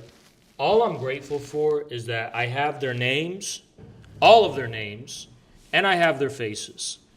And I know which Twitter accounts they have and their social media accounts. We did a full background check. We have everything. So now any libel, I can pursue legal action that comes out of them specifically. I will pursue legal action. And it will be that simple. Thank you for exposing yourself. All y'all information, I have it. And not only at Emory, all y'all other universities, I have it. Thank you for exposing your bitch ass. And by the way, y'all still don't know my name, bitch. You guys fucked up. Tell them about the Newsweek article. Did you address that? Yeah, that was settled. That was fixed. Yeah, that was still a funny story. Yeah, I don't know. Do you have anything else to say? I mean, that was a very... Again, I reflect on it all, and there's no part of me that's like pissed off or anything. I'm just disappointed, honestly, because here's the thing. I'm not disappointed that I didn't get to speak. Like, I didn't really expect to speak when I came here. But I expected that these people at this university and these people at CARE would understand that, like, it's bigger than whatever political disagreements you have. There's a genocide going on. I mean, like, we are... The Zionists. Literally, like, 2 weeks ago, we were on the verge of World War III being, it tipped off via Israel and Iran. And I thought, like, I really deep down, and you didn't, I don't think, but I really deep down believed that, like, these people would be like, you know what? Yeah, we do need to unite everyone and come together against this genocide and these wars going on and stuff. But I came here and I was like, wow, these people, I'm not even upset. I'm like, these people are so fucking stupid that they don't even realize this shit. It is just, it's all about themselves. It's all about their victimhood. It's all about their perceived uncomfortability. I mean, the level of like self-centeredness that I saw, keep in mind, you know, these kids all grew up with a silver spoon. They're going to Emory University, which I think is like an Ivy League. It's like the Ivy League of the South. I mean, this is a very expensive tuition from what I understand. These kids are all rich. It's like that meme where it's like the stick figures at the party and they're all like dressed in like homeless attire. And, you know, they're all like, they all have like 75 different genders. And they're like, they don't know that my parents are billionaires, right? It's like that meme IRL. And they're LARPing as if they're lumpen proletariat. But they're literally like come from billionaires probably for the most part. And definitely these Syrian exiles do. So it's like, it's crazy. I guess I just had higher hopes that they would not be retards and not be stupid. But they are. And the only thing I regret is I would like to have spit in some of their faces. Just give big spit in their faces. Pull the Jimmy door. But I don't know if that's assault or what that is. It would be. But I would have liked to spit in some people's faces. You know, they're trying to make it seem like we're the outsiders coming to co-op shit. We were invited here. I don't even know what Emory was before I was invited here, okay? I'm not in Atlanta because I decided to come here. We were invited here. You understand? I got a history here. I got lineage here, though. And that's the only reason we're here. We didn't know that students would start being crybabies about it. Should I tell the story about Austin? No, just forget it. Look, you know how easy it would have been for us to troll this place? It was so tempting, guys. I wanted to actually, one of the reasons we didn't go IRL is the only content I could have done is trolling these fucking libtards. But out of respect for Grayson and the event, we didn't do what we did at UCLA and trigger the libs. We didn't troll the libtards. We didn't do any of that. It would have been so fun. I mean, we would have loved it. We didn't do that. We didn't do that. And yet they still started crying. We did nothing. Message to CARE, suck my nuts. Message to the student organizers, suck my nuts. Message to the Antifa people, go shower. I stand on business. No matter where I am, where I'm at, offline or online, I'm the same person and I stand on business. That's all I can really say. You know, I'm the same everywhere I go. I'm proud of the speech I gave. I hope we can get a video recording of it. I'm going to put it up. And I think you guys would like it too. The speech was so good. I gave a speech. And, you know, I just kind of had some swipes, but nothing explicit, where I was like, you know, solidarity with Palestine means solidarity with the forces that are accelerating resistance toward the unipolar global order.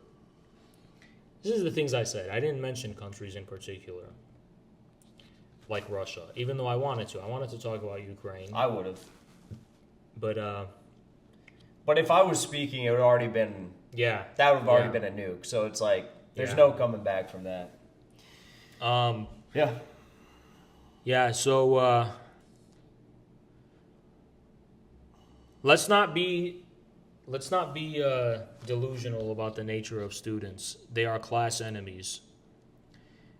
But they are unwittingly participating in something that benefits us strategically. When students and universities clash, it's good for us. We benefit from it.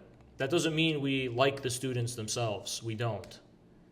It means they are our useful idiots, which I'm fine with. Come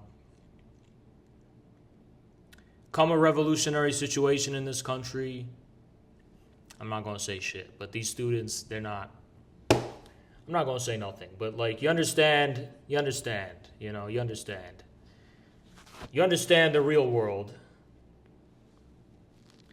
and the real world will become real and apparent to everyone on earth. See, this is the final concluding remark. And I should have said this in my speech.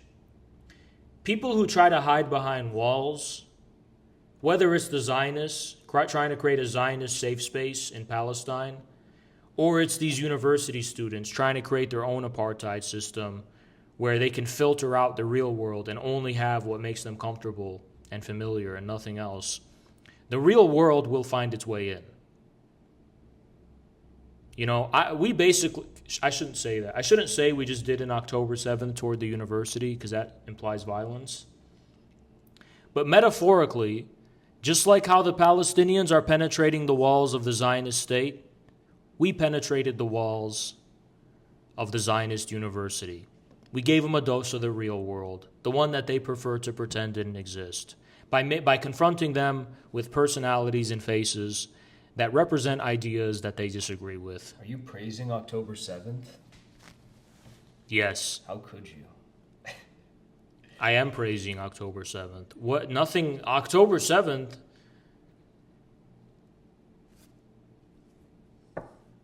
I mean, why wouldn't I? Why wouldn't I? If I'd spoken, I would have too. I'm surprised I also thought Finkelstein was pissed at me when I first started. I thought he was too. Yeah, but he wasn't. He was screaming about October 7th, which I didn't even mention in my speech. And he was talking about Ahmed's speech. Yeah. And I'm surprised he was so triggered by it. You know, listen, Norm, if you're going to come to an event like this, you need to read the room and know the crowd. If you don't expect people, it's like he was shocked that... This ain't Brooklyn. It's like he was shocked that an Arab or a Muslim or whatever would have that view and say that in a speech. If you don't want people saying that, specify beforehand that's a condition of your speaking. Ahmed was totally in the right. Norm was totally in the wrong. You know, I'm not going to speak on Norman's record. No.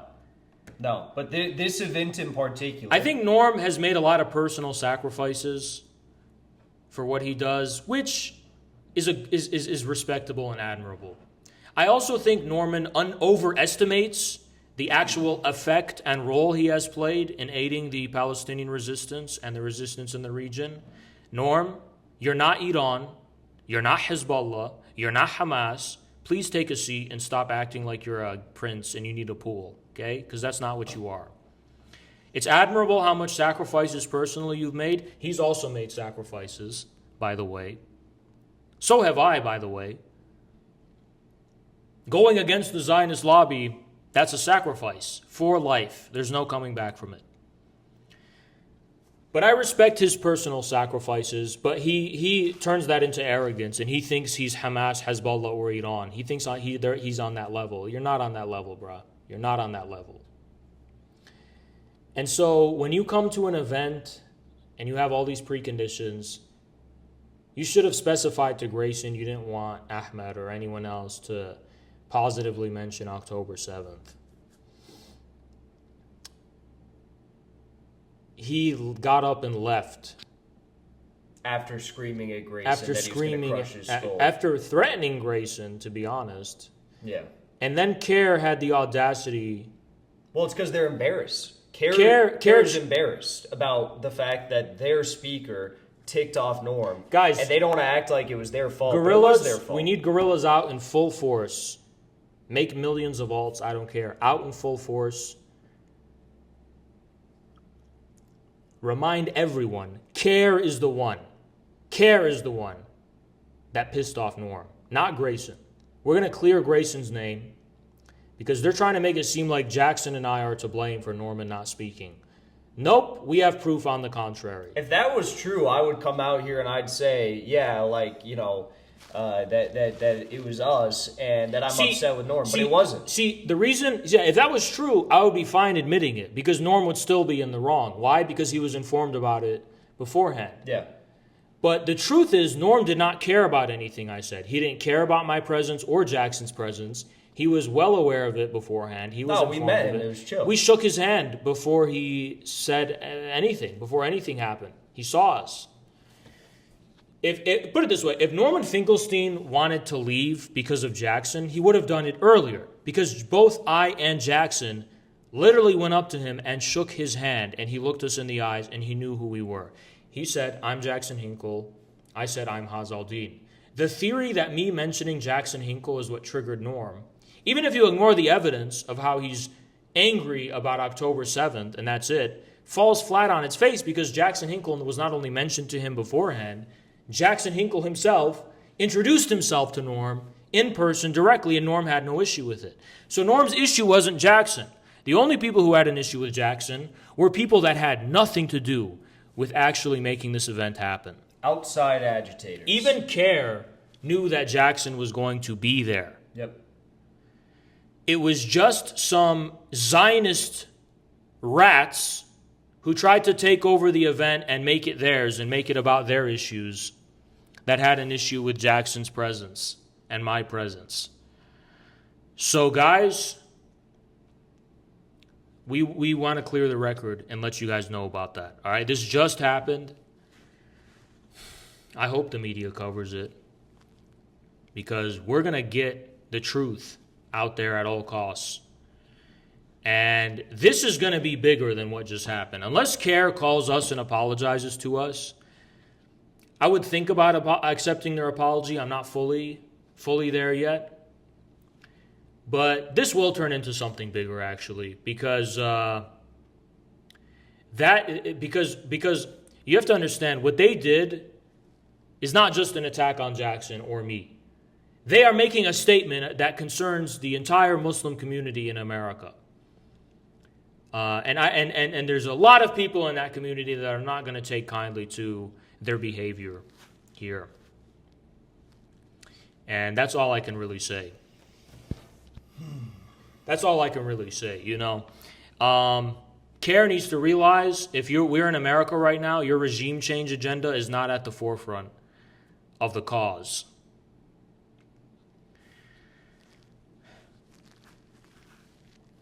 Obviously, I'm not a sectarian.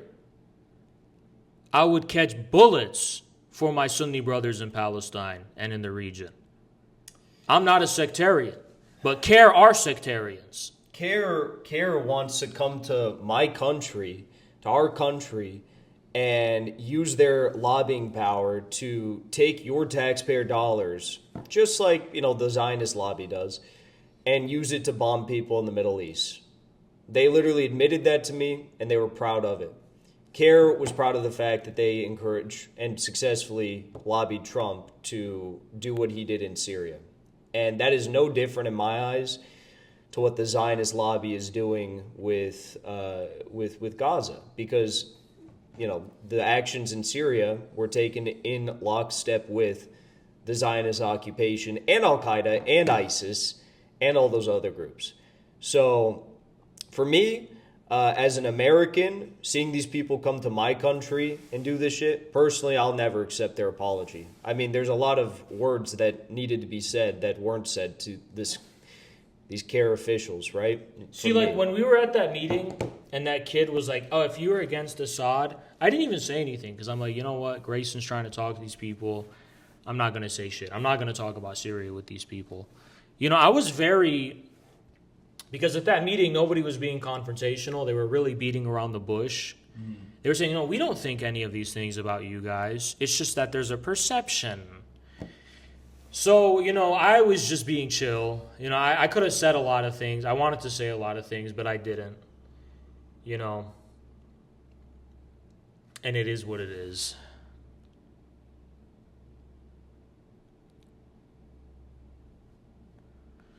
But it's an unholy alliance. It's an unholy alliance between the Al-Qaeda-aligned FSA and the LGTB groups and all of these like liberal rad libs. And they're all just like allied.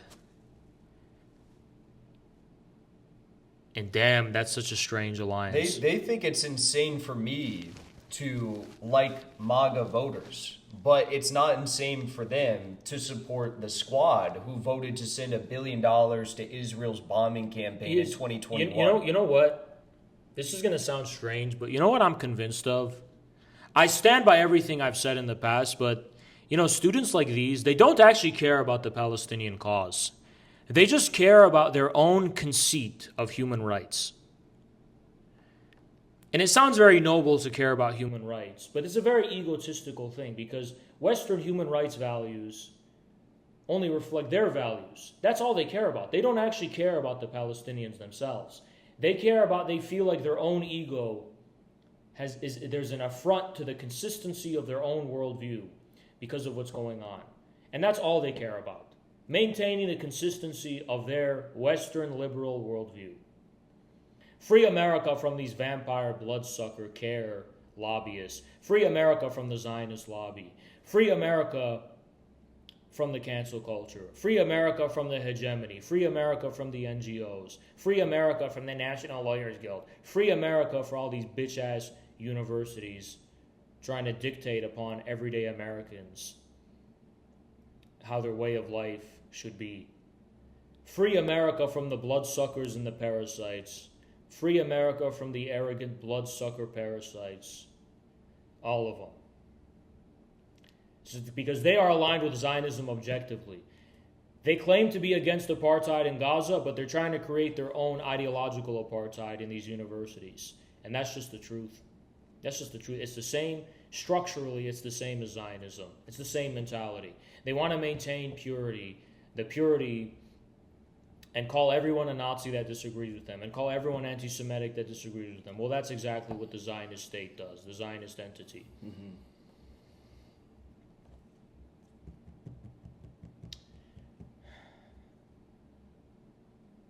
Anyway, the mic is dead.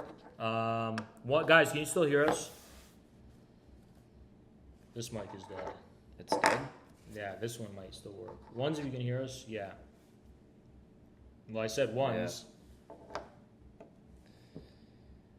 Okay. Bro, you're whiter than me. Nah. Yeah. Nah. Look at this, bro. So I got off stage when my business was concluded. When I'm done, you understand? They have to hold my balls while I take a fucking piss, and then when I'm done, I walk out on my fucking time. You understand? Haas is actually critiquing the imperialist hegemony, which is the truth. How stupid would they sound? They'd be incriminating themselves. Haas is you can't just speak in ways that are outside of the consensus of the establishment. Yeah, I can, and I just did with my nuts hanging out.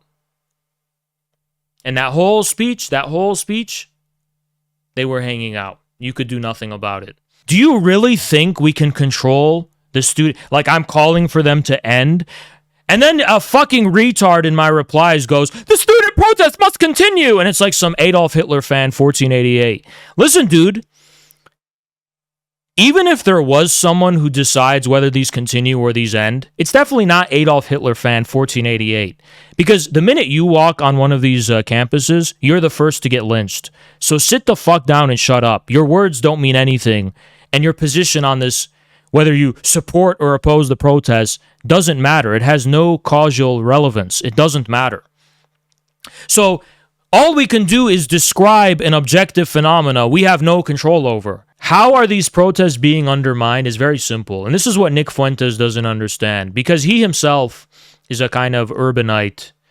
In Kampuchea, he would be a glasses wearer, basically. He says this openly. Because his whole shtick is like elitism. We're elitists. And translated, he kind of believes in the PMC. That's his like base or whatever, right?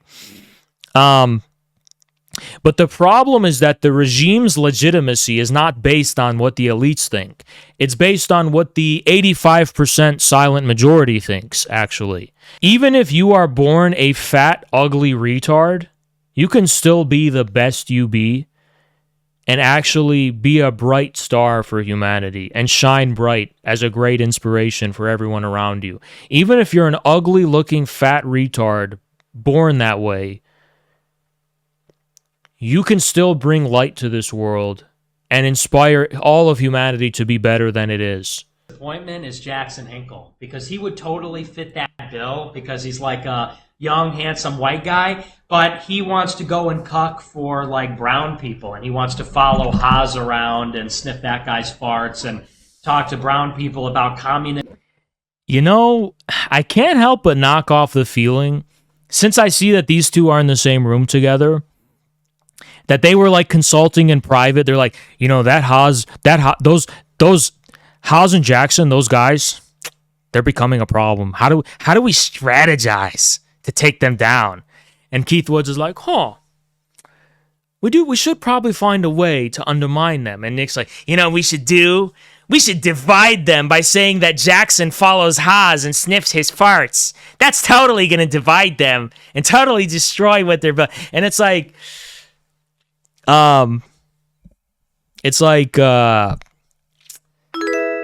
good luck with that. I mean, dude, it's like I don't know what to say. This is like Paw Patrol, and me and Jackson are the KGB. On the astral level, in terms of planning and strategy and all this kind of shit, that is the most... If that was their strategy, it's like, that is pathetic. How bad that fails. We are not like from your circles. We're not from the right-wing circles where you guys are all based on knee-jerk reactions, just immediate reactions. We do use big words with big syllables, actually. We do think about things a little more deeply than that. Sorry. Anyway. Like, he would be an example of somebody who could, I think, fight for white people, but he doesn't believe in the white race. He doesn't believe in Jesus. Fundamentally, not even really an American. So, I mean, what's that? Okay, you know what? What a crazy thing to say. What a crazy thing to say. So he says, you don't believe in the white race. Translation, he doesn't believe in adopting this retarded strategy of attacking the 50% or so non-white population in America. Probably not a thing you want to do if you want to win in this country. And then second of all, he's not a Christian. I mean, okay. I don't know why anyone should care about that. And then he goes, what does he say? He says he's fundamentally not American.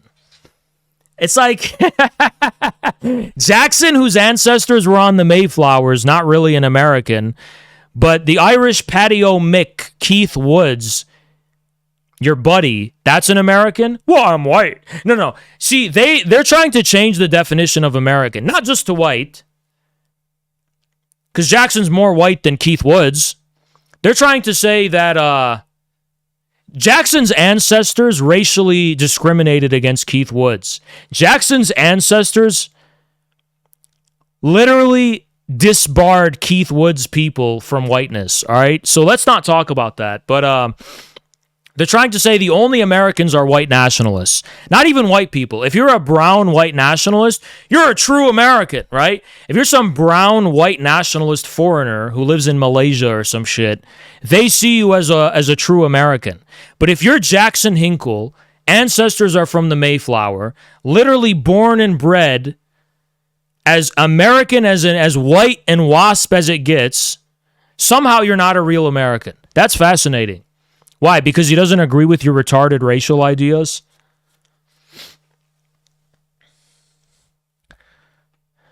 Emoji in his bio. What is this? It's an American flag, but What's I this mean, one? That's the Orthodox Church. Oh yeah, the Orthodox cross. Okay. But he doesn't even really. I mean, I talked to him privately. He admitted he only did it to support Russia, and he's supposed.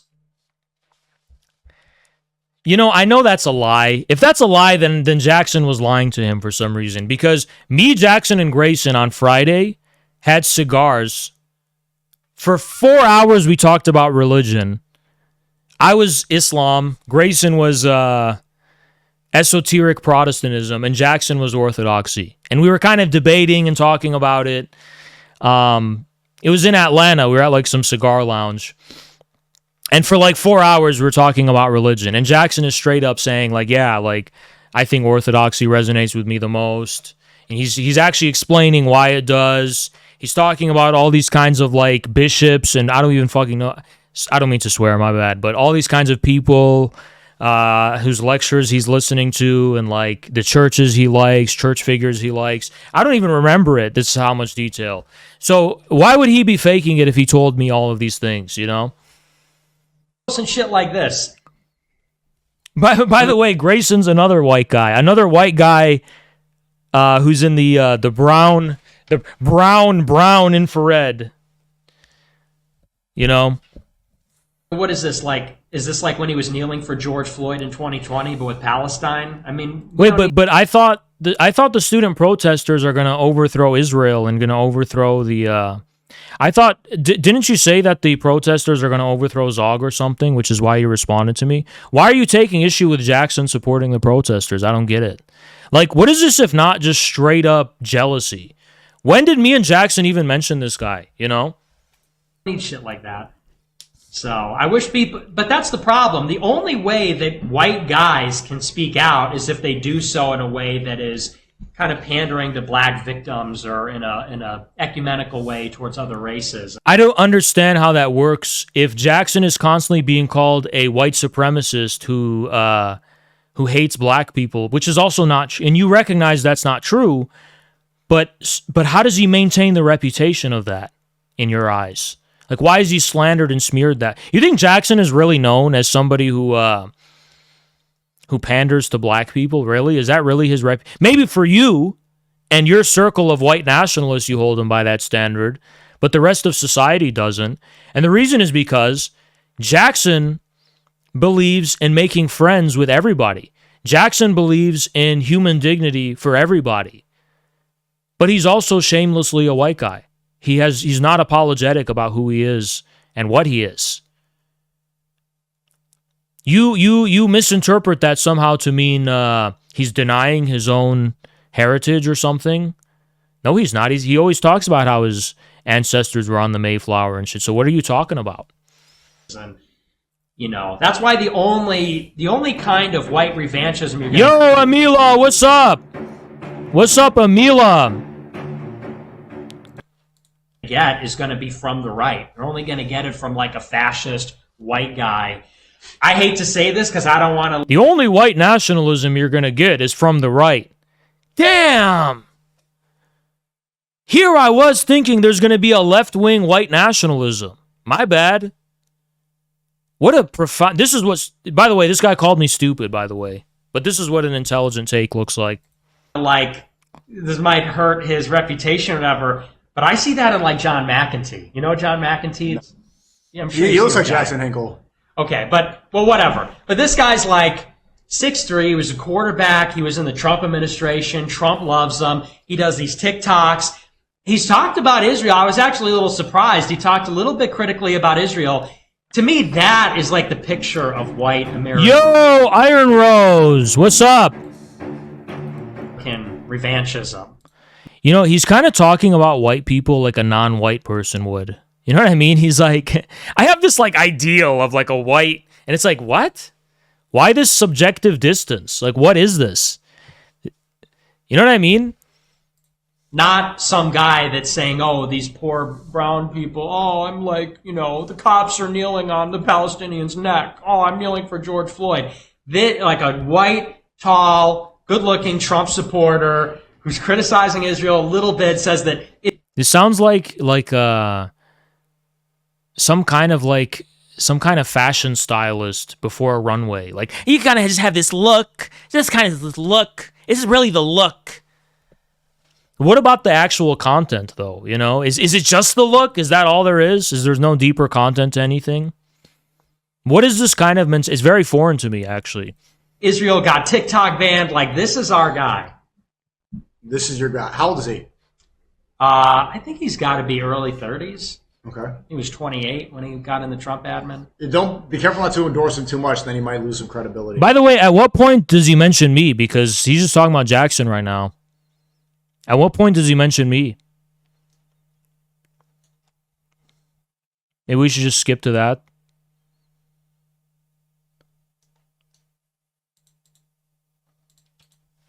They might try to... Yeah, well, that's what I'm saying. I'm just saying I think that compared to Jackson Hinkle, because they do kind of look similar. You're right.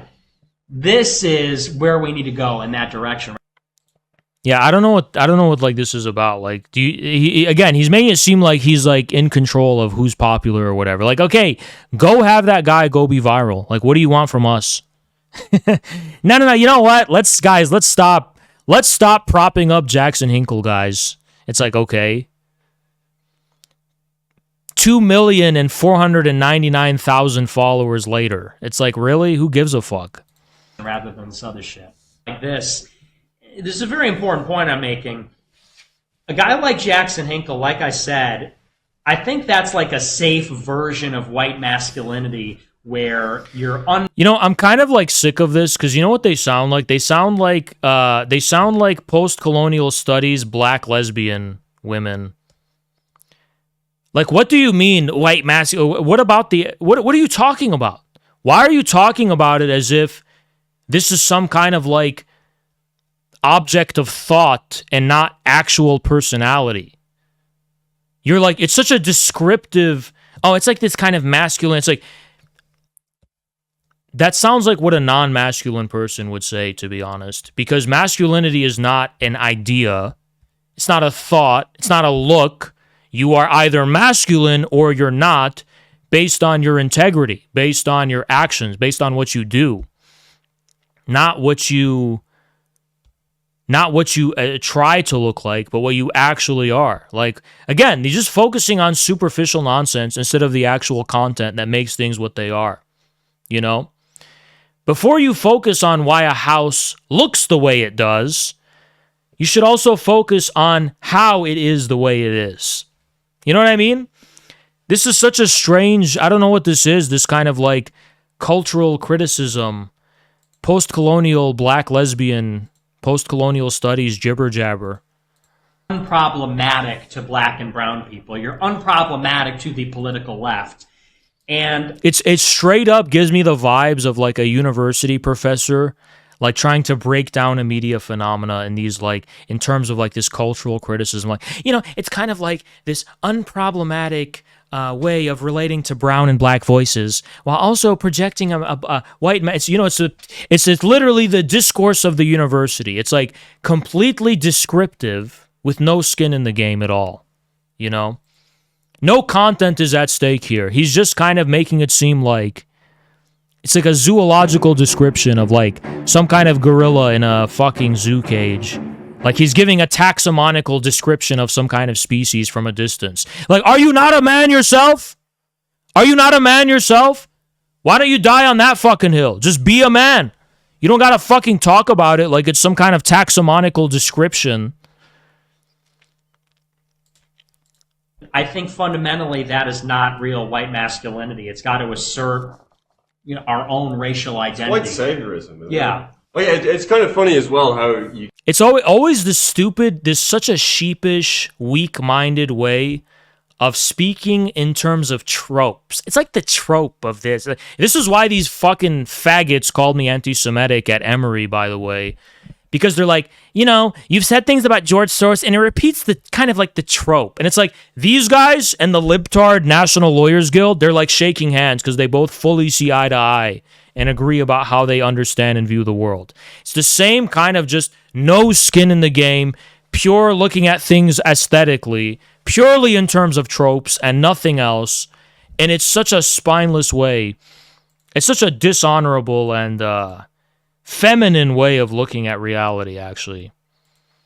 You get a guy like Inkel, and it is always like the certain kind of white guy that rises to the top. There you go with Keith Woods. There we go with lesbian Keith Woods, post-colonial, post-gender theory graduate, talking a kind of like masculine. It's a kind of like white masculine. Why don't you just be a fucking white man instead of talking about it, talking about what it is? Why don't you fucking be it yourself?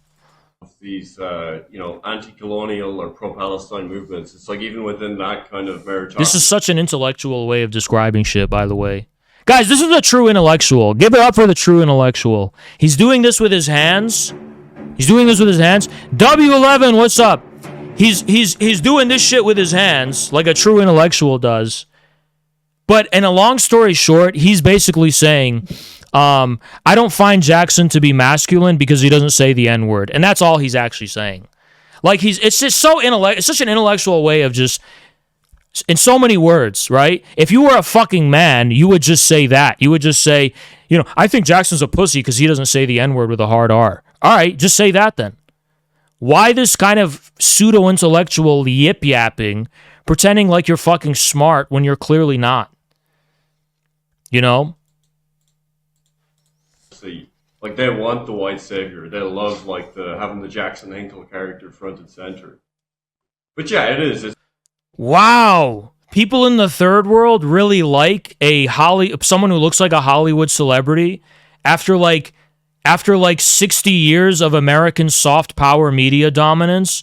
A American-looking Hollywood-looking celebrity comes out and has solidarity with Gaza, and that makes an impression on them. Wow! I wonder why.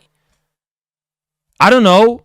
I don't know, maybe America still retains soft power hegemony and media hegemony. They're losing it, I guess, but maybe they've retained that for so fucking long, and everyone in the world is so used to seeing the best movies and the best TV coming out of America. Maybe that has something to do with it. I don't know. It's like, it is kind of... What does that prove, Keith Woods? That Ireland fucking matters?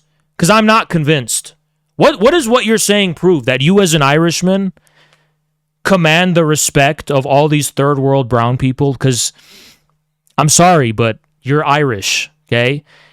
I'm cool with Irish patriots. I'm cool with Irish patriots, but I'm pretty sure Irish patriots are spending their time freeing Ireland from England instead of doing whatever the fuck this is, you know? Pretty sure Irish patriots spend their time freeing Ireland from American hegemony and British hegemony. Pretty sure the actual real Irish OGs are out here fighting the Anglos and not sitting on Sneeko Stream in Miami bitching and crying about Jackson Hinkle. I don't know. Pathetic that's what you like direct your masculinity towards. It's like he was defending... They direct your masculinity toward... Do we direct our masculinity as if we're like at a distance? Like you either are a man or you are a woman or you're non-binary. And I'm getting big non-binary vibes here, honestly. Julius Malema and the white genocide chants. You know, it's like... In South Africa, yeah, because, well, you know, the other guys are global capital, hegemonic capital. Fuck, he said it in that voice. Shit. I was about to agree with it, but he said it in that voice where he like used a lot of syllables instead of saying Jews. Damn. What a fucking KO. After he said it in that voice, everything changed. Yeah, he said it in like he said it because they're against the actual global capitalists who like control America and control the West and control and are behind all of these things we don't like, we claim not to like. Instead of you know, the global capitalists. Who cares about the global capitalists, guys? Who cares about the people who actually own literally everything?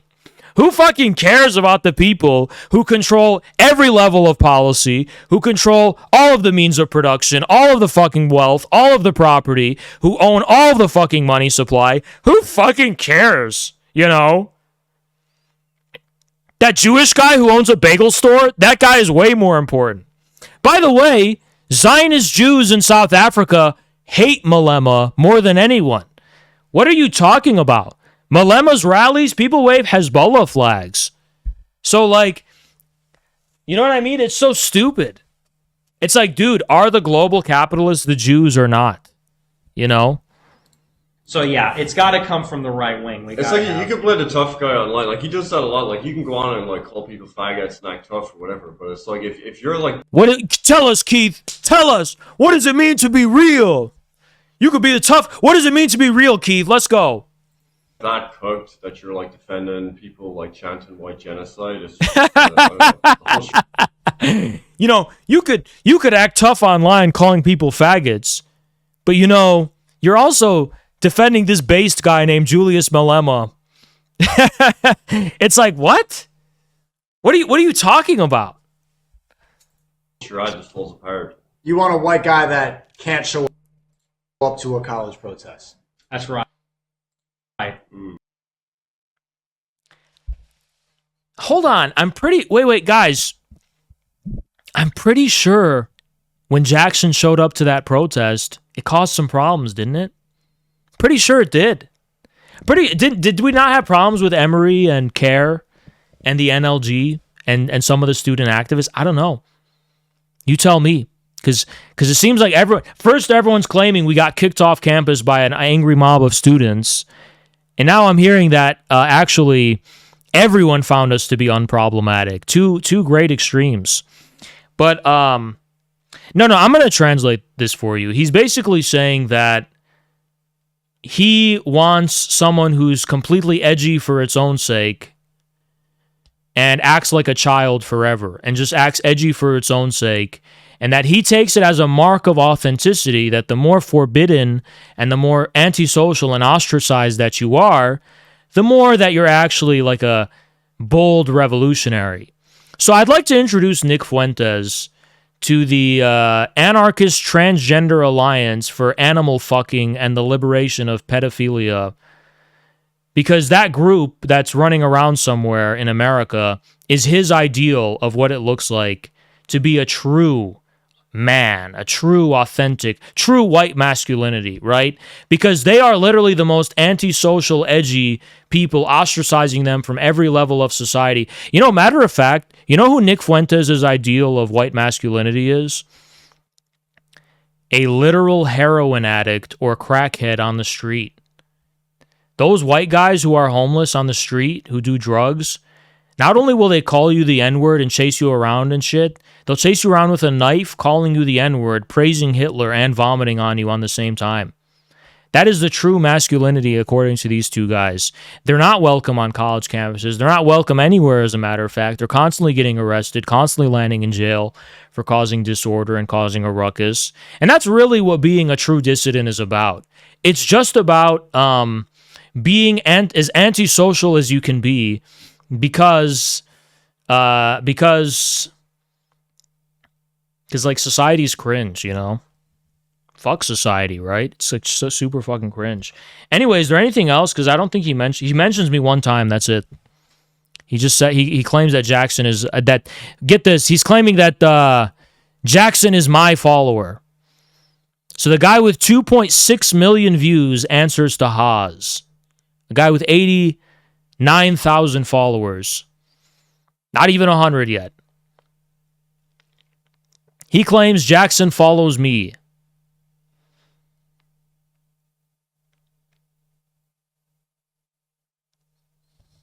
I guess that's his way of like sowing the seeds in Jackson's mind.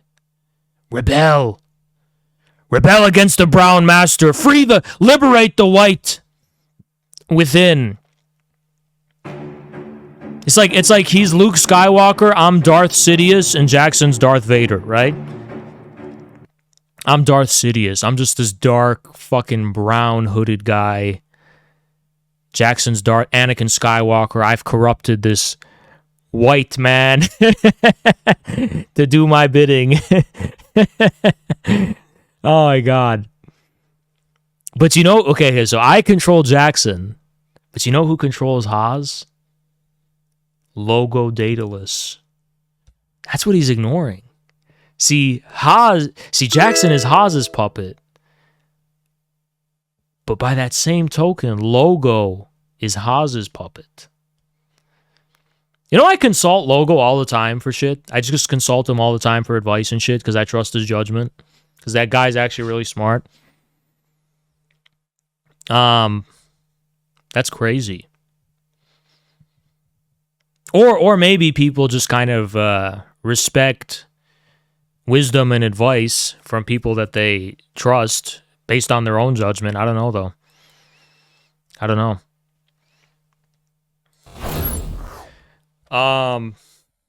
Yeah, so that's that. Is there anything else? That's that. That's that.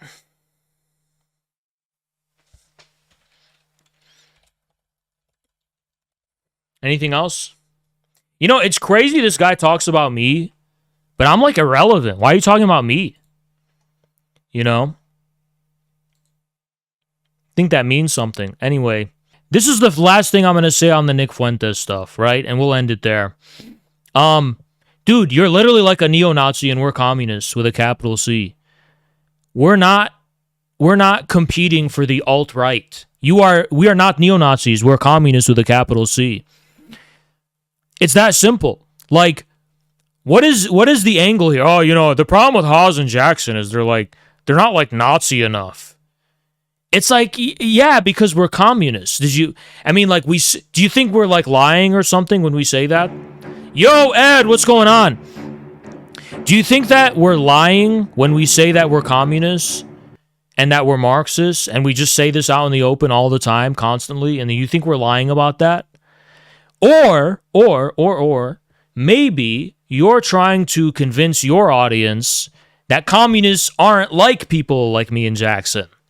You know, that all communists are like these pan-leftists and that communists like the people in Infrared's community and Jackson, no, those are secretly right-wingers. They're obviously not communists. It's like, well, that's where you're wrong, actually. We are communists with a capital C. Real ones, by the way.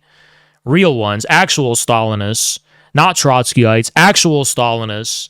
Actual American followers of William Z. Foster. Yes, we're still fucking around. Yes, we're back. Yes, we're fucking real. And this is what we are. And this is what we look like. And this is how we are. And this is how we speak. And this is how we act. And this is the honor we have. And this is the integrity we have. You know?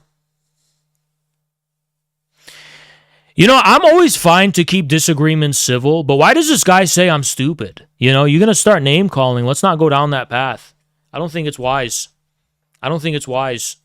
That's my personal opinion. I don't think that's a wise path, actually. You know, Hitler was such a victim. He was being attacked all the time in the 30s. Like, no, he wasn't. No, he straight up wasn't. You know who was attacked? The Soviet Union was attacked. The minute they had their revolution, every single great power on earth invaded Russia. Every single one. That's what it means to be attacked.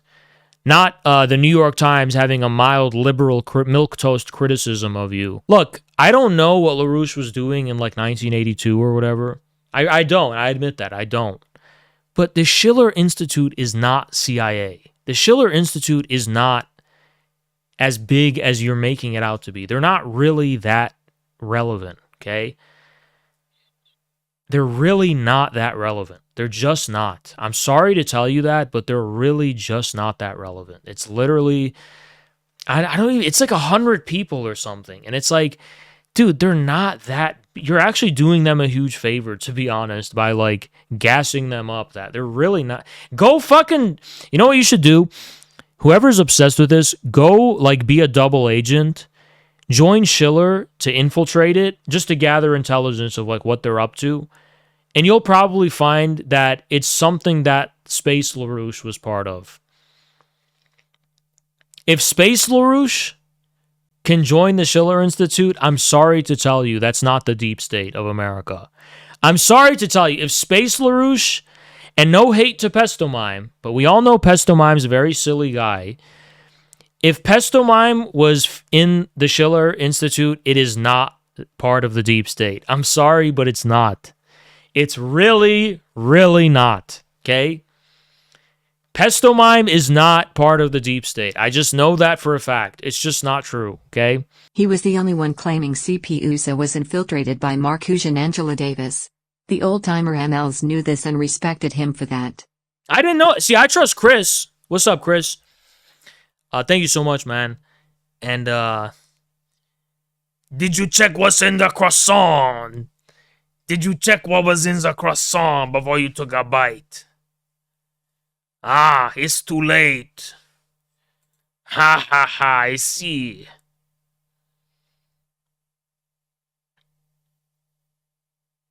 Before you took a bite out of the baguette, did you smell it for poison?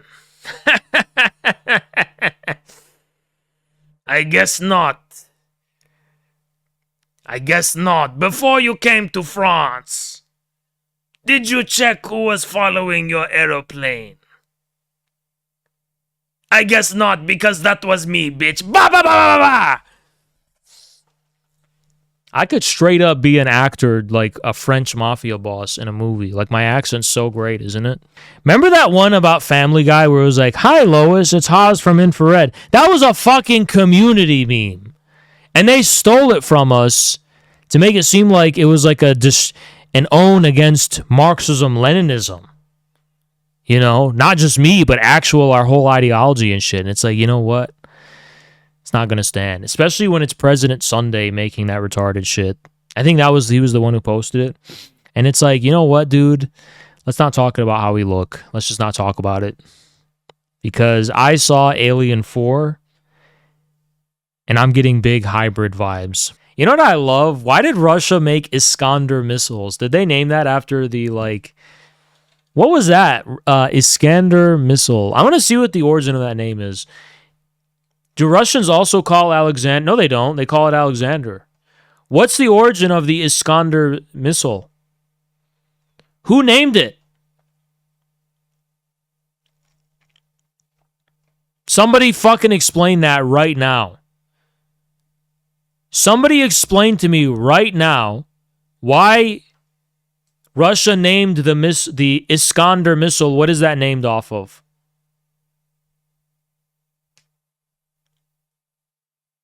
Shit, nobody fucking knows. Yeah, a bunch of incompetent retards. I want you guys to get educated, because this is fucking stupid, pathetic. Nobody knows! Nobody knows. Evangelion reference, you're banned. I'm banning you for life. Drake is the epitome of a generation of men who have never seen war. Destiny, on the joke that Nick, and obviously it's a joke that many will find insensitive, offending. You know, someone was in the chat telling me I need to get in on this space, and I want to ask that person, what is my angle to get on this fucking loser space? Tell me what my angle is to intervene in this, like, bumfuck loser-ass space. Like, what's my angle? I'm going to just unmute. Hey, guys, everyone should be reading about Marxism and say, like, why would I want to be here? To say what? What do I want to say in this space to these people? You know, what discourse am I going to be pursuing here with these people? See, I'm sorry, but Mario Naufel's space are a bunch of circle jerking with, like, actual retards, fake experts on literally any given topic. And I don't know what I need to be doing there. This is pathetic. Do you guys think there's going to be a political movement to come out of any of these people? Do you think any of these people are going to begin a political movement that will have any significance in the real world? This is literally yip-yap lounging for wine moms, just lounging around for the unemployed. That's all this is, okay? Just a bunch of jibber-jabber yip-yap lounging around with absolutely no import into the real world at all. Just a bunch of people congratulating themselves for saying what they want to say about Jews and Hitler and other... And nobody cares. Nobody cares, right? Nobody cares. The advocates for freedom of speech here are so, like, fucking boring and dishonest. Like, Fuentes is not banned for... Yeah, this dude's copying my tactics when I'm in a space and someone's talking I don't like. You just spam the laughing emoji. Clearly, that's clearly stolen from me. Bro, the issue is omnitelic, is you have a glaze-based ideology. Like, you know, you look at the person with the most clout and you just glaze them. So you know what you should do, dude? Go be a Hassan Piker follower. Straight up, just go be a Hassan Piker. You know what you should be? You should be like those female Hassan Piker stans. That's what you are. You're like a K-pop stan. Like, what the fuck are you talking about? If you want to have a popularity contest, Hassan Piker laps Nick Fuentes by many times. So does Ben Shapiro.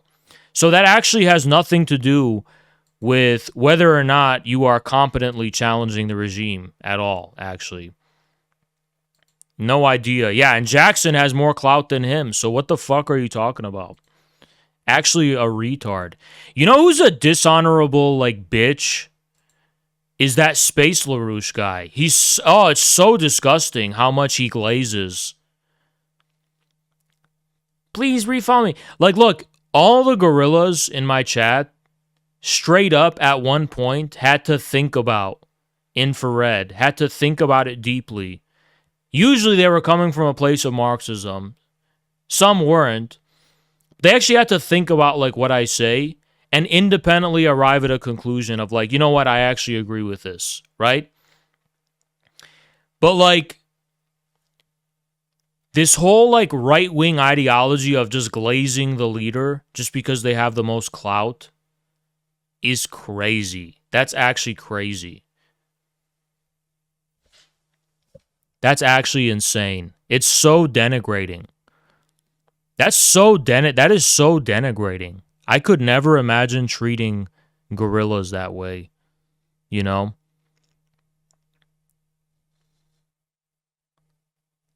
Like, at the end of the day, you guys don't actually think I'm the Messiah.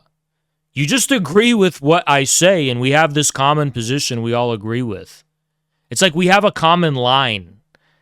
Like, you think Volk Vulture always asks me permission to do what he's doing? Like, no. We all are on the same page about this shit. Some are at different levels, but whatever. It's communism with a capital C. It's Marxism, Leninism. You know, all of our patriarchal authorities, Marx, Engels, Lenin, Stalin, Mao, right?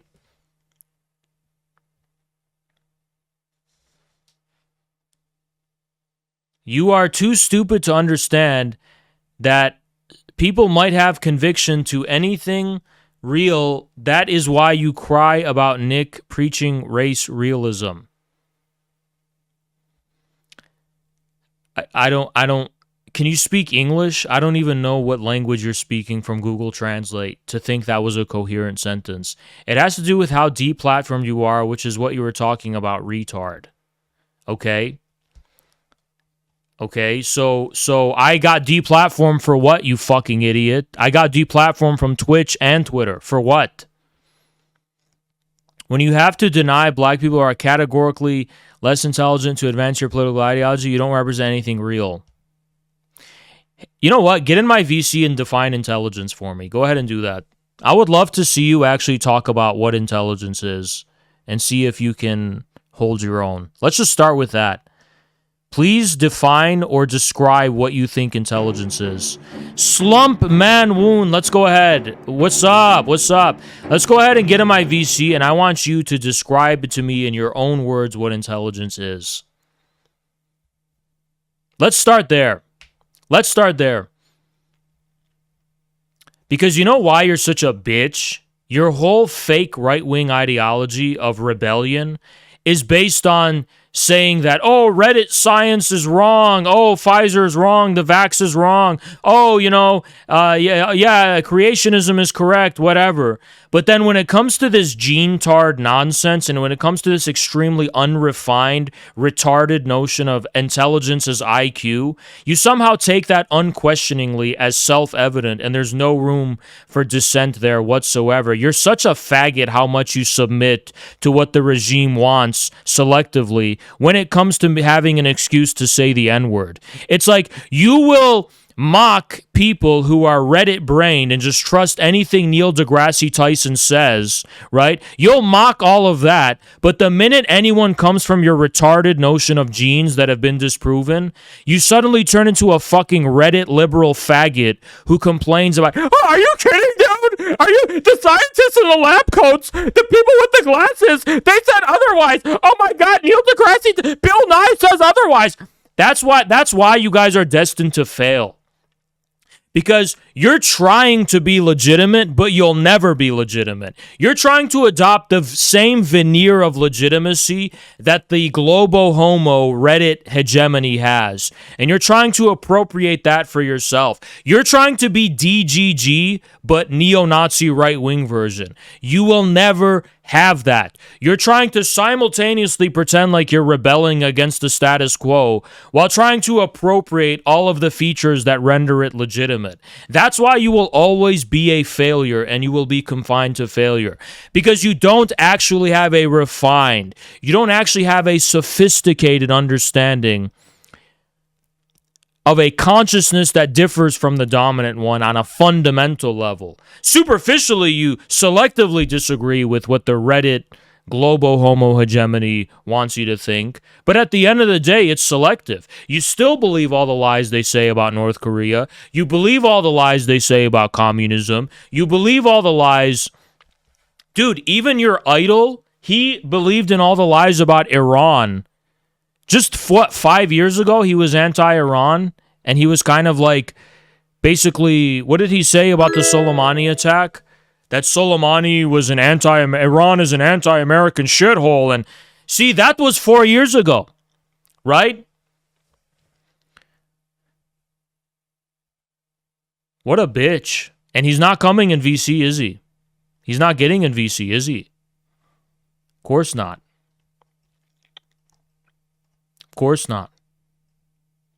Dude, you're so red-pilled. You're so red-pilled. Everything that the glasses wearers and lab coats say is true. Why don't you go fucking stick a visor vaccine up your fucking ass then, you pussy? When they report about IQ and genes, that's actually real. That's the real part. That's the real part. Yeah. When they claim that the Red Army raped everyone in Berlin, that's the real part, right? When the media and the academia claim that Stalin personally raped every single woman in Berlin, that's the real part. When they say that Stalin ate all the grain in Ukraine and starved all the Ukrainians, that's the real part. They're just lying about Hitler. That's the real part. Such a weak, pathetic position. Such a weak, pathetic position. And then they go so far. Even they admit that the Bolsheviks killed 100 trillion people. Even they admit it. What? Even they're the ones who created the lie in the first place, you fucking retard.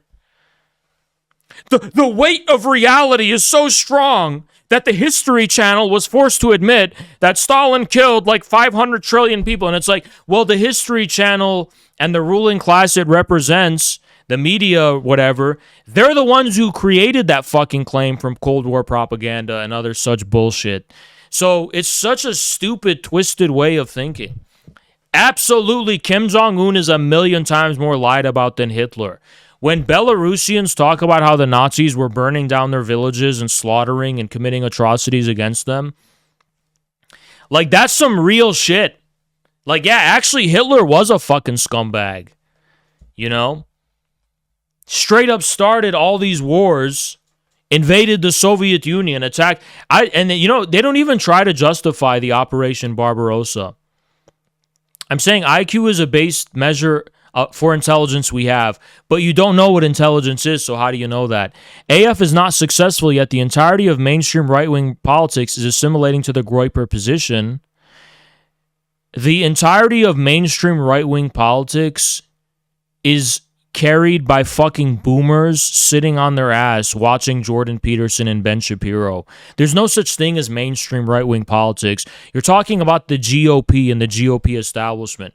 When you create a form of political power that's outside of that, then come and fucking talk to me. Name one form of actual fucking political power you have that's not just the GOP establishment. Go ahead. For the right, what is right-wing power in America besides the GOP establishment? I'm literally banned from your Discord. So what's your username and we'll unban you right now so you can get in VC. That's actually hilarious. He goes, we're influencing the right wing. What is the right wing? What are you talking about? A bunch of people on Twitter? Why should I give a fuck about that? What is the right-wing politics in America? Show me what right-wing politics in America is. You want to know what right-wing politics is in America? It's the two-party duopoly and nothing else. The Democrats and the GOP is right-wing politics. That's actually the real right wing. That's the right wing. You're just glazing them. Just like when you reinforce propaganda about Haiti and shit going on in Africa because you hate black people, you're just coming up with different ways to glaze the ruling powers that actually exist. Who gives a shit? Show me concretely the political power aspect. And then other than that, there's no pretense. What? Like, what actually, look, all of the things are just based on critiquing what? The most hard-hitting aspect, critiquing the Zionist lobby and critiquing U.S. foreign policy with regard to Israel. Those are left-wing positions. So you're saying the only thing that gives you your edge and gives you popularity among ordinary people is something you stole from the left wing. That's exactly the fucking problem. All of the things that give you the power and popularity you're talking about is stolen from the left wing and nothing else. What actual right-wing shit is responsible for this newfound fame? Show me what it is. The right wing is the GOP and the Democratic Party. That's the actual right wing in America. Opposing the regime is left wing. Supporting the regime is right wing. That's literally the definition of left wing and right wing, by the way. Left wing is revolutionary. Right wing is pro-status quo. That's how it's always been. Yeah, we're going to push the GOP right. We're going to push the GOP right. You know, you sound exactly like the fucking Young Turks. That's like the Young Turks. I'm pretty sure the Young Turks is bigger than America First, by the way. Do we respect the Young Turks as a... No! What the fuck? Because they're still voting for Nancy Pelosi at the end of the day. They still... That's all they are at the end of the day.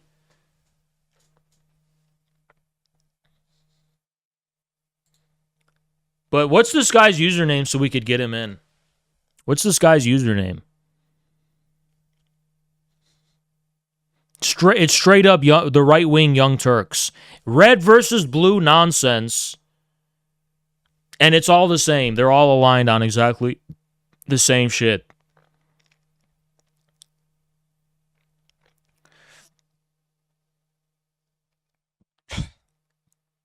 We're going to push Biden left. We're going to push the GOP right. No, the only thing you're pushing is cope. Pure, undiluted cope. That's what you're pushing. You're pushing that. You're just aestheticizing the status quo politics we have to make you feel better. You know? I was just kind of very angry, actually. But obviously, this is not what I said. It's just, in terms of the form, this is how it's being spinned by bad faith actors. And unsuspecting people who don't know about the background will see that and they'll get caught up in it themselves. So I don't hate them. I used to be very harsh and say, no investigation, no right to speak. But we live in the age of pornography. We live in the age of the internet. I can't expect people to read. I can't expect people to do their due diligence to actually see if facts are being reported on correctly. I expect that of you, my community. I expect the excellency of you. But in terms of just random people, right? I can't really expect that they're going to be able to actually know anything. Very, very good of them. Memphis Facebook aesthetics. All right, very well. Let's see. The phenomena is liquidationist. Wow. As it calls for the dissolution of the party, as Infrared has done. No need for any proof. They could just say whatever they want. No need for any proof. Just say what you want, and then it's just true, I guess. Who is this? Elijah Jones. It'd be funny if this was a gorilla who's doing taquilla. That would be hilarious. That would be hilarious, because this is just like, okay, and has a transphobic, ableist, anti-Semitic, and anti-indigenous character. The transphobic, maybe that's fair because of the things we've said. We don't, whatever. Ableist, okay. Anti-Semitic is interesting. I don't know where that's coming from. And anti-indigenous. Wait, are we anti-indigenous because we reject Jay Sakai? Because William Z. Foster is also... Doesn't Jay Sakai talk smack about William Z. Foster? So I don't see how that squares, to be honest. Don't see how that squares.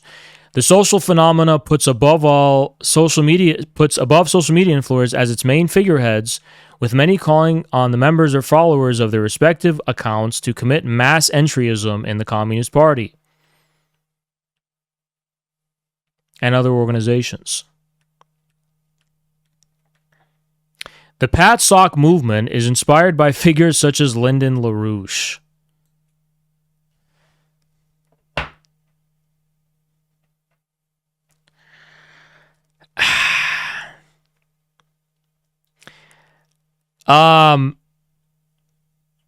Why is LaRouche even mentioned? Why is that first of all, I will admit something.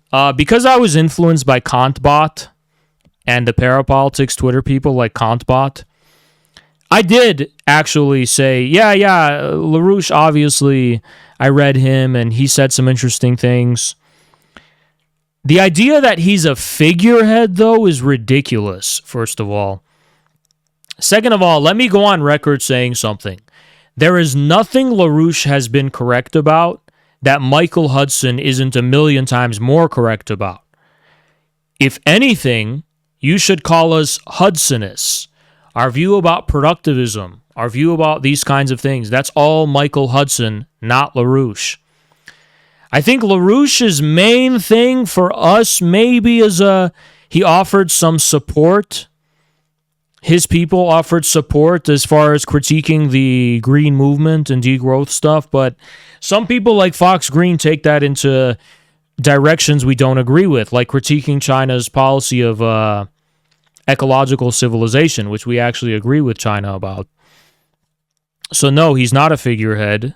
Michael Hudson is far more of a formidable influence, million times more of a formidable. We are Hudsonites. I can say that very confidently. We are Hudsonites. As a matter of fact, my upcoming book, LaRouche has my magnum opus, in other words, there's not a trace of LaRouche in it. But Michael Hudson's research and Michael Hudson's articles and Michael Hudson's books figure very, very prominently in what I'm writing. So no, we are Hudsonites. We're not really with LaRouche. I mean, LaRouche versus Hudson, we are 1,000,000% Hudson, you know? The leading neo-fascist politician in the United States. But isn't he dead, or is he not dead? I'm pretty sure this guy is dead. He is dead, unless he's secretly alive. He died in 2019. So this is just extremely amateurish and ridiculous. This guy is dead. I don't know how he's a leading figure of anything when he's in the grave. And now, banned RT commentator Caleb Maupin, a person that has met with LaRouche multiple times. I didn't even know that myself. And has invoked or extolled most of his ideas, as well as being an admirer of Browder. Okay, in recent years, the Patsock outlet Midwestern Marx has also acquired quite a following and have even been promoted by such outlets as In These Times. We have yet to call out patriotic socialism for what it is, which is National Socialism in a new garb. I contend that we need the 32nd Convention to also stress the issue of ableism, especially in regards to autistic and... But don't you think this is a little self-serving? You know, because I think it's kind of silly, because I think it's true that the majority of people fixated on LaRouche and notions of patriotic socialism are autistic, especially the LaRouche part. I think that I agree that there's an autistic crisis of disability, but I think that figures into the over-exaggeration of LaRouche's relevance for us. Thank you, Emila. I think a lot of the exaggeration about LaRouche's relevance is coming from autistic workers, quote unquote. So it's a little too on the nose and a little too on point as far as what we're talking about. Indigenous land stewardship, okay, and the wider land back movement and trans liberation. Imagine if Stalin was reading this. It's just like insane. Like, what are you even talking about, dude? This is like this is insanity. Isn't this a communist party? What is this? Jesus Christ. Like even in the 1960s, if someone told you this would be what the Communist Party's saying, they'd be like, "Huh? That desperate, huh?" Can you just admit, guys, that you failed to like reach the masses? Yo, CO2 is good. What's up? Can you guys just admit that? And I'm not even saying, I'm not blaming trans theories for their failure to reach the masses, although it's playing a part. First, you failed to be politically relevant and reach the working class. So you decided that, you know, your revolutionary subject is going to be like some fringe sexuality, or it's going to be some fringe marginal group, because you failed to actually do what a communist party is supposed to and actually have a base among the working class itself in general. All of which Patsocks attack on a daily basis. That's not true. I don't attack trans people on a daily basis at all. I don't even know if it's a weekly basis. I think it's more of like a maybe once every 2 months kind of thing. I don't know. because that will strengthen us against the threat, against infiltration, against dilution of our beliefs, and take the fight to this budding PATSOC movement. So what are you going to do, like post clips about me on Twitter? That's all you've ever done, by the way, is post clips about me on Twitter. It's all you've ever done. And to be honest, I kind of feel like a lot of the people who are stupid enough to like be impacted by that never were going to make it anyway, to be honest. Having documents stolen by PATSOC forces, as happened in New York City. That's just the tip of the iceberg, dude. Come on. Cannot be allowed to happen again. And the possible federal connections, such as those with... This is just like complete libel. There's no footnotes showing any sources. Are also noteworthy. What is this fan fiction? This is just fan fiction. This is insanity. I'm sorry. How is this not crazy? We've had to expel many such people from the party. As long as a new lavender scare ramping up against trans folk in the USA remains a prison house of nations.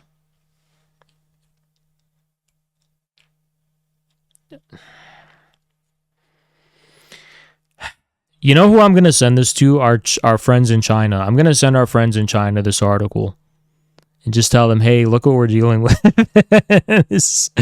I think they would really, really be interested in this and just be like, wow, we don't have this in China. This is kind of crazy. I don't know. What do you guys think? This is just kind of crazy stuff. Just insanity, to be honest. We can also fight the PATSOC threat by supporting and amplifying our support for the land back movement. You can do anything you want, but June is coming. Okay? You can do anything you want, literally anything, but June is coming, and you can't stop it. And yeah, we're in your party. And no, you can't tell who...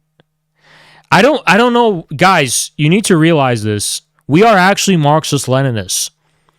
So those of us who are in your party, you will never know who they are, because they will never, ever, ever reveal what they really think and what their opinions really are, because you've banned them. You banned those opinions. So all they're doing is obeying democratic centralism and obeying your rules. As a matter of fact, if you want to find infrared people, I'm going to give it... I know they're never going to listen to these words, so I don't care, but it's like, it really is the loyalists. The Joe Sims loyalists, like, that's infrared people. Like, the people in the party who are just goody two-shoes following the rules, that's my people, okay? Go ahead, ban everyone who follows the rules. See what happens. It's kind of crazy, you know? Because, like, what could they do? Ban everyone who follows the rules? Well, that's our guys. They just follow the rules. They don't talk about their real views about land back or any of that stuff. They don't open conversation. No, they realize that you guys are mentally ill and there's no reasoning with you, and you just ban all dissent. So they've submitted to the centralism, and that's it. It's not entryism. Entryism is where you try to join and influence it or jeer it in a certain direction. All we're trying to do is get elected. We're not violating any rules, okay? Everyone's following the rules. And once they get elected, they will have discretionary power to change policy according to the rules of democratic socialism itself. So there you go. Yeah. Anyway, further steps can be taken. Edit the party program to call out MAGA communism as movements that must be combated and aren't allowed in the CPUSA.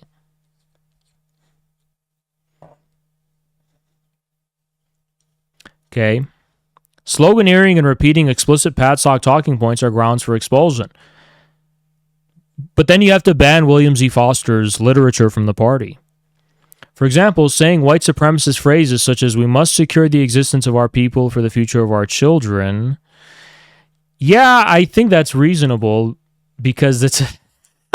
I clicked the link. And you want to know what they linked? A photoshopped tweet of Jackson. This is actually... I don't know if this is deliberate malice or it's ignorance, but can we sue them or something? This is so, like... Just so, like, oh my god, you didn't even do your homework. Can someone tell this guy, like... No one cares. Nobody cares. They're just... Guys, when I say it's like lies, like, this is what I mean. It's just like, what are they talking? Infrared called for the party to dissolve. What? Jackson We must secure the existence of our... I mean, here's what I'm interested in. Like, does this guy know he's lying? Like, is it on purpose or what? Do you guys think this is on purpose?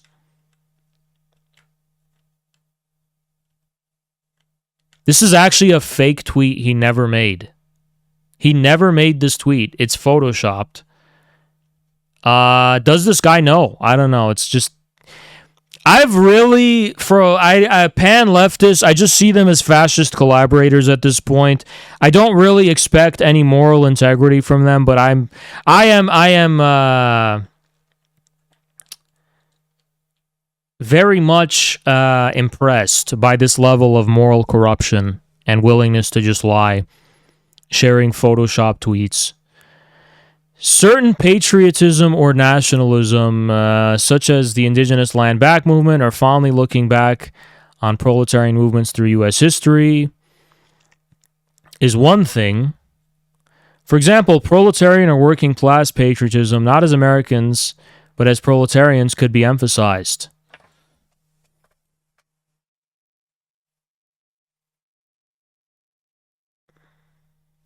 Don't be angry, don't be indignant. Concrete conclusions. Concrete conclusions.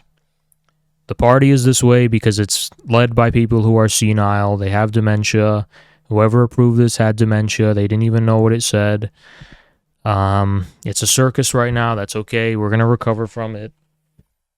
Not going to get angry. Going to be calm. Concrete conclusions. Concrete conclusions.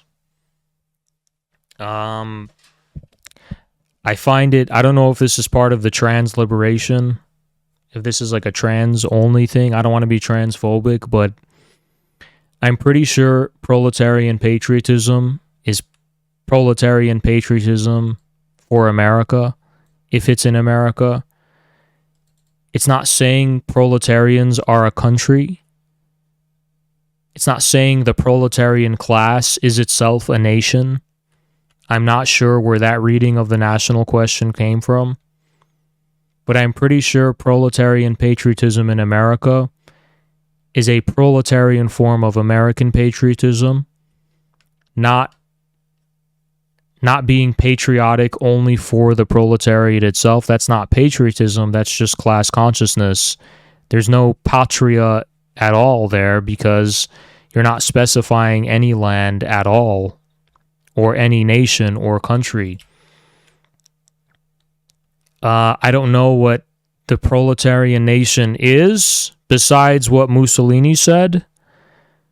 Mussolini claimed Italy was a proletarian nation, and Britain was a bourgeois nation, and that class struggle is between nations now or something. I don't know where this notion of the proletarian nation comes from, except Mussolini. I'm not sure what this is supposed to mean, but we'll continue. The class struggle and fight against fascism takes precedence. Waving the American flag, a genocidal symbol, is not okay. Okay, you're saying that, but you have to understand you're overturning party precedent, historical precedent, by a very long time, and you just should be aware of that. Invoking, you should take responsibility for that and really have the courage to muster and say, you, Elijah Jones, are more wise and smarter than William Z. Foster was, and just tell Joe Sims that's what you think before he approves this. Invoking American symbology is not okay. Joe Sims has an American flag on his bookshelf, by the way. The people within the United States are increasingly unpatriotic to the American state. That's fine. But the state is not the same as the country. There's still a country with its own history that's called America and the United States. It's not just the regime or the government. I don't know what you're talking about. And their roots as proletarians shall be emphasized over their Americanness. I don't know what this is supposed to mean. It's just not Marxism-Leninism, though. This is just kind of Trotskyism. Marxism-Leninism says that class struggle takes a national form. So to emphasize proletarians, you're talking specifically about, yes, specific form of Americanness, the proletarian Americanness. That's this Marxist-Leninist view. That's Stalin's synthesis of Leninism. You're talking about some kind of Trotskyism or something. I don't know. I would listen or read to Lenin's great and underrated work on this issue. Referring to the Communist Party USA, you really? Really? Lenin's work, bellicose militarism and the anti-militarist tactics of social democracy. So you're talking about colonialism and militarism, and you're conflating that with patriotism. I don't know why you're doing that. What about what Lenin says here, in your view, justifies overturning all party historical precedent and all Marxism-Leninism and socialist patriotism?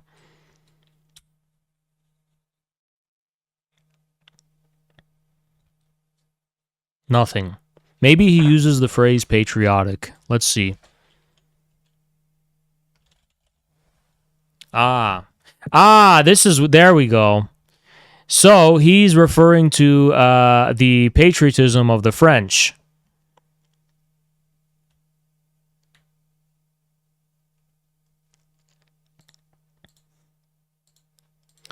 The working men were the communist. That attitude of Voltaire strikes at this basic principle of international socialism is also true.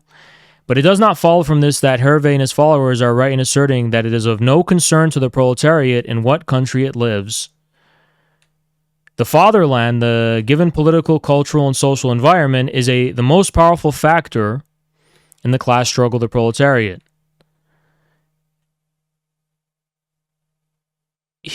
Wait, so Lenin's saying the opposite of what you imply he says? He's actually emphasizing the importance of a national context?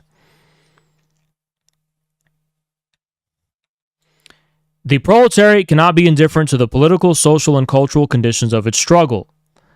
Consequently, it cannot be indifferent to the destinies of its country. But the destinies of the country interest it only to the extent they affect its class struggle, not in some virtue of bourgeois patriotism. Right, but for the proletarian patriotism. This is just Marxism-Leninism.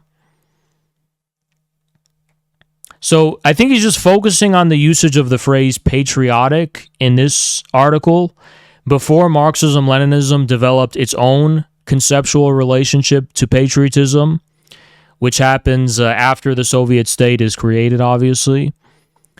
The word patriotism used to be a prerogative in these circles because it just referred to loyalty to the actions of your state. But as far as this broader question of what relationship the proletarian class struggle has to the nation as a historical reality and to your people in the country, that was elaborated upon later. It just wasn't a focus at this point.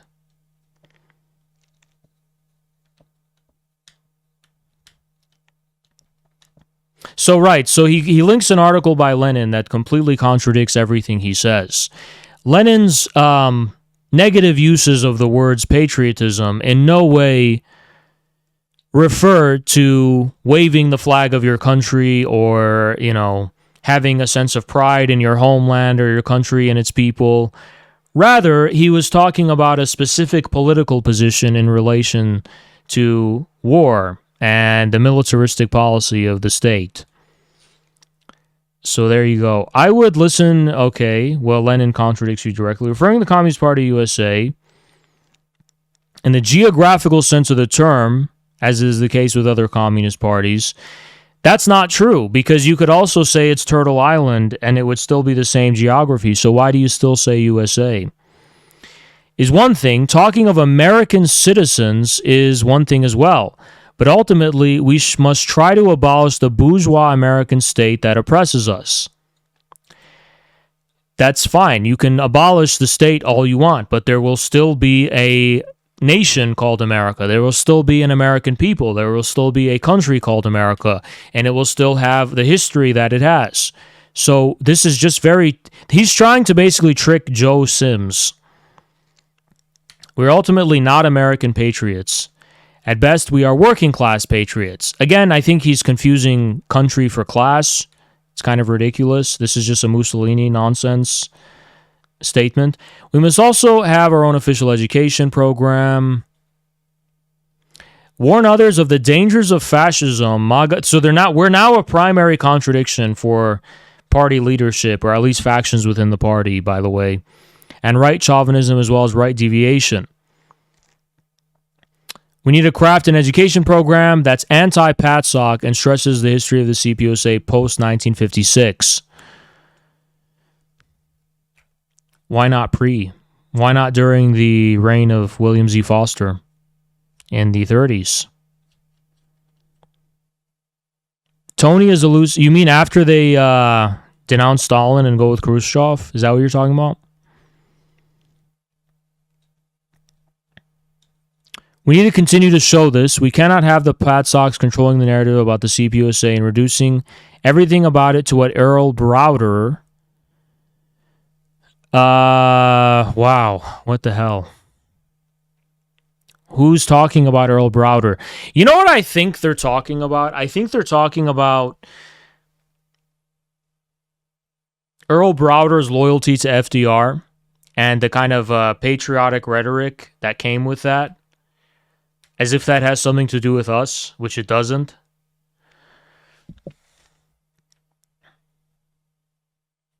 Male chauvinism and anti-femininity is a huge problem in our society. Let's see the link. Okay, he just links another CPUSA article. That's great. And MAGA communists like Jackson and serial sexual abuser Caleb Maupin exude this problem in spades. Recently, Zhang Weiwei, who has 73,000 subscribers at the time of this writing, promoted such personalities as Jackson Hinkle. Friend and promoter of Caleb Maupin, I don't think that's true anymore.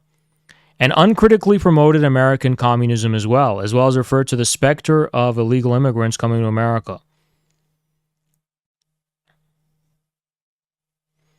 Why did you even mention this? Why did you even mention Zhang Weiwei? What was the point?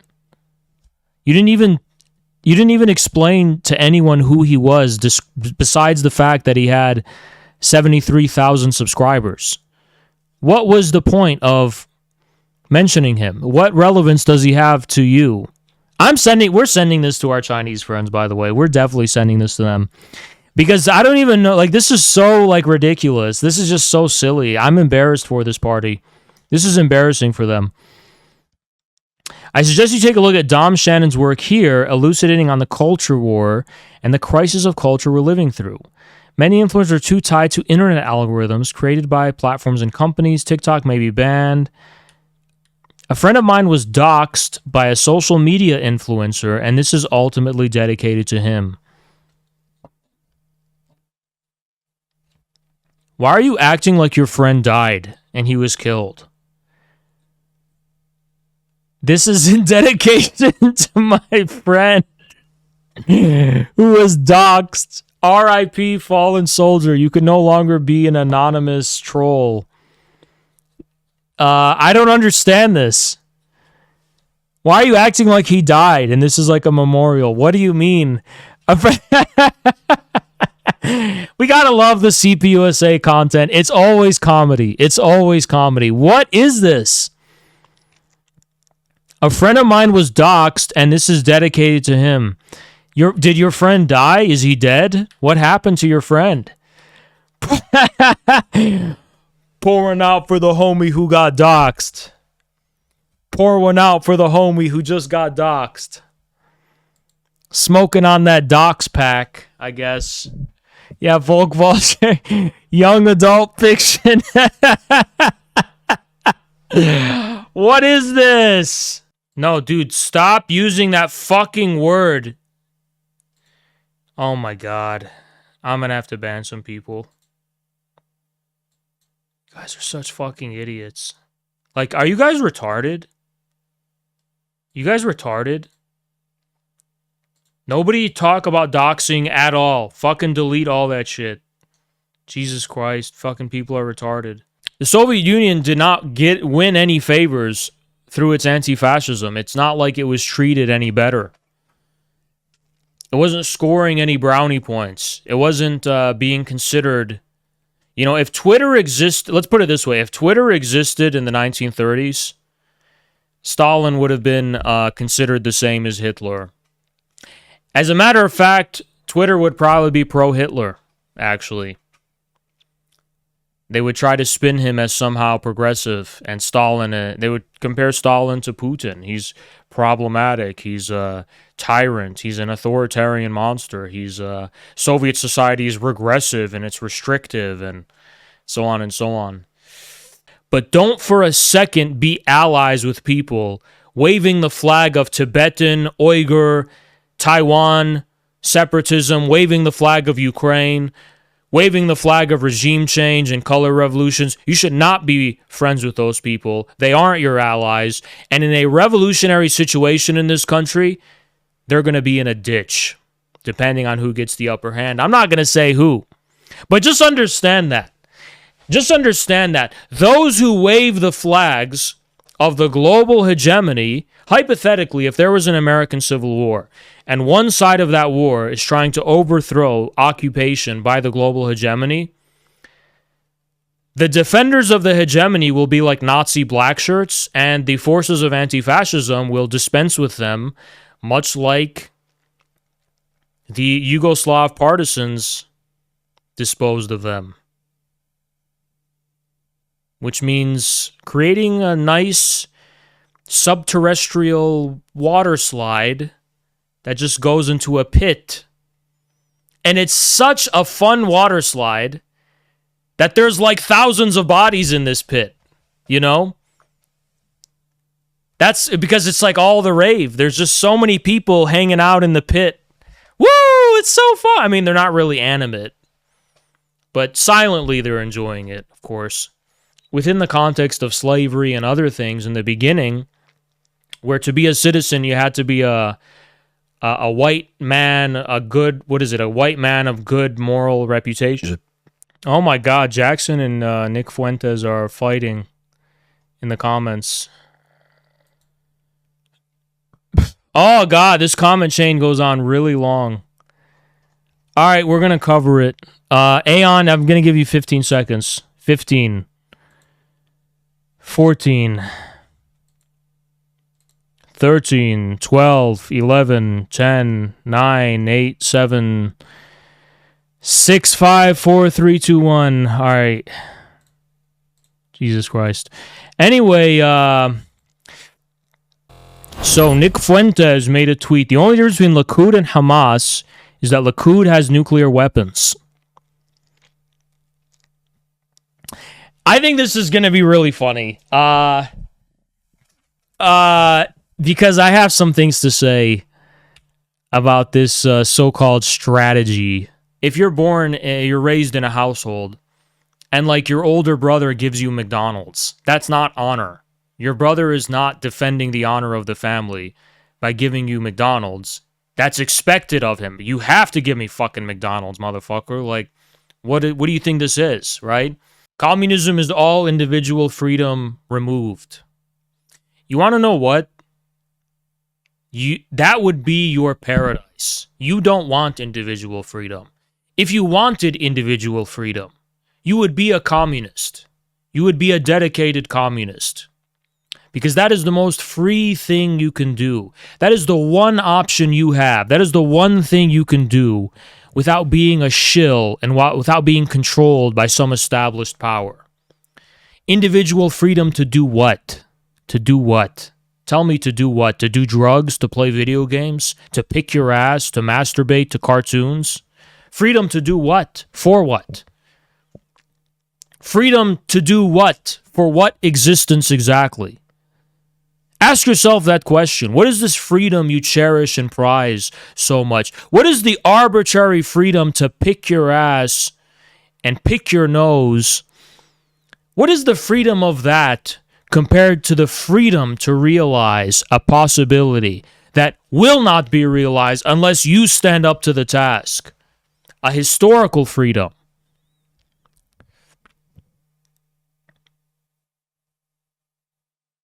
Individual freedom. What does that even mean to you? Freedom for what? You're not ready for individual freedom yourself, and I can tell you're not.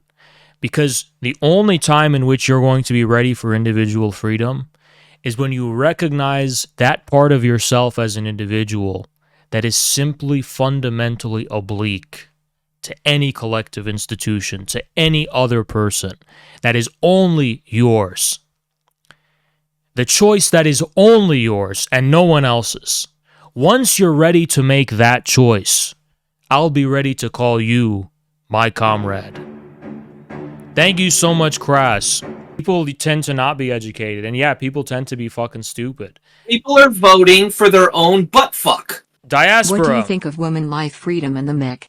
Iranian Bolsheviks. I think that we should dig a ditch and shoot you in the back of the head and push you in it. That's what I think. You and your entire extended family are going to be tracked down and sent to the Bering Strait to work in grueling gulag-type conditions. I'm totally not going to do that. Just reveal yourself. Just reveal yourself. You know, if you don't check the Discord, oh, that's fine. That's fine. Let's do a show of hands. All the people who don't check. You know? Been broken for months, don't know how to turn it back on. That's just horrible. Please do, Haas, give me and my family... give me and my family purpose. Yenmi Park is a dumb bitch that no one believes anything she says. Nobody believes anything she says. Who believes anything she says? She goes, oh, I was from North Korea, and, you know, what they do is they make every day, you have to wake up at 4:30 a.m., and you have to pledge allegiance to communism by ripping out your teeth and then surgically putting it back on to learn how to be a doctor, and then you're getting shipped off to do free medical care because Obamacare is the same thing as Kim Jong-un.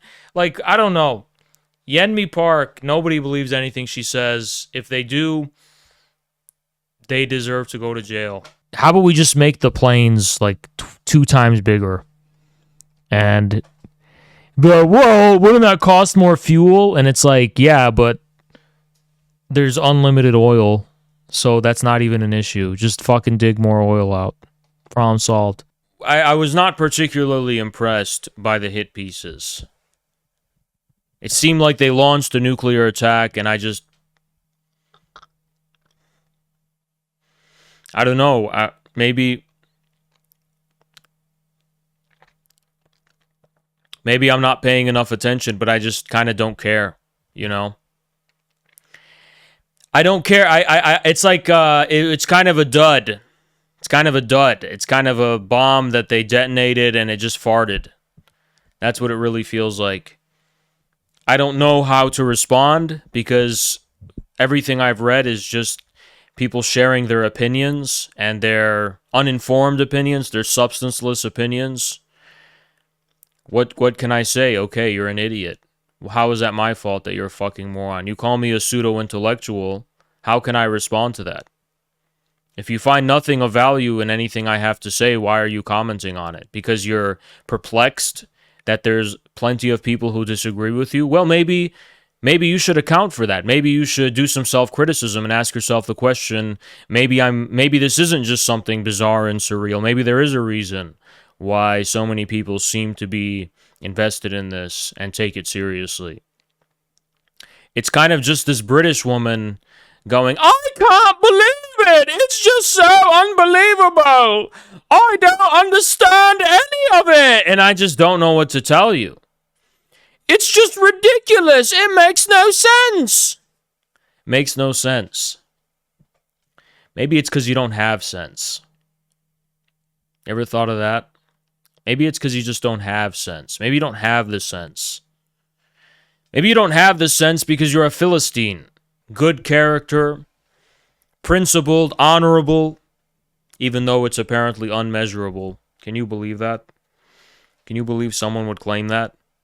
Imagine going up to a Japanese samurai and telling him everything that he lives and dies for is unmeasurable, therefore it's meaningless. He will chop you in two with his katana, and you will have deserved it. He will chop you in half with a sword, and maybe your family will measure the pieces he chops you into. Maybe they'll measure that. But I can't see why they'd give you a funeral by honoring your memory, because honor is unmeasurable. So why would they even give you a funeral? For what? For what reason? And if they do give you a funeral, is it okay that if they invite Lizzo to twerk on your dead body? Why not? Why? Because it's dishonoring your memory and it's dishonorable. No, who cares? It's unmeasurable. Why can't, when you die, why can't Lizzo twerk on your dead body, right?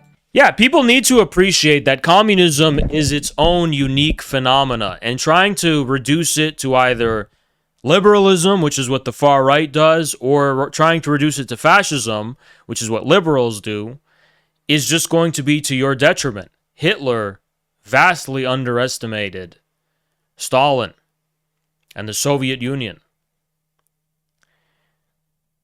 What happened to him? He didn't appreciate communism as a unique historical phenomenon. He dismissed it outright. He thought he would just roll over the Soviet Union and it'd be over. You know, speaking of the devil, Nick Fuentes penned a retarded tweet. Slump man wound, what's going on? He penned a retarded tweet. And if you think that tweet is authentic in the algorithm, that's gained authentic traction, I'm not saying I know for certainty that it's being inauthentically boosted in the algorithm, but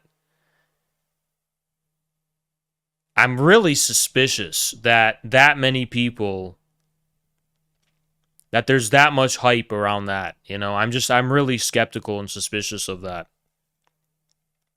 But in any case, it doesn't matter. On to the content of the tweet. He said something really fucking stupid. And it's funny because this kid called me stupid.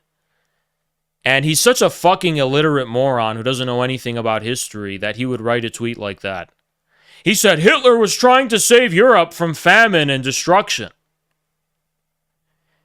Did he forget that half of Europe did become conquered by communism? Which among those nations, under communist systems, when the communists took power, experienced famines? Was there a famine in East Germany? Was there a famine in Czechoslovakia? Was there a famine in Yugoslavia? Where was the famine? In all of the countries that began from a higher point of economic development than Russia was, there's no famine. The famines and the trouble under Stalin was purely a result of the backwardness of the Russian Empire and nothing else. This fucking moron says that Hitler was defending Europe from Stalin when Western European countries like the GDR, which was just half of Germany, where was the famine? Where was all the death and destruction that Hitler was protecting Europe from in East Germany? East Germany, and that was a fine country, actually. That was a great country. And people in East Germany today remember the days of the GDR quite fondly, actually. How is it that Hitler was protecting Europe from something that didn't even need that protection in the first place? You see what a fucking moron he is? He goes, Hitler was protecting Europe from Stalin, and because Stalin was going to rape and kill everyone and inflict famine upon everyone. How is communism going to inflict famine upon a country that's already industrialized? There's no such thing. By the way, the GDR wasn't industrialized, as a matter of fact. It was the most agrarian part of Germany, and yet there still was no famine. Again, famines happened in China and in Russia because those countries were not modernized in any capacity. They had no industrial modernity. They were not led by prostitute-minded leaders, such as the one Nick Fuentes worships and aspires to be, where they're spreading their booty cheeks for international bankers and international financiers to take out debt and take out loans to become slaves of the international capitalists. So they had to industrialize themselves from scratch, starting with no capital. It's not an easy thing to do, but that's the price of sovereignty. And it's why China, by the way, today is able to free the world and actually help industrialize the world in a way that doesn't put everyone under slavery, because they made that sacrifice. Same thing with the USSR. The USSR and China, yes, in order to free themselves from colonial bondage, they went through these harsh famines, but they gave the world freedom. The USSR, Russia, gave them Kalashnikovs, and China gave them industry. Met you at the LaRouche conference, but Thank you, couldn't Ryan make it T. to the Michigan event. Look forward to being at the next event. Thank you so much, Ryan T. Appreciate it. Listen, remember these words. Russia gave the world Kalashnikovs to free themselves from the international capitalists. China gave them industry and factories and economic development. One was political, the other is economic. Both were only made possible because of what Stalin did and what Mao did.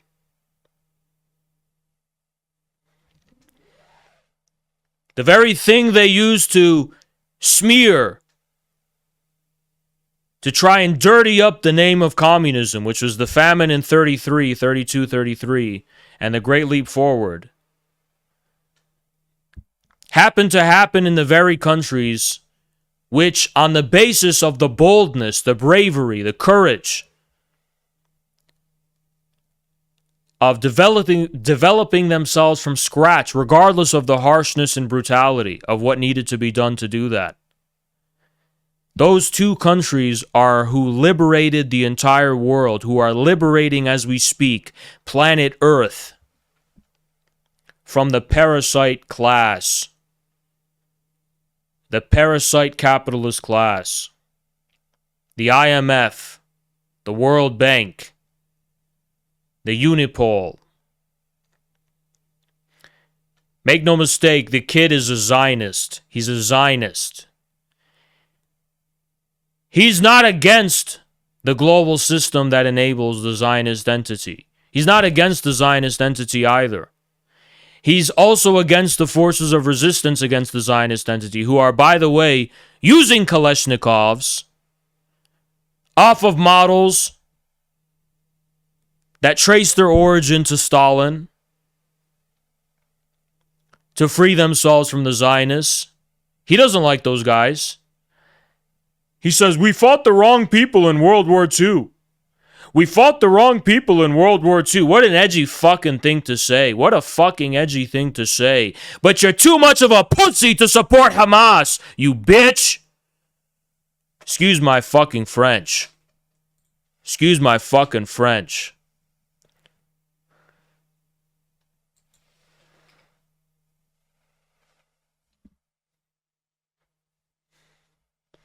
I'll debate this kid, 100%. 100% I'll debate him. He's accusing Stalin of all of this. This kid supports Hitler. Everything these Nazis say about the communists, they themselves did. Everything they say about the communists is projection.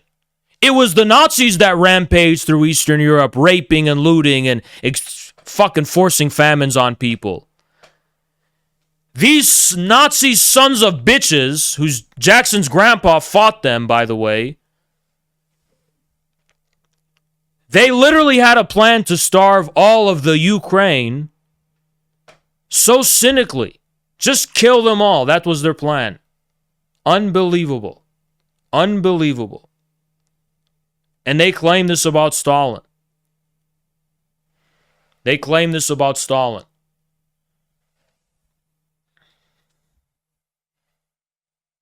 Oh, it's bad optics to support Hamas, but this guy's defending Hitler. What a fucking idiot calling me stupid. This guy's calling me stupid. What a fucking moron. I think we should have audacity, honestly. After meeting our gorillas, one of us is worth 100 of them. Absolutely. Absolutely. One of us is worth 100 of them.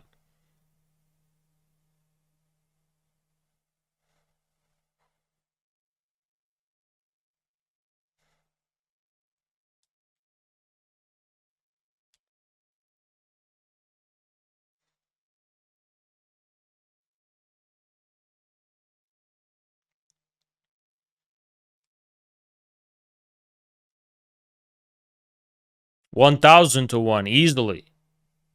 Easily.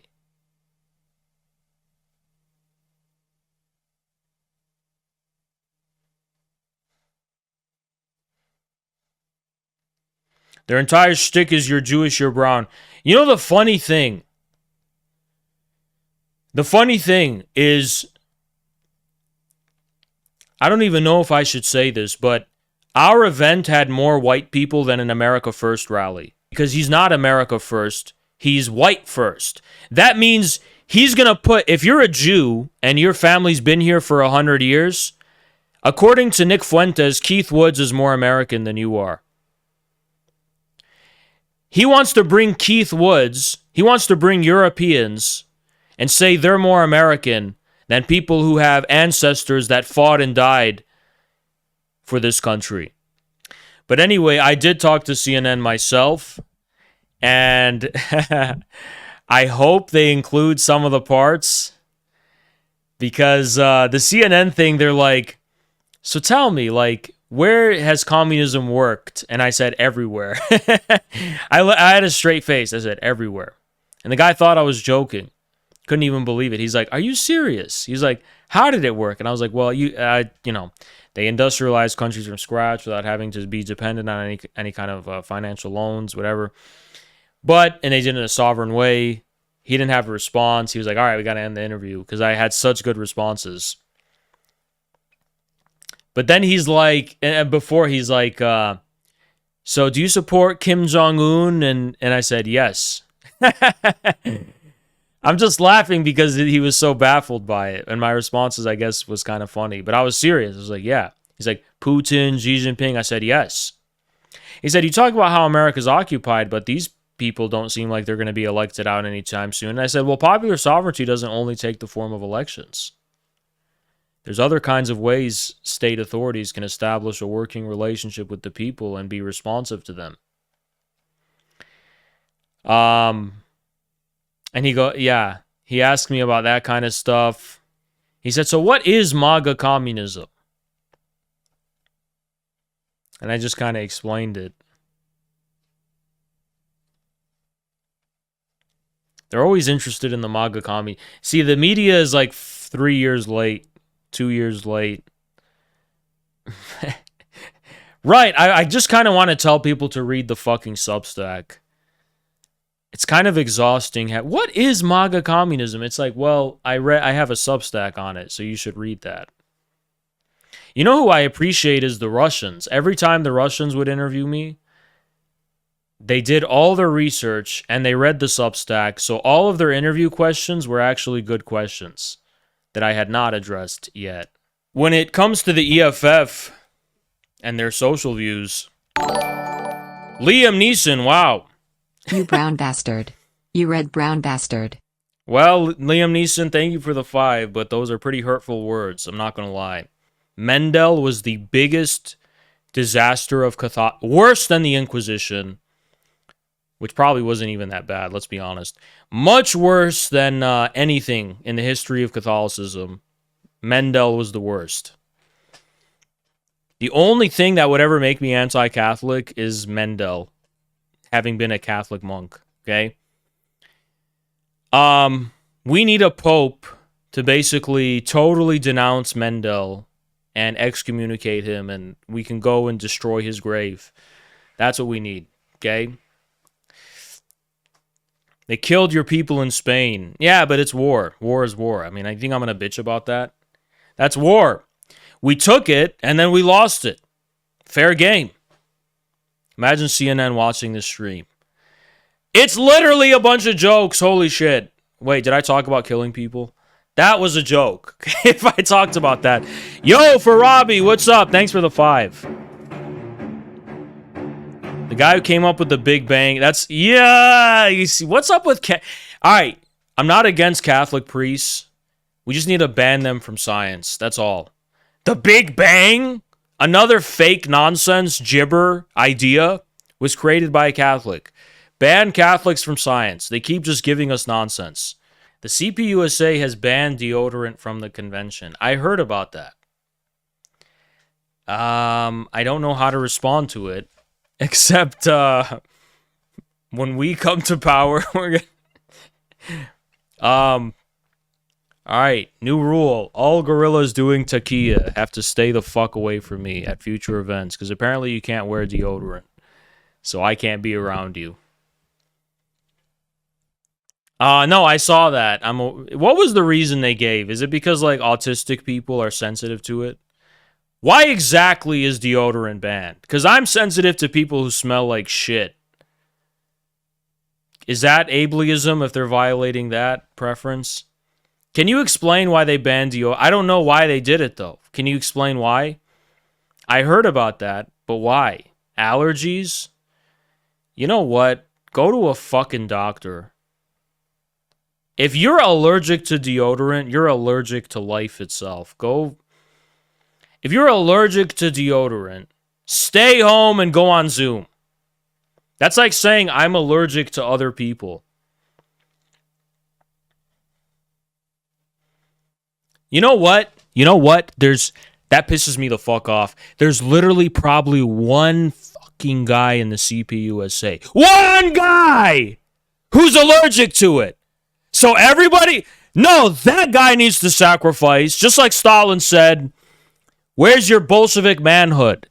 What, you're right and everyone else is wrong? The majority must prevail. There's one fucking guy allergic to deodorant, so we all must suffer? No, you stay home.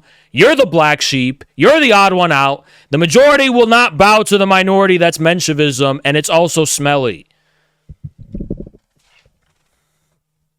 Like when they banned peanut butter sandwiches at school. But this is way worse because there's one guy in the CPUSA who's allergic to deodorant.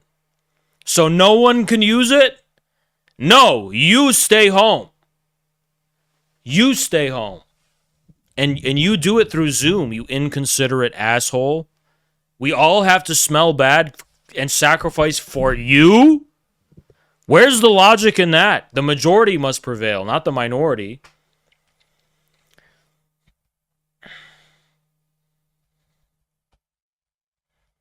Smelly Menshevism.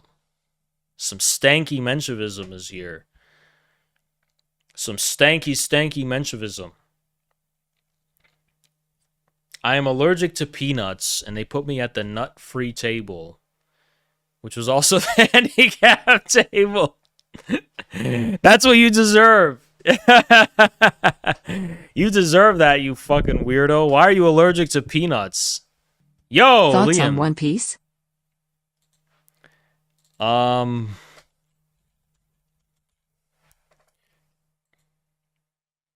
My thoughts on One Piece. What are your thoughts on 5 Piece? Because that's what you're going to become after you're cut in 5 pieces for telling me about that stupid shit. You know, honestly, like when we're talking about anime, we're just like, is it so much for me to ask that if you're a grown-ass man, you don't like have a profile picture of like some 5-year-old girl, 5-year-old anime girl that's sexualized?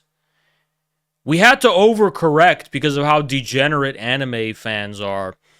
Like, is it so much to ask that you don't like share like cartoon pornography that's pedophilic? Is it so much to ask that you don't have a body pillow of some like anime girl and be a cringe weirdo?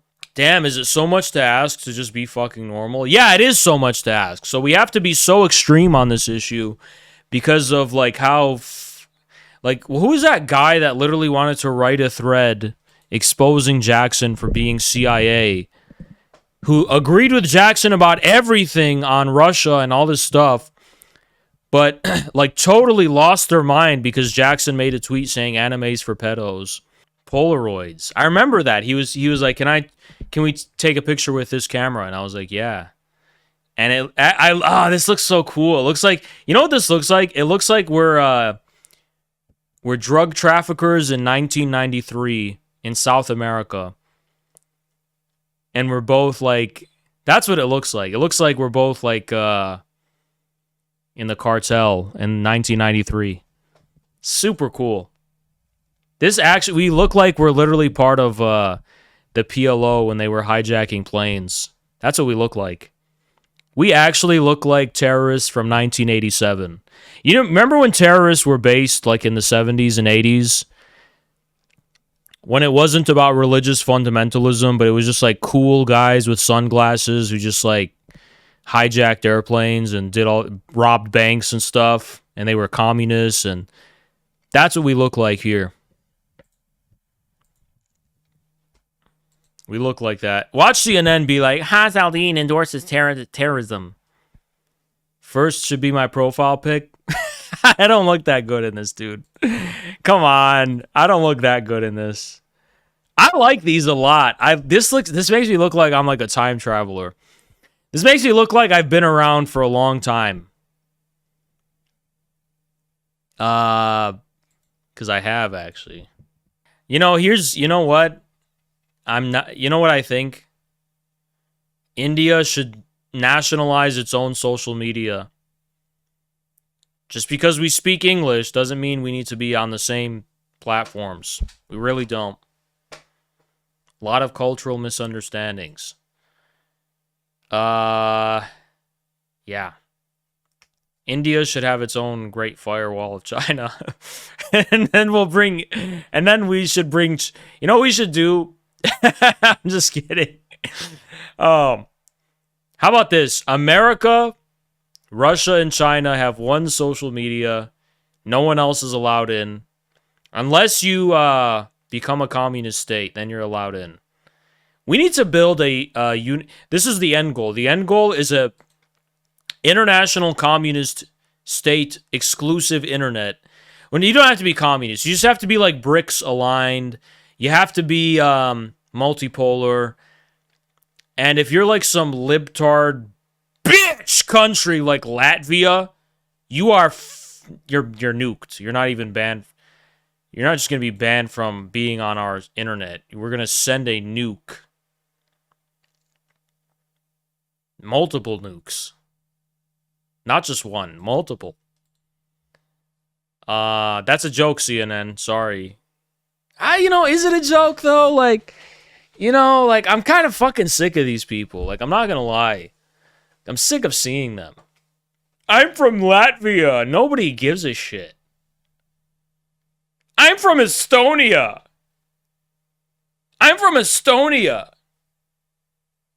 Did you forget to ask me, a guy from Estonia? Oh, I didn't forget. It wouldn't even cross my mind.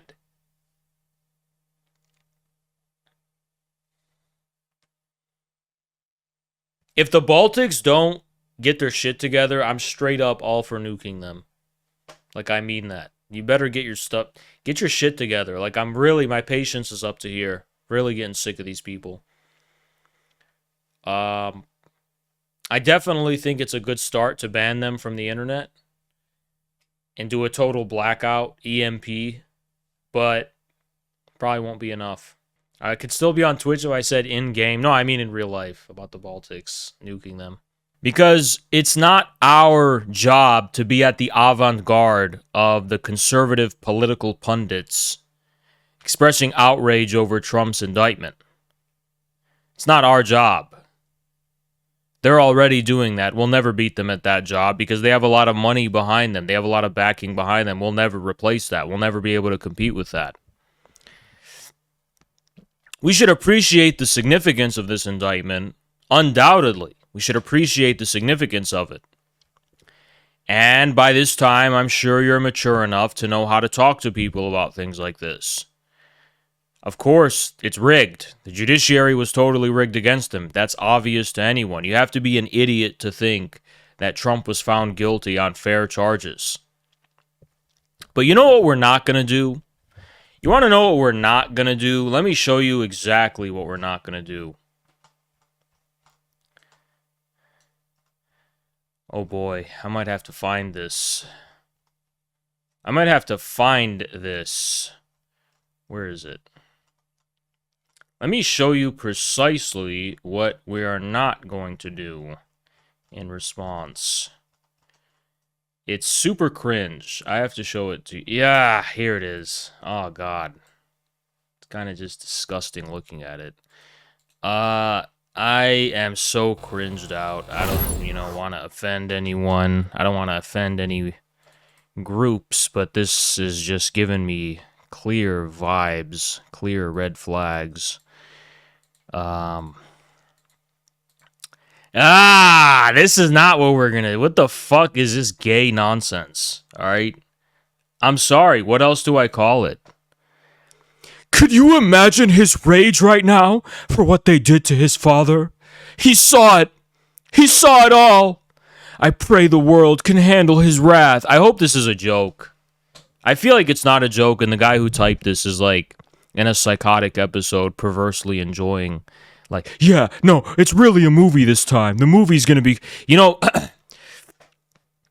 so much of contemporary politics is people just wanting to destroy the barrier between the TV screen and real life, or the gaming screen. They're like, all these emotions that this video game and this movie are stirring in me, I just want that to be in real life too. And it's like, finally, is this the moment where the movie's gonna become real life?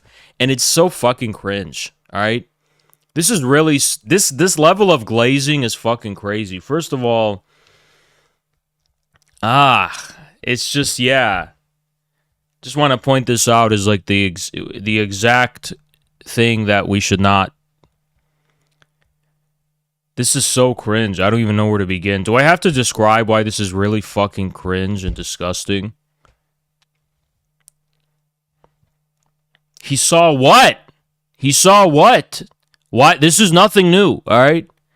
If you have a minimum level of education, you will know that what they're doing against Trump is not unprecedented in terms of the extent of the crime, the criminality of it. The extent to which the system is being rigged in an unfair way. That's not anything new, all right? So can we stop this fucking nonsense? Cringe nonsense? Hot take with the 5. What's up, man? It's like trying dude. He saw it all. He saw it all. Like, what the fuck is this guy, like, the survivor of, like, he's making it seem like this is some, like, it's like Game of Thrones, and he just saw a battle where the Targaryens sacked a village and burned it with dragon fire. He saw it all with his eyes. He saw it all. He's gonna... Shut up, dude. Shut the fuck up. You're such a cringe retard. Go back to fucking gaming and gooning, you fucking freak. Twisted little freak. You know these disgusting little cockroaches come after Logo all the time? Because all Logo is telling them is just to read books instead of gooning and gaming all the time as their primary source of inspiration on how to understand the real world. All Logo says is like, yeah, like, maybe you shouldn't binge watch Star Wars and Game of Thrones, and maybe you shouldn't be playing games and gooning all the time and watching anime to understand the real world. Maybe you should actually pick up a fucking book and read. And that put these far right guys into such like a level of soy rage and seeth that they're still coming after him to this day. Anyway, I just wanted to say that regarding that, what I just showed you,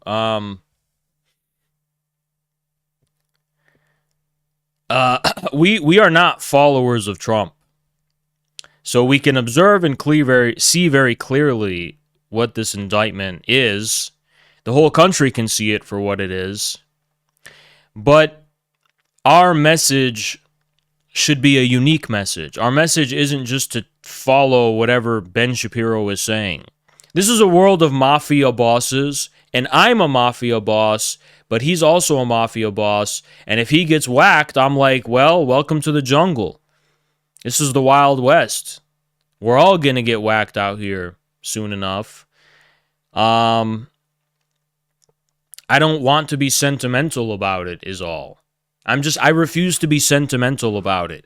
I refuse to be like whatever the fuck this is and like aestheticize and romanticize the injustice of the situation. I'm kind of more like, this is the Wild West. The regime is ready to execute Order 6. No, that would be base. I was going to say execute Order 66, but that was actually cool. By the way, Order 66 from Star Wars, that was when the CIA and the, security regime apparatus and all these think tanks and NGOs were just like executed by firing squad, by regime forces. That was Order 66, and it was a great thing. It was the destruction of the deep state. That's what the Jedi were, a bunch of deep state pedophiles. Anyway, there's no dissident right. The dissident right, how about the fucking Pol Pot left? I'm an aspiring American warlord. And, I can hold just like a small county somewhere and be the warlord of that county. And I'll have a big fur pelt. And then, when the proletarian dictatorship is consolidated, I'll retire, and hopefully in that county they'll build a statue of me or something for having liberated it. But I'm not here to be a dissident right intellectual. And in order to integrate and assimilate America into its prehistory, it's first giving birth to itself in the form of MAGA. Because it has to transcribe, it has to upload America onto the cloud. You understand? It has to transcribe analog into digital. It has to do the transcription process of carrying over the United States into this new cybernetic form so that it can launch into the direction of communism. I sound like a crazy person, but those of you who understand, understand. This is jibber jabber. This is jibber jabber. Island Two Wings, why don't you come to me in person and I bitch slap you in the face? Why don't I just do that? I give you an Ottoman slap and your teeth get knocked out in the process. What are you going to do? Tell the police I slapped you? They're going to laugh in your face. Intelligence is what distinguishes us from animals, right? The ability to reason, which has to do with intelligence, so somewhat. What's the difference? Again, I'm not sure. You have to talk to a theologian on that. Well, there isn't. The theologian will say the same thing. So, you don't want to acknowledge the logical consequences of your worldview because they're inherently contradictory. And that's the problem. See, me, this is the difference between us, and I'm not saying this to demean you. I'm saying it to inspire you. The difference between us... Well, how old are you? I don't want to age dox. Okay, what about a ballpark? Are you a teenager? Yeah. Okay. This is an 18 and up Discord. Did you know that? I'm 18 in a few months. I just age dox, whatever. All right. Well, I've tried to help you, and hopefully you grow up. And the last word of advice... Well, I will grow up. That's inevitable. My last word of advice to you is this, all right? When I was your age, I could not live with contradictions, fundamental contradictions, cognitive dissonance in my outlook. That were, and not just contradictions, but more specifically, an inability to be reconciled with the consequences of my beliefs. That would have bothered me. I couldn't just turn on some guy on the internet and say, oh yeah, I actually had to think through it independently and be confident in what I believed. I pray you could be led down the path of independent thought so that you could actually be confident and more certain in your convictions about the nature of reality, so that you won't be scammed and abused and led along in some nonsense cult that is inevitably going to fail. Now, go to bed because you probably have school tomorrow. And Mods ban him because he's underage. Go to your happy price. I will never fucking buy from Priceline, you fucking piece of shit. I fucking hate every advertisement. Fuck Sonic 2!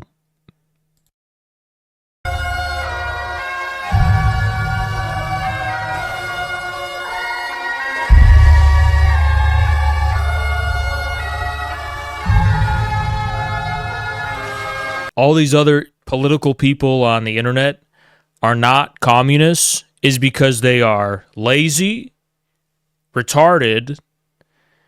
I already said retarded. Fuck. Ugly. That could be a source. I think so. Why not? You know, like it's Lysenkoism. The laziness and the retardedness and the bad morals create physical ugliness, which works as a feedback loop, and they look in the mirror and it reinforces their anti-communism. All you literally have to do is stand on business. It's that simple. It's like what Shia LaBeouf said. Just do it. Just do it. So what do you have to do? You have to make the content yourselves. Look at John Jackman. I mean, that guy, from the ranks of the guerrillas arises John Jackman. Determination, excellency. He's pushing through to get it done. All right? He's making these tweets. He's making videos. He's doing all these things. And it's very impressive. All from scratch, he can do all these things. When Infrared first started, you think there was people like that around? Nothing. It was us, Caleb Maupin, Jason Unruh, and Fellow Traveler. Maybe a few others. You know what people are saying, like Roderick Bitch? Because I don't want to offend certain communities by giving him the nickname he deserves. The pan-leftists around Stalin, and they're all going, even if they're not like Roderick the Bitch, even when they're like him and they still say, oh, well, Stalin, I read Lasudro, but they still say Trotsky was also good. They're like, the Stalin-Trotsky split should be amended. You should be... I'm professional. I'm professional.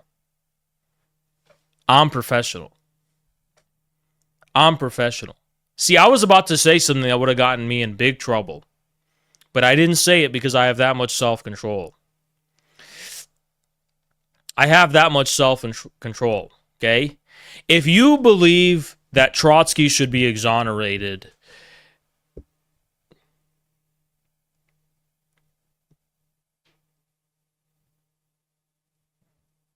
how can I say this without sounding like a murderous psychopath?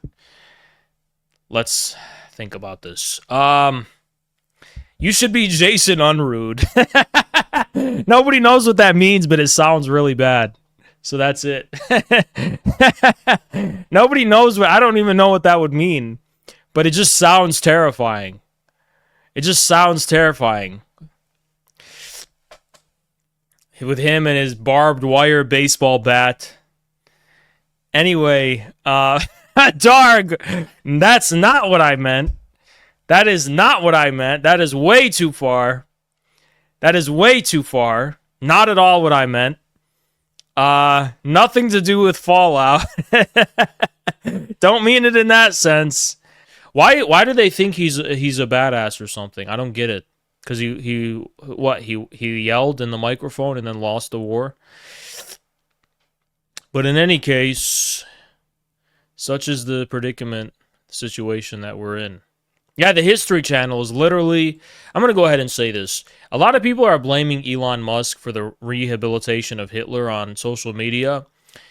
I think the History Channel actually deserves that blame. It's the History Channel that gassed him up so much and made him seem like the biggest badass ever. To the point where they started entertaining this view that it could be like supernatural aliens who had intervened. It was such a mystery and enigma of Hitler. He's such a mysterious. It's such nonsense, actually. The History Channel is fully to blame. Not even partially, just fully. And, you know, I don't know.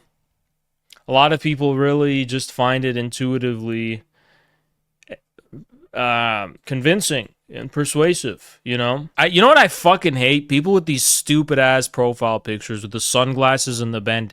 Dude, just shut up. I can already hear this person. Animal liberation. Gavin.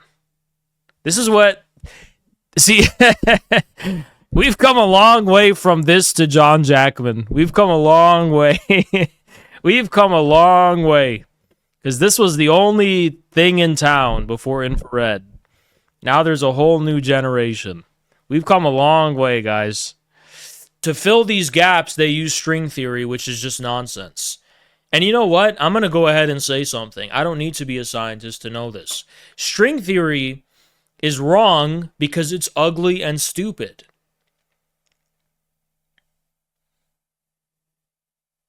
It's ugly and stupid. I don't believe the most fundamental particles of the universe are little strings that bend and I think that's gay and retarded in a way that is not homophobic, I guess.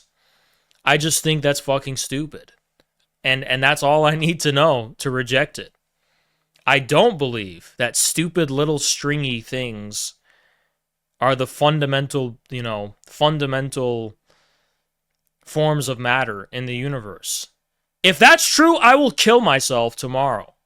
I don't regard life as worth living if the most fundamental forms of matter in the universe are little string things. I find that so obscene and unacceptable that I would rather die and not exist and not have a mind or a consciousness at all than to live in a world in which I even entertain that as possible, let alone accept it with any kind of degree of authority as fact. I need you to visualize this because not a lot of people understand this, all right? When we're talking about Canada, this is what we're talking about, all right? We are talking about this. Hold on, I have to show you. We're talking about this, okay? So this is Canada, all right? It's these cities, nothing, and then these cities, and their cities. By the way, you need to understand something. Gray is nothing. Yellow is barely shit. There's barely shit in the yellow. There's barely anything. Everyone, you need to really zoom in to appreciate. You see these orange spots? See these little orange enclaves? 50 people per square kilometer, all right, for orange. I mean, over here, there's a decent amount because it's 10 per square kilometer. If you can see the more bright, the less bright orange or whatever, more bright orange. This is Canada, though, all right? Canada is urbanita. It's just some cities. It's just a handful of cities, and that's it. It's not a country. It's just a handful of cities, all right? And America is a country. This is not. This is a confederation of cities to our north, and they all do high-tech jobs, and a minority of them are proletarians, I think. Hodge. Ian, communism killed about 1 billion people.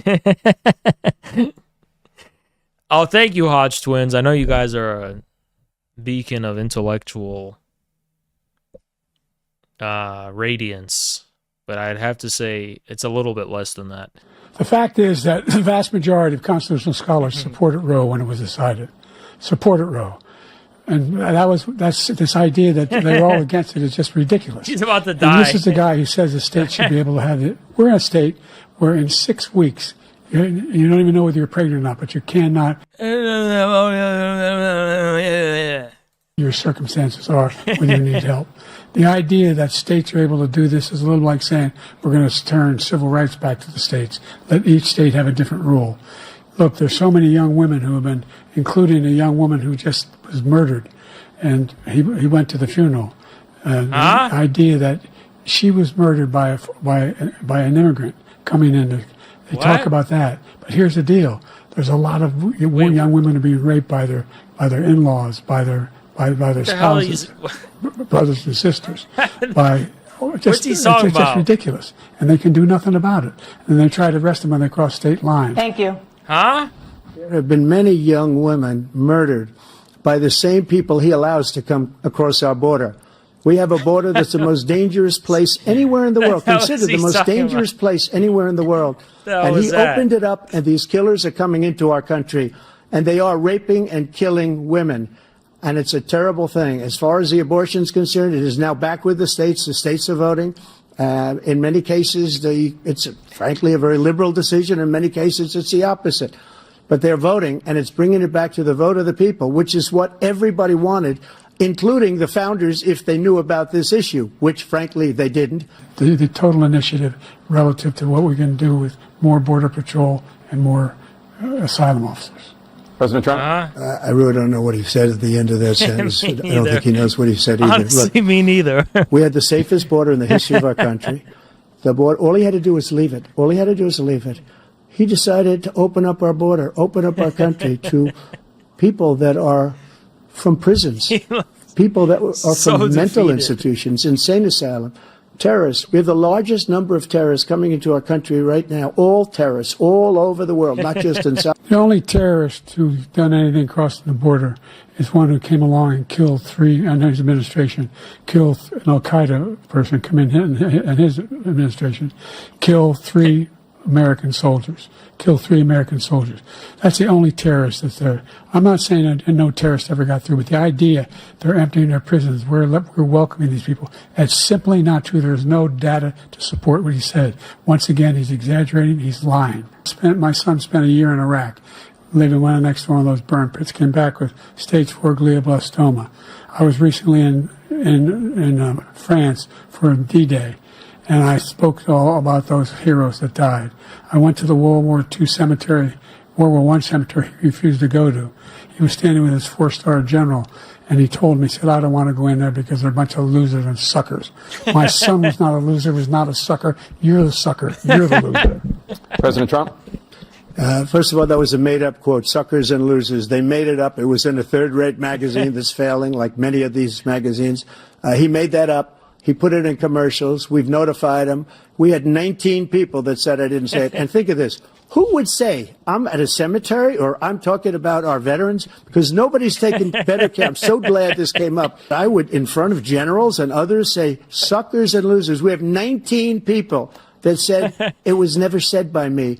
It was made up by him, just like Russia was made up, just like the 51 intelligence agents are made up. Oh, just man, like the new thing with the 16 economists are talking. It's the same thing. 51 intelligence agents said that the laptop was Russia disinformation. It wasn't. Those generals, no general got fired for the most embarrassing moment in the history of our country, Afghanistan, where we left billions of dollars of equipment behind. We lost 13 beautiful soldiers, and 38 soldiers were obliterated. And by the way, we left people behind, too. We left American citizens behind. Mr. President, when Putin it's saw time for that, some he elder said, abuse. you know what? I think we're going to go in and... This is nonsense. Our history has spoken like that before. This is nonsense that's meant to make you bored. Because how fucking boring and stupid. How many billions of dollars do you owe in civil penalties for molesting a woman in public, for doing a whole range of things, of having sex with a porn star on the night? Yeah, that's not politics. Him talking about a porn star is not politics. This is not a political debate. This is a I didn't have sex with a porn star, number one. The people the ones who got killed, the one who tried to stop it, and the ones he said, I think they're fine people on both sides. What American president would ever say? One's if you want America to be nuked, just so we can have a political vacuum and actually have real politics instead of this. He's done some good things. I'd like to know what they are. The good things Hitler's done, that's what he said. This guy has no sense of American democracy. President Trump. Jake, both of you know that, sir, has been totally... See, like, if America gets nuked, there's no government anymore. It's total warlord era, real politics, masses of people rising up, wars, actual struggle for power. You know? He's not equipped to... Will you take any action as president to slow the climate crisis? So I want absolutely immaculate clean water, and I want absolutely clean air, and we had it. We had H2O. We had the best numbers ever, and we were using all forms of energy, all forms, everything. He had water. And yet, About your capability to handle the toughest job in the world well into your 80s. Well, first of all, I spent half my career being criticized being the youngest person in politics. I was the second youngest person ever elected to the United States Senate. 200 years ago? And now I'm the oldest. This guy's 3 years younger and a lot less competent. I would. The idea that somehow we are this failing country. I never heard a president talk like this before. We're the end of the world. Like, name me a single major country president who wouldn't trade places with the United States of America. Xi All Jinping. our problems and all our opportunities. Xi Jinping. We're the most progressive country Vladimir in the world Putin. in getting things done. Kim We're Jong-un. the strongest country in the world. We're a country in the world who keeps our word, and everybody trusts Nobody us. wants to all be of our U.S. allies, president. And our those who he cuddles up to from. Former President Trump, to follow up, you would be 82 at the end of your second term. What do you say to voters who have concerns about your capabilities to serve? well, I took 2 tests, cognitive tests. I aced them, both of them, as you know. We made it public. He took none. I'd like to see him take one, just one, a real easy one. Like go through the first 5 questions. He couldn't do it. But I took 2 cognitive tests. I took physical exams every year. And, you know, we knock on wood wherever we may have wood, that I'm in very good health. I just won 2 club championships, not even senior, 2 regular club championships. To do that, you have to be quite smart, and you have to be able to hit the ball a long way. And I do it. He doesn't do it. He can't hit a ball 50 yards. He challenged me to a golf match. He can't hit a ball 50 yards. I think I'm in very good shape. I feel that I'm as in good a shape as I was 25, 30 years ago. Actually, I'm probably a little bit lighter, but I'm in as good a shape as I was years ago. I feel very good. I feel the same. But I was willing to take a arguing test. about who's and less you know what? old. If I didn't do well, I aced him. Dr. Ronnie Jackson, who's a great guy when he was. These guys need to White House doctor. retire. And then I took another one, a similar one, and one of them said they'd never seen anybody ace him. Thank you. President Biden? You can see he is 6'5" and only 223 pounds, or 235 pounds. You ever said it was Well, you said 6'4", 200. Well, anyway, This is that's like what you're- Tiltgate. anyway, just take a look. This is like Stop the Tilt, but actually the presidents of the U.S. What is going on? They're not arguing about height. Stay with us because we have full analysis of this debate. I don't give a Anderson Cooper and Aaron Burnett starts now on CNN.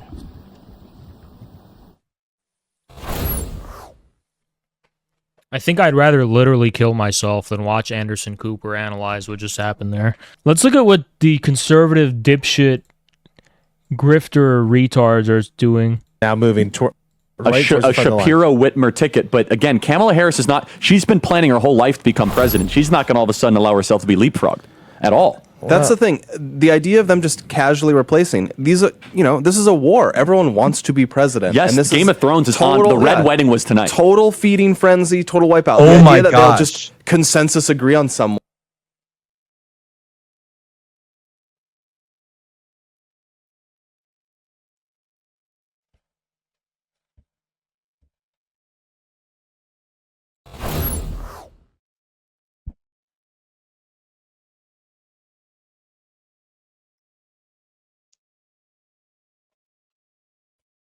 I'm gonna go back to reading Hegel's Science of Logic, rereading Hegel's Science of Logic. I was doing that for the past 2 days.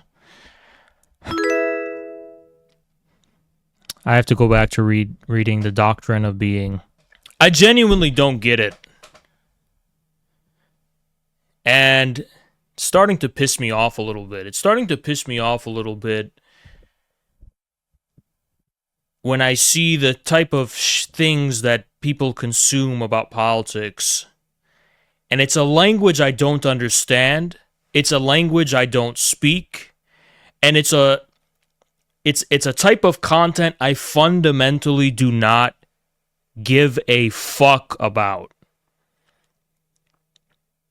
And I don't understand how it has the popularity that it does. And then I realize this is a country of 330 million people, and at least 100,000 of them are lanyard-wearing political science teacher's pet nerds that all belong in a ditch. And that those people can do a lot to make something seem very popular. But that doesn't bother me. I don't care about popularity. What really... And anger is always something bad. Anger is always a sign of something in need of being fixed. So I am engaging in meditation so that I'm no longer angry about it. But I will confess I am very angry that even common people, ordinary people, and everyone in between looks at these nerds, that's what they are, as sources of authority and credibility. That these are people communing with power. They're like priests communing with the Pharaoh. And that somehow that represents power, and that's what power is. And I don't care about politics if we understand that phrase in its conventional use. I don't care about politics. I care about power. I care about, in addition to political power, I care about metaphysical power. I care about physical power, actually. I care about every type of power. I think every type of power is the same kind of power, and that's what I care about. But politics, what is that? What is that? Politics. You know, I went on Rumble a few hours ago, and I was just looking at what was being streamed, and I clicked for maybe a few minutes, and I see people talking and gibbering about the Supreme Court decision about Trump. Who gives a fuck? Where does the interest in that come from? Please explain it to me. I tried to fake it. Last year, I tried to pretend to care about these things, to care about the minutia of American politics, quote unquote, to care about, the Supreme Justice, I had to pretend to give a shit about these things for content, but I fundamentally do not care about them.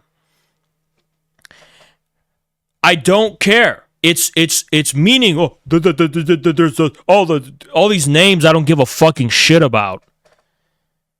Talking about what? Talking about what exactly? I am not a good political content creator. I'll be the first person to admit that. I don't care about so-called politics. I don't care. I don't care about it.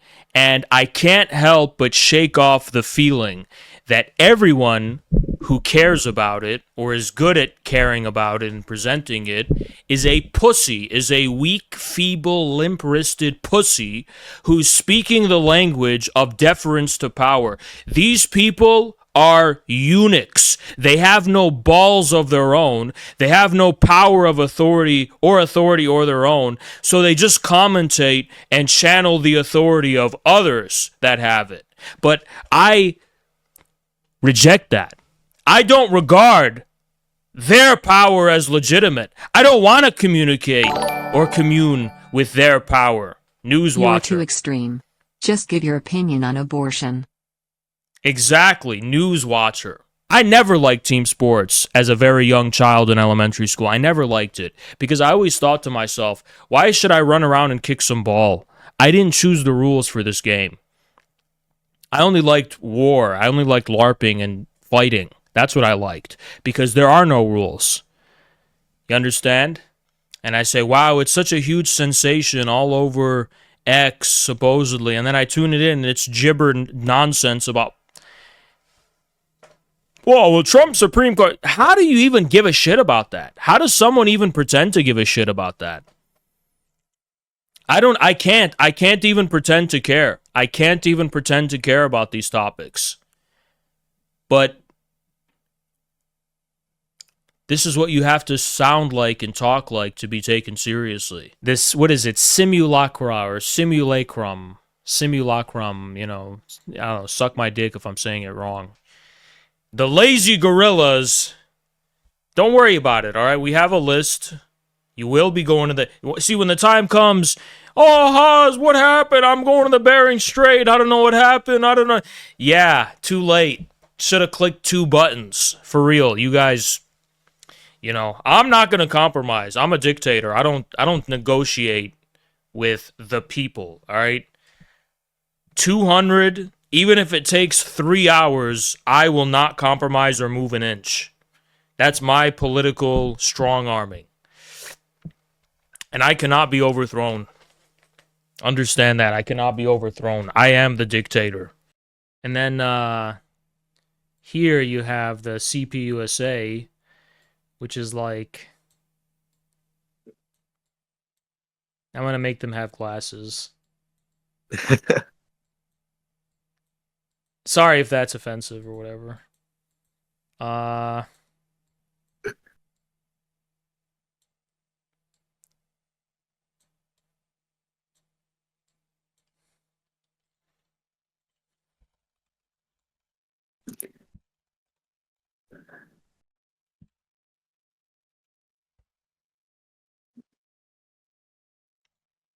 So it's like, this is the dynamic. This is the silly dynamic. Welcome. Welcome, everybody. We have some things to talk about today. But to begin, I want to clarify something in case, you know, in case there's confusion about it, in case there's a misunderstanding about how power works and how truth works and how authority works even, right? Because I think it's a big misconception by the Groyper retards that we're seeing in large numbers. Not the brightest bunch, not very smart, but that's okay. But you could see it even in the stream. You could see it on Twitter. The fact of the matter is, they do outnumber us. They do outnumber us. You know, there is no getting around the fact that the ratios happen. We get ratioed, guys. Oh, no. But then you think about how Genghis Khan's army was outnumbered, not tenfold, even sometimes 20-fold. You think about the fact that the Bolsheviks were outnumbered by everyone, and it didn't change the outcome. You think about the fact that for someone as irrelevant as Haas, and I suppose this is the grounds by which Nick Fuentes justifies not debating me, because where's the answer? I challenged him to a debate. He hasn't responded. I wonder, I'll let you guess why that is, by the way. But you have to really guess. You have to really guess. Why do they pay so much attention to this space? Keith Woods and Nick Fuentes. Now, if you're an average Groyper dipshit fucking retard, and you see our numbers, you're not impressed. Oh, you get ratio. Yeah, we get it. You are a peasant, low status. You're not a man. You just go with the crowd. That's what you are. That's fine. But your leaders don't dismiss us like you do. Your leaders pay very close attention to what we do over here. This is why Keith Woods himself posted that clip. This is why they talk about us all the time. This is why Keith Woods is constantly stealing our ideas, just like how he stole my thread on Karl Popper. Completely stole it, by the way, and just added his own little twist about Jews, the leprechauns, right? But before we get on to the Irish tether and the Patio Mick Irish tether, Keith Woods, Sammy Besiege, what's going on? Before we get into that, I just wanted to be clear to this community that don't be impressed by the numbers. I don't pay attention to them. I pay attention to the fact that as low as our numbers are, Keith Woods is scared shitless of us, and so is Nick Fuentes. And there's a reason why they pay attention to this space. Because if we were given enough attention, and it's only a matter of time, by the way, it's only a matter of time before our message proliferates and reaches more corners than it is now. But when it does, red always beats brown.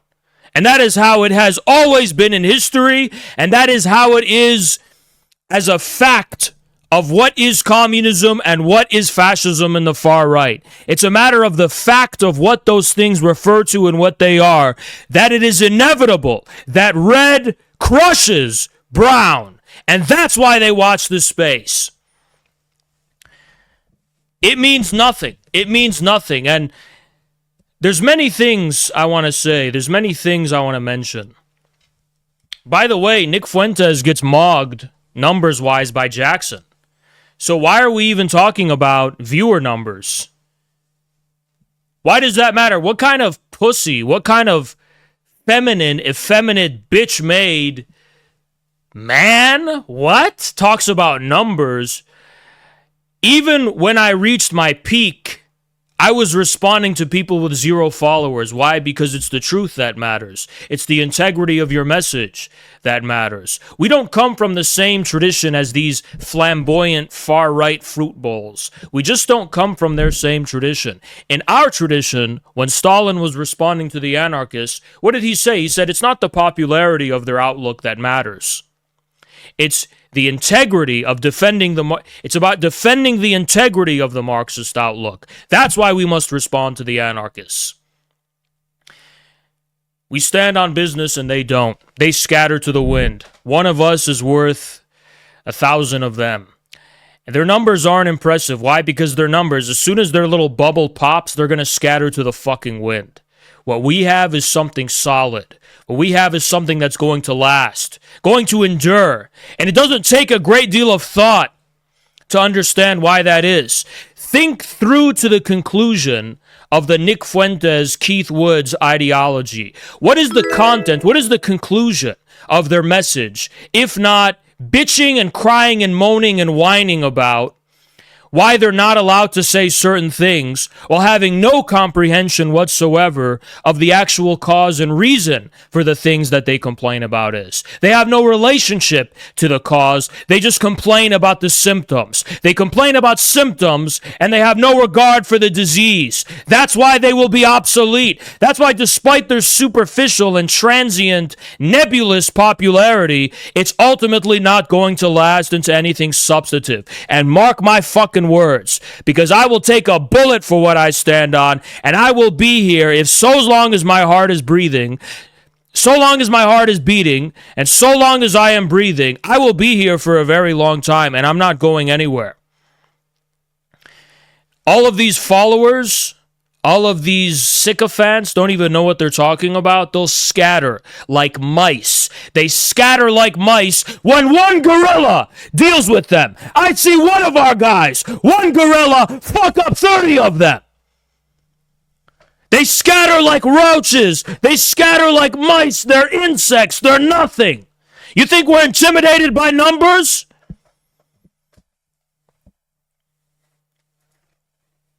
All of history shows conquerors never begin with the numbers. What nomadic steppe warrior had numbers behind them? None of them. All they had was cohesion. All they had was honor. All they had was integrity. And on that count, we surpassed them 1,000,000-fold. It's not even a competition. They have no honor. They have no integrity. They have nothing. Nothing but hype and lies and speculation. and it will collapse for the fucking bubble that it is. It's just another goddamn crypto scam, and that's all it fucking is. So let's be clear about that first and foremost. Mao won all of China with a few thousand men. You think we give a fuck about numbers?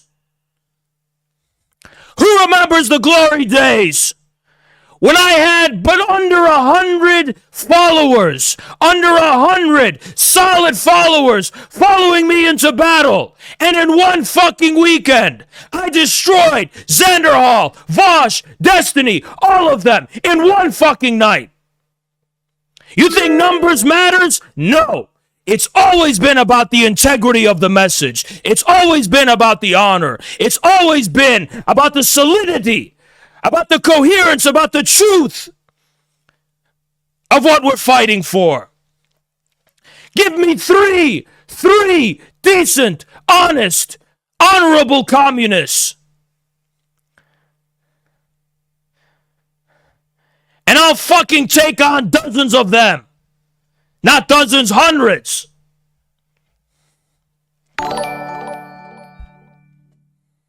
Fuentes is the guy in the corner of a party meme thinking about how no one else notices. Purely autistic abstraction and zero human spirit. And remember, to drive home their weakness in comparison to our strength, our indomitable strength, they are the ones who came to us. Keith Woods, the Irish tether, posted he went out of his way not only to check on my YouTube, but to clip it, to post a clip from my YouTube. This pussy won't fucking debate me. He won't engage with anything I say, but he's posting clips of me. I didn't even think of that guy. I don't even think about these people, and they come to me, the guy who's irrelevant. I want every fucking groiper to pay attention to that fact. I'm the irrelevant guy, and your leaders come to me, and there's a fucking reason for that. And the reason is, they know I'm coming for them, and I'm gonna fucking eat them for breakfast, lunch, and dinner in the same fucking day. They know my message. They know the power of this movement. They know the potential. You've had 10 years on us, and it's only a matter of time. We're coming for you. Remember, they came to me. I didn't go to them. You think I give a fuck about Nick Fuentes? You think I give a fucking shit about Nick Fuentes? I could go sleep in a fucking cave right now, and in 2 fucking years, he'll be gone. I don't have to lift a fucking finger. I'm confident, and I know for a fact his bullshit isn't going anywhere. The most Nick Fuentes and his followers will ever amount to is that when America descends into chaos, they'll just be one of the crazy killer clown gangs running around committing a bunch of fucking atrocities and nonsense, and then what? And then when a leader comes and unifies this broken nation, they will be scattered to the wind like every other one of these factions of nihilists and anti-human scum. Don't you dare try to fucking go to war with me. You don't know who the fuck I am and what community I've built.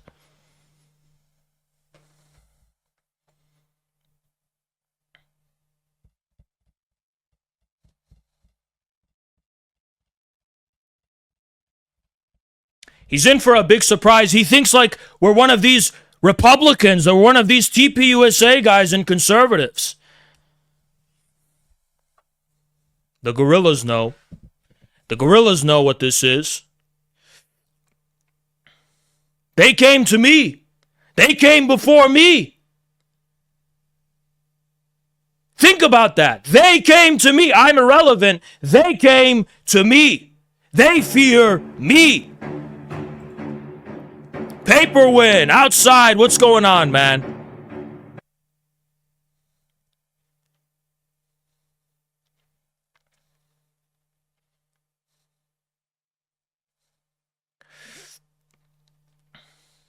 I'm going to Miami in a matter of weeks.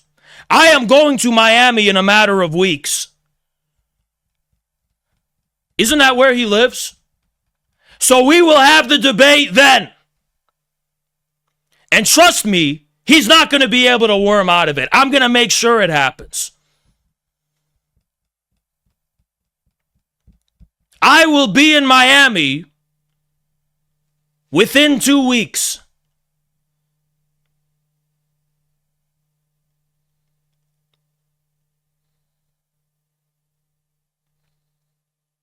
So let's see. What does Nick Fuentes say? Let's go through and run it through.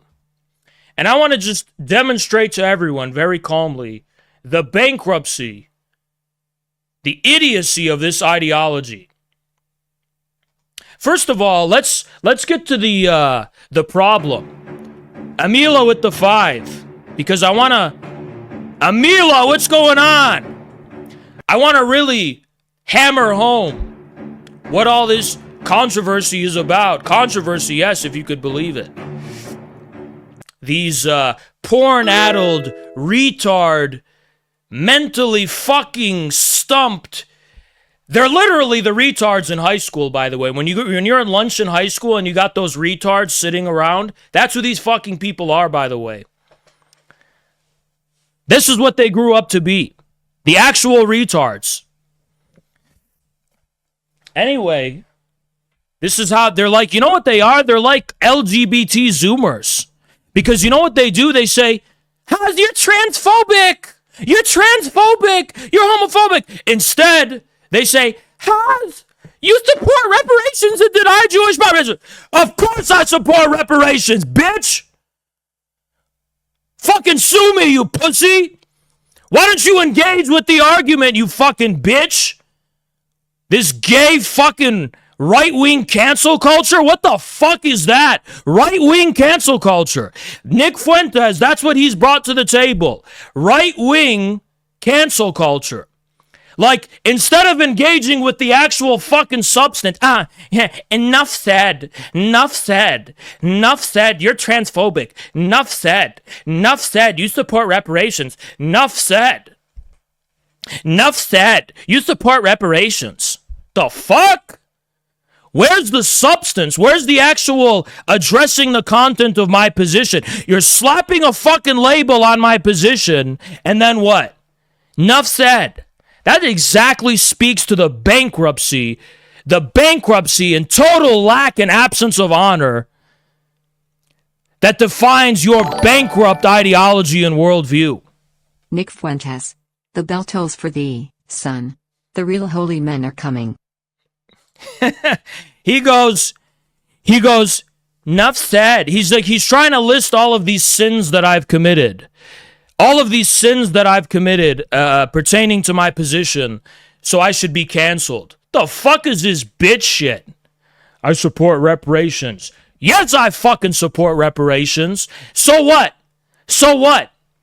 So what? And what? It's like I'm talking to a leftist. So what? I support reparations.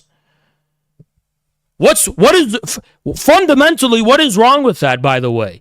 Tell me what the problem is with taking the natural wealth that is monopolized and owned by a tiny minority of fucking capitalist bloodsuckers and ensuring that black Americans have some land to stand on so they can actually be Americans. What is so fucking wrong with that? What is so wrong with seizing the means of production from the capitalist class? What is wrong with that? Tell me what sin I have committed by adopting that position. Tell me the sin I've committed because I believe that I value the perspective of foundational black Americans more than I value the perspective of a fucking Irish tether named Keith Woods and a guy named Suleiman in fucking UK. Yes, Tariq Nasheed's voice, in terms of authority, in terms of how much it matters, in terms of who he represents, is much more important than some fucking guy sitting in Ireland and all these random people scattered across the globe.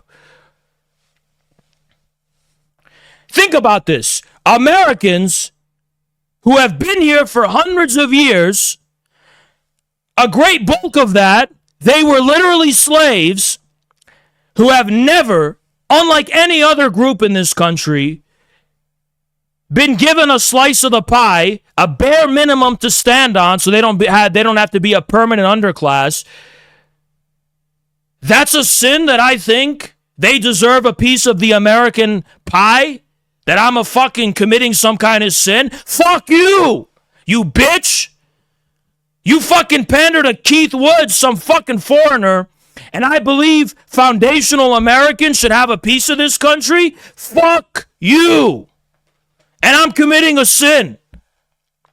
But that sounds like things that mainstream liberal... Yeah, I get it sounds like this. I get it looks like this. I get it appears like this. But all you fucking have is aesthetics. Your whole worldview, it's not based in content. It's not based in substance. It's based in superficial, flamboyant aesthetics and nothing else. It's this type of fashion. I don't give a fuck if some liberals talk about reparations. When I talk about reparations, I'm talking about it, not them. So you either fucking engage with what I say and my position, or you shut your fucking bitch ass up before I come and slap you across the fucking face. And shut you up myself.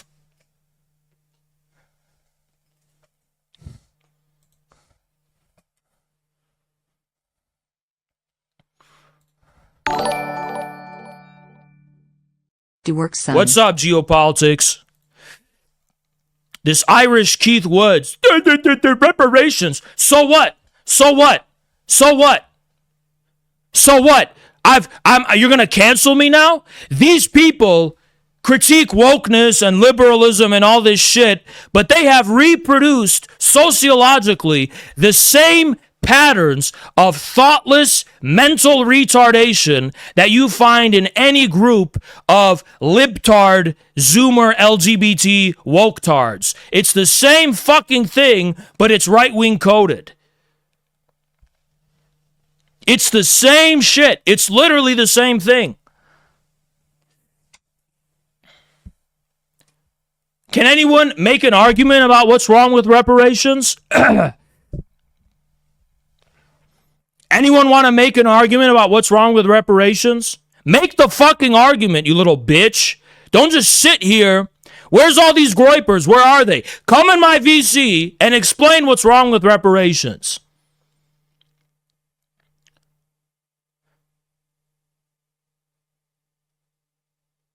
Actually produce an argument. You think I'm scared to be against reparations? I believe it's the correct thing. But you're fucking scared. See, by canceling me over something, you're admitting, in your little fucking gay retarded little groups, you're admitting something. You're admitting that you believe that you are scared to have this opinion because you're going to be socially ostracized. Tail and Diet, what's up? See, when you cancel me over some shit, you're admitting that this is an opinion you would be scared to have publicly because you would get socially ostracized. Meaning you're a fucking pussy who's too scared to stand on what they actually fucking believe and are just what? Have a fucking sheep mentality. That's what separates this community from you. You think my gorillas follow my words with luxury? You think my gorillas can somehow luxuriously float by in this community? They have to believe it. They have to watch me eat every single one of you scum, whether you're the far right or you're these libtards, for breakfast. They have to see it. They have to witness my correctness. They have to see me articulate my position and come to a conclusion themselves about whether they agree with it. It's not like you, where you just follow whatever this fucking guy says because he's promising to be the next Messiah and the second coming of Jesus Christ.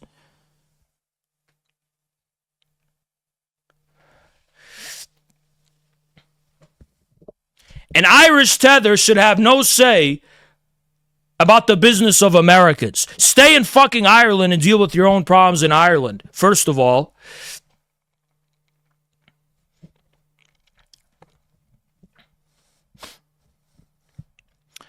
It's so funny. These people say, oh, black people, there's so much crime and all these problems they have. Well, have you ever investigated why that might be? John Jackman, what's up? See, they say, no, the reason is racial realism. It's biological, it's their IQ. I said, okay, that's one of the conclusions you've entertained. But why haven't you entertained the other conclusions you could draw? Why are you so eager to jump to the conclusion that black people are racially inferior to you? You're not even open-minded to hear the contrary view. You cancel people and try to silence people who espouse the alternate view. You literally try to fucking cancel them and make it seem like they're sinning. You're making it seem like I'm sinning. Like it's your religious fucking duty to enforce this worldview you have. Why? If it was true, if race realism was true, why do you need these gay fucking cancel culture echo chamber fucking circle jerk tactics to enforce your worldview? Why can't you just fucking defend it on the merits in a fucking debate? Where are you guys? Why aren't you in my VC right now defending your worldview? Why do you have to do this pile on cancel culture fucking bullshit? Think about it. No honor. And then they go so far, if you don't accept the retarded, stupid fucking JQ ideology, they cancel you. Like you're committing a sin for not agreeing with them. Why can't you make a fucking argument, though?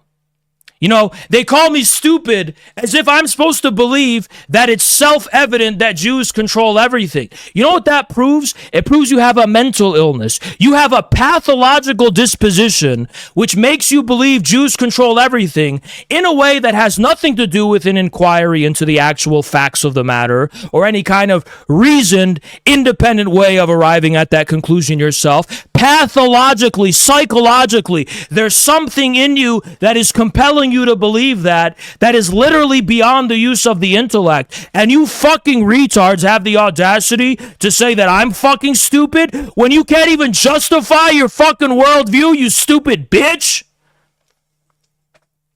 They literally believe Jews control everything, not because they have facts which show this, not because they have evidence, not because there's anything substantive that backs this up, but because it's literally how they feel pathologically. Well, there's a lot of pathologies. Furries want to fuck animals. Pedophiles want to fuck kids. That is literally a pathological disposition they have. When you come at me and call me stupid for not taking it as self-evident that Jews control everything, you are no different than a fucking pedophile coming to me and telling me, hey, Haas, isn't it self-evident that you should be attracted to children? No, that's a you thing. It has nothing to do with intelligence. It has everything to do with a psychological disposition you fucking have, not me. I'm not tempted by your JQ. I don't find it convincing. I don't find it persuasive. You haven't convinced me. So you think you're going to fucking cancel me over it, you bitch?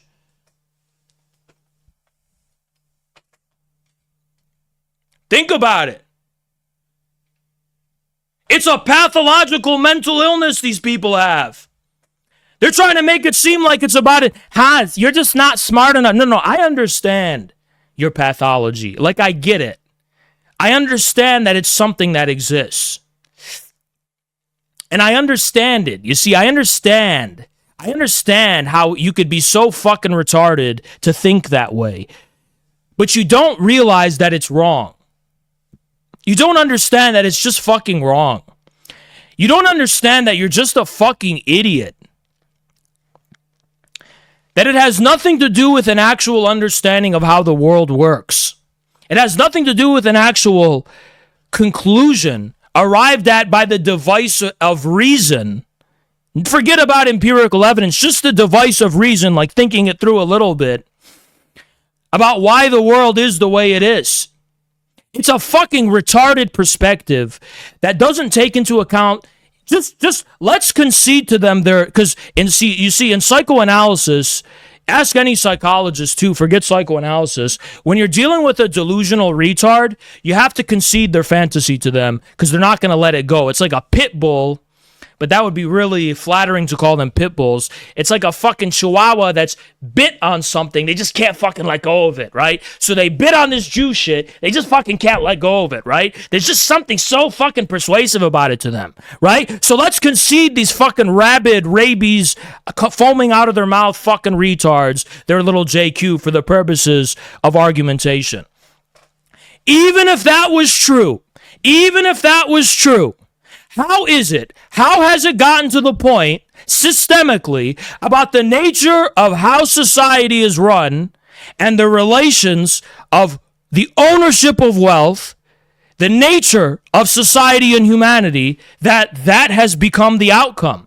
Like, what about your fucking Western civilization made that possible? Even if we concede them their mental illness, the only logical conclusion is self-criticism. What went wrong with my fucking society that this happened? You see, they're literally blaming Jews. You know what that's like? Even if they're right about the Jews and they're not. It's like blaming a fucking retard who's a gullible idiot for falling for a Nigerian scammer prince in their emails, saying they're a Nigerian prince. Of course, if you have an opening in your system that allows for the private interest to be asserted over the common interest, a whole host of fucking people are going to game that and take advantage of it. You know, why not? Why fucking not? Where is it in the constitution of our societies, or of Western societies, has there definitively been an establishment and an enshrinement concretely of the principle of the common good over the private interest? It was nowhere to be found. As a matter of fact, the whole of the European feudal system was based on the assertion of the private interests of nobles and aristocrats and all these kinds of fucking people over the common interest. It was based on the interest of usurers. Yes, usurers. And don't give me this bullshit that Catholicism outlawed usury. No, they didn't. They just changed the name. They changed it from usury to interest. But it was the same thing. It was just a different fucking name. And you know what? I'm not knocking on Catholicism, but you want to do this cancel culture? Fucking fine, bitch. But address the substance of what I'm saying. The Vatican Bank acted in a usurious way throughout history. That's a matter of fact. These are simple facts. All of these different religious orders constituted throughout the Middle Ages, the Templar order being one of them, by the way. One of the reasons the Templars were exterminated was why? Because they were a usurious bank. All of these were not Jews. This was all happening by quote-unquote white Catholics. This is basic history. This guy, by the way, he's constantly, flamboyantly talking all this bullshit, saying, you're not smart, Haas, you're not smart. I don't even want to entertain it because I care about the substance. Show me the receipts that you have intelligence. Show me the receipts that you not only have intelligence, but knowledge of history. I've never seen it, Nick Fuentes. I've never seen it. How do you have to be smart to just scream and squeal about Jews? Does that take intelligence to just say Jews control everything? I don't think it does. I think that's something that I would have found very persuasive when I was 13 years old. And by the way, they try to attach their retarded cope with anti-Zionism, but Nick Fuentes himself is a Zionist. He condemned Hamas and the October 7th attacks, and he continues to condemn Hamas and call them terrorists. So this has nothing to do with Zionism. This is racialism. It's not even religious. It's racial. It's racialism. These people have a racialist ideology. And why am I going to fight that ideology? Because as an American, what they're going to fucking do is they're going to say, first, it's just the Jews. It's just the Jews. But then they're going to start talking about black people. They already are. Then they're going to start talking about the Mexicans. Then the Asians. And then God knows fucking what. And guess what? They're going to bring nihilism and racial violence and bullshit to this fucking country. And we are going to have to undo all that bullshit as communists. I prefer not to. I'd prefer to not have to fucking clean up the mess that they're preparing for us. I'd rather just go for the fucking jugular of their retarded, divisive worldview that's going to thwart the possibility of any popular front in this country to take down the system right in its fucking cradle. By the way, they came at me first. They came at me first. Yeah, that will get a response. Yeah. Yeah, that's what you call overreach. Coming for me is overreach. That's what you call overreach. That's what you call a little too much fucking confidence. It really reminds me of Hitler himself, you know? Hitler got a little too confident and he fucked with the wrong person. He really fucked with the wrong person.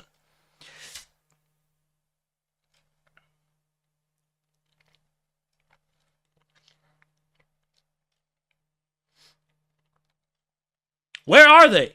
Where are these people? Where are these people? Where are these people? The leader won't debate me. Where's the followers?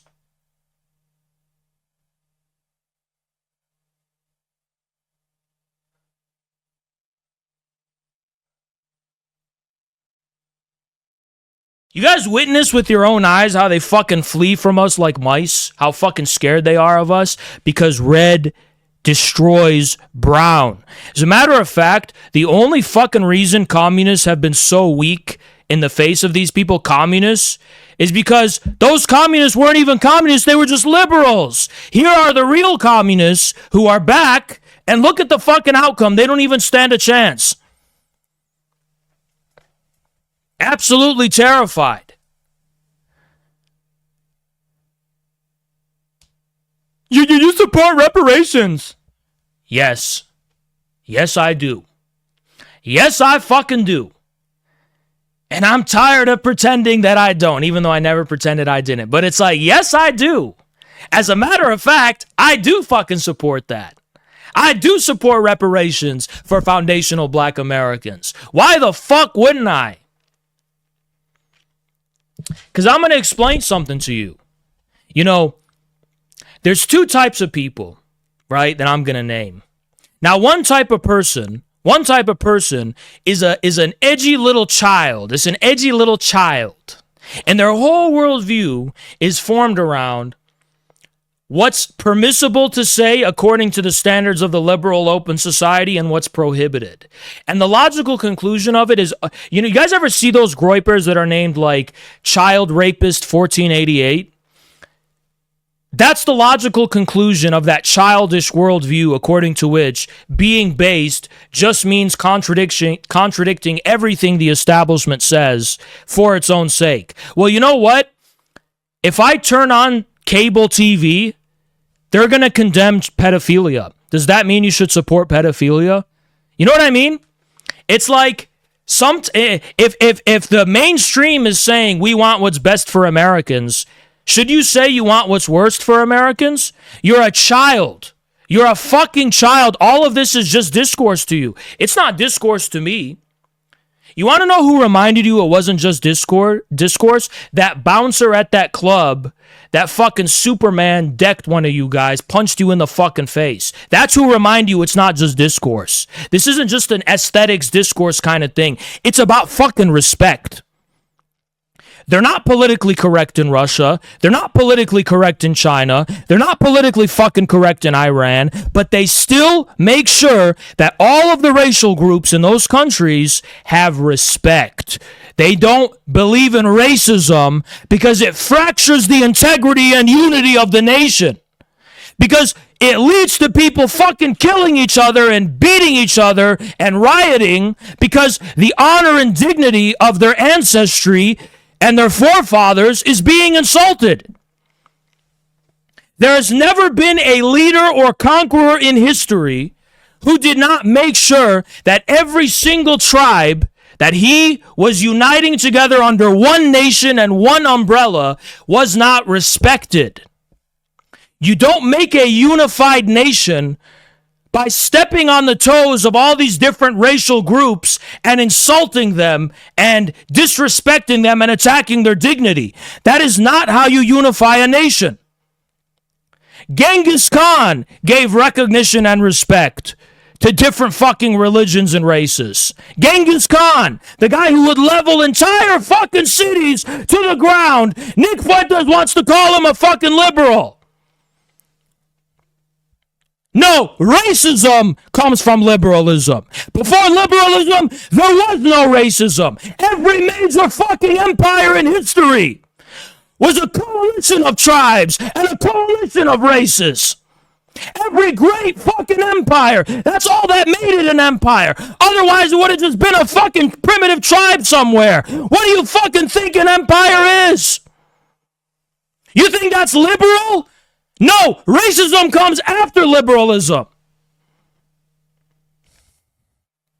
Even the Romans, who came the closest to an empire, a pre-modern empire that had no respect for the traditions and histories of other people, even that empire, as much as they were based on an outlook of domination and annihilation of others, even they, to the conquered peoples, what did they do?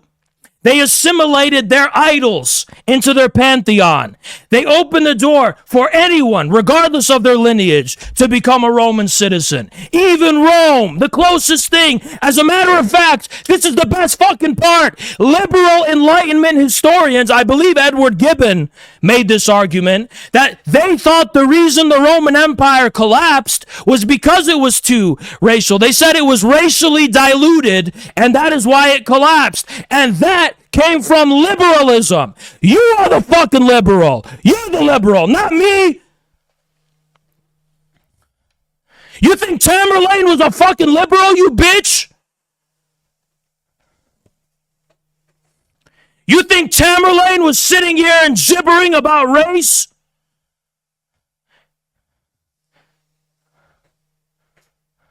You're the fucking liberal. You want to cancel me over this shit? Fuck you!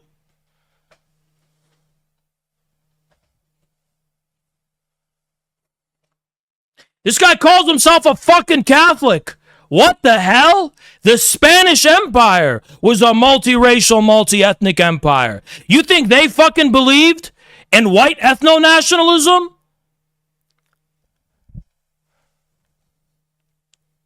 Go look at the fucking white ethno-nationalism in South America.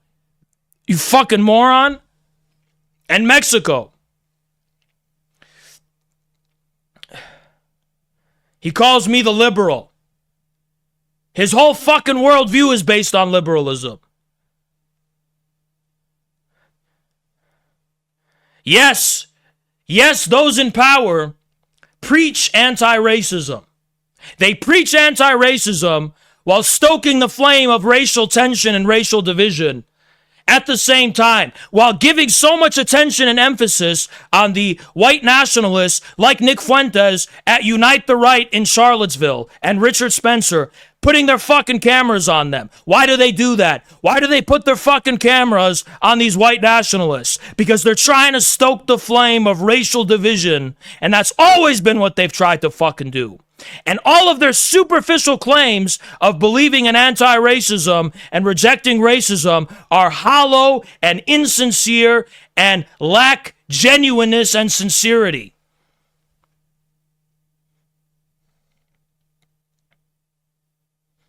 Now you're talking about racism? Enough said. How the fuck are you going to unite America into one great nation as a white nationalist. You are a fucking European nationalist. Get the fuck out of this continent if that's what you believe. This will never be South Africa. This will never even be Australia. You are never going to turn America into a European country. The Europeans who fled Europe to come to this country wanted to get away from Europe. They left Europe. They were here for a new continent, a new civilization, and a new nation. If you don't want to fucking be a part of that, go to fucking Europe where you belong. With Keith fucking Woods. Go sit with Keith fucking Woods in Europe then. Go to fucking Ireland. This is not a white nation state. This is not a Europe. Put it this way, even on the census they used to take, WASPs didn't even want to identify as English descent. They said, no, I'm American. My ethnicity is American. Even on the racial census that they used to take, you know how many fucking Americans said, no, I'm American. I'm not English, I'm American. Because the people who founded this country didn't want to be Europe. They wanted to build something new that wasn't Europe. You want to fucking be Europe, go back to Europe. That's not what this is.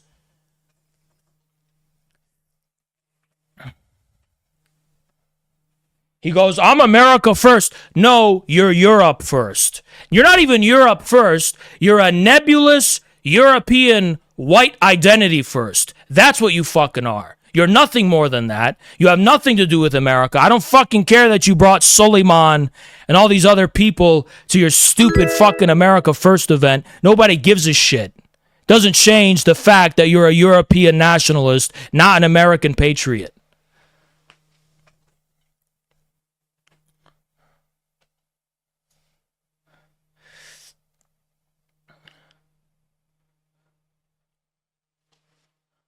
Come for me and bring their whole shit on me. They came for me, by the way, the guy who's irrelevant, right? Well, I could tell why they're thinking about me. I could tell why they think about me. It's clear. It's clear.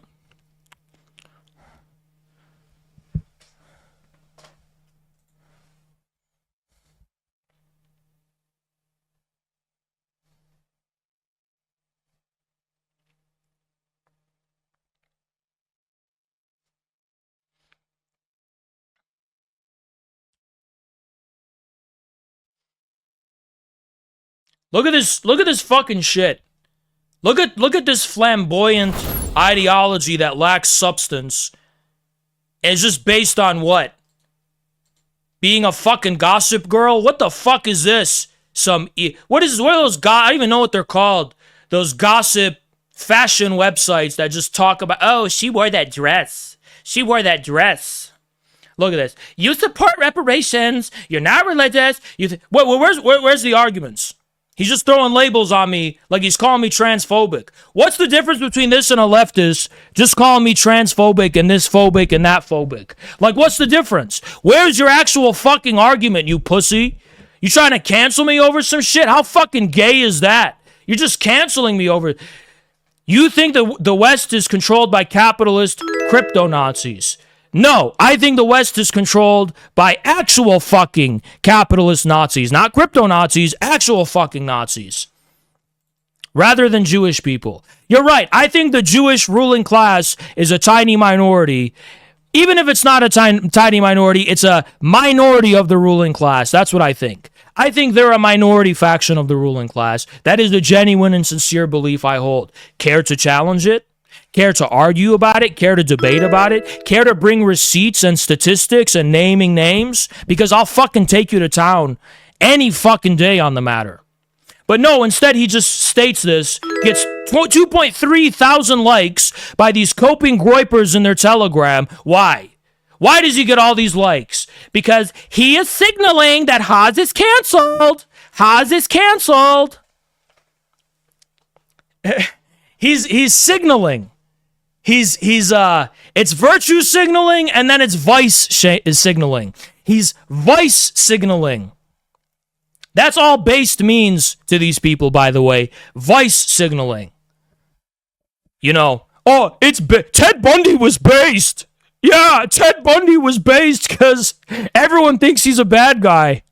So the bad guy's good because that's what's based. Because like everyone's, oh, what are you, a fucking liberal? You don't like that guy who like kills and eats people and eats them alive? You're such a fucking liberal. Fucking retard. What more do I need to fucking do to prove? I don't have the views that I do because I give a shit about what's conventional and accepted within establishments. I think I've proven myself enough by fucking denying every atrocity they accuse communists of in history, fully exonerating Stalin, he really did nothing wrong, fully exonerating Mao, supporting every fucking so-called dictator in the world. You think I give a fucking shit what mainstream conventional views are? Clearly, my thoughts are formed independent of that. I don't have to virtue signal to anyone. So that's the difference between me and Vosh Nick Fuentes, you fucking idiot. I'm not Vosh because I don't support the Democrats. I'm not Vosh because I believe in the independence and integrity of a worldview. I'm not Vosh because I don't fucking support NATO, you fucking idiot. You know the thing that actually matters, you fucking retard? You think what matters is how much you vice signal to a bunch of fucking basement-dwelling, jacking-off retards on the fucking internet? What matters is your stance on NATO, you fucking idiot!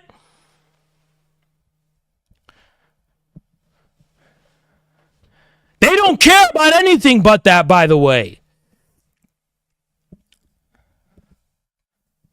The only reason they were clamping down on the alt-right is because they were worried that Russia was backing them.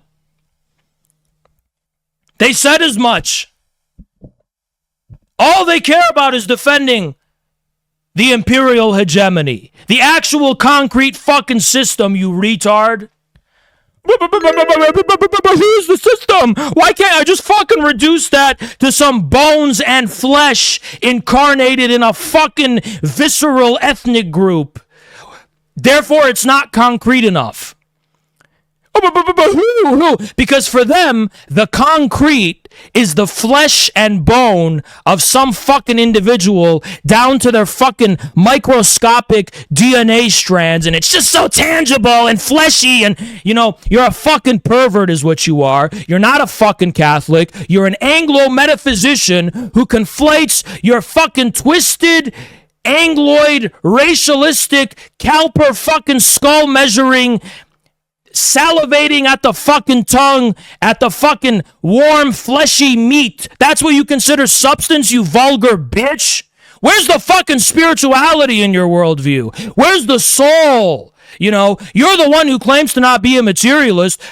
You think the only concrete reality is biological self-interest, you fucking retard? You know the Catholic Church would behead you and burn you at the stake for your heretical, retarded worldview.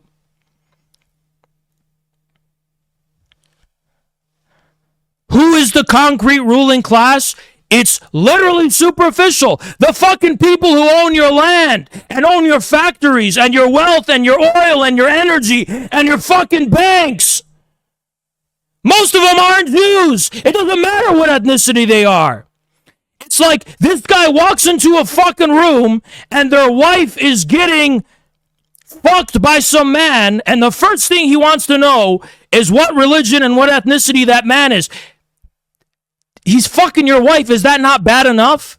Is debt slavery not bad enough? Is capitalist exploitation not bad enough? Why does it fucking matter what their religion and ethnicity is? Is it not bad enough that they brought the people of this country and the world to their knees, to the almighty fucking dollar? Is that not bad enough?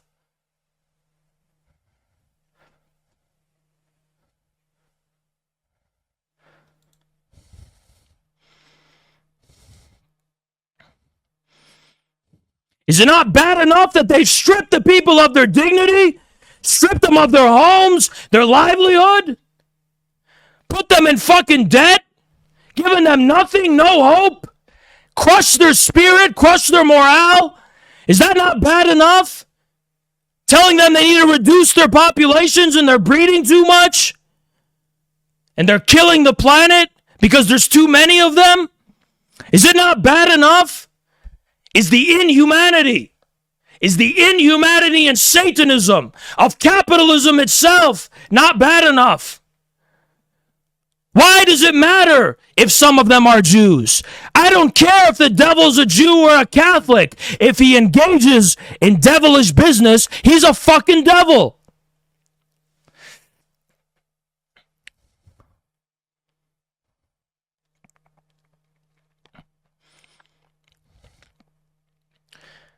Do we need to say that OnlyFans is bad just because a Catholic might not be running it? You think Catholics are incapable of evil? Is that what you think? Then why was there a Protestant Reformation, you dumb bitch? You think only Jews can do evil? You think even the majority of evil people are Jews? What kind of fucking Christian are you? For all the wickedness that Jesus accused his fellow Jews, for all the wickedness he accused of them, the whole purport, the whole message of Jesus Christ was that he forgives them.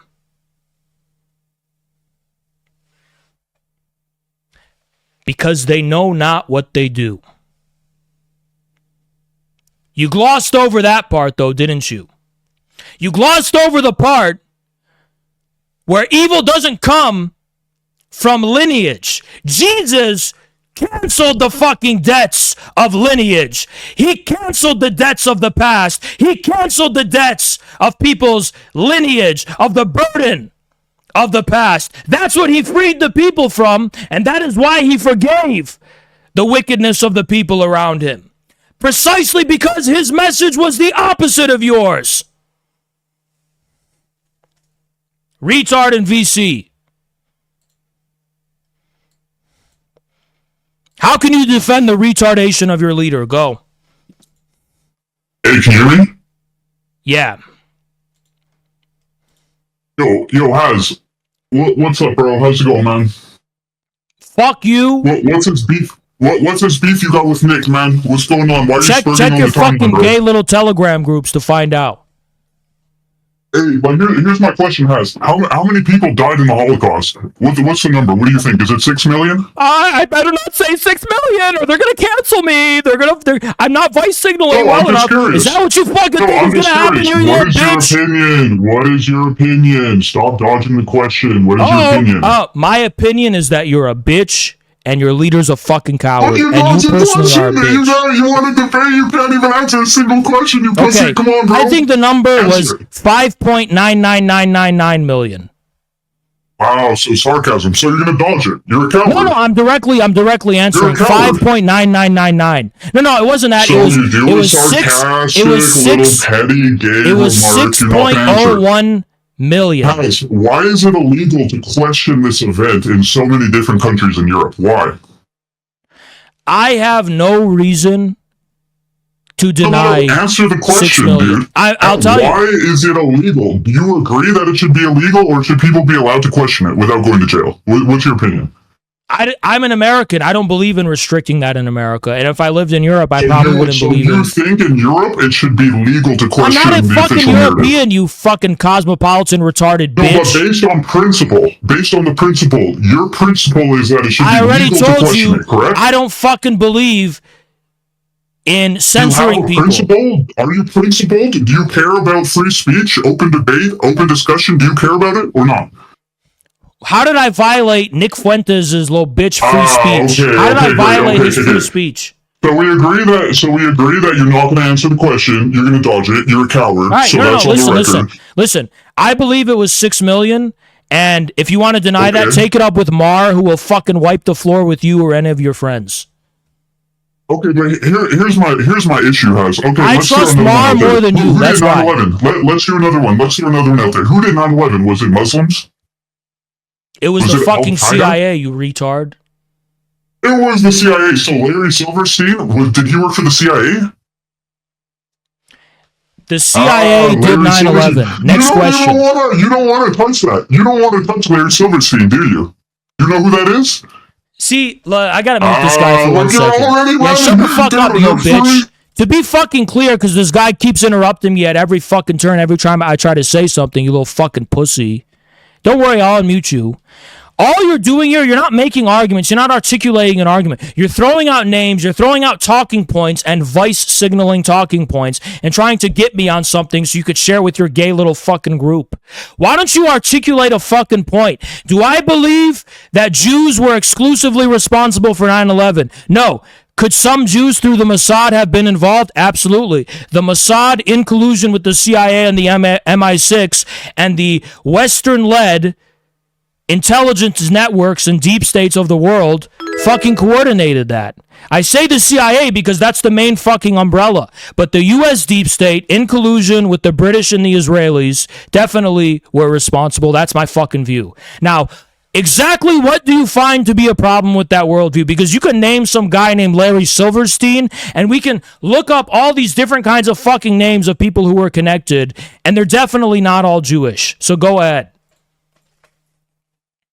Well, I think just for the audience, it's very weak that this man has to mute me and then go on a monologue. We can't have a discussion. Until you can be a fucking man and talk. Do I get 2 minutes to speak now? Because this is a fair debate, right? Are you going to shut up If for you 2 don't minutes get and to let me a speak? fucking point, I'm going to mute you. So you keep making commentary, I mute you. Get to a point. Okay, great. So Make it's an not a fair argument. debate. Let me make my point. So Larry Silverstein, who is he great friends with? Netanyahu. You would think it would be a natural thing for someone like you to come out and say, yeah, Israel was behind 9/11, but oh, you run from it. Oh, it was the CIA. Oh, Israel had nothing to do with it. Larry Silverstein is a CIA agent. Okay. Dude, you're running from the truth. Let's break this down logically. Hey, let's break this down logically. Cowards run from the truth.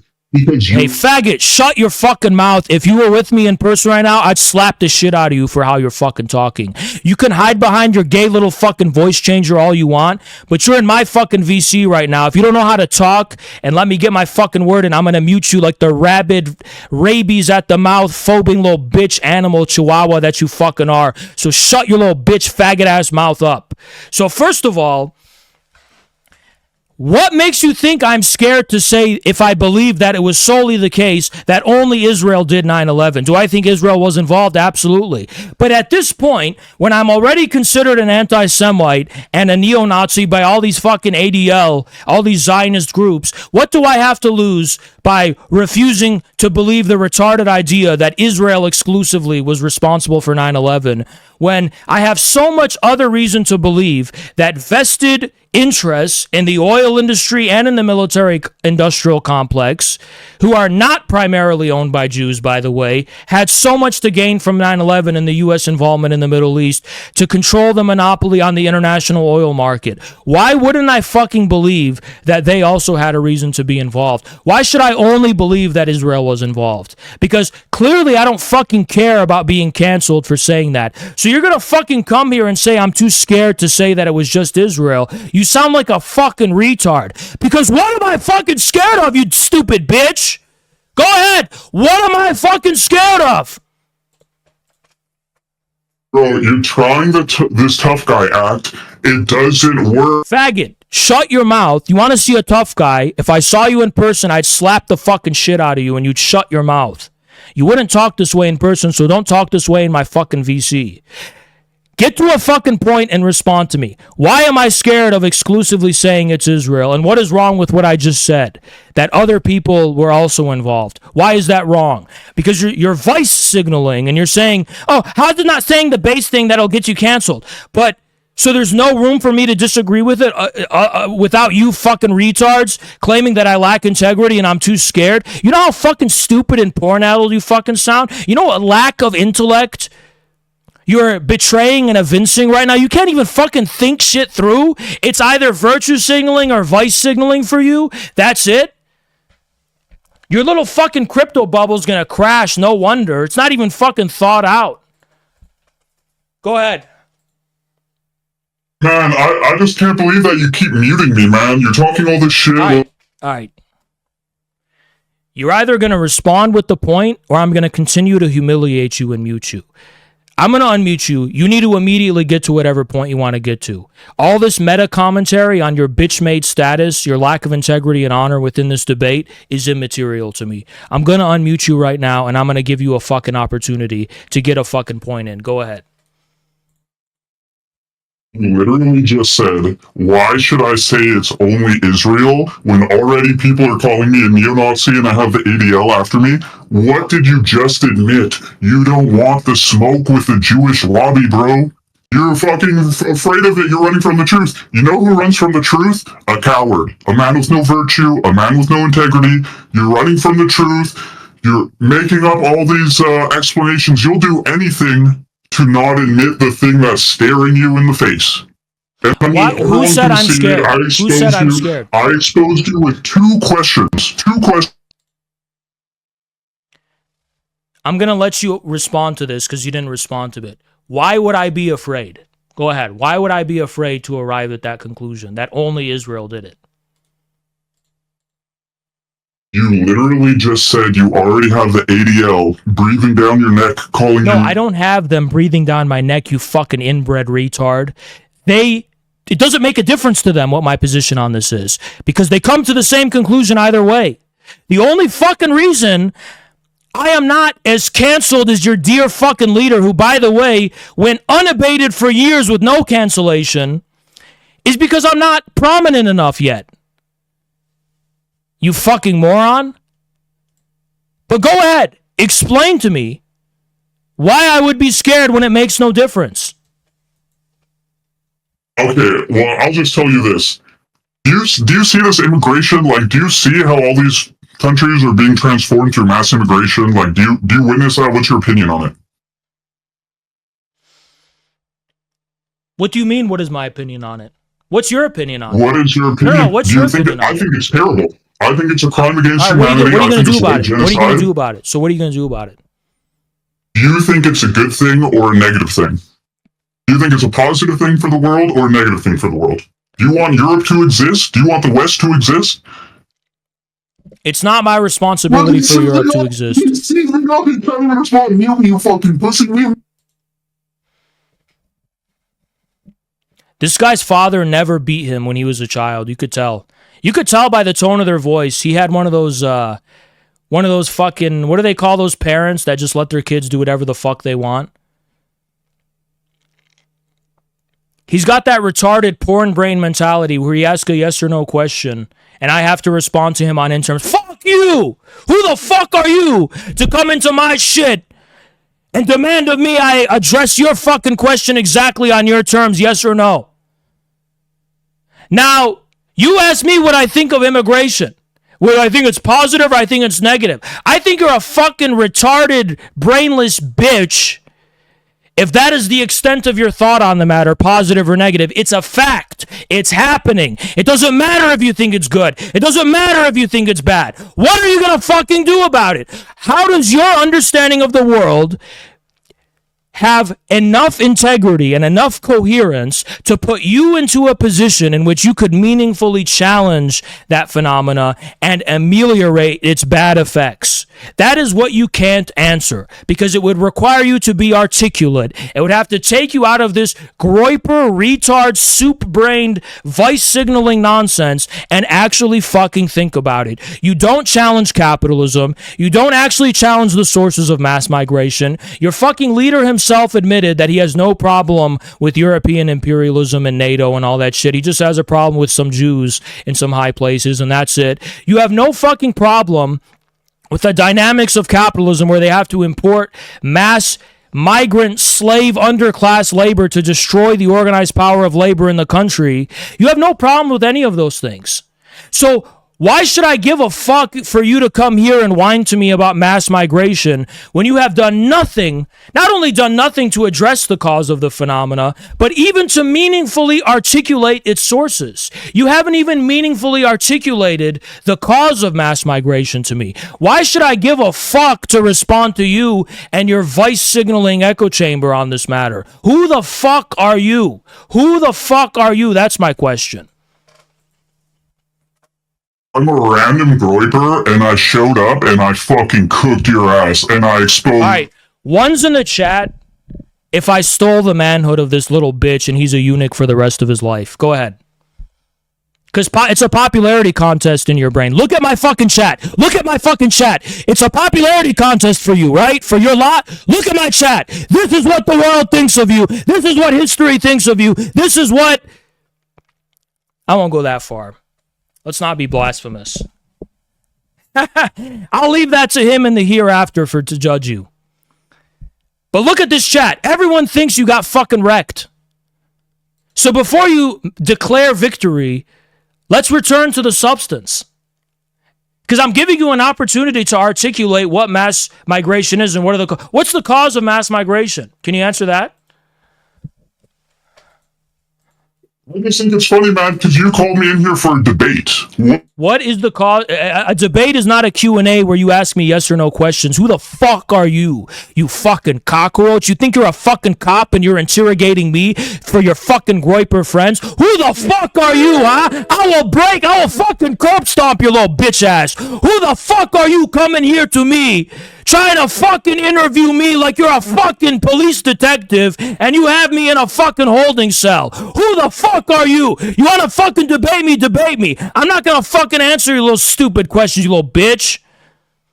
Thinks a fucking Q&A, yes or no, is a debate, you stupid fucking soup brain retard. Honestly, I don't even dislike you. Like, I think you're funny. I think go that ahead. Suck my cock and grovel after I dominated you. I dominated you. I stole your manhood, and you're tempted to become my number one cocksucker. Why?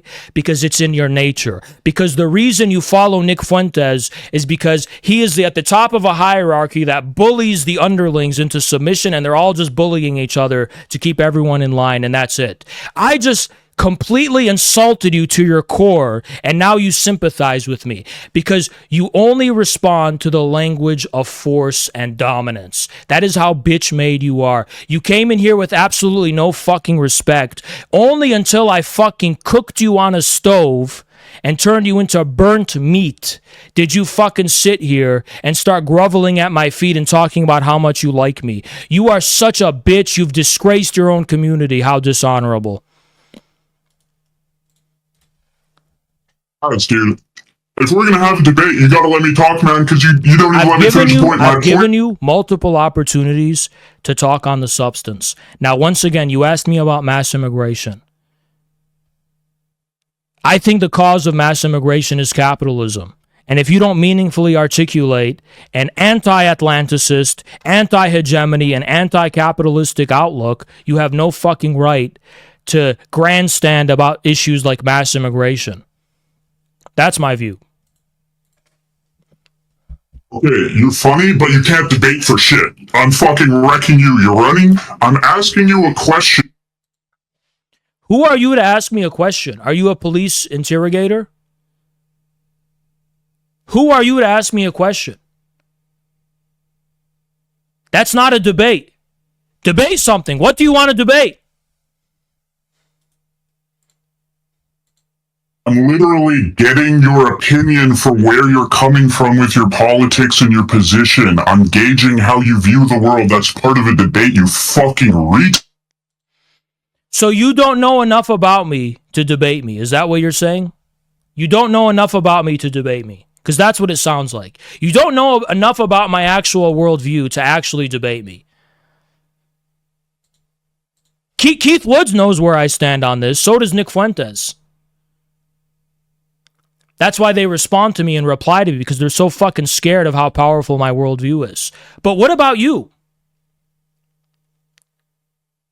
Why do you want to debate me if you don't even know what my position is? Literally ask me what I think the cause of mass migration is. You ask me a question, I ask you a question. It's a debate, you fucking retard, man. I asked you a question back to explain to you. You don't even know what my position is, because if you did, you wouldn't have the views that you do have. You wouldn't view this under a racial lens like you do. So I asked you what you think the causes are, Socratically, so I could walk you through why you're fucking wrong, you fucking idiot. I already know what you think the causes are. That's the thing. It's a Socratic question. I know you think the cause is the Jews, and I know you think what mass migration, the primary thing that it's doing is it's diluting the purity of the DNA of the race. That's what you think. I already know what your views are. You don't know what my views are, but I know what yours are. You understand? So I'm giving you the opportunity to say that so I could actually dismantle and destroy your worldview. Go ahead. I don't know your views because you're fucking irrelevant. I just saw you spurting. I'm irrelevant, so why forget you being in my VC. Your number one leader, Nick Fuentes, is fucking with me on Twitter. You're all coordinating to make sure your leader ratios me on Twitter, right?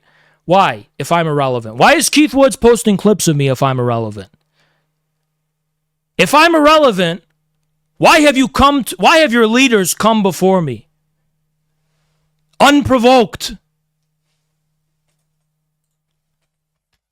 You're the one in Discord, everybody. Why did Keith Woods come before me on my throne, even though I did not beckon or summon him? If I'm irrelevant, go ahead. And you know what's funny? When Nick ratios people, he doesn't retweet his fucking reply. You have to retweet it. Everybody, please, Discord, please.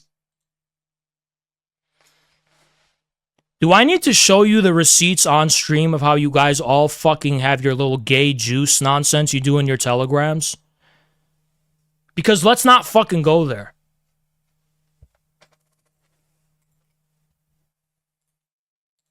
Yeah, I fucking use all of the avenues I have available to me to get an edge on the algorithm because we're facing a fucking uphill battle. And yes, I have a small community. So yes, every single one of my fucking followers I mobilize so that my views can be heard. Because if they want my views to be heard because they believe it's true, of course we're going to organize for my voice to be fucking heard. Because it's not just that it's my voice, it's my message they want to be heard. Because there's been a deliberate effort. Because it's the same fucking reason your leaders won't debate me. Because they're trying to suppress my message, which fucking destroys and demolishes your entire outlook and your entire worldview. So yeah, we have to fucking work hard to boot. You think I'm fucking ashamed of that? I'll be the first to say it. You think I can grow organically? You think that's possible? There's no such thing. You think a communist who's anti-NATO is going to be able to just get away with that? You're pathetic, bro. You can only talk behind a mute. You can only fucking monologue. I wrecked you. You're a fucking pussy. What? Okay, you want to debate about it. Why do you think the Jews are responsible for mass migration? Based on what evidence? Let's start with there.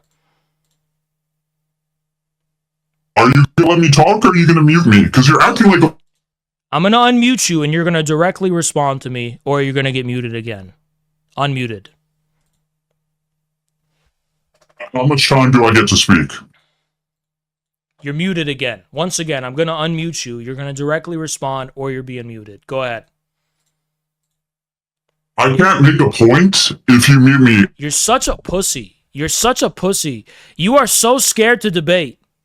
You're so scared to debate. Just fucking make your point. Why do you think the Jews are responsible for mass migration? Go ahead.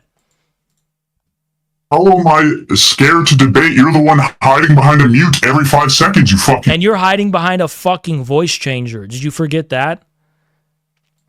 Did you forget? You know, how does the voice signaling even count if you're not going to, like, get yourself, you know, censored and attacked? You're like, I'm scared that I'm going to lose my job over this. But that's what you're always, like, voice signaling about. How much, you know, when you say shit that's stepping on people's toes and offending them, it's going to make it so that you're going to be less accepted by society. It's like, but why are you muted? Why are you using a voice changer then? Once again, make your fucking argument or you're getting muted. Go ahead.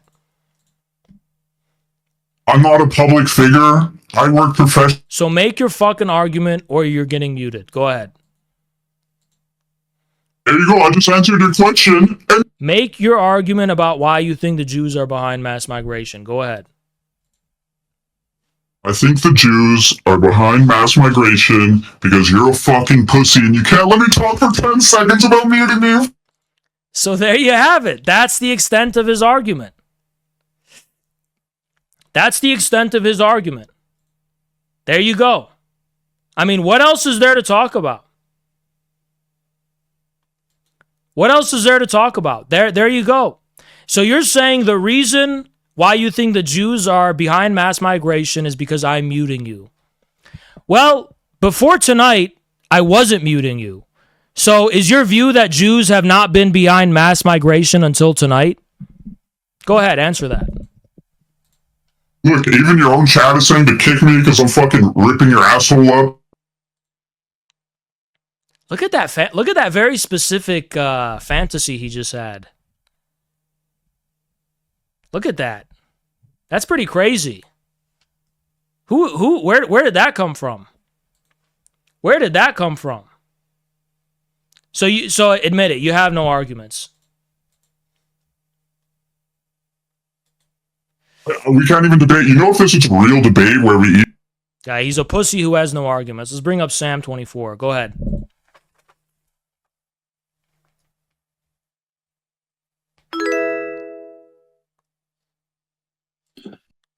Yeah, mate, can you hear me? Yeah, I could hear you. Oh, lovely. Right, I'm going to preface this. I don't fuck with Nick Fuentes. That geezer has always rubbed me up the wrong way with all the stuff about him. But I did see the... If you're not, then why? What are we debating about? Then what are we fucking debating about? You know, that's kind of crazy. It's like you don't fuck with Nick Fuentes, so what are we debating about? What a stupid way. Where's your AF pack? How about you stop showing me your ass crack, bitch? How about stop walking around, everybody smelling your ass crack? You stinky, unshowered little bitch. Go take a fucking shower. And wipe your ass for once in your life. You dirty, unclean, fucking basement-dwelling freak. Isn't that interesting? There's always a backup. Jackson takes everyone by storm. Everyone's confused about that. They're like, where does this Jackson guy come from? Is he CIA?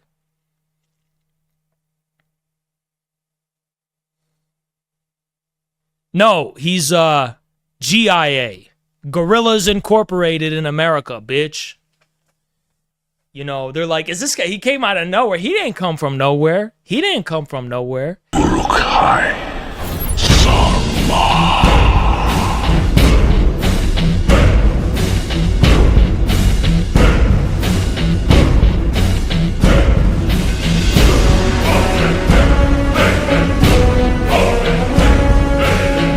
Looks like meat's back on the menu, boys. That's right. Meat's back on the menu. We having frogs for dinner.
That's exactly what's going on.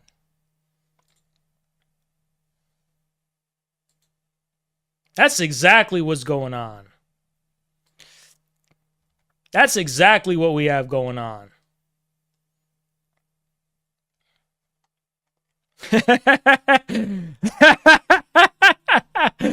Yo, what is this? Who made this?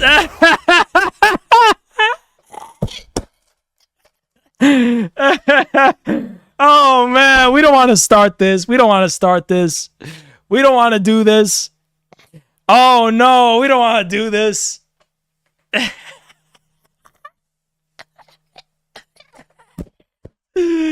Oh, my God. What is this? But all of the top positions are increasingly being opened up to non-Mongolians, which is actually what happened. No, they would incorporate the elites of the societies that they conquered in order to do better what? integrate. That's to do just what? To better integrate them, but that's what you do when you conquer a No, nation. it's not. They weren't integrating the civilization. They were being integrated into it, you dumbass. Okay, what's the difference? The difference is the Mongols conquer China and assimilate into China, the civilization they conquered. All right. Well, I was just gonna say that about the Mongolians, but yeah, It is approximately 1.75 trillion. All student loan debt? As of the first quarter of 2024, the total student debt loan debt in the United States was approximately 1.75 trillion. Okay, why couldn't we cancel at least 15% of that with this money we? I mean, sent we abroad? have. I mean, that is. But so you're not wrong, right? That would be something good to do. Don't get me wrong. But I don't see that as the fact that we're funding Ukraine or these foreign countries in something in an international. But we have not even canceled any of it. We're not even canceling any of it. We're not even focusing on any of it. Sure, but that is not a problem of our foreign actions. It is or foreign policy. It is a problem that we have way too much privatization in this country. That private interests are too strong. All right, But so that is you're gonna something that gibber can be about all corrected. this systemic stuff, but when it comes to fucking giving Ukraine 500 billion, here's a check, 500 billion right away. No need to gibber. I don't buy any of this. All right. Anything else? So two things here. I mean, two things here. For one is 500 billion over the course of many years, and second of all, you can't assume that we're not benefiting from this. Like, right, this very notion that How we're not are benefiting Americans benefiting concretely? Go ahead. the U.S. benefits, right? No, and when I Americans. Don't tell me the U.S. because that can mean a lot of things. Americans. American citizens, right, that are in a covenant with the United States, right? They are in a relationship with the state. They benefit from having Shut the international fuck up, hegemony. bro. I don't want to hear this nonsense, covenant nonsense. No, How do nonsense. Americans benefit? Go ahead. Covenant. I mean, you think that Americans? Do you think that You Americans? said a do not- covenant. What is this nonsense? Are you like a car salesman? How do Americans benefit?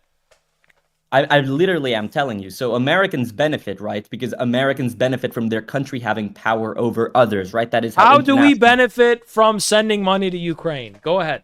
Don't use an Because one of our- abstraction. Concretely. We put one of our biggest adversaries in the hole, right? Which is How does harming Russia help us? How does it? Because it reinforces our hegemony, right? And our hegemony. No, but leads- concretely. Yes. Let me get to that. I'm Give gonna me get there. concrete examples of how harming Russia helps us. I'm gonna get there, right? Right now. Americans benefit, for instance, from their currency being the world's reserve currency, right? Americans benefit, right, from their country receiving. All right, let me ask you a question. I'll millions just stop of you right there high-skilled because you're immigrants. talking a lot. I'll just stop you right there. All right. If you think that Americans benefit from the dollar as the world reserve currency, then the worst thing we could do is antagonize Russia in the way we did. Because what we have done is accelerate de-dollarization in a span of time that would have never been as condensed as it otherwise would have. Russia was using the dollar before we fucked with them. They were using our dollars. They were participating in reinforcing our dollar hegemony, and we fucked that up. Even if I conceded to you that dollar hegemony is in our interest, which in the long term I don't think it is, but even if I conceded that to you, your argument is fucking retarded. Okay? No, but so antagonizing you're Russia doesn't help us. The only reason Russia has a problem with dollar hegemony is because of the sanctions that we use that are purely for political reasons. You're speaking of something that is kind of tangential to the point that you can argue, right? You can argue that antagonizing Russia to this extent was a geopolitical blunder, right? Or sanctioning them was a blunder. You can say that if you want. All right, to. are you a lawyer? What are you a lawyer? What are you? Like, this is like some shit. Like, if a lawyer was in court, he has to come up with shit on the fly, and he like fucks up, and then he has to like, okay, you could say that, like, bro, how old are you? How is that even relevant to, Are to you what in we're law talking school? about? Are you in law school? I am in liberal arts, not in law school. Okay, this might be racist, but my chat is wondering, are you Jewish? Yeah, no, I'm not Jewish. You I fucking understand. suck. If you were Jewish, I would have liked you, but you fucking suck. You're just a fucking loser. There's no charm to any of this. There's no, because it's like you're not even like Jewish. You're not even like a Jewish lawyer or anything. You're just a kind of fucking loser.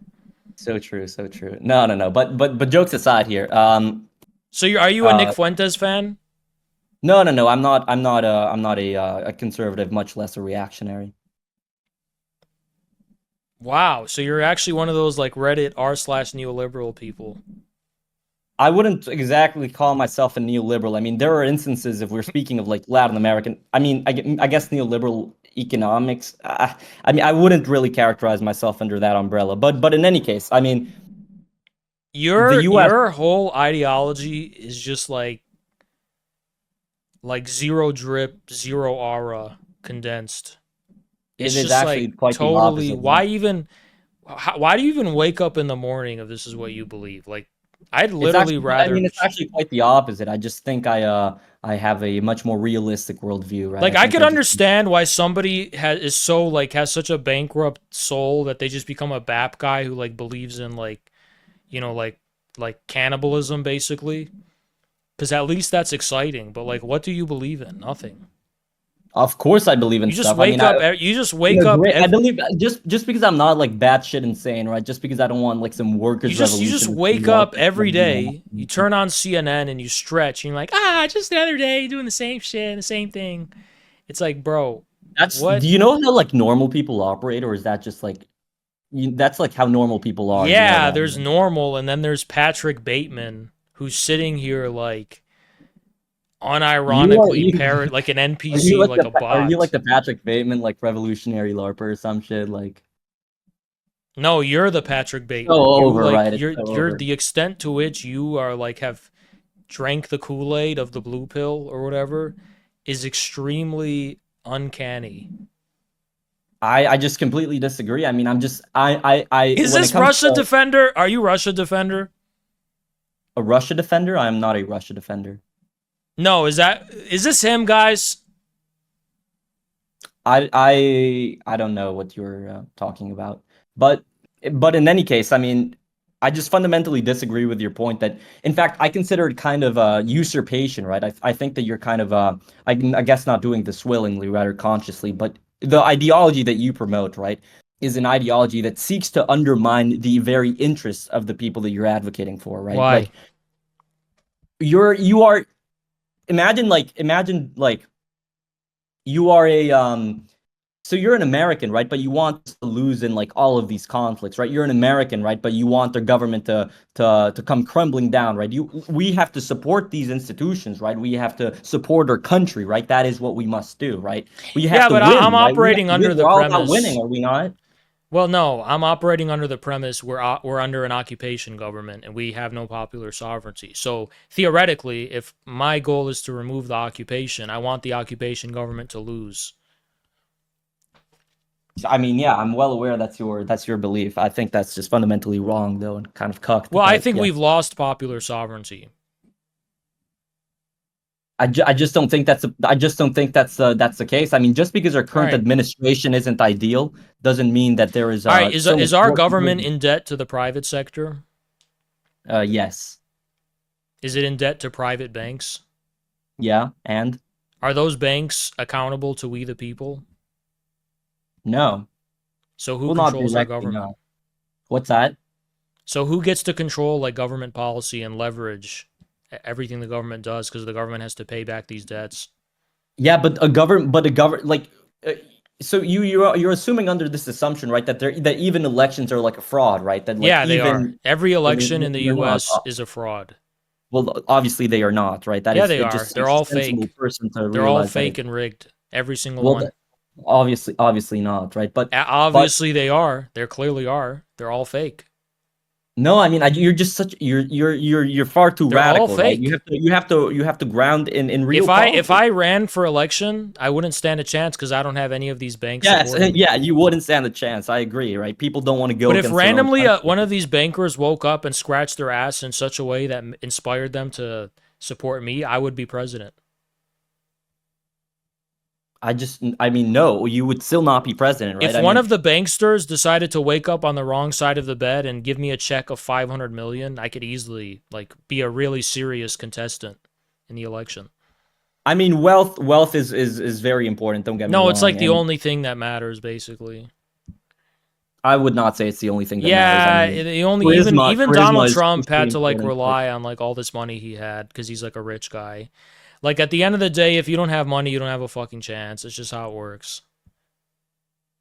Yeah, but once you like, if you have a person in power that is truly committed to yeah, but everyone who's in power has to have a lot of money. So how can it really be?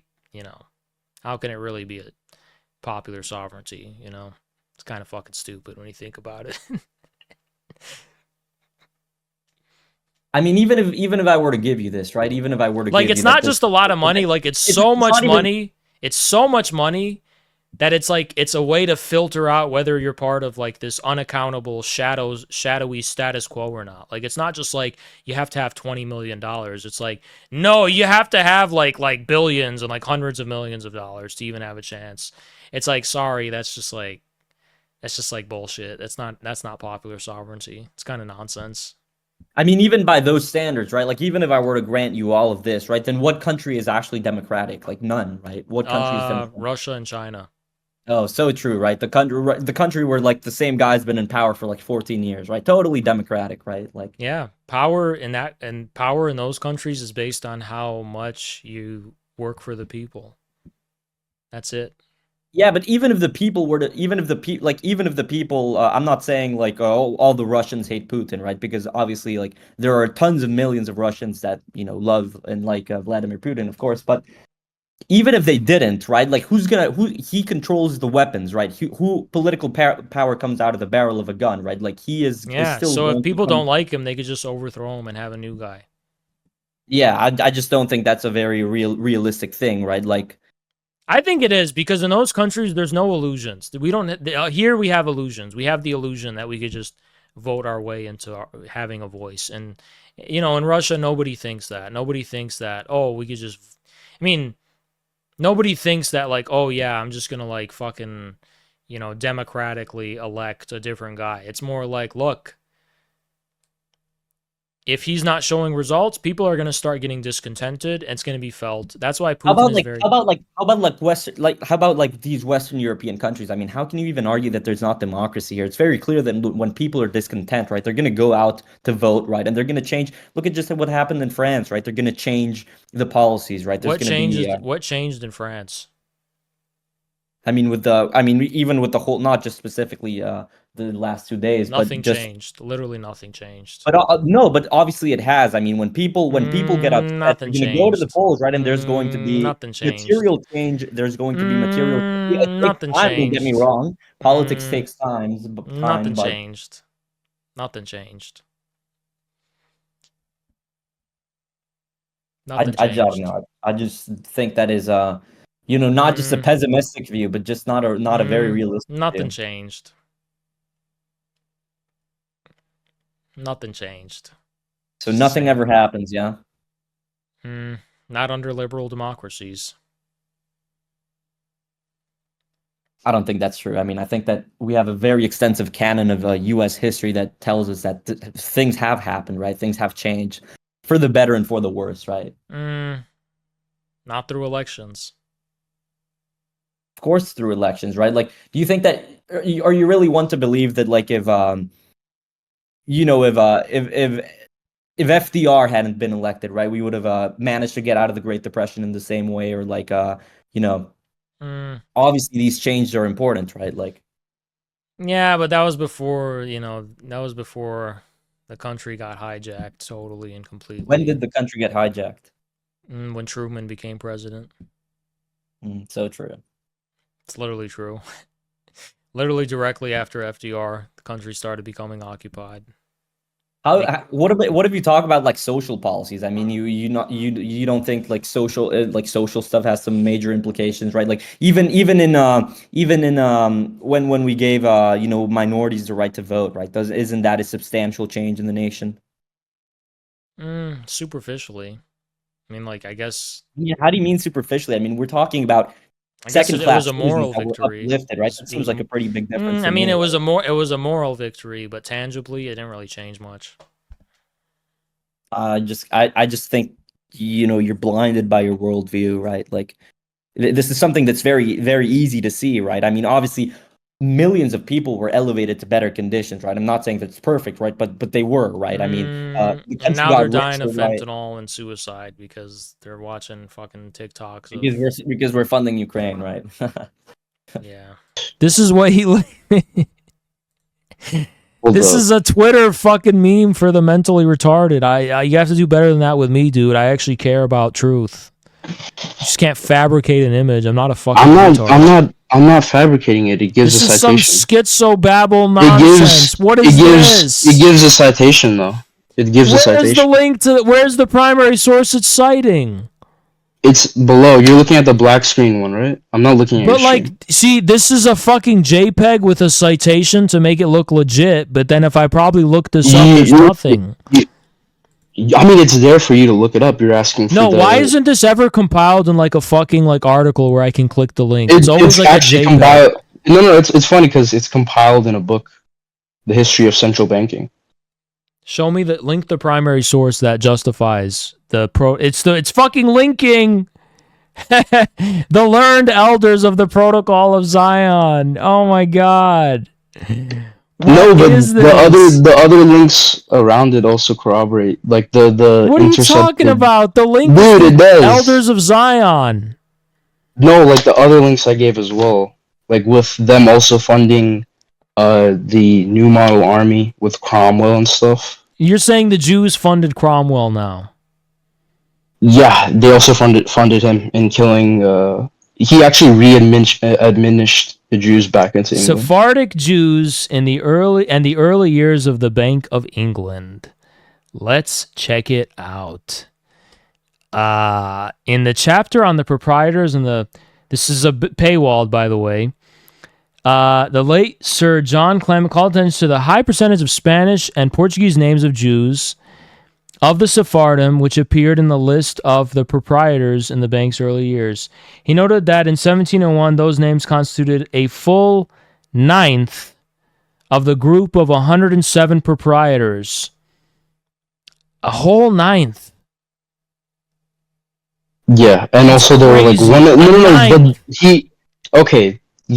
but in relative sense, there's only 2 million Jews in the entire world at that time. Yeah, but the 8 out of 9, that's just like, don't pay attention to the... Don't pay attention I'm not saying that don't pay attention to the 90%. Hold up, no. I'm not saying that they don't play a part in, like, Protestants don't play a part in that. There was a parallel with the Bank of Amsterdam, where there was 25 Jews among the 731? Yeah. 25? And there's 730? No. Hold up. So, it's okay. like a fucking super majority. Think that there's 2 million Jews in the world, in the entire world, okay? And they gave 2 million out of the 7 million to fund Cromwell.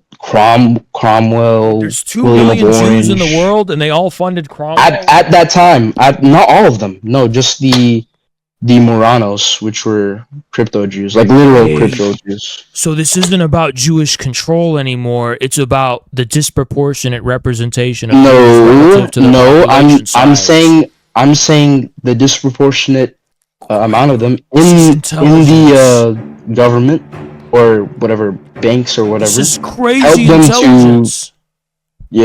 It helped them to, like. But you told me they founded the bank. But you told me they founded the bank. But in 17. No, I said they funded William of Orange to found the bank in order to, like, pay off debt and. But you didn't link any evidence of that. This link only says that in 1701, a person, Sir John Clagham, claims that a ninth of the group of 107 held 4,000 stock and upwards, which was qualification for governors. No, but I'm Let's talking continue about reading it. I'm talking about in 1690 when he actually like funded like the actual. But yeah, but you didn't give me landing. any sources for that. So we're talking. I did. I gave a source for showing that he funded William of Orange. So seven. You so saw 10, it, yeah. So 10 years pass, and the Jews are a ninth instead of being the super majority you're claiming.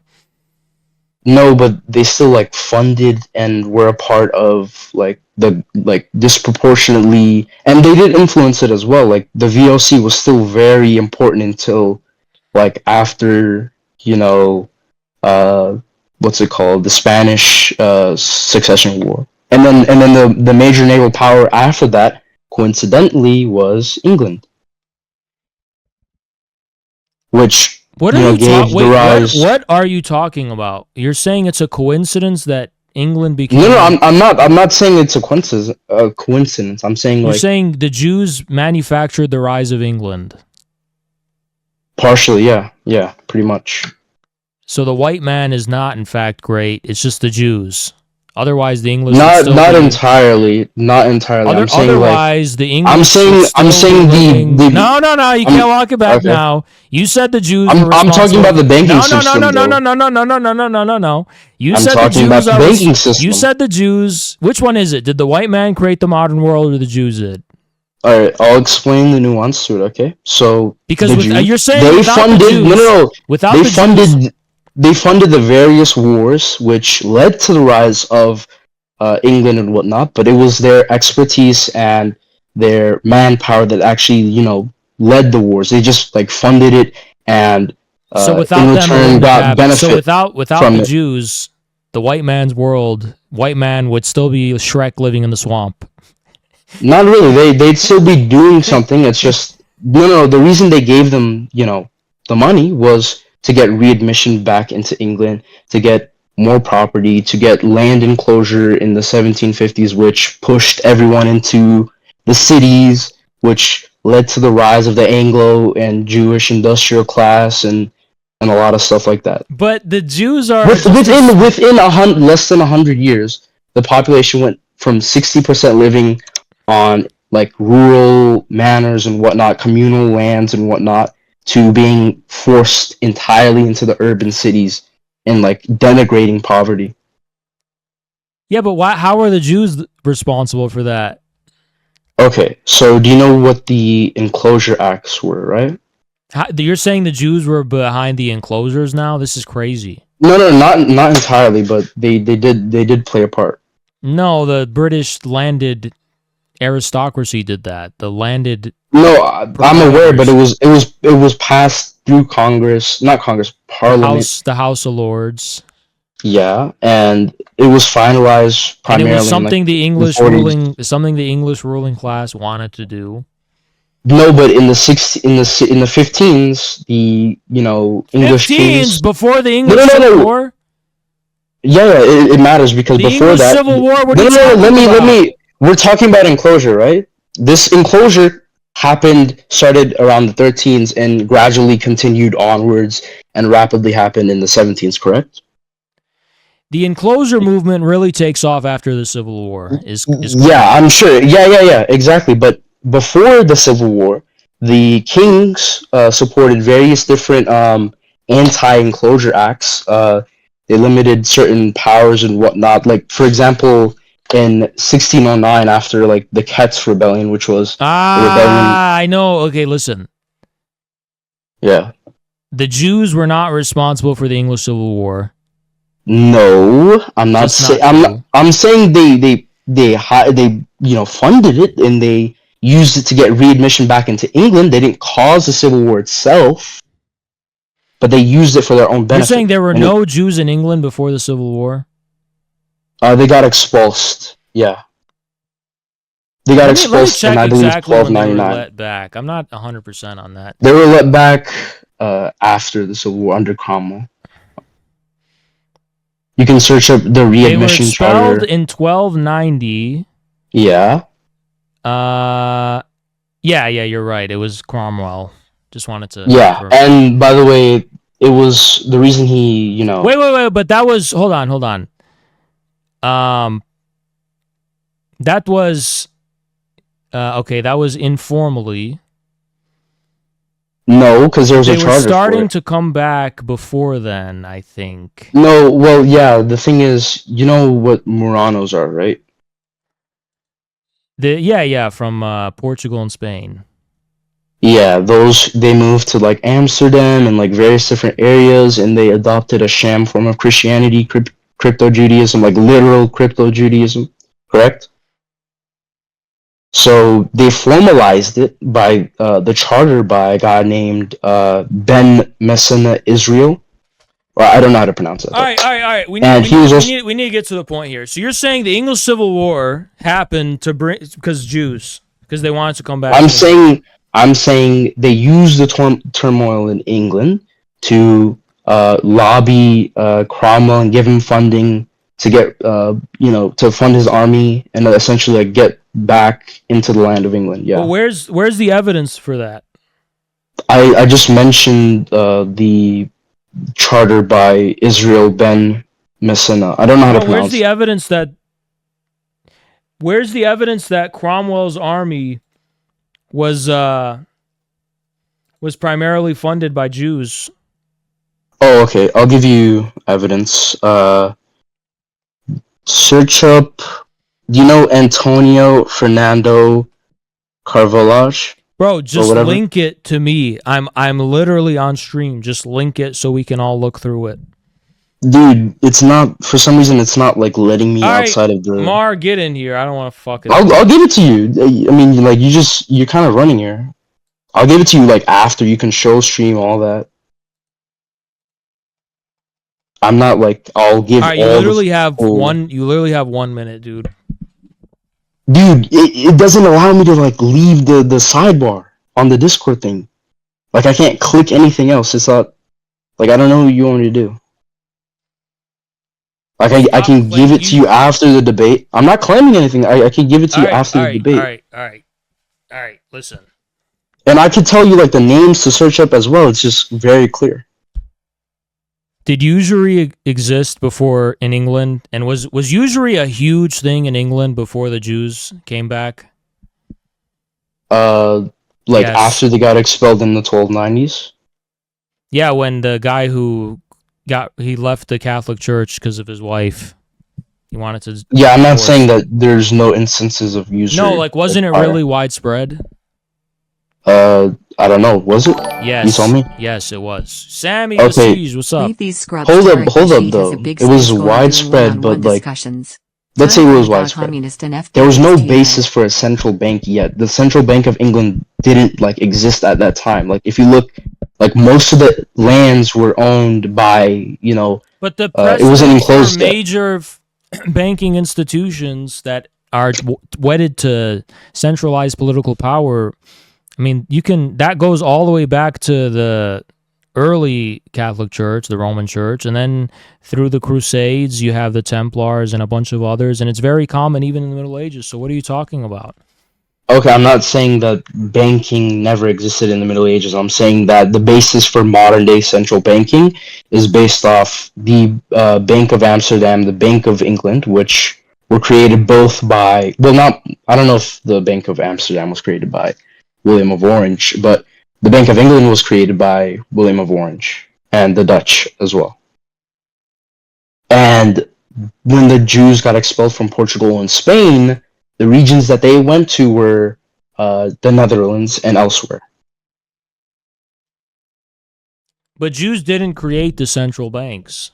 They were there. I agree. I just told you proof in which they funded William of Orange, and he needed money.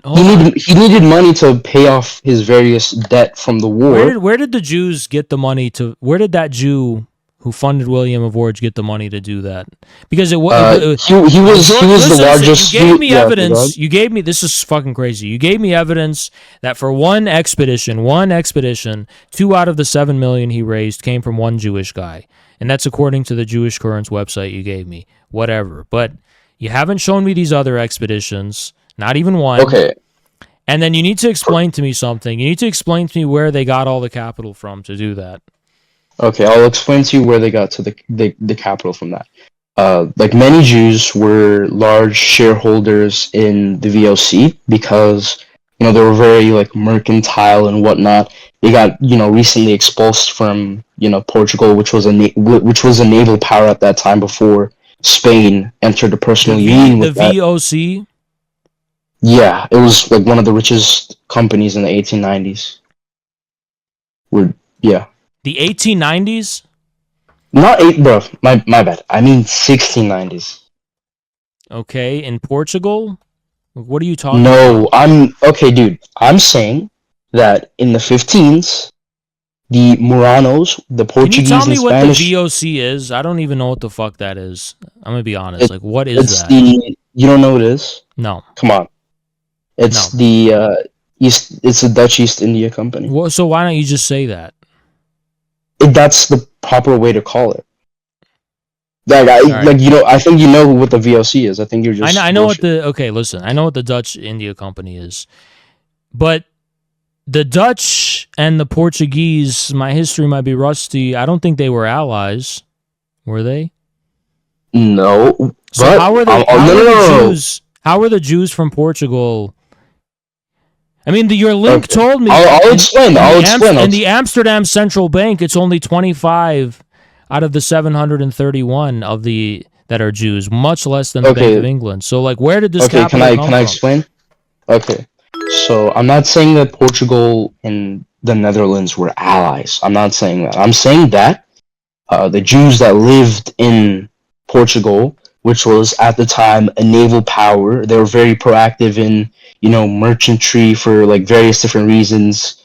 And then they got expulsed, and the place that they went to after they got expulsed was the Netherlands, and they used their like ability, because they were specialized in trade and whatnot prior to that in Portugal, and they used that to gain prominence gradually in the VOC in the Netherlands. What do you mean? You get what I'm saying? I mean, they gained like large portions of the shareholding. They, they settled in certain parts of the East Indies, like in Indonesia. You saw the first settlements of Jews there. I believe there's still a synagogue there, by the way. And they traded and basically controlled many aspects of the VOC because they were large shareholders. And by the way, they seized a lot of Portuguese colonies. The VOC, that is. And what year were they prominent in the VOC? What year would you put that at? Well, it was a gradual process. I'd say probably they got expulsed in, I believe, the 1520s from Portugal. All right. And yeah. You want me to show you an ethnic breakdown of shareholders in the VOC in 1602? What does 1602 have to do with this? We're talking about I imagine if they got expelled in the 1520s and then went to the Netherlands and became big in the VOC, they would be very well represented among the shareholders. There's a 90-year difference, though. We're talking about like late 1690s, 1650s. I'm talking about 1602. 1602, the Netherlands wasn't like that prominent. They gained their prominence in the 1640s and 1630s onwards. Like before that, Spain was a dominant. They were still fighting a war with Spain, I believe. Can you show me the Jewish representation in the VOC? Okay. By the way, one of the links I showed you said that one of the larger shareholders. You can't show me links, can you? You just can't.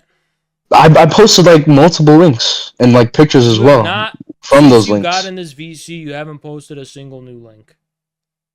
Cause like literally I can't, leave the VC thingy. Like it won't let me.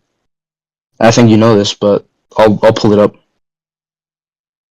No, you keep Jewish. saying that and it never happens. I've been waiting. No, I said I was gonna give it to you after the debate, and you can show it to your stream. I should start charging fucking interest on these promises you're making, because it's been 30 fucking minutes, and I've been waiting for you to give me a fucking link. Okay. Jewish shareholder percentage in VOC. And by the way, one of the things I showed you, that specific Jew was a large shareholder in the VOC. But I'll show you another one. Okay. So, according to the world's first stock exchange, Jewish traders by Ludwigi Petrom, a Polish guy. It says, around 1690, 85% of trade in shares was in Jewish hands. The overwhelming proportion of Jews who came to play... Okay, do you want me to link it to you, or after the debate, or what? Alright, let's read this. Columbia Scholarship Abstract. Chapter focuses on the presence of Jewish traders in the stock market in Amsterdam during the 17th century. It starts by looking at the dispute between Joseph and his cousin Jacob over the option that was entered signing a contract. There is a discord between the Pereiras on the question whether an option transaction actually existed. Around 1690, 85% of the trade in shares was in Jewish hands. The overwhelming portion of the Jews came to play were Portuguese. In order to know who to trust when trading in shares, management was important. It was very much brokers' advantage that their guild also admitted a small number of Jews. Mm-hmm.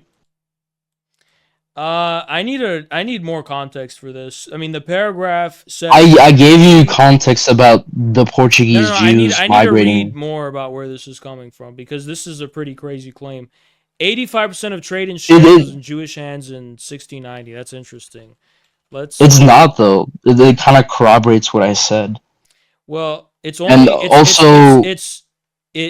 It would corroborate what you said about the VOA, but I need to double check it because it's only showing me one paragraph of an abstract, and I can't look through the book. Okay. And I'm trying to find ways to do that, so give me a second. Alright. The world. I'm pretty sure there's like there's more if you like look around. Go to Columbia University Press Online Access, and then just type the name of the book and the guy, and then like Jews or whatever. I don't know.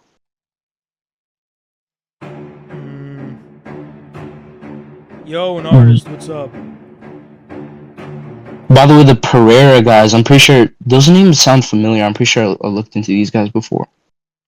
I'm gonna pull them up. All right, we have 28. Wow, this is gonna be a long time. I'm legally buying this book right now. I'm purchasing it, and the purchase is for some fucking reason taking 7 minutes to fuck this. You're gonna read the book and you're gonna become like red pilled on everything. It'll just come to you like naturally, by I accident. suspect that this is not exactly what it seems. I don't know. I mean, it's coming from like Columbia University, Lynn Richards. I'm pretty sure that's a guy who I'm saying, conducted. but this is just an abstract, and it's a sentence in an abstract, and I want to do my due diligence. Yeah, you can do that. I don't know what context would make it seem like 85% of the shareholders is like not that big. They're not saying share, but this is why I think it's weird. Okay, not shareholders. They're not whatever saying the it's fuck. shareholders. They're very ambiguous, saying 85% of the trade in shares is in Jewish hands. I don't know what that means though. Okay, so that doesn't mean shareholders. Because simultaneously, it also claims that it's conditioning what they meant by Jewish hands that in order to know who to trust when trading shares, mediation by brokers was important. So when it came to mediating in bargains involving shares, it was very much to the broker's advantage that their guild admitted a small number of Jews. So does this mean that, that a small number of Jews were utilized for 85% of the trade, or does it mean that literally 85% of the trade is controlled by Jews? So we have to get to the bottom of it. Like somebody, a real estate broker, right? They organize and advertise selling a house to somebody or whatever. The real estate brokers themselves, it's saying the brokers themselves, the people who get people to buy in and do stuff like that, weren't Jewish, but the people who actively held Hold on. Here's assets. the issue. Here's the issue. I think we got to the bottom of this. All right. He's giving me this link. These Jews that we're talking about here were not engaging in usury. They were doing quick trades. They were doing trade that was settled very quickly. And they were selling to other people. So they were selling shares to other people doing quick trade. They were brokers. They weren't engaging in usury. No. Okay, we're talking about how much of the percentage of shareholders. No, we're not. Okay. Shareholders are not being talked about at all here. Okay. Yeah, it is. It says it doesn't say specific word shareholders, but it says holders of the shares, which is basically the same thing. No, it's not. Listen. Okay. It's not saying. I think you're being really disingenuous. It's saying 85% of the trade in shares. Okay. What is a shareholder? Because it says in the hands. Because the shares they're acting are as brokers for other people. No. You fucking retard. Shut up for a second. Shut your mouth for a second. I have to mute this guy. He's an animal. Shut your mouth for a second. They are brokering when all these bigger people who actually own their shares want to sell their shares. The Jews are brokering the transactions. That's what it says. So it's not that the Jews are controlling. It's very misleading. They don't own the shares. They're facilitating the selling of the shares as brokers, doing quick trades that are settled in a matter of days. Okay? Holy shit. It's like you don't fucking read and you just have this knee-jerk reaction. All right, go ahead. Okay. In the thing itself, it explicitly said that the people doing the brokering were a minority Jewish. The shareholders themselves who own the shares are 85% Jewish. It's not saying. Where does it say that? Where does it fucking say that? All right, you want me to read it again or what? Yeah, read it. Read where it says that the majority of the shareholders were Jewish and that the people who were buying them were only a minority were Jews. Because you don't understand what you try to interpret. Listen, I'll read it to you. You're talking about this abstract, right? I will read it to you. Understand this. 85% of trade in shares was in Jewish hands. So they're qualifying that by saying if companies wanted to sell their shares, okay, or trade in shares, they had to utilize a small number of Jews as brokers. That's what they mean by the Jews it being in their hands. Not that the Jews actually own it, just that they're acting as brokers facilitating the quick trade. You don't understand what you're reading. Okay, so when it says that 85% is in the hands of Jews, and then it prefaces after that or whatever by saying that a minority were the actual ones doing the brokering. I think you have the other way around. It's that 85% of the shares were utilizing that minority within the firms who were used for brokering. That's what it says. What? No, hold up. 85% of the trade relied on utilizing a minority of Jewish brokers. That's what it says. Okay. What was the website again? Because I left it. I don't. It's academic.oup. Columbia Scholarship Online. Columbia Scholarship Online, and the book is called The World's First Stock Exchange. Okay, so it says around 1690, 85% of the trade in shares was in Jewish hands. The overwhelming proportion of Jews who came to play such an important role in share trading were Portuguese Jews. Also, can you shut up? I don't want to keep reading. I've literally showed it to my fucking stream. You can read it here yourself. Stop reading. That's what I'm doing. Okay. Why are you getting mad? Look. I'm getting mad because we're going in circles. I have read this out multiple times. It is here for everyone to read. I don't want to fucking hear you. You're like a fucking guy who's illiterate, who just learned how to read yesterday, who's like training themselves to be literate reading out loud. You don't know how to interpret what's being said here. They're not claiming the Jews own 85% of the shares. They're saying that brokers' guilds that had Jews facilitated 85% of the trade relied upon a small number of Jews within these brokers' guilds to broker the trades. That's what it meant. They were brokers, okay? So, what? Stop gibbering and respond to that. I am, okay. So it says, when it came to mediating in bargains involved in shares... I fucking hate this guy! Yo, you're getting mad! Why are you I'm getting mad because you're just reading it again! Why do you need to read it? How long have I had this open? Stop fucking reading the same paragraph! He's just like, we know what it says. So we know what it says. There's no dispute about what it says. It's about how you're interpreting it. Fuck. Go otherwise. Okay.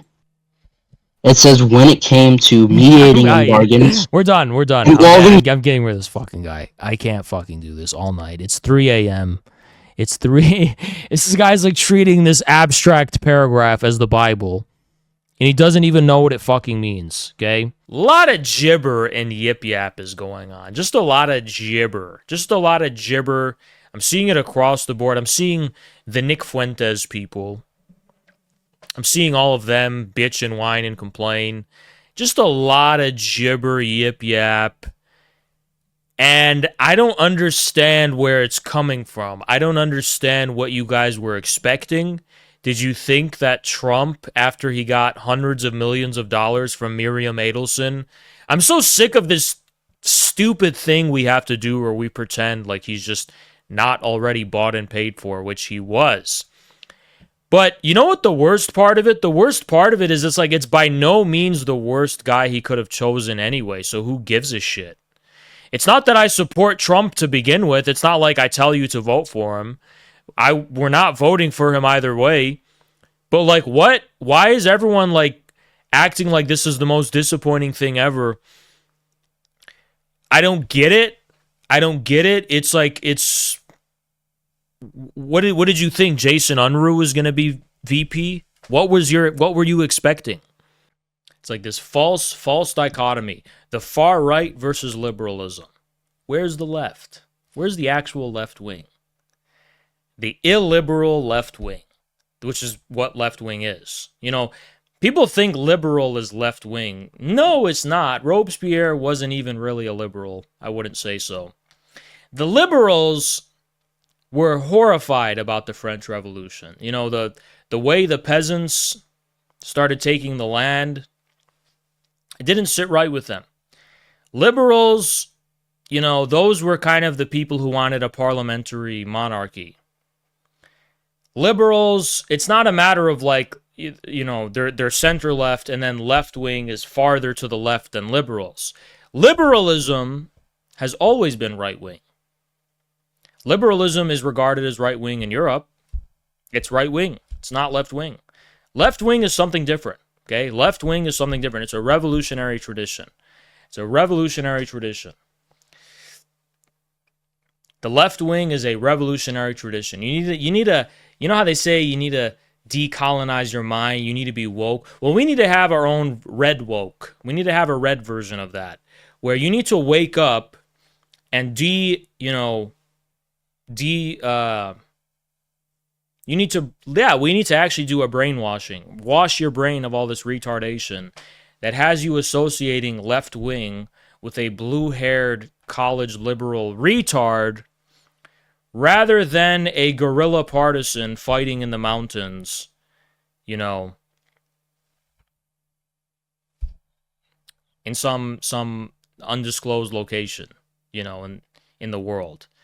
You know, you should think of Che Guevara. You shouldn't think of some fat college liberal. You should think of, you know, you should think of the hardcore Maoists that were in Turkey fighting in the mountains. That's what left wing is. It's not like these, you know, that's left wing. That's what left wing is. Left wing is not, you know, Nick Fuentes, he's like, Haas is just acting, you know, he's pretending to be base, but he's actually left wing. And it's like, yeah, I am left wing. You're just a fucking uneducated retard who thinks that left wing is the same as liberal, and it's not. Left wing is Ibrahim Kapkaya, if I'm pronouncing that correct. Left wing is Che Guevara. Left wing were men with guns who fought in mountains against modern armies. That's left wing, okay? Left wing is proletarian dictatorships creating mass graves for the class enemy. That's left wing, okay? Left wing is not college liberalism. There's no connection. There's no connection. Left wing is something totally different, all right? Left wing is Fidel Castro. Left wing is Hugo Chavez. That's left wing. So yes, I am left wing. Of course I'm left wing. They're like, like I've said, I've always joked about this, but what they've done is they've reversed it. They're like, no, actual communist states and communist parties, that wasn't real communism. Some fucking libtard in college is real communism. No, Mao, that wasn't real communism. You know, Mao and the People's Liberation Army, you know, fighting wars and winning them and, you know, testing nuclear bombs, that's not real communism. Real communism is a college libtard with blue hair who said communism has never been tried. That's real communism. That is unironically what they say. That's unironically what they say. And they reversed it, and they act like we're the fucking retards. Go look at the comment section on the Tim Pool podcast. Not on my channel, on his channel.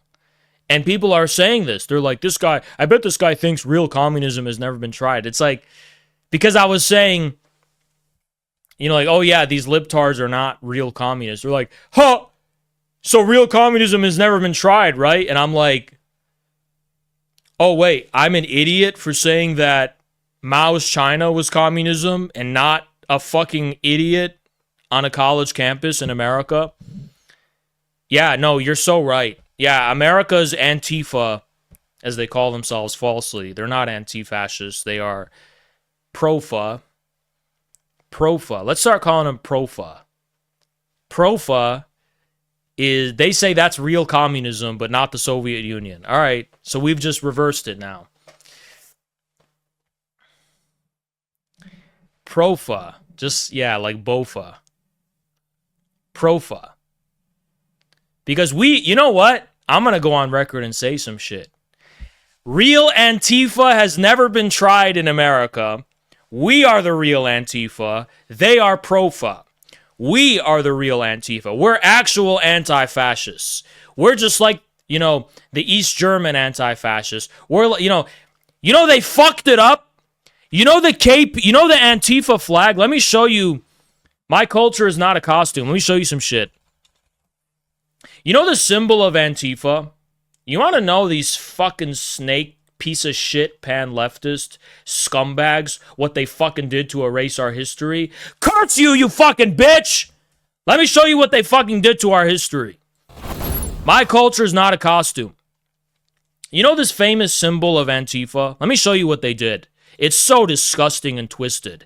This is a made-up symbol that has never been used anywhere in history. It's a recent invention of punk rock, retard, edgy, fucktard kids who put this black flag here. You want me to show you what the actual symbol was historically for the KPD? It was this, 2 red flags. It was 2 red flags No anarchism. That's some recent punk rock nonsense they appropriated and stole from history. This is real Antifa.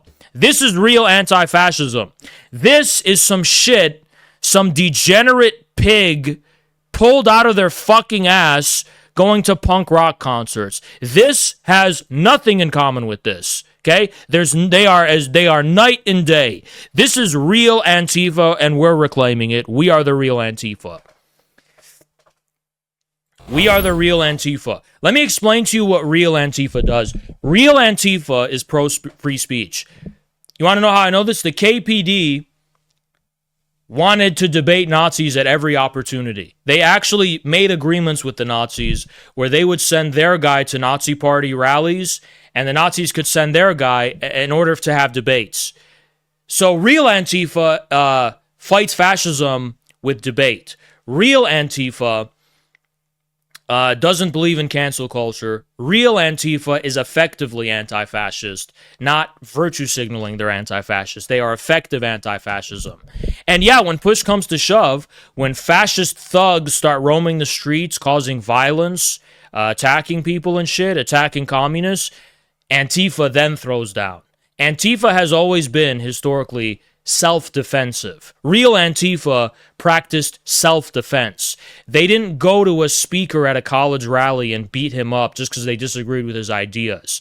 They were violent when they were engaging in self-defense because these Nazi thugs were a bunch of perverts. I don't want to be bigoted, but they were perverts, if you catch my drift, and they had a perverse pleasure of running out on the street naked and causing violence, and it felt pleasurable to them. And they got high off of it, like on drugs and stuff. That's what Nazis were doing. They were crazy killer clowns. So Antifa had to form as self-defense against these crazy deranged monsters who were causing violence. So today's Antifa, they call themselves Antifa, but they have way more in common with the stormtroopers and with the black shirts, because these were crazy perverts who tried to scare and intimidate people with masks, all this stuff, and they went out in public and tried to intimidate everyone. That is Profa. So the Antifa that call themselves Antifa in America, they're actually Profa. We are actually the real Antifa because we're effective anti-fascists.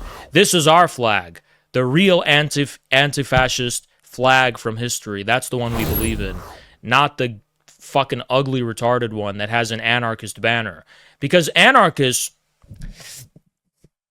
let me tell you something else about history. These anarchists have never been anti-fascists. The only reason anarchism is associated with anti-fascism is because punk rock subculture used to cross over between anarchists and neo-Nazis. So anarchists who are like, whoa, I don't like the Nazi stuff, they became anti-fascist because they were so tempted by it. That's why they have the anarchist flag there. But let me teach you about history. In history, the OG anarchists, Bakunin, Proudhon, all that stuff, they actually helped fascism developed. Like theoretically, they laid the foundation for it. The anarchist syndicalists in Italy, they became the fascists. So anarchists historically actually became the fascists. And that's the origin of fascism, is anarchism. Anarchism is the origin of fascism. I've talked about this before. Illiterate retards thought it was ridiculous, but it's actually true. Fascism has its origins in anarchism. Because let me tell you why. Because Marx was a real authoritarian. He believed in professionalism. He believed in not being a fucking spastic retard running around outside, being naked and being a pervert. He believed in being a realist. Marx was, he was about realism. He was about pragmatism. He believed in these things. He didn't believe in running around naked, being a degenerate. Anyway, Marx was just he was a champion of the working class, but he was also a realist. He was a realist. He was a materialist. He wasn't a voluntarist. He understood building a party is a serious thing. It's not the same thing as just being an individualist with your opinions willy-nilly. Anyway, Marx very mature, very professional. So fat, obese Bakunin, Proudhon, all these anarchists, they looked at Marx, and the first thing they said is, "You're a Jew! We hate Jews! You're a Jew, Jew, Jew, Jew, Jew!" And they basically were beefing with Marx because Marx wasn't approving of their childish, cozy Nick Fuentes vibe they had going on, where they wanted chalky milk and chicken tendies. Karl Marx did not approve of that. He said, if we're going to be communists, we have to be effective, we have to be mature, we have to be professional. This is the real world. This is not about living as a child forever with Peter Pan syndrome. So Marx was about, keeping it real, right? Bakunin, all these people, they were spazzing out because of it, because they didn't believe in Marx's authoritarianism, which actually means like inheriting civilization rather than destroying it out of a grievance. So Bakunin, who's really fat, is stomping up and down because he's really upset that like bedtimes will still exist and like basic, mores of civilization and authority are still going to be here, post-revolutionary, whatever. So he basically had a huge menstrual raging menstrual outburst where he's screaming at Marx because Marx is Jewish, and then lo and behold, the Marxists go on. Historically, they form social democracy. Later, it's the Bolsheviks. But Marxists are starting to get shit done. They're, effective. Social democracy created these mass movements. They're getting shit done. They're effective. The Bolshevik Revolution, it was effective, right? So these anarchists who were still menstruating started screaming, jumping up and down. Bakunin's doing this. He's causing seismic impacts.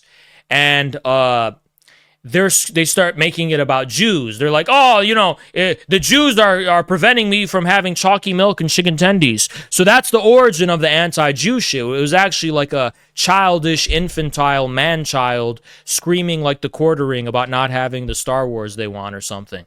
That was the actual origin of it, right?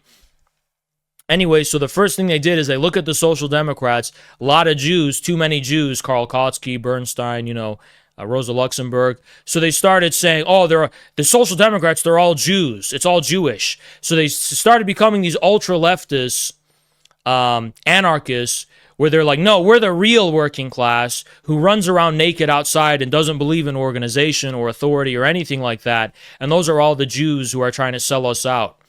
And then Lenin breaks with the corruption of the Social Democrats totally. He denounces Kautsky. Bernstein was denounced much before, especially by Rosa Luxemburg. Whatever, the Bolshevik Third International forms, right? The anarchists are still screaming, jumping up and down. They can't get over the fact that Marx was a Jew. So they're doing the same thing to the Bolsheviks. That's the origin of Judeo-Bolshevism, came from the anarchists. All because Bakunin couldn't have sex with children. All because Marx didn't want Bakunin to molest children. That's the origin of the Judeo-Bolshevism meme. The origin of the Judeo-Bolshevism meme is Marx telling Bakunin he's not allowed to touch children after the revolution. So Bakunin was so angry, he created Judeo-Bolshevism because every one of Marx's descendants were accused of being Jews because of that. And when you think about it, it makes sense.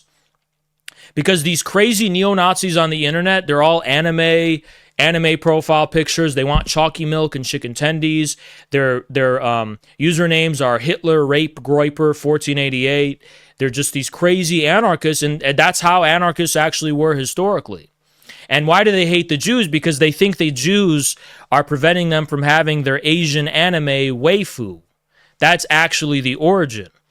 So the anti-Jew stuff that's coming from them, it's like the Jews are stopping me from having a 12-year-old anime waifu. So it's the same thing with Bakunin. So it originates with the anarchists, and anarchists today are running around calling themselves Antifa, anti-fascists, because they're extremely tempted by fascism, like extremely.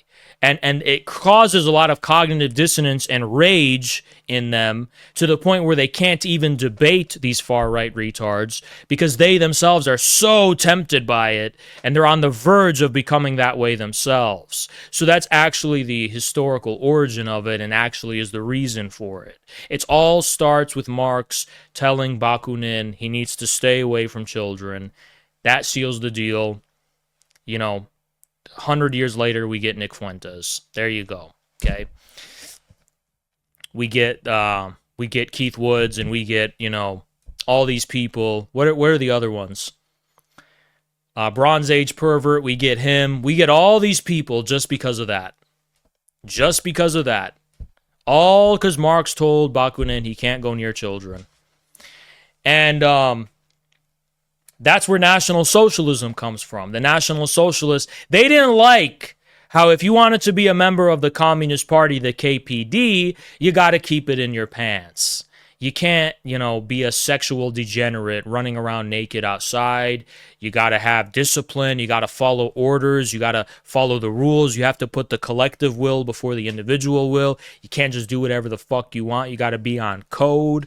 The Communist Party was saying you got to be on code. So all of the autism people, the extreme autists of Germany, they were just raging, rocking back and forth because they didn't like how the communists were saying, hey, you got to follow rules and you got to be disciplined and stuff. So they started running around, joining the stormtroopers and all these far right, street battling organizations that just loved going out and causing violence because they got a perverse, sexually abnormal sense of pleasure out of it. If you catch my drift. So that was the origin of that. It's very similar to the so-called Antifa, or they're actually called Profa, actually. So this is exactly what we're talking about. And nobody knows about the history because it's all been repressed and forgotten about by these... Because when you think about it, it's like, why doesn't the system just come out and admit that it's the heir to Adolf Hitler and the Nazis? And it's like, well, look, think about it. Then they would have to take responsibility for what they did in the past. Nobody wants... Let's say I'm walking around and I shit my pants. Okay, 10 years later, I don't want to talk about that because I fucked up and everyone can see that. So I want everyone to forget it, and I'm going to be like, oh, I'm not the guy who... This is actually liberalism today. So the liberals, it's like a guy who shit his pants in public, and then 10 years later, I am definitely not that guy who shit his pants in public. That guy is the worst. That guy is a total, evil, horrible, and they make that guy the boogeyman because they're like, I am definitely not the guy who shit his pants. That is totally not me. And then the History Channel is running documentaries about the most evil man in history, which is the guy who shit his pants. And it's all funded by the guy who actually shit his pants. But he really wants everyone to know he's not the guy who just shit his pants 10 years ago. Well, that's the same relationship neoliberalism has to Nazism and Adolf Hitler. Hitler was the guy who shit his pants, and they can't take responsibility for it because it's a fucking L, because Hitler failed and he killed himself. So nobody wants to rep that. But there was a generation of degenerates, starting like in the 70s, who actually started taking up the mantle of, yeah, the guy who shit his pants is really great. Siege hail the guy who shit his pants. And those were the skinheads. Those were the neo-Nazis. And they themselves like shitting their pants. And they loved the guy who shit his pants. He's a hero to them because he's a hero because he's a symbol of nonconformity. They turned Hitler into a symbol of nonconformity. These counterculture skinheads who wanted, they sympathized with the guy who shit his pants and embarrassed himself because he's a symbol of nonconformity. So they changed they changed it all up. But they changed it all up and then it went full circle. They changed it up, but it actually ended up going full circle because the original OG Nazis were actually people who got high off of shitting their pants, of just being clowns, killer clowns. So that's the whole origin of the whole thing. And it's quite fascinating, isn't it? It's quite fascinating, isn't it? And this is the repressed history they don't want you to know about. They don't want you to know about this history. Anyway, guys, we are gonna... See, look, they cover it up and they try to make it seem like everything is the opposite of what it is. you know,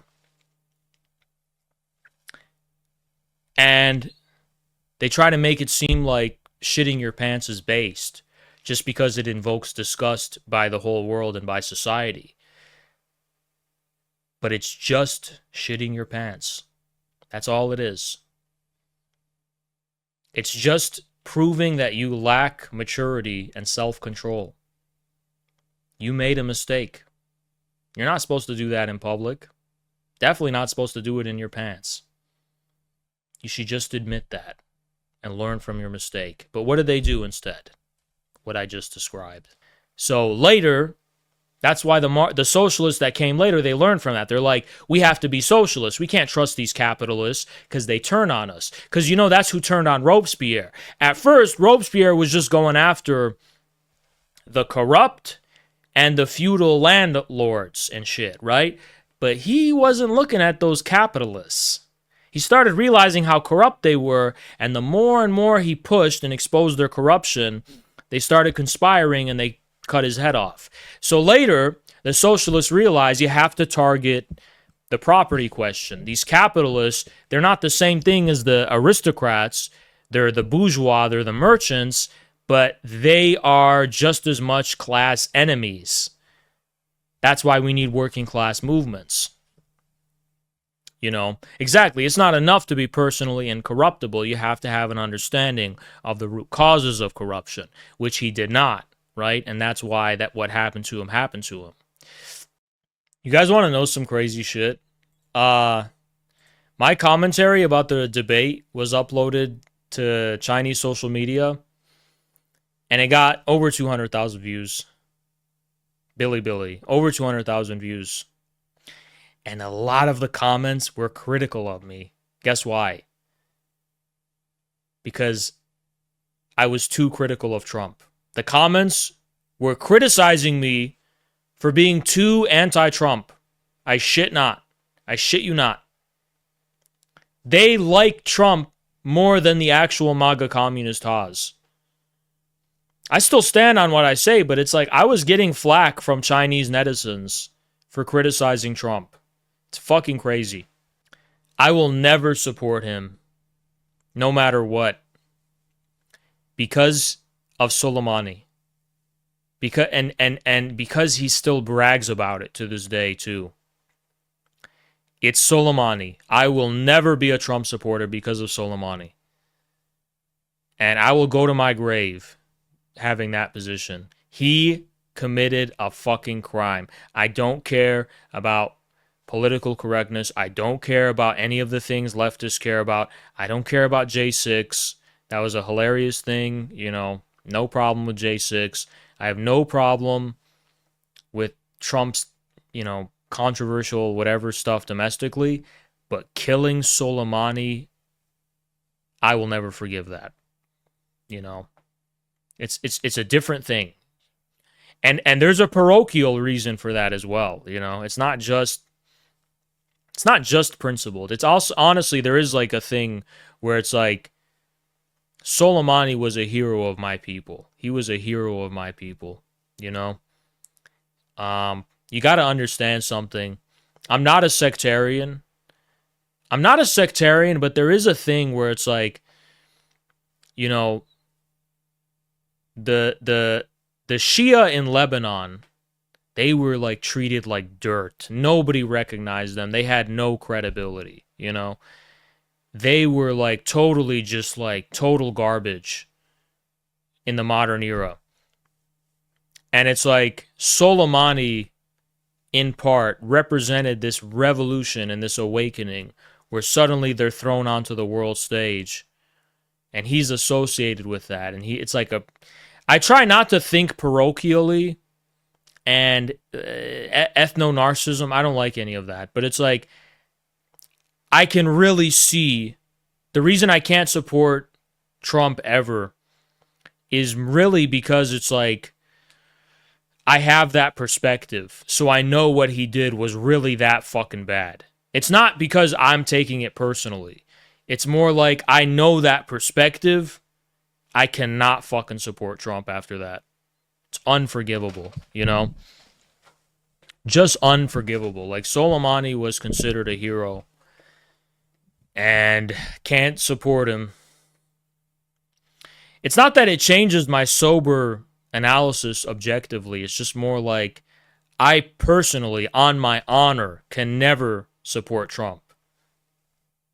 It's a matter of honor for me. Like, I can't ever support him.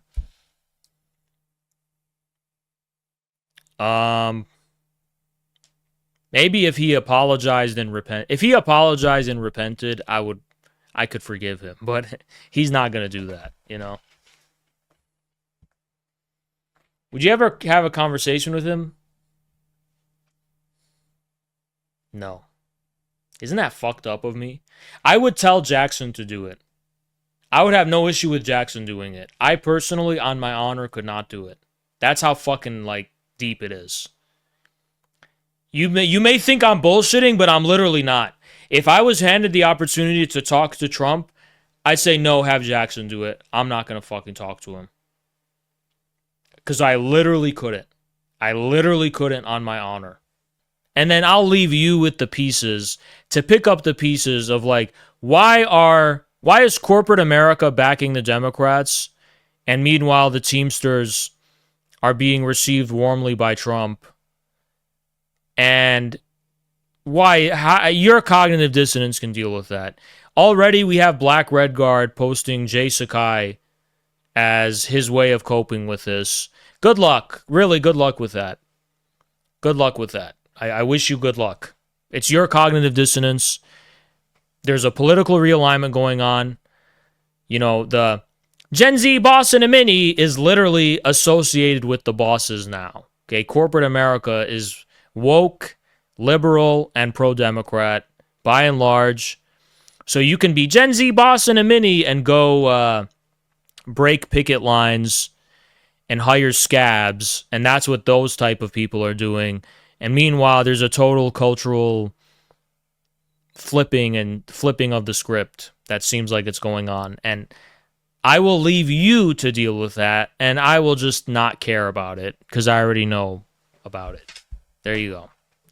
I'm not the prophet evangelizing this reality. It's just happening, and I just tried to point it out. But apparently, you know, that angers you. I don't want to be the target of your anger. Just let reality itself be something you're angry at. Amazon is valued over $2 trillion. That makes it the 14th largest economy in the world. What is sickening is that Amazon has abandoned any national allegiance. Amazon's sole focus is on lining its own pockets. Remember, elites have no party, elites have no nation. Their loyalty is to the balance sheet and to the stock price at the expense of the Nick Fuentes is seething right now. He's seeing that my rhetoric is actually what is taken seriously by adults, and he's crying and shitting his pants that he's not talking and seething about Jews, but he's actually talking about meat and potato shit. As far as my contribution is concerned, as far as the finances of the party, that's your contribution. You guys are the ones who fund it. Already I see rumors. Who's funding this? Where's the money coming from? It's right here. Everyone will submit to the red banner because the red banner is the banner of justice. That's why. Hassan Pecker, you know, I've been waiting and saving up to say this. But isn't that guy just a streamer? Where's his political party? That guy doesn't even have a party. Isn't he just a streamer online, terminally online guy with no party? You know, I don't need to entertain that. He didn't even have a party. He's just some streamer. He's just a terminally online streamer with no party. We have, yeah, our board has, what the hell was that? That was a jump scare. I need to go investigate what that was. I'm on like the Twitch days where you can't even show anything. What? What the hell is that? It was a jump scare. It's like some racist nonsense. It's just so like in your face, literally. Just really scary. Can I, you know what? Fuck you, Charmhole. Can I tell you guys what Charmhole DM'd me after my response to the Trump assassination attempt? The president was almost shot and killed, and you're debating some faggot Aussie while thinking it was staged. You fell off, man. Kill yourself. Sad I gave you a cigar and told CNN you're my hero. Literally jump off a skyscraper, you un-American terrorist. Either apologize to Trump or Lebanon World Tree will die, you fucking autistic N-word. That is from Charmhole. And in Charmhole's CNN interview, he defended Hitler. And we had to tell CNN that this crazy guy is like not actually an infrared guy. He's just some crazy guy, literally. But there you go. If you want proof he's not infrared, here's a DM of him telling me to kill myself. Because I didn't like join the hype about Trump, all right? And you know, maybe he's well-meaning, but you're an adult and you should be responsible for the dumb shit you say. So there you go. I'll just embarrass you by revealing it. Rate your reply. You see, it's these replies I don't understand. All right, it's these replies I find baffling, and I just don't know what to say. All right, I just don't know what to say. And he put the hashtag there. All right, well, I guess it's something. You know, Joe, why do you do it to yourself? All right, I didn't even want to have to do this. All you had to do was talk to me and be reasonable, and not literally wreck and liquidate your own party. Like, you brought it on yourself. I'm sorry. I had we tried for 3 years, Joe. 3 years. Joe, we tried for 3 years. And all you kept doing is calling us fascists and all this nonsense. It's like, you know what? I don't know what to tell you, man. Can I be sincere about something? Joe Sims is welcome in the ACP, and he will be recognized in his capacity. You're literally always welcome if you just come see the light, all right? And when I say come see the light, I don't mean you have to agree with us. I just mean come see the light that we live in a new age, and you're going to be given the respect and authority and appreciation because you spent your whole life as a communist. And I'm not just saying this lightly. Like, I respect that. It's just, you need to understand you've been doing a lot of bad things, corrupt things. Okay, you've been lying. It's not good. He's literally welcome in ACP though. I mean, I have to ask the executive board, obviously, but like, I'm being a little careless, whatever. But like hypothetically, like, I personally have nothing against it, you know. Personally, like, I have nothing. It's nothing personal. Literally nothing personal. I'm not trying to disrespect. I'm not trying to cause him sleepless nights. It actually literally makes me feel bad, and I'm not kidding. I'm not joking. You guys may not believe me, but like, this isn't even funny to me. I don't like seeing this guy have sleepless nights. No, I do feel bad, man. This guy's old. You know, and he feels like... But does he really even think he's in the right? Or is it cynical, you know? Nah, you know, you guys, we need to have a thing. Like, you got to respect the elderly, for real. You know, you're going to be old one day, and so am I. You know, we don't respect our elderly. We got a big fucking problem, all right? And I didn't want this. He's taking DNC money, and what if he's not, man? We don't got proof. I feel bad for him, man. I feel bad. If he joins the ACP, we'll literally... I mean, I can't say anything because I got to talk to the executive board about everything. But it's like... Look, personally, I have nothing against it. I'm just saying this as like... Dude, you know why I feel bad? Because there's a small chance he really does believe this is about the civil rights era again. And like the Republicans are going to try to reverse all of the civil rights movement. And that's what he thinks. And that's where he's coming from, because he comes from that generation where the most pressing struggle was the civil rights struggle. So his mind, like, this is like, we have to defend the gains we made in the past. But it's just so wrong and misguided and dogmatic because it's not the situation we're living in. And all he had to do was just be open to the fact that not everyone agrees with your view. I'm not even saying he had to come around to it. Just don't fucking ban people. Doesn't seem like an evil guy. Yeah. I don't know him. I don't know. I wanted to talk to him. I know I'm a fucking nobody, but Joe, you know, this didn't come from nowhere, man. And if you think we're fascists or right-wingers in disguise, and I mean this sincerely, you know, we're allowed to be that on X, and we're still not that, because we're not that, and we never were that. We've always been communists who are just seeing things you're not seeing. Yeah, somebody should clip it and send it to him, because look, you know what, guys? I want to say something.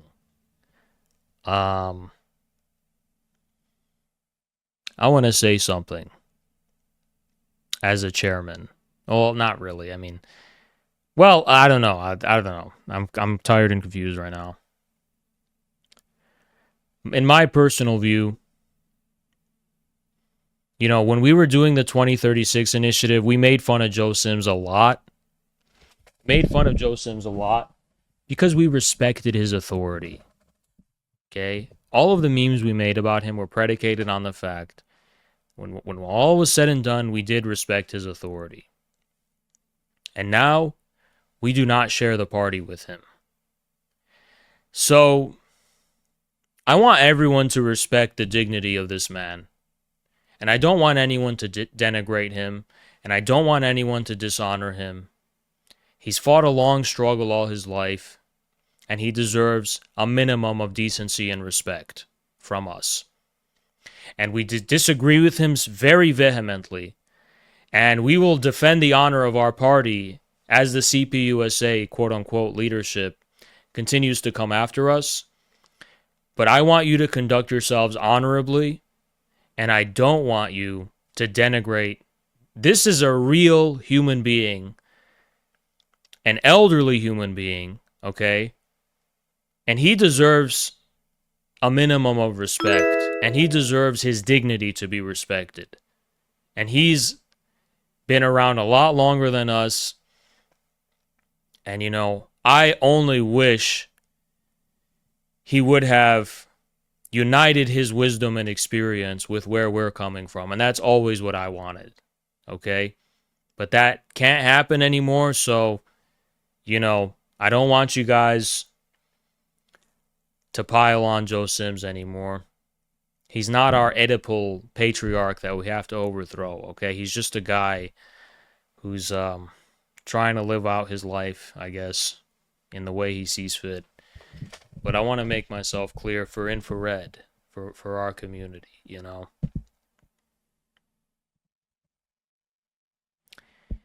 I want you guys to just be mindful. He's not a meme, he's a human being. And he's not our authority in any capacity as a party anymore.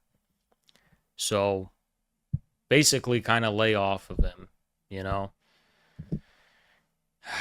We only used to make fun of him and shit because like he was our authority in the party. Like that's why it was predicated on. Now that he's not that, it's time we respect his dignity personally, because he's not just a meme. Now he's another, just put it this way. Now he's not the party authority. He's literally just some human being who has a long communist past in history. And whatever misdeeds he's committed, however much he's been dishonest and expelling people or whatever, we're not going to take it personally and use it as a pretext to act in an uncivilized and immoral way. So, You know, that's my take on it. That's what I believe for infrared, at least, you know, that I'd like to have enforced. That's my orders to infrared. Don't be denigrating Joe Sims and mocking him. You know, in the Cultural Revolution in China, they used to do that to the elders. And you know what? They regretted it later. Because as corrupt as those elders were, and as wrong as they may have been, it wasn't the right thing to do. It just wasn't.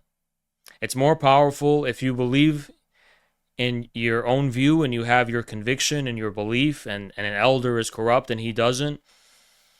It's more powerful to just pursue the correct path. Don't put on a spectacle and ritual of mocking the elderly and humiliating them. Because we are all going to become old one day. And we want to be respected in the same way we extend respect to them now. Okay? But he just lives on dues. Well, that's how many communists live for a long time. Alright, and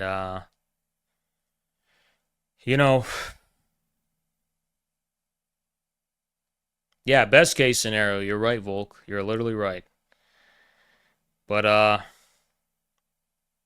yeah, Anita Waters has insulted us and mocked us, but I would say it's the same for her too. You know, just it's not our business anymore. Now we're just going to defend our party in an official capacity and leave it at that. We're not going to get into this mean games of shit slinging and hope everyone's having a great evening. Just kidding, I don't really care. You know, I don't know who you are. If we make this artificially go viral, it'll totally ruin their credibility. It's like, you're a fucking retard. Why don't you read a book, you fucking uncivilized, savage, fucking cave beast? Fucking pre-critical retard. Go get civilized by fucking France and Germany, and then come talk to me. Fucking MI6.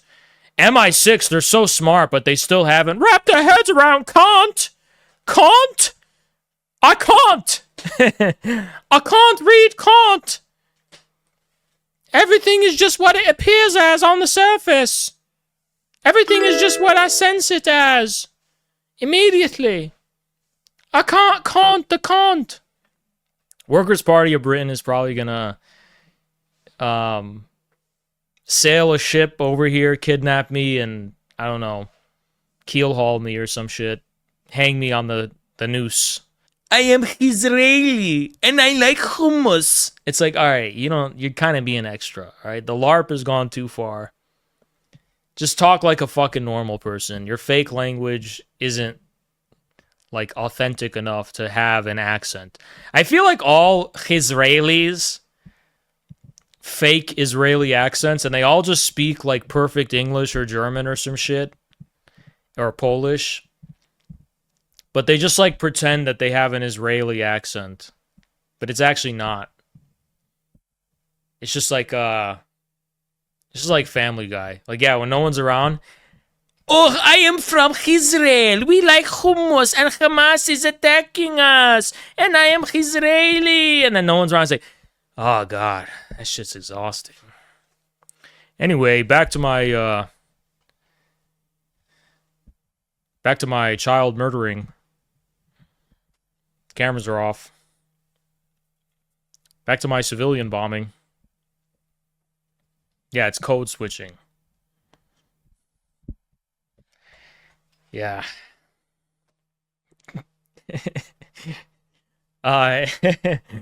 Anyway.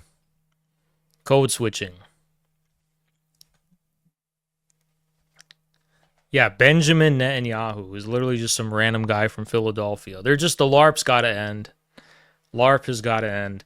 That's why I can't stand these fucking JQ retards. It's like, why are you making the Jews into an ethnicity? American Jews are literally just American. Have you ever met an American Jew? They're literally just Americans. There's nothing exotic or like extraordinary about them. They're literally just Americans.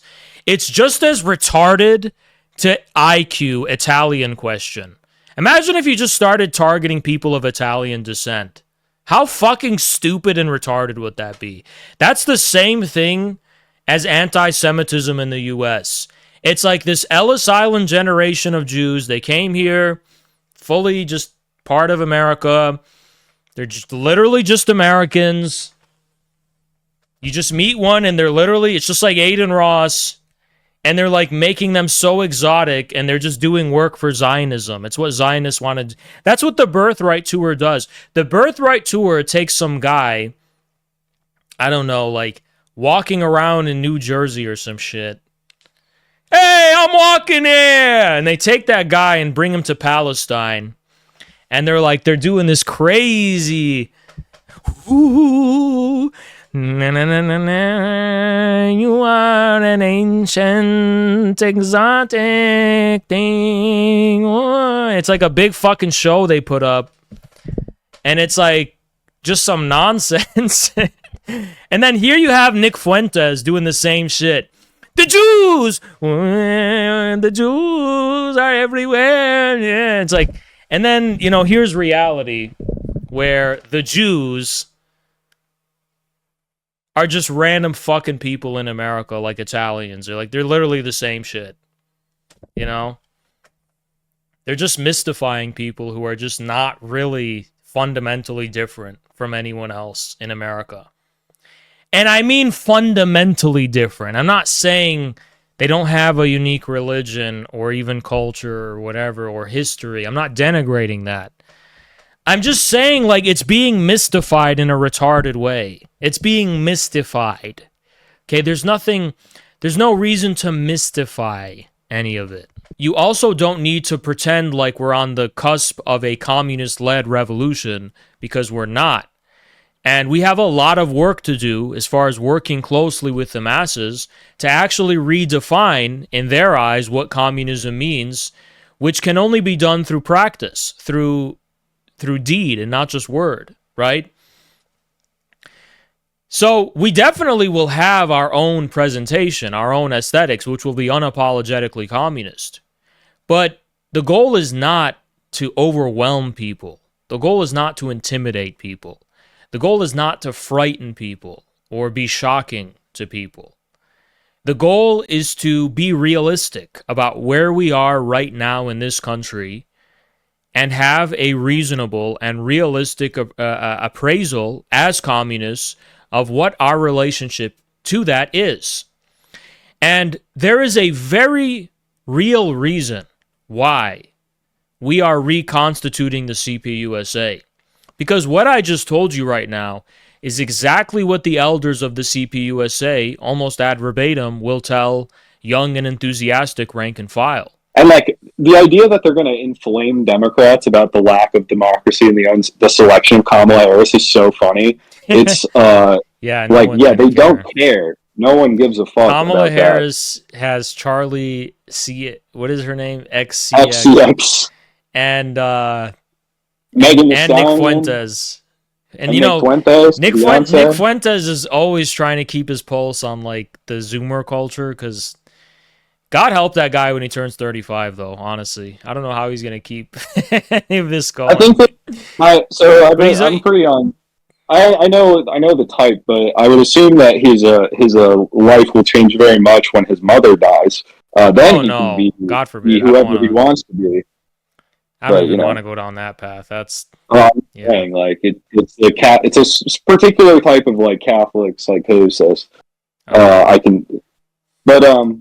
Because I don't know. Like he's clearly very like campy. I feel like he's like self-aware of like sort of doing a bit or like a character. You know what I mean? Like he's not who he actually is. It's a character. He actually attacked us on the day of our launch of our party. I'm sure. Yeah. Why wouldn't he? Yeah, because his whole shit is like. Would you want him there? No. Yeah, I mean his whole shit is like bankrupt, and it promises nothing, and it's not, as much as it tries to be cutting edge, it's just not. It's really not. It's lagging behind. It's just it's entertainment. Yeah. No, that's actually facts. That's what it is. Yeah. it's entertainment. Like that's like the distinction between like it's just okay, it's entertainment. Yeah, it doesn't really none of it's real. You're just doing a bit. It's just jokes. Like it's not. Yeah, like you can be comedy is like can be so political or whatever, but he's really just like doing like a. I feel like there's yeah. Yeah. For a particular demographic, like who want like particular sorts of jokes. Like that's like the same thing with like all the like white nationalist podcasts. It's like, do you love Jew jokes? Well, get ready because you're gonna. I realize the only thing you need to do to neutralize the far right is when you're just like, all right, look, racism's hilarious, but it's like you're actually serious about this shit. Like once you say, I don't think they are.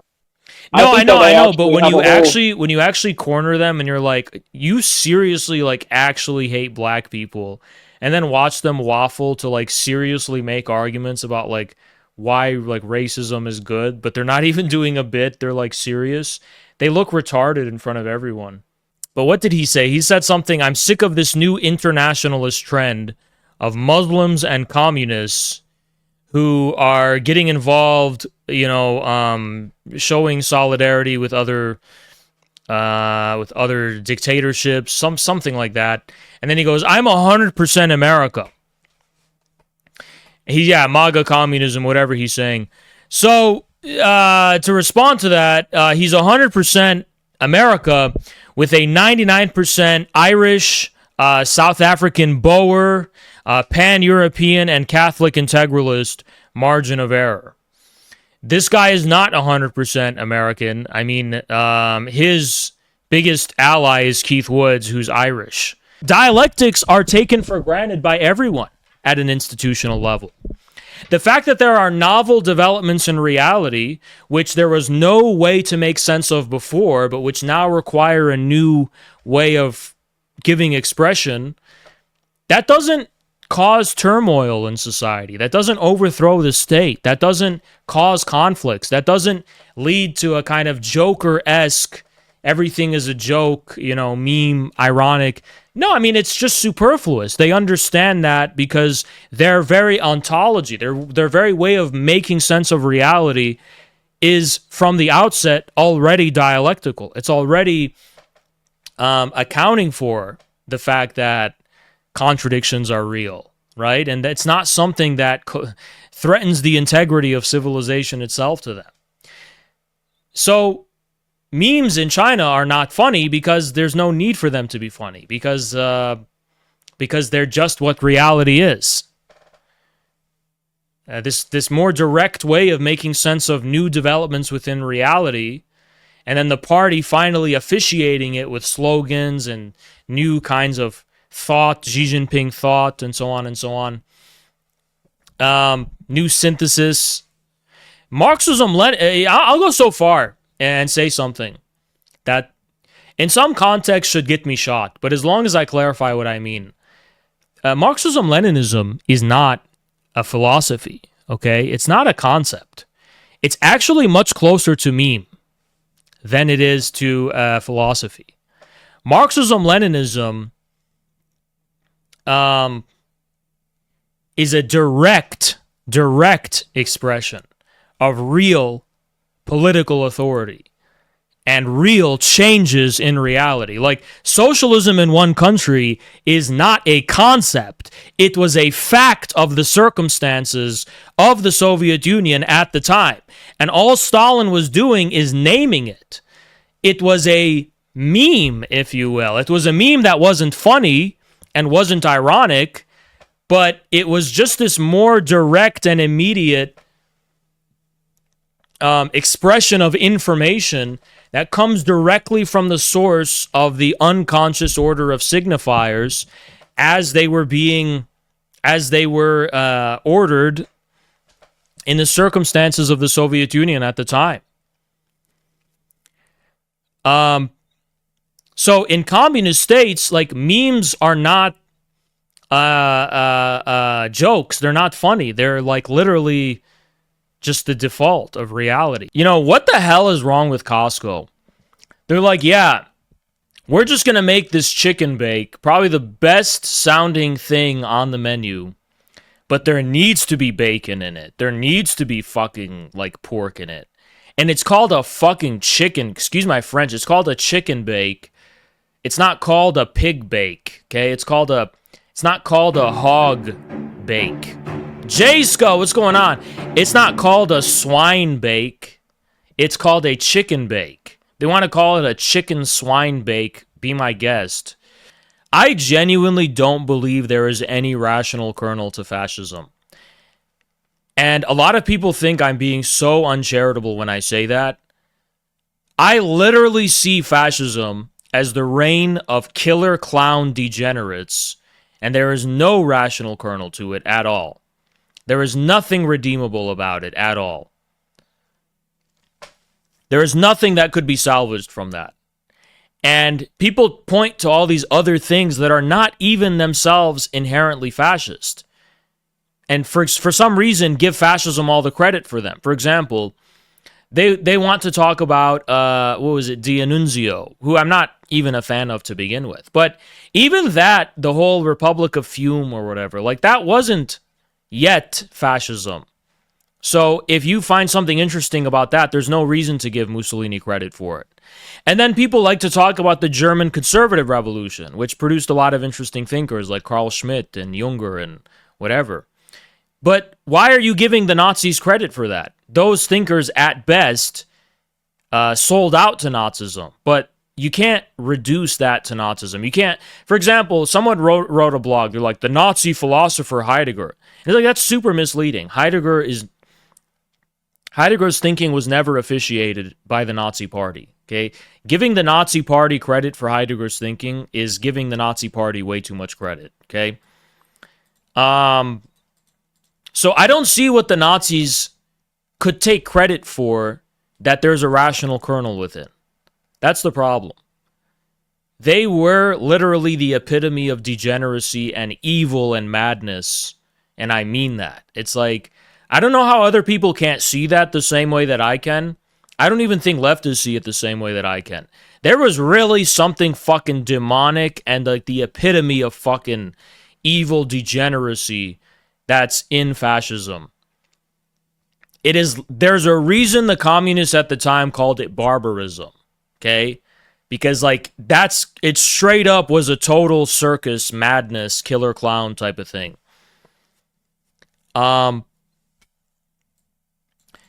And, you know, I see nothing redeemable about it. It's like, think about it. Like, would you say there's something redeemable about Azov? No, there isn't. So I see it the same way. I see fascism the same way. There's nothing about it that's redeemable. Nothing. Why did Heidegger see the Nazis as the zeitgeist of like a new Dasein? Because Heidegger was an old oaf out of stupidity. Like, straight up, he was fucking stupid, all right? I mean, he was stupid in the sense of the conclusions he drew from from the correct question that he did pose. He drew stupid conclusions from it. That's very clear.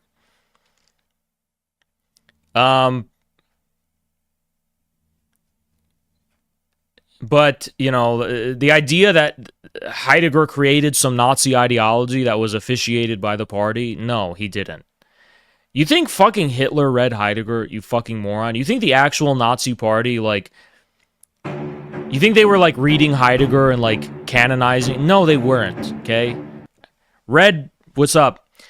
No, they were... The ideology they were popularizing was, like, cannibalism, okay? It wasn't some sophisticated phenomenology or ontology or something. Like, no, I'm sorry.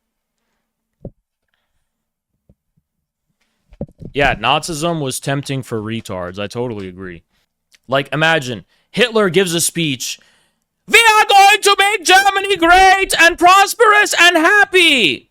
And then a fucking liberal pseudo-intellectual is like, you know, is there something inherently fascist about happiness? It's like, how can you not see the actual point here? Like, Hitler is lying. He's not going to make Germany happier. Don't concede happiness to the bad guy. Why are you doing that? Like, imagine like an evil person is like, I'm going to feed everyone and make sure no one will ever be hungry again. Is solving hunger inherently fascist? No, why are you conceding these good things to them? Why are you taking them at face value? They're lying. They're clearly lying. They're clearly not delivering on these things. They clearly don't have an intention to deliver on them because we know they didn't. Because we know what actually fucking happened. Hitler plunged Germany in a suicidal war, which led it to national ruin and humiliation. Ditto with Mussolini. Can you guys, I know you're patrons and you can ask me whatever you want. Can you just stop asking me stupid questions? Can you just start asking me interesting questions? Like interesting topics instead of like retarded shit. So I'm not going to call this person out. My own patron. For example, what are your thoughts on brutalism? What do you want me to say? It's just not a good question. It's the first question and it's just not good. Okay, there's a guy named Return to Yves Ropa who wrote a 10-page essay, which I am obligated to respond to because he is a patron. But I am not obligated to read it aloud. So let me look at it. I take issue that... Ready? I take issue with the idea that the political right is gayer and has more gay men. What? That took a twist for the unpredictable. A lot of the people on the right are straight homophobes who... I don't know why the topic of gay right-wingers is so long-winded. It's like a 10-page... It's the longest question by far.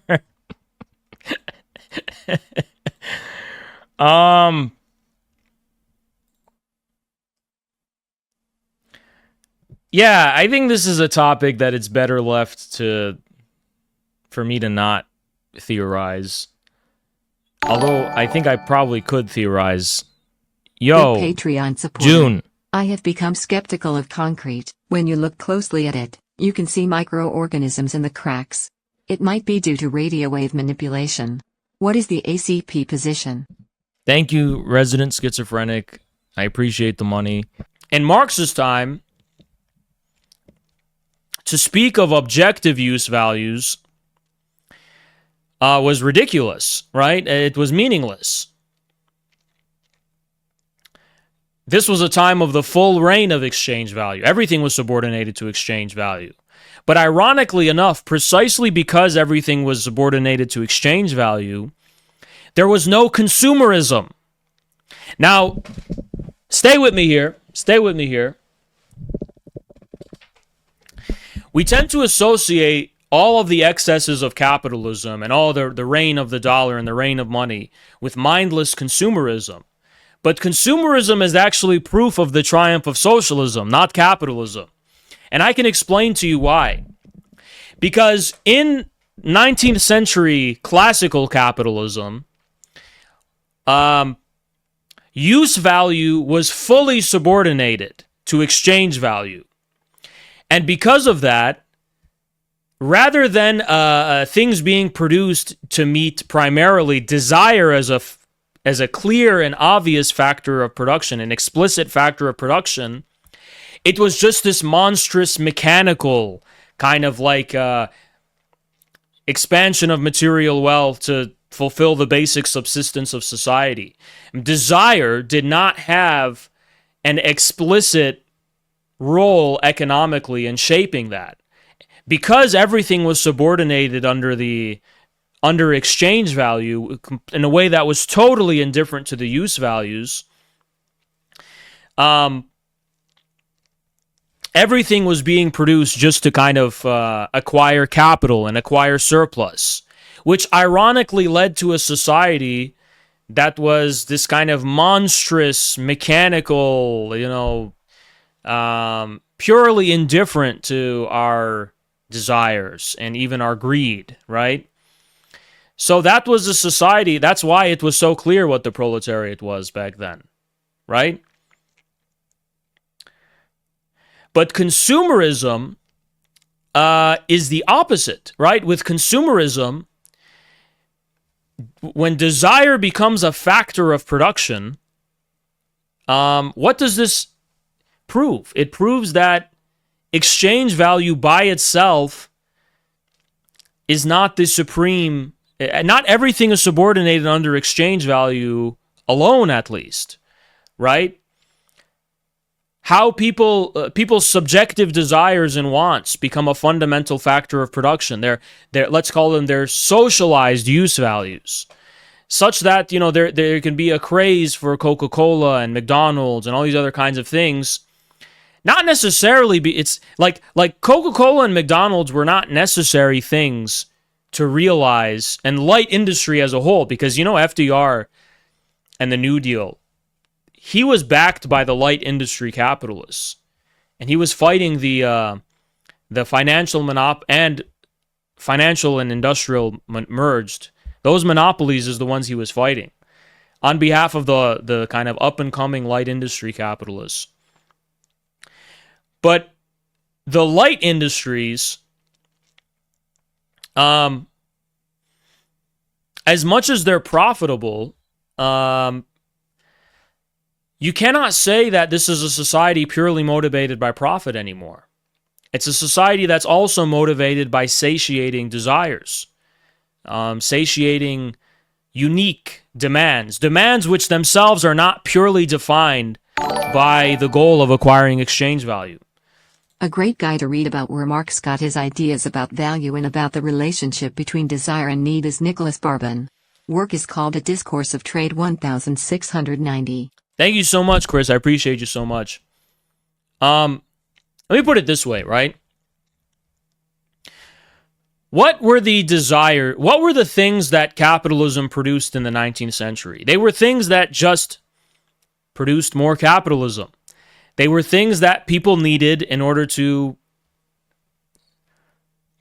continue and engender the process of capitalist valorization, and that's really it, the things that were being produced were predictable in the sense that it wasn't about satiating unique desires. It was about satiating needs that were themselves endangered and created by exchange value itself, or surplus value itself, I should rather say.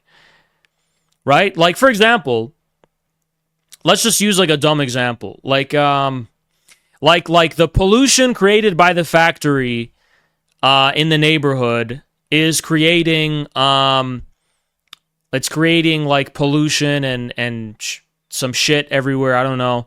So that created the new need for producing brooms to sweep it all away, to make the environment habitable. That's a good example of like the feedback loop that I'm talking about, right? It's like capitalism itself was just creating the things that that were necessary for itself. But you can't say that's true for a consumer economy. What makes McDonald's more of a lubricant to reproducing a capitalist society, or the ultimate fulfillment of surplus value, than Wendy's? I mean, McDonald's is more desired than Wendy's is. Why is McDonald's somehow more capitalist than Wendy's? At the level of what causes people to desire it more. So you see what I'm talking about. This is proof that exchange value is not dominant anymore over surplus value. Sorry, over use value.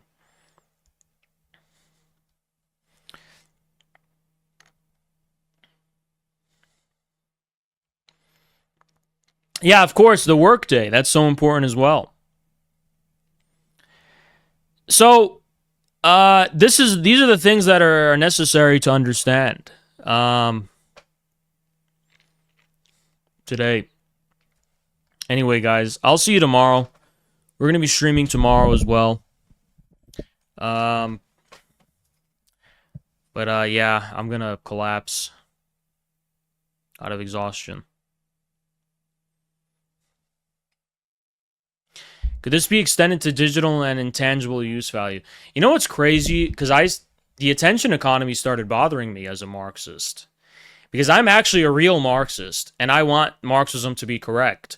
So I started getting bothered by how the fuck it was that so much money is being made from data and these intangible digital stuff. Like, how does the labor theory of value, quote unquote, that's not what Marx ever called it, but how does that factor into like the attention economy?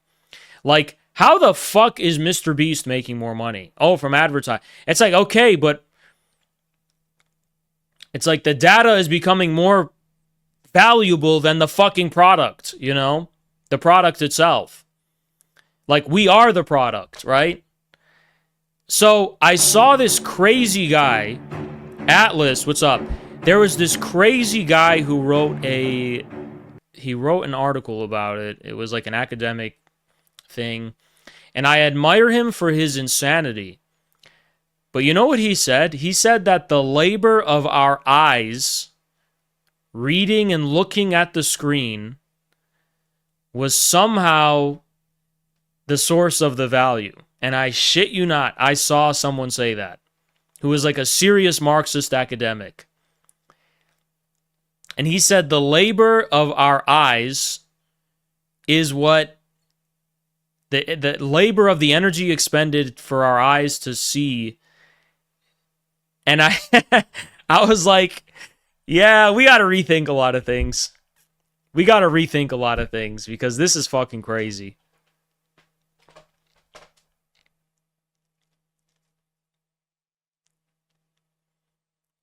But there was a serious Marxist academic who said that.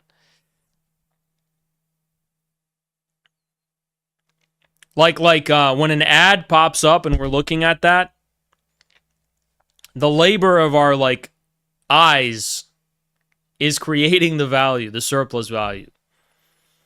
And I found that fucking crazy. I was like, all right, we need to change. We need to completely rethink everything we think we know about Marxism, because clearly it's not. This is clearly not where Marx was coming from, all right? This is a little ridiculous. Allahu Akbar!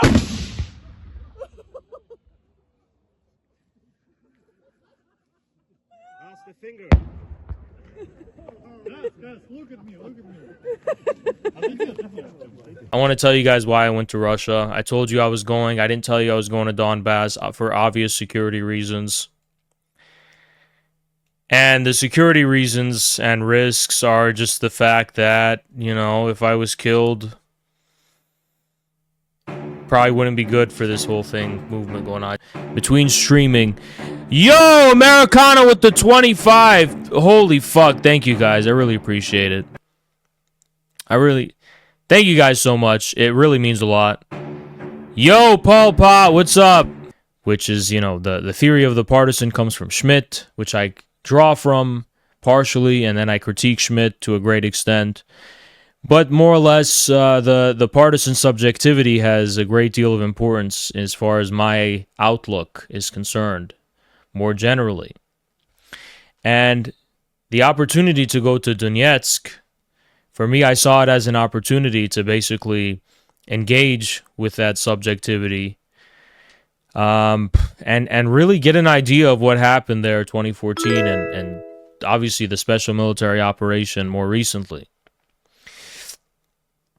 But I wanted to see with my own eyes. I wanted to see it for myself because coverage of the Russian special military operation was the defining point of my streaming career, if you can call it that. And that was the defining moment for me. That is what earned me all of the permanent enemies that I have and permanent allies, like Jackson, for example.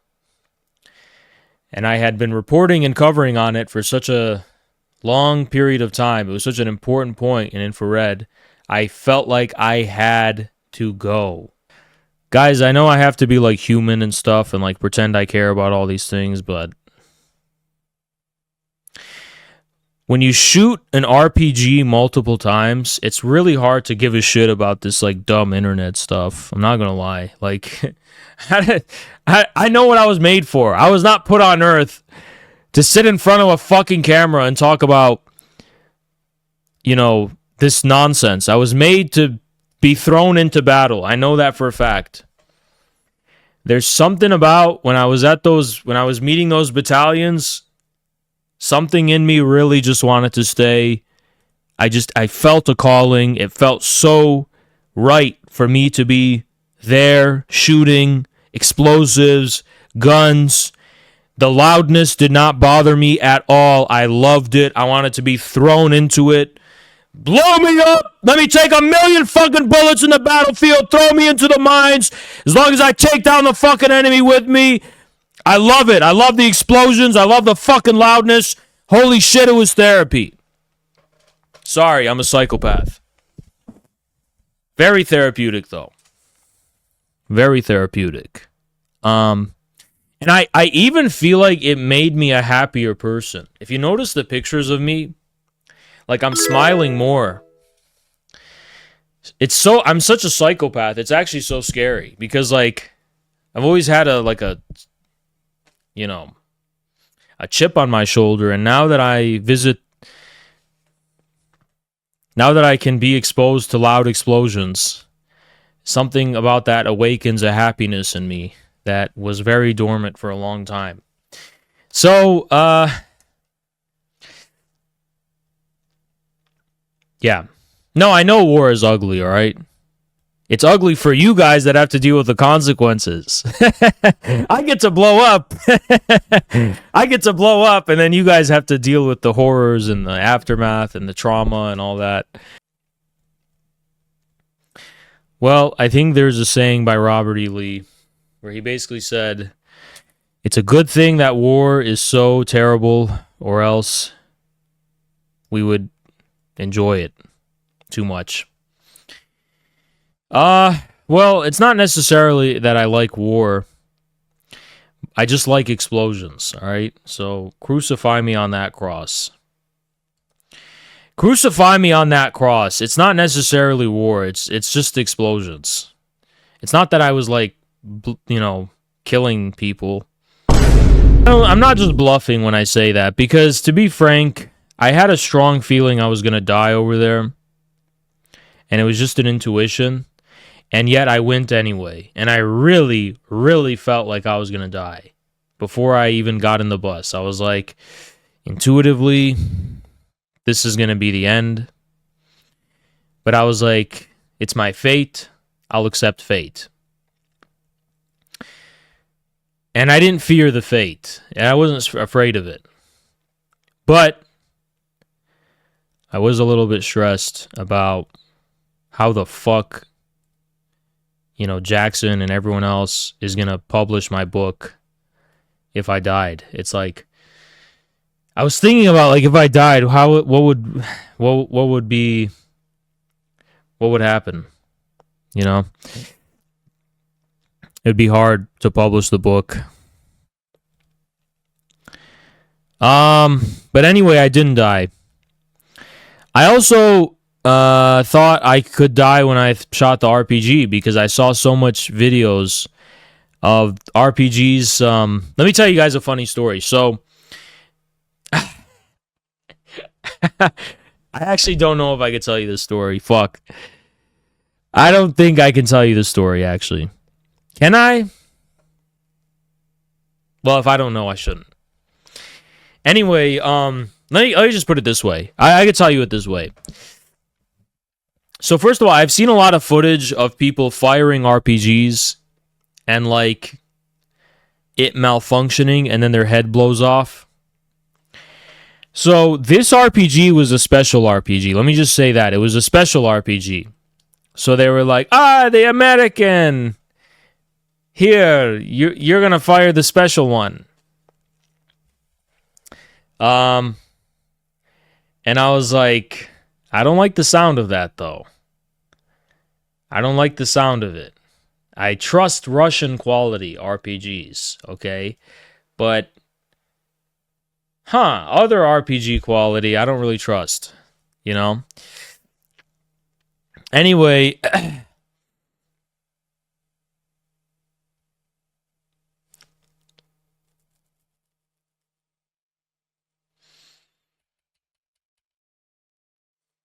all right, fuck it. It was, because it was an American RPG, all right? Anyway, which they found just laying there somewhere.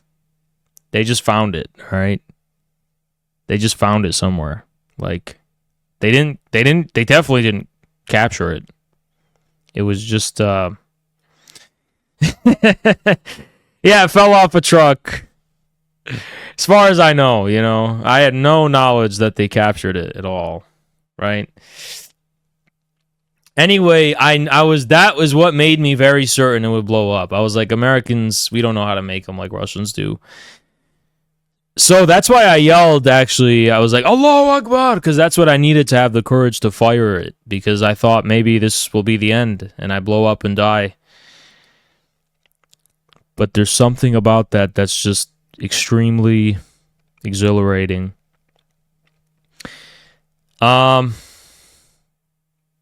Extremely exhilarating.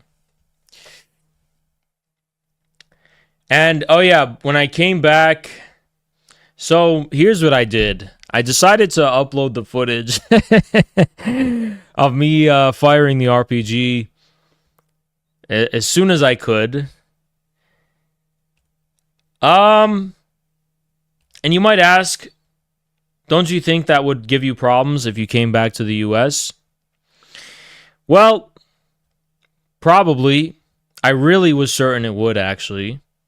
But I was also, for some reason, certain that this would have gone extremely viral. Like, I thought this was going to get like 10K likes, all right?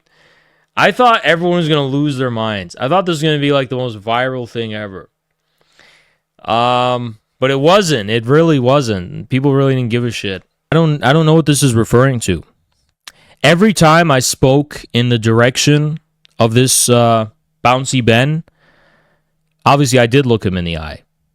But was I acknowledging him a lot? No, I wasn't. I was ignoring him a lot. And again, you should be thankful I was ignoring you. I was there for the debate and nothing else. If I wanted to give you attention, your body would have been dumped in a river that night. Okay? And that's not a bluff, I promise you. So, I'm a law-abiding citizen. So be happy I didn't give you attention, Ben. Had I given you attention, you would be literally swimming with the fishes right now, and I mean that. And I'm not saying I'm a violent criminal and I'm a dangerous person, because clearly I'm not going to show him attention then, because I'm a law-abiding citizen. But, you know what I mean?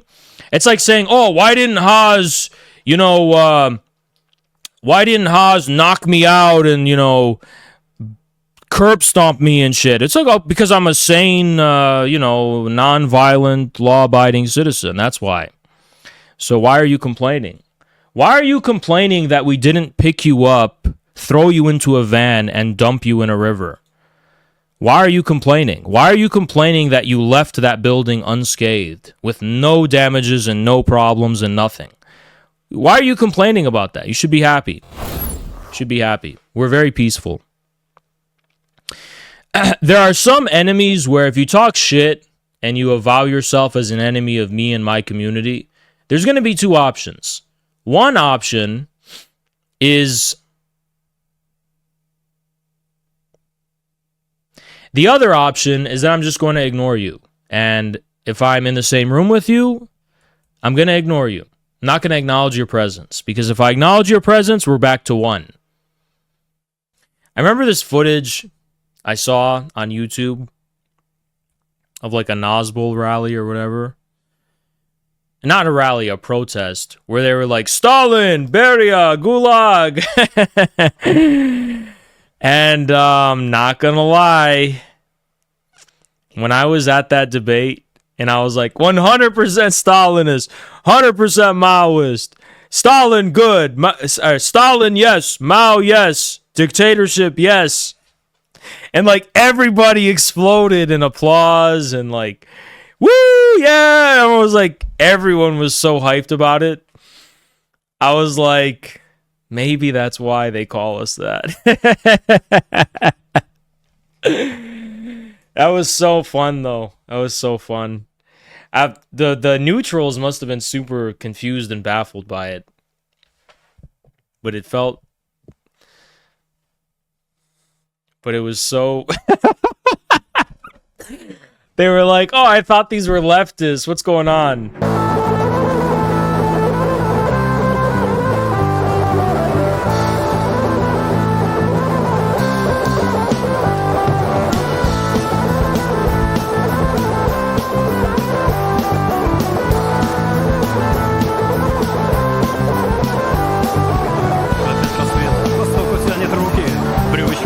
Доброе начало или сплошной обман, когда разлука стучится в дверь стальными кулаками.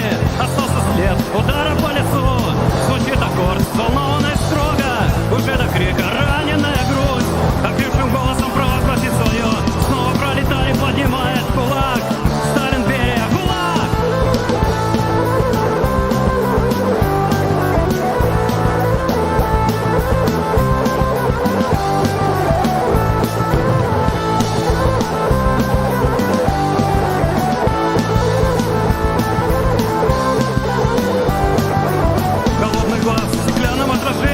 Твое порочное искаженное признание. Бесправный выбор значит поражение. Победный залп и чувство сострадания. Ты помнишь эти юные мечты? Свободный нрав, цветной самообман. И жалких строк чернильные ряды. Как будто с продолжением роман. Снова пролетарий поднимает кулак. Сталин, Берия, ГУЛАГ!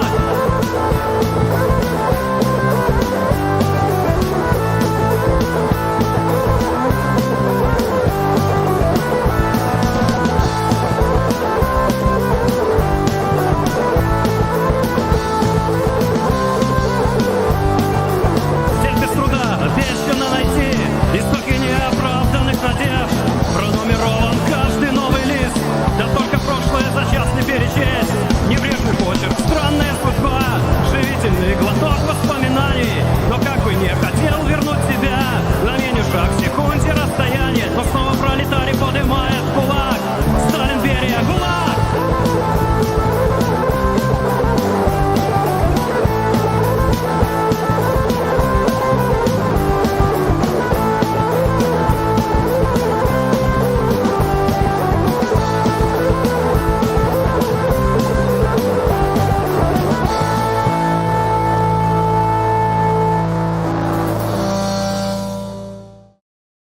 We put it to a fucking vote. We said yays for the Constitution. Okay, yays. Any nays? Not a single nay. Not even one. Okay, for the program, it was the same thing. Not one nay. Not even one. Not one. It was it was true proletarian democracy. 100% of the vote was for the regime. That's why, like, they try to say that it's rigged. Oh, they're not real elections. It was a real election, all right? And I even said when it came time to vote for the program, when I said yays, and I said, don't be scared. I said that. I said, don't be scared. Don't be afraid. You know, you're allowed to have nay. It's literally part of democracy. It's literally part of democracy. Zero people. Zero fucking people voted against it. So that's that was our democracy, all right? And what can I say? I mean, like, we gave people the opportunity to vote against it. And we were planning on counting the votes if there was nays, we were going to count them. I remember Grayson first, he was like, all right, all in favor? He explained the Constitution. He was like, okay, all in favor? Yays. Yay! Any nays? Nothing. Chris Hilali looks at me. He goes, the people crave dictatorship. He says the people want authoritarianism. The people crave dictatorship. No one wants democracy. Hazaldin is also a human being. I'm also a fucking human being. I'm also a human being, and I'm also petty, and I'm also a fucking individual as well. And in that capacity, in my capacity as a petty individual, I just want to fucking tell you something. I have no deep love for Donald Trump in any capacity. I think he's funny, and that's about it. I have no particular attachment to him. But I do have a searing and seething hatred in my heart for the Democratic Party. So much so that what I think should be done to the fucking DNC and the demon rats, sleeper cell, is way too much. I can't even tell you publicly because I would get in trouble. I fucking hate these demonic scum on a very personal level for what they have done to me. They banned me on fucking Twitch, and even before I got banned on Twitch, they embarked on a campaign of character assassination against me and all of my comrades. These DNC fucking CIA rats, Sam Cedar and all these fucks in 2021 who fucking came after us, we never forgot that. And I want to see them metaphorically bite the fucking curb in 4K, and I want to see them in anguish and in pain. And that's my individual pettiness. And that's just the truth, because I'm not going to be a fake fuck and tell you that I have no biases with regard to that fact. JC with the 10! What's up? I fucking hate them. And it's not because I like the Republicans. It's because I came onto the scene trying to carry forward the flame of a once defeated left wing. And they fucking crucified me for that, man. The extent to which they I mean, to this day, you see it. They call me fascist. They call me right wing, whatever. That's all a fucking result of the DNC's fucking psyops. And listen, man, I hate these people. I really fucking hate them. I want to see them biting the fucking curb metaphorically. I want to see them humbled. I want to see them humbled because they're so fucking arrogant, and I hate them because of that. I want to see them humbled. You understand? And it's not just that. It's not just that. If this was just about what happened in 2021, maybe I wouldn't be so fucking passionate about this, man. But when Russia-Ukraine happened, when the SMO fucking started, who fucking came after me? All the DNC shills, Destiny, and all these fucking people? And they were supporting the Azovites in Ukraine so fucking passionately. I mean, a Democrat basically became the equivalent of somebody flying a fucking Ukraine flag. I can't forgive shit like that. MF, what's up? And then basically, Ed Gentry, what the fuck is up? All these fucks, yeah, Dylan Burns and these motherfuckers became personal enemies of mine. To be completely fucking honest. And I really do hate them. I hate them for all the evil and wickedness they've done. And the thing that had turned me into a fucking psychopath on this topic is how they reacted to the murder of Daria. I will never fucking forgive that or forget it in a million fucking years. And to whatever extent they experience any kind of pain, any kind of suffering, any kind of torture, and any kind of fucking defeat, there's always going to be a spot in my heart that is going to be happy about that. Sorry, I don't want to get emotional because I'm trying to get this shit out now because I want to be objective for the rest of it.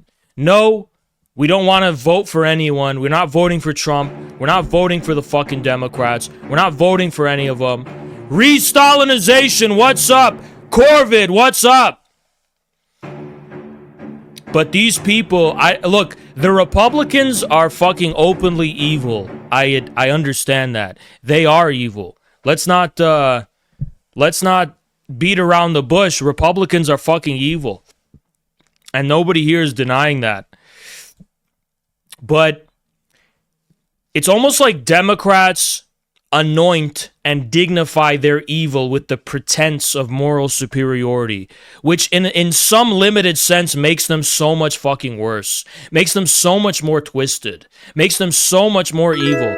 Instead of just the cynical Republicans who are being bribed by big companies just to directly, that's just cynical, corrupt gangsterism, whatever. But it's like Democrats made it personal to me. They made it personal. So I'm not going to sit here and pretend like I'm not going to personally delight in a fucking stomping defeat for the fucking demon rats. It will make me very happy on a personal level. MF Poppers. But at the same time, let's be realistic and objective. This is why this issue is so fucking complicated. Because you're wrong. Democrats winning will be worse for them since they'll be responsible for the terrible economy. Yeah, look, on an objective level, there's pros and cons. Relatively speaking, on an objective level, there's pros and cons of both outcomes on an objective level.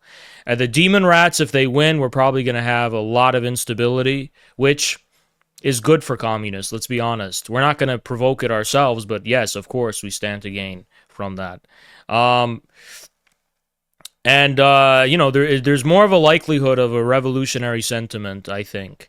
And then there's a danger with a Trump victory as well, because there's a possibility that he could unite and rally the entire country for World War III, and it's unpredictable, just like Putin said in a sense. But when I think about it on a personal level, and the personal should never come before the objective. We should always be objective and cold about things like this. But on a personal level, since it doesn't even matter objectively on a personal fucking level, I really want to see the Democrats bite the fucking curb in 4K. Okay, thank you for this. Thank you for this great map. What a great map. Okay, what is... And then I have ads attacking me. Shut the fuck up, Siri! The fuck was that? I hate iPhones. They're so fucking scary. Sorry, I'm gonna stop swearing as much. I know I'm supposed to be professional, but every time I'm chilling and Siri comes and ambushes me, like it's so creepy. I didn't say anything to you, you stupid bitch. Shut the fuck up. Anyway, sorry guys. Wow.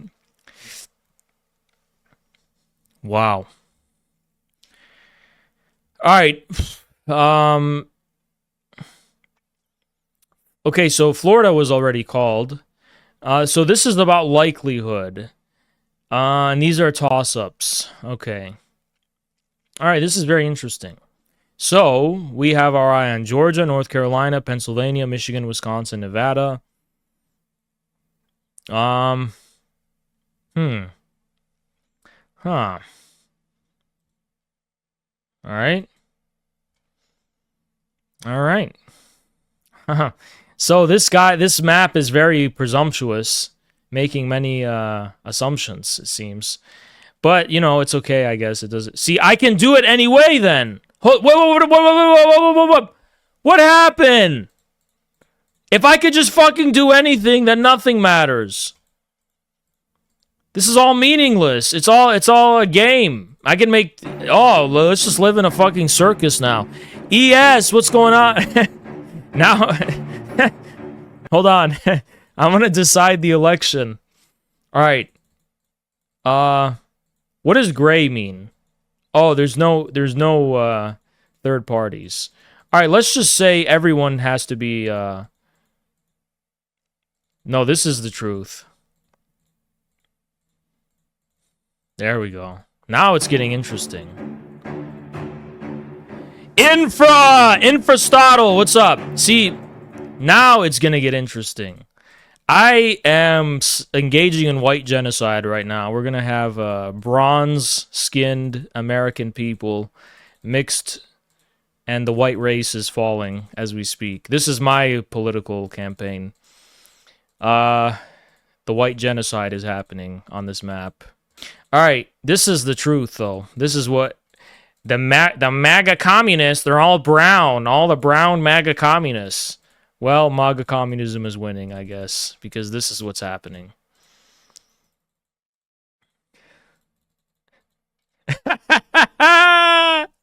I won't rest until they're all neutral. Ripe for the taking. Now it's an interesting election. Let me make this into the most interesting map in the history of elections. Give me a second. Bronze wave. Yes, just like the Bronze Age. We're going back to the Bronze Age, where politics is decided by direct violence and warfare. Okay. Here we go. That's it. Perfect. And who is hiding from me? Alaska, which belongs to Russia. We're giving it back to Russia. And then Hawaii. And then where are these fucking demon rats hiding? What's going on? What's DC? Where? I can't fucking see it. All right, here we go. I just got to do it here. All right. So, guys, here's my analysis of the U.S. election. We don't know. We don't know. Who knows what will happen? This is true Oriental wisdom, by the way.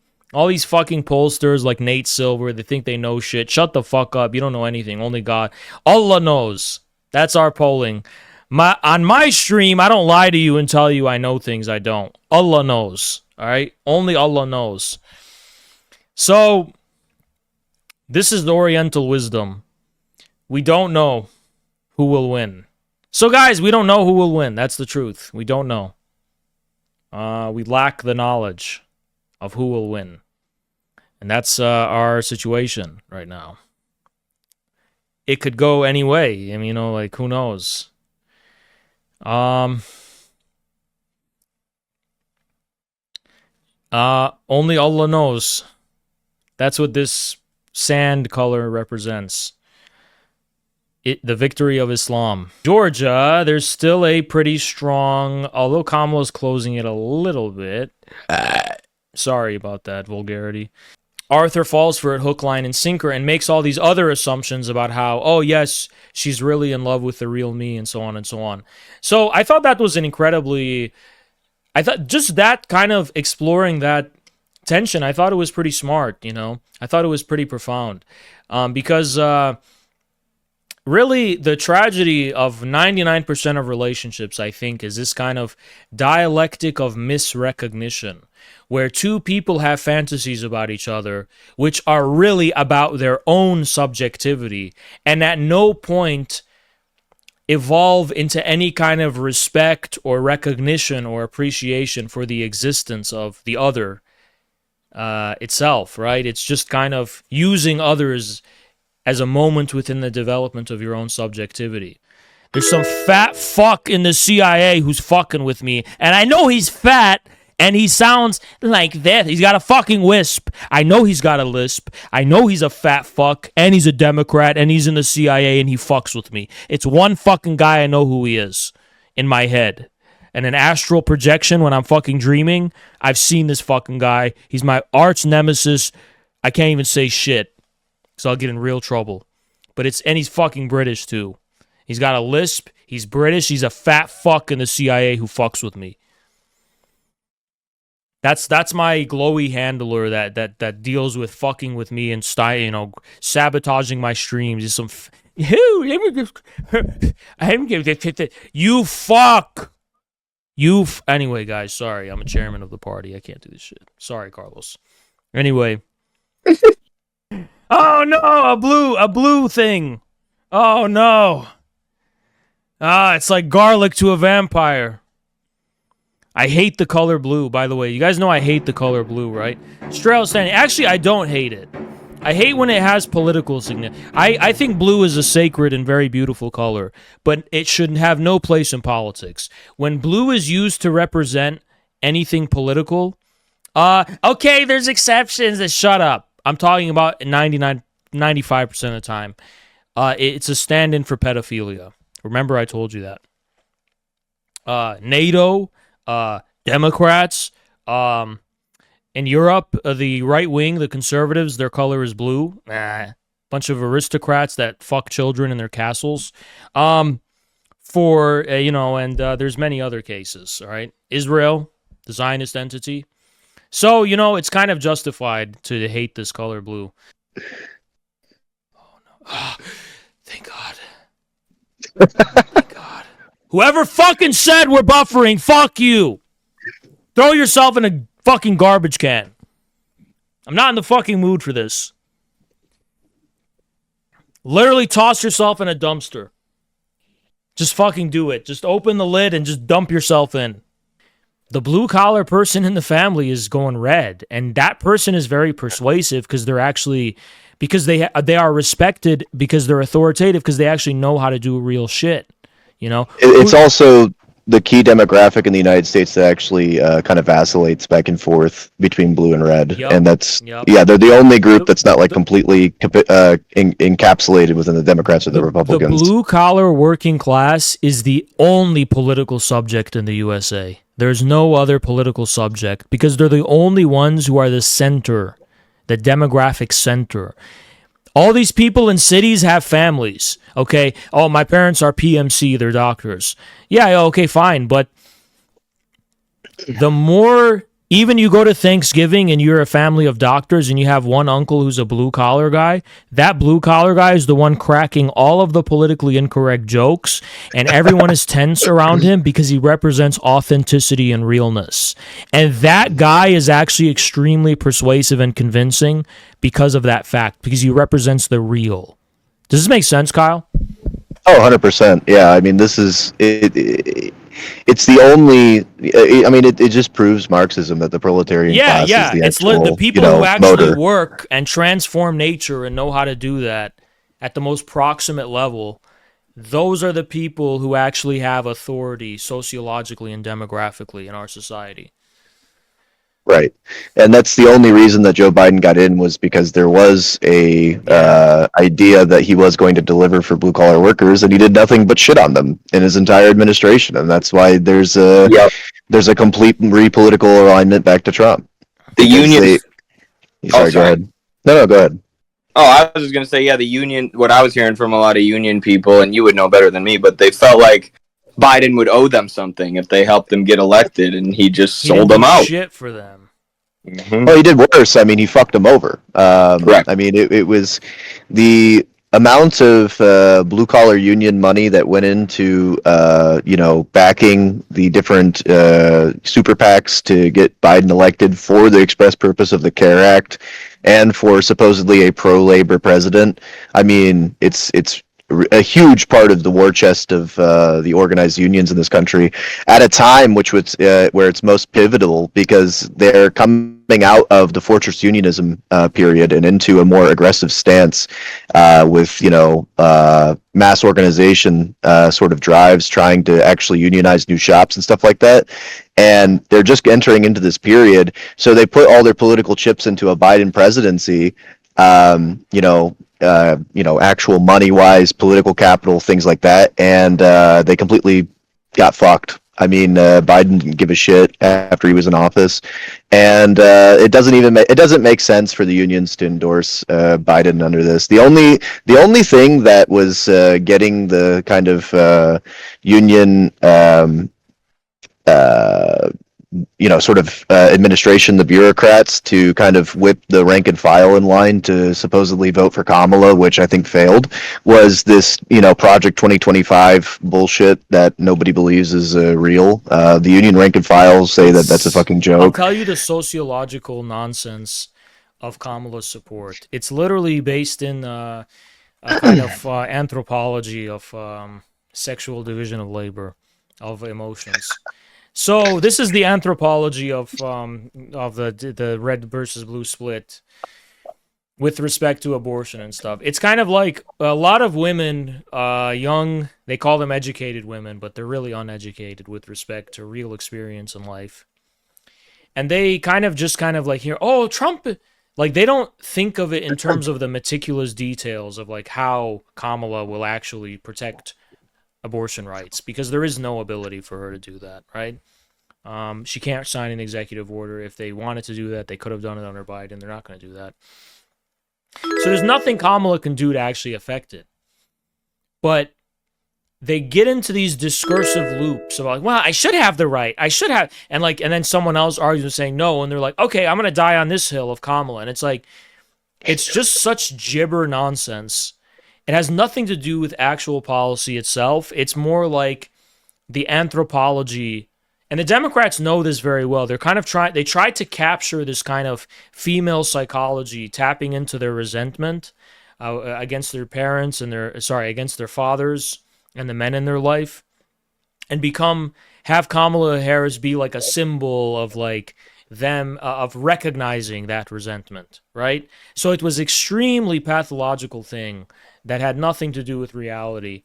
And that was the whole. It wasn't even about abortion, because abortion policy cannot even change under Kamala. So it was. It also would be the most retarded thing for the Democrats to actually codify Roe v. Wade into, specific law and all those things, and like use executive orders to push through, pro-abortion policy, because they need the false dichotomy. It's the only thing that actually keeps them, somehow perceived as having some sort of tangible impact on policy.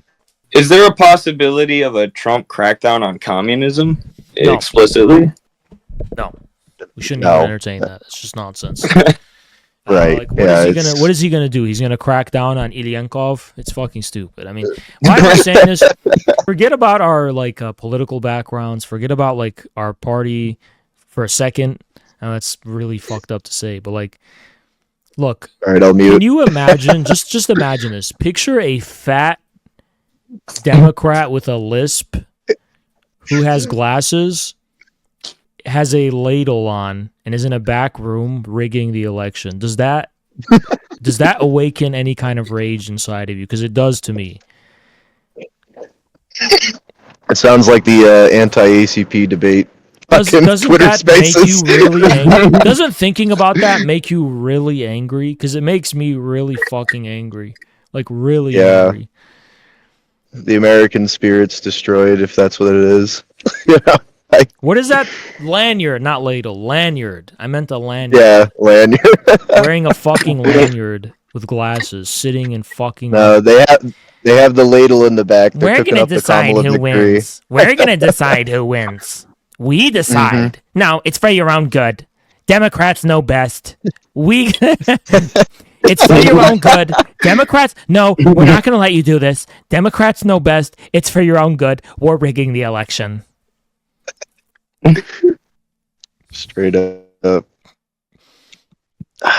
It's Dick Cheney endorsement didn't swing it for Kamala. NYT is back up to 91%. What changed? I wonder what changed.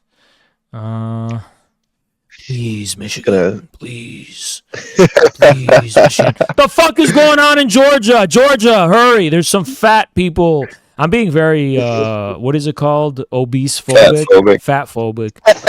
I'm being very fat phobic tonight. Like, okay, I mean, if we're going to rig it, we don't believe in democracy, like if we took power, then it's going to be like 99.999% in favor of us. We're not going to fucking do this disgusting shit where we're going to pretend like it was close and then we just fucking rig it a little bit and we just give it a little push. No! We're just going to fucking fully just take power at gunpoint. I don't give a fuck about this giving a push shit. So, yeah. Like, that's the difference, all right? We don't believe in democracy, but like, we don't believe in 51% versus 49% either. We believe in 100% versus 0. I don't even know if I don't even know how they'll rig it as far as popular vote is concerned. I think they'll just go for the electoral strategy and rig Georgia and Pennsylvania. The fact Georgia has not been called yet is grounds for civil war already. I'm not gonna lie. What's going on here? What's going we all on know here? what's going on. What is this? What is this? 95. By the way, how's Halali doing? Anyone checked up on him? He said he's No alright. idea. He's shaken up, but No, doing is he okay. winning? Is he winning? No, is he high it's bailiff? election. Yeah. Oh, Is he high yeah. bailiff yet? I think he was the only one running.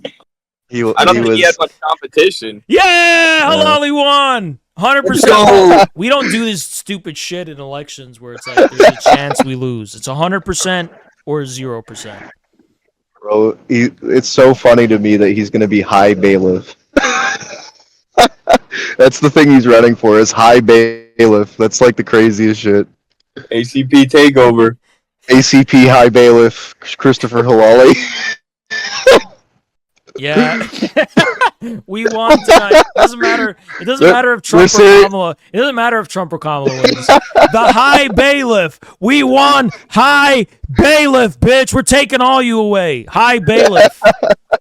Fucking, we're gonna put you all in chains. Our enemies, we're gonna put them in chains. The bailiff is coming. We're gonna fucking strap those iron chains on their legs and drag them by force with horses. His first move as High Bailiff, he's gonna lock up Kamala. He's gonna have the balls to do it. Trump never did. The High Bailiff has a special. It's a provision in the Constitution. The High Bailiff gets to commission the county clerks to dig mass graves. And the High Bailiff, the High Bailiff gets to have cleanups where they go into town on a tractor.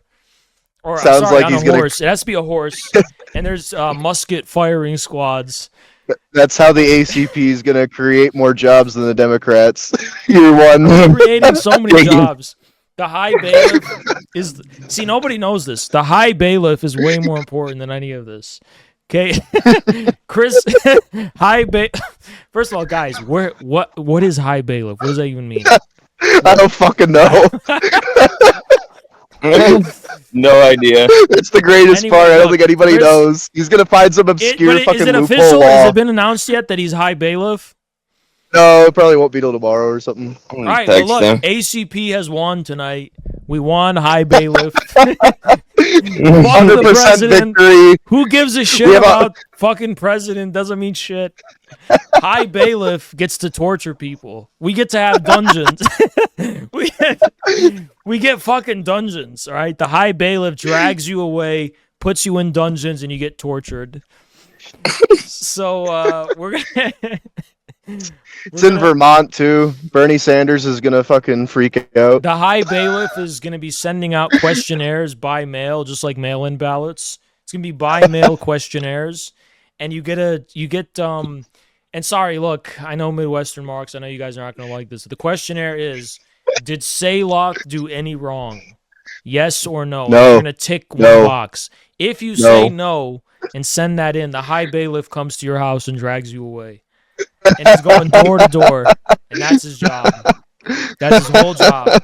His whole job is questionnaires. It's like a census. It's a census, and it's to take out the trash. Chris says he is in the lead, and no final results yet. And he's laughing watching this. Are you sure he has no competition? Because if he's saying no, he must. It's all. Right, he has competition, but it's all write-in. Nobody actually formally ran for the seat. If he's saying he's in the lead and no one even ran against him, that'd be pretty funny. That'd be pretty funny. All right. Our voting record is going to be ran in one seat and won one seat, and we have 100% victory rate. Want to know? We just defeated every. It's like our convention. We only get 100%. We only get unanimous votes. We don't fucking do this cringe shit where we let one person dissent. It's all actually, guys, we're gonna run so we have a platform to talk about our issues. No, fuck Savsy's that. in my chat, and they said apparently it says the High Bailiff in practice rarely, if ever, does anything. Yeah, I talked to Chris. He's like, it's like a do-nothing position, but he says he's going to actually do things with the position and just like find the obscurity of the law and just like force the issues. So he's actually doing shit. Yeah, he's gonna find every loophole. He's gonna find like some fucking Vermont Constitution law. He's gonna look through fucking medieval England common law documents in Old English to make sure he fully exhausts all of the rights within his capacity as High Bailiff. Exactly. 100%. He's gonna reference the Magna Carta to like fucking enact fucking martial law under his office or some shit. Yeah. I don't know how much that's going to actually translate to actual voting power. I think it was more of a political bargaining maneuver. All right, I'm gonna click on someone in the chat.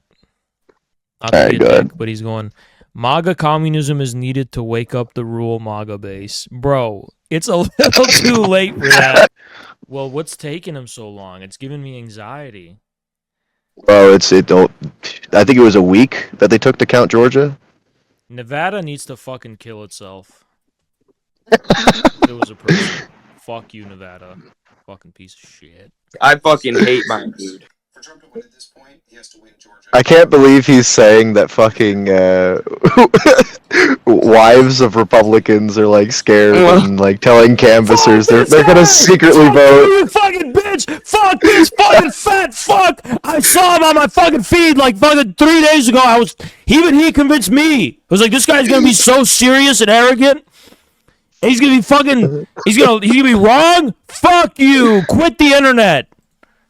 Can't He's even got say me what else I blocked. think. I can't even respond. Narcissistic fuck. I hate this guy so much. He's so smug and disgusting. Fuck this piece of shit. Demon rat.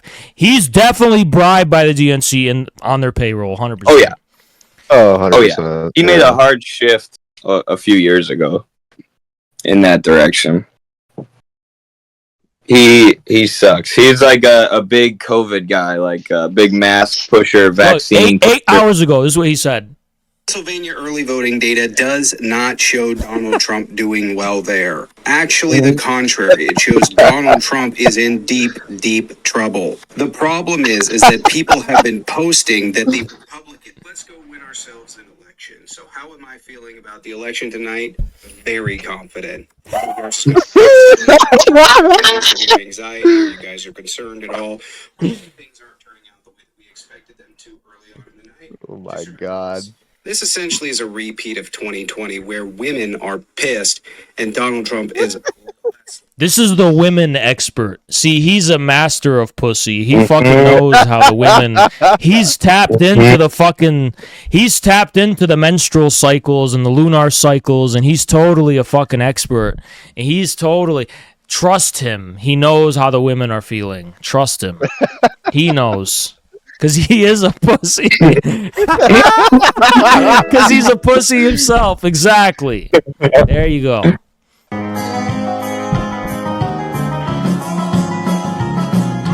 President Trump is a mighty man, running this country the best that he can. The media swarms and the networks lie, but he doesn't flinch, he's a fearless guy. Get out the way, old man Schumer, get out the way. Stubborn Nancy, get out the way. All you haters, Trump's on a roll and it's gonna get greater. President Trump is a mighty man, draining the swamp as fast as he can. Let's round them up, one by one. Round them up. Save our country, get her done. Get out the way, old man Schumer, get out the way. Get the fuck away, bitch. Stubborn Nancy, get out the way. All you haters, Trump's on a roll and it's gonna get greater. President Trump is a mighty man. Maybe you're not his greatest fan, but the economy's strong and the stocks are up. Never have we seen those numbers jump. Get out the way, old man Schumer, get out the way. Stubborn Nancy, get out the way. All you haters. Fucking Democrat fucks. Halo is Yeah. too. Is he Yeah, still Kayla doing went it? on. Is Danny still doing it? He was. Oh my god, Danny Shaw announced Chris Halali's victory on Telesur. Yeah! High bailiff!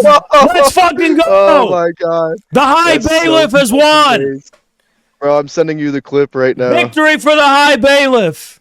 ACP high bailiff. Well, he announced it on Telesur while covering the elections for the United States for Venezuela. It's so fucking based. Danny He's announced- dropped Bro, he's dropped ACP so many times tonight. You guys have no idea how much we love Danny Shaw. On November 3rd, 2024, Emma Vigeland said, "My final electoral college predictions is that Harris sweeps all 7 swing states Stupid and ekes out bitch! victory in Iowa." Stupid bitch! Stupid bitch! Oh man, bro, our enemies are so fucking retarded. Should be from Eddie. I don't. I'm just getting news as well. Hold on. I just love how he talks. All right, anyway. Let me. That Chris Halali, longtime anti-imperialist, someone who has been instrumental in trying to create peace and communication between Russia and the United States, someone who has long defended the Donbass region, a region that lost 14,000 of its people because of the U.S.-sponsored counter-revolution, the Maidan coup in Kiev, and this violence against the Russian-speaking populations in eastern Ukraine. Chris Halali won a local office as the bailiff in Vermont. Hi, bailiff! A communist in this local office, and I think it gives a sense of the change across Total ACP victory. Kayla and ACP. Jameer spoke to it earlier, so our hats off to Chris Halali, someone who is a true patriot, true American, fighting for peace from Gaza to the Donbass. And it's important to take into account these local races that don't get as much attention. But if we want to ascend and to organize on a higher level, what better place to start with our neighbors in our communities in Middle America? With the high bailiff position. Yeah, you gotta tell everybody in Moscow, ACP won. I am already.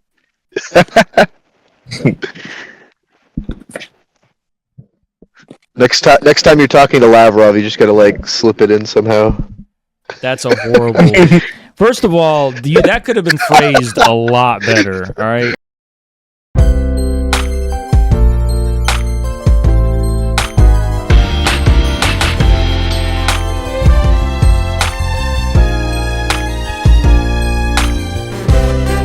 Yeah, you know what this is. It's a celebration, bitches. Grab a drink, grab a glass. After that, I grab your ass. Why you whacking all? Shine all. Wise y'all.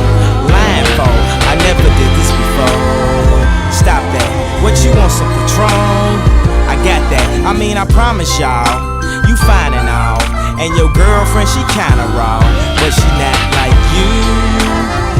No, she not like you. Right now, I need you to mute all the monologue. All that talking is gone, give me your Tylenol.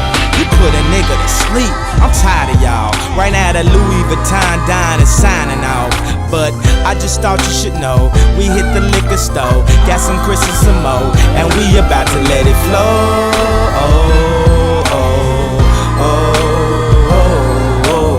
Had some problems before, but see we let them go. Got an ounce of that dro, and we about to let it blow.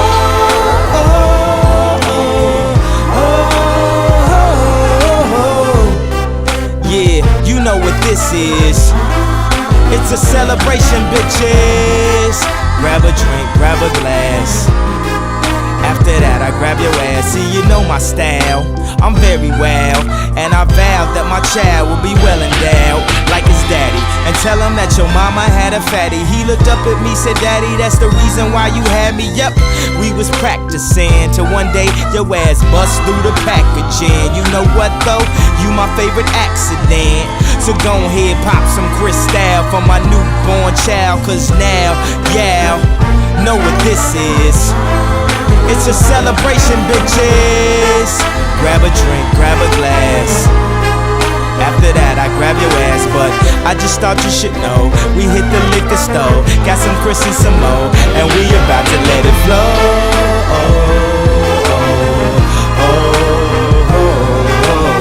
Had some problems before, but see we let them go. Got an ounce of that dro, and we about to let it blow.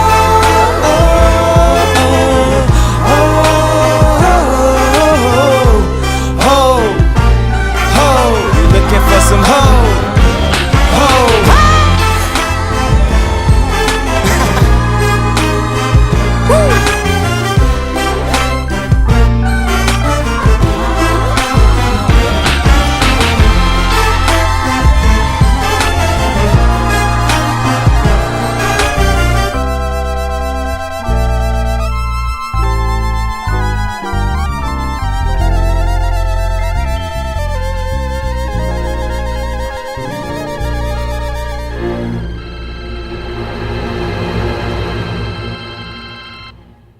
Comrades, I am immensely proud of your efforts. I'm immensely proud of the hard work you have put in. through community service and gaining prestige and respect within your local communities, to the responsiveness to environmental disasters like Hurricane Helene, all the way up to now, the nationwide mobilization of our party to fight for the striking Amazon workers across the country, defending their just rights in the face of the rapacious greed and private interests of big tech, a development that is especially important given the influence of Silicon Valley and big tech in the incoming administration. Comrades, not only the struggle of communism, not only the struggle of communist consciousness, but the nationwide struggle of labor in general will be accelerated at a rapid pace in 2025.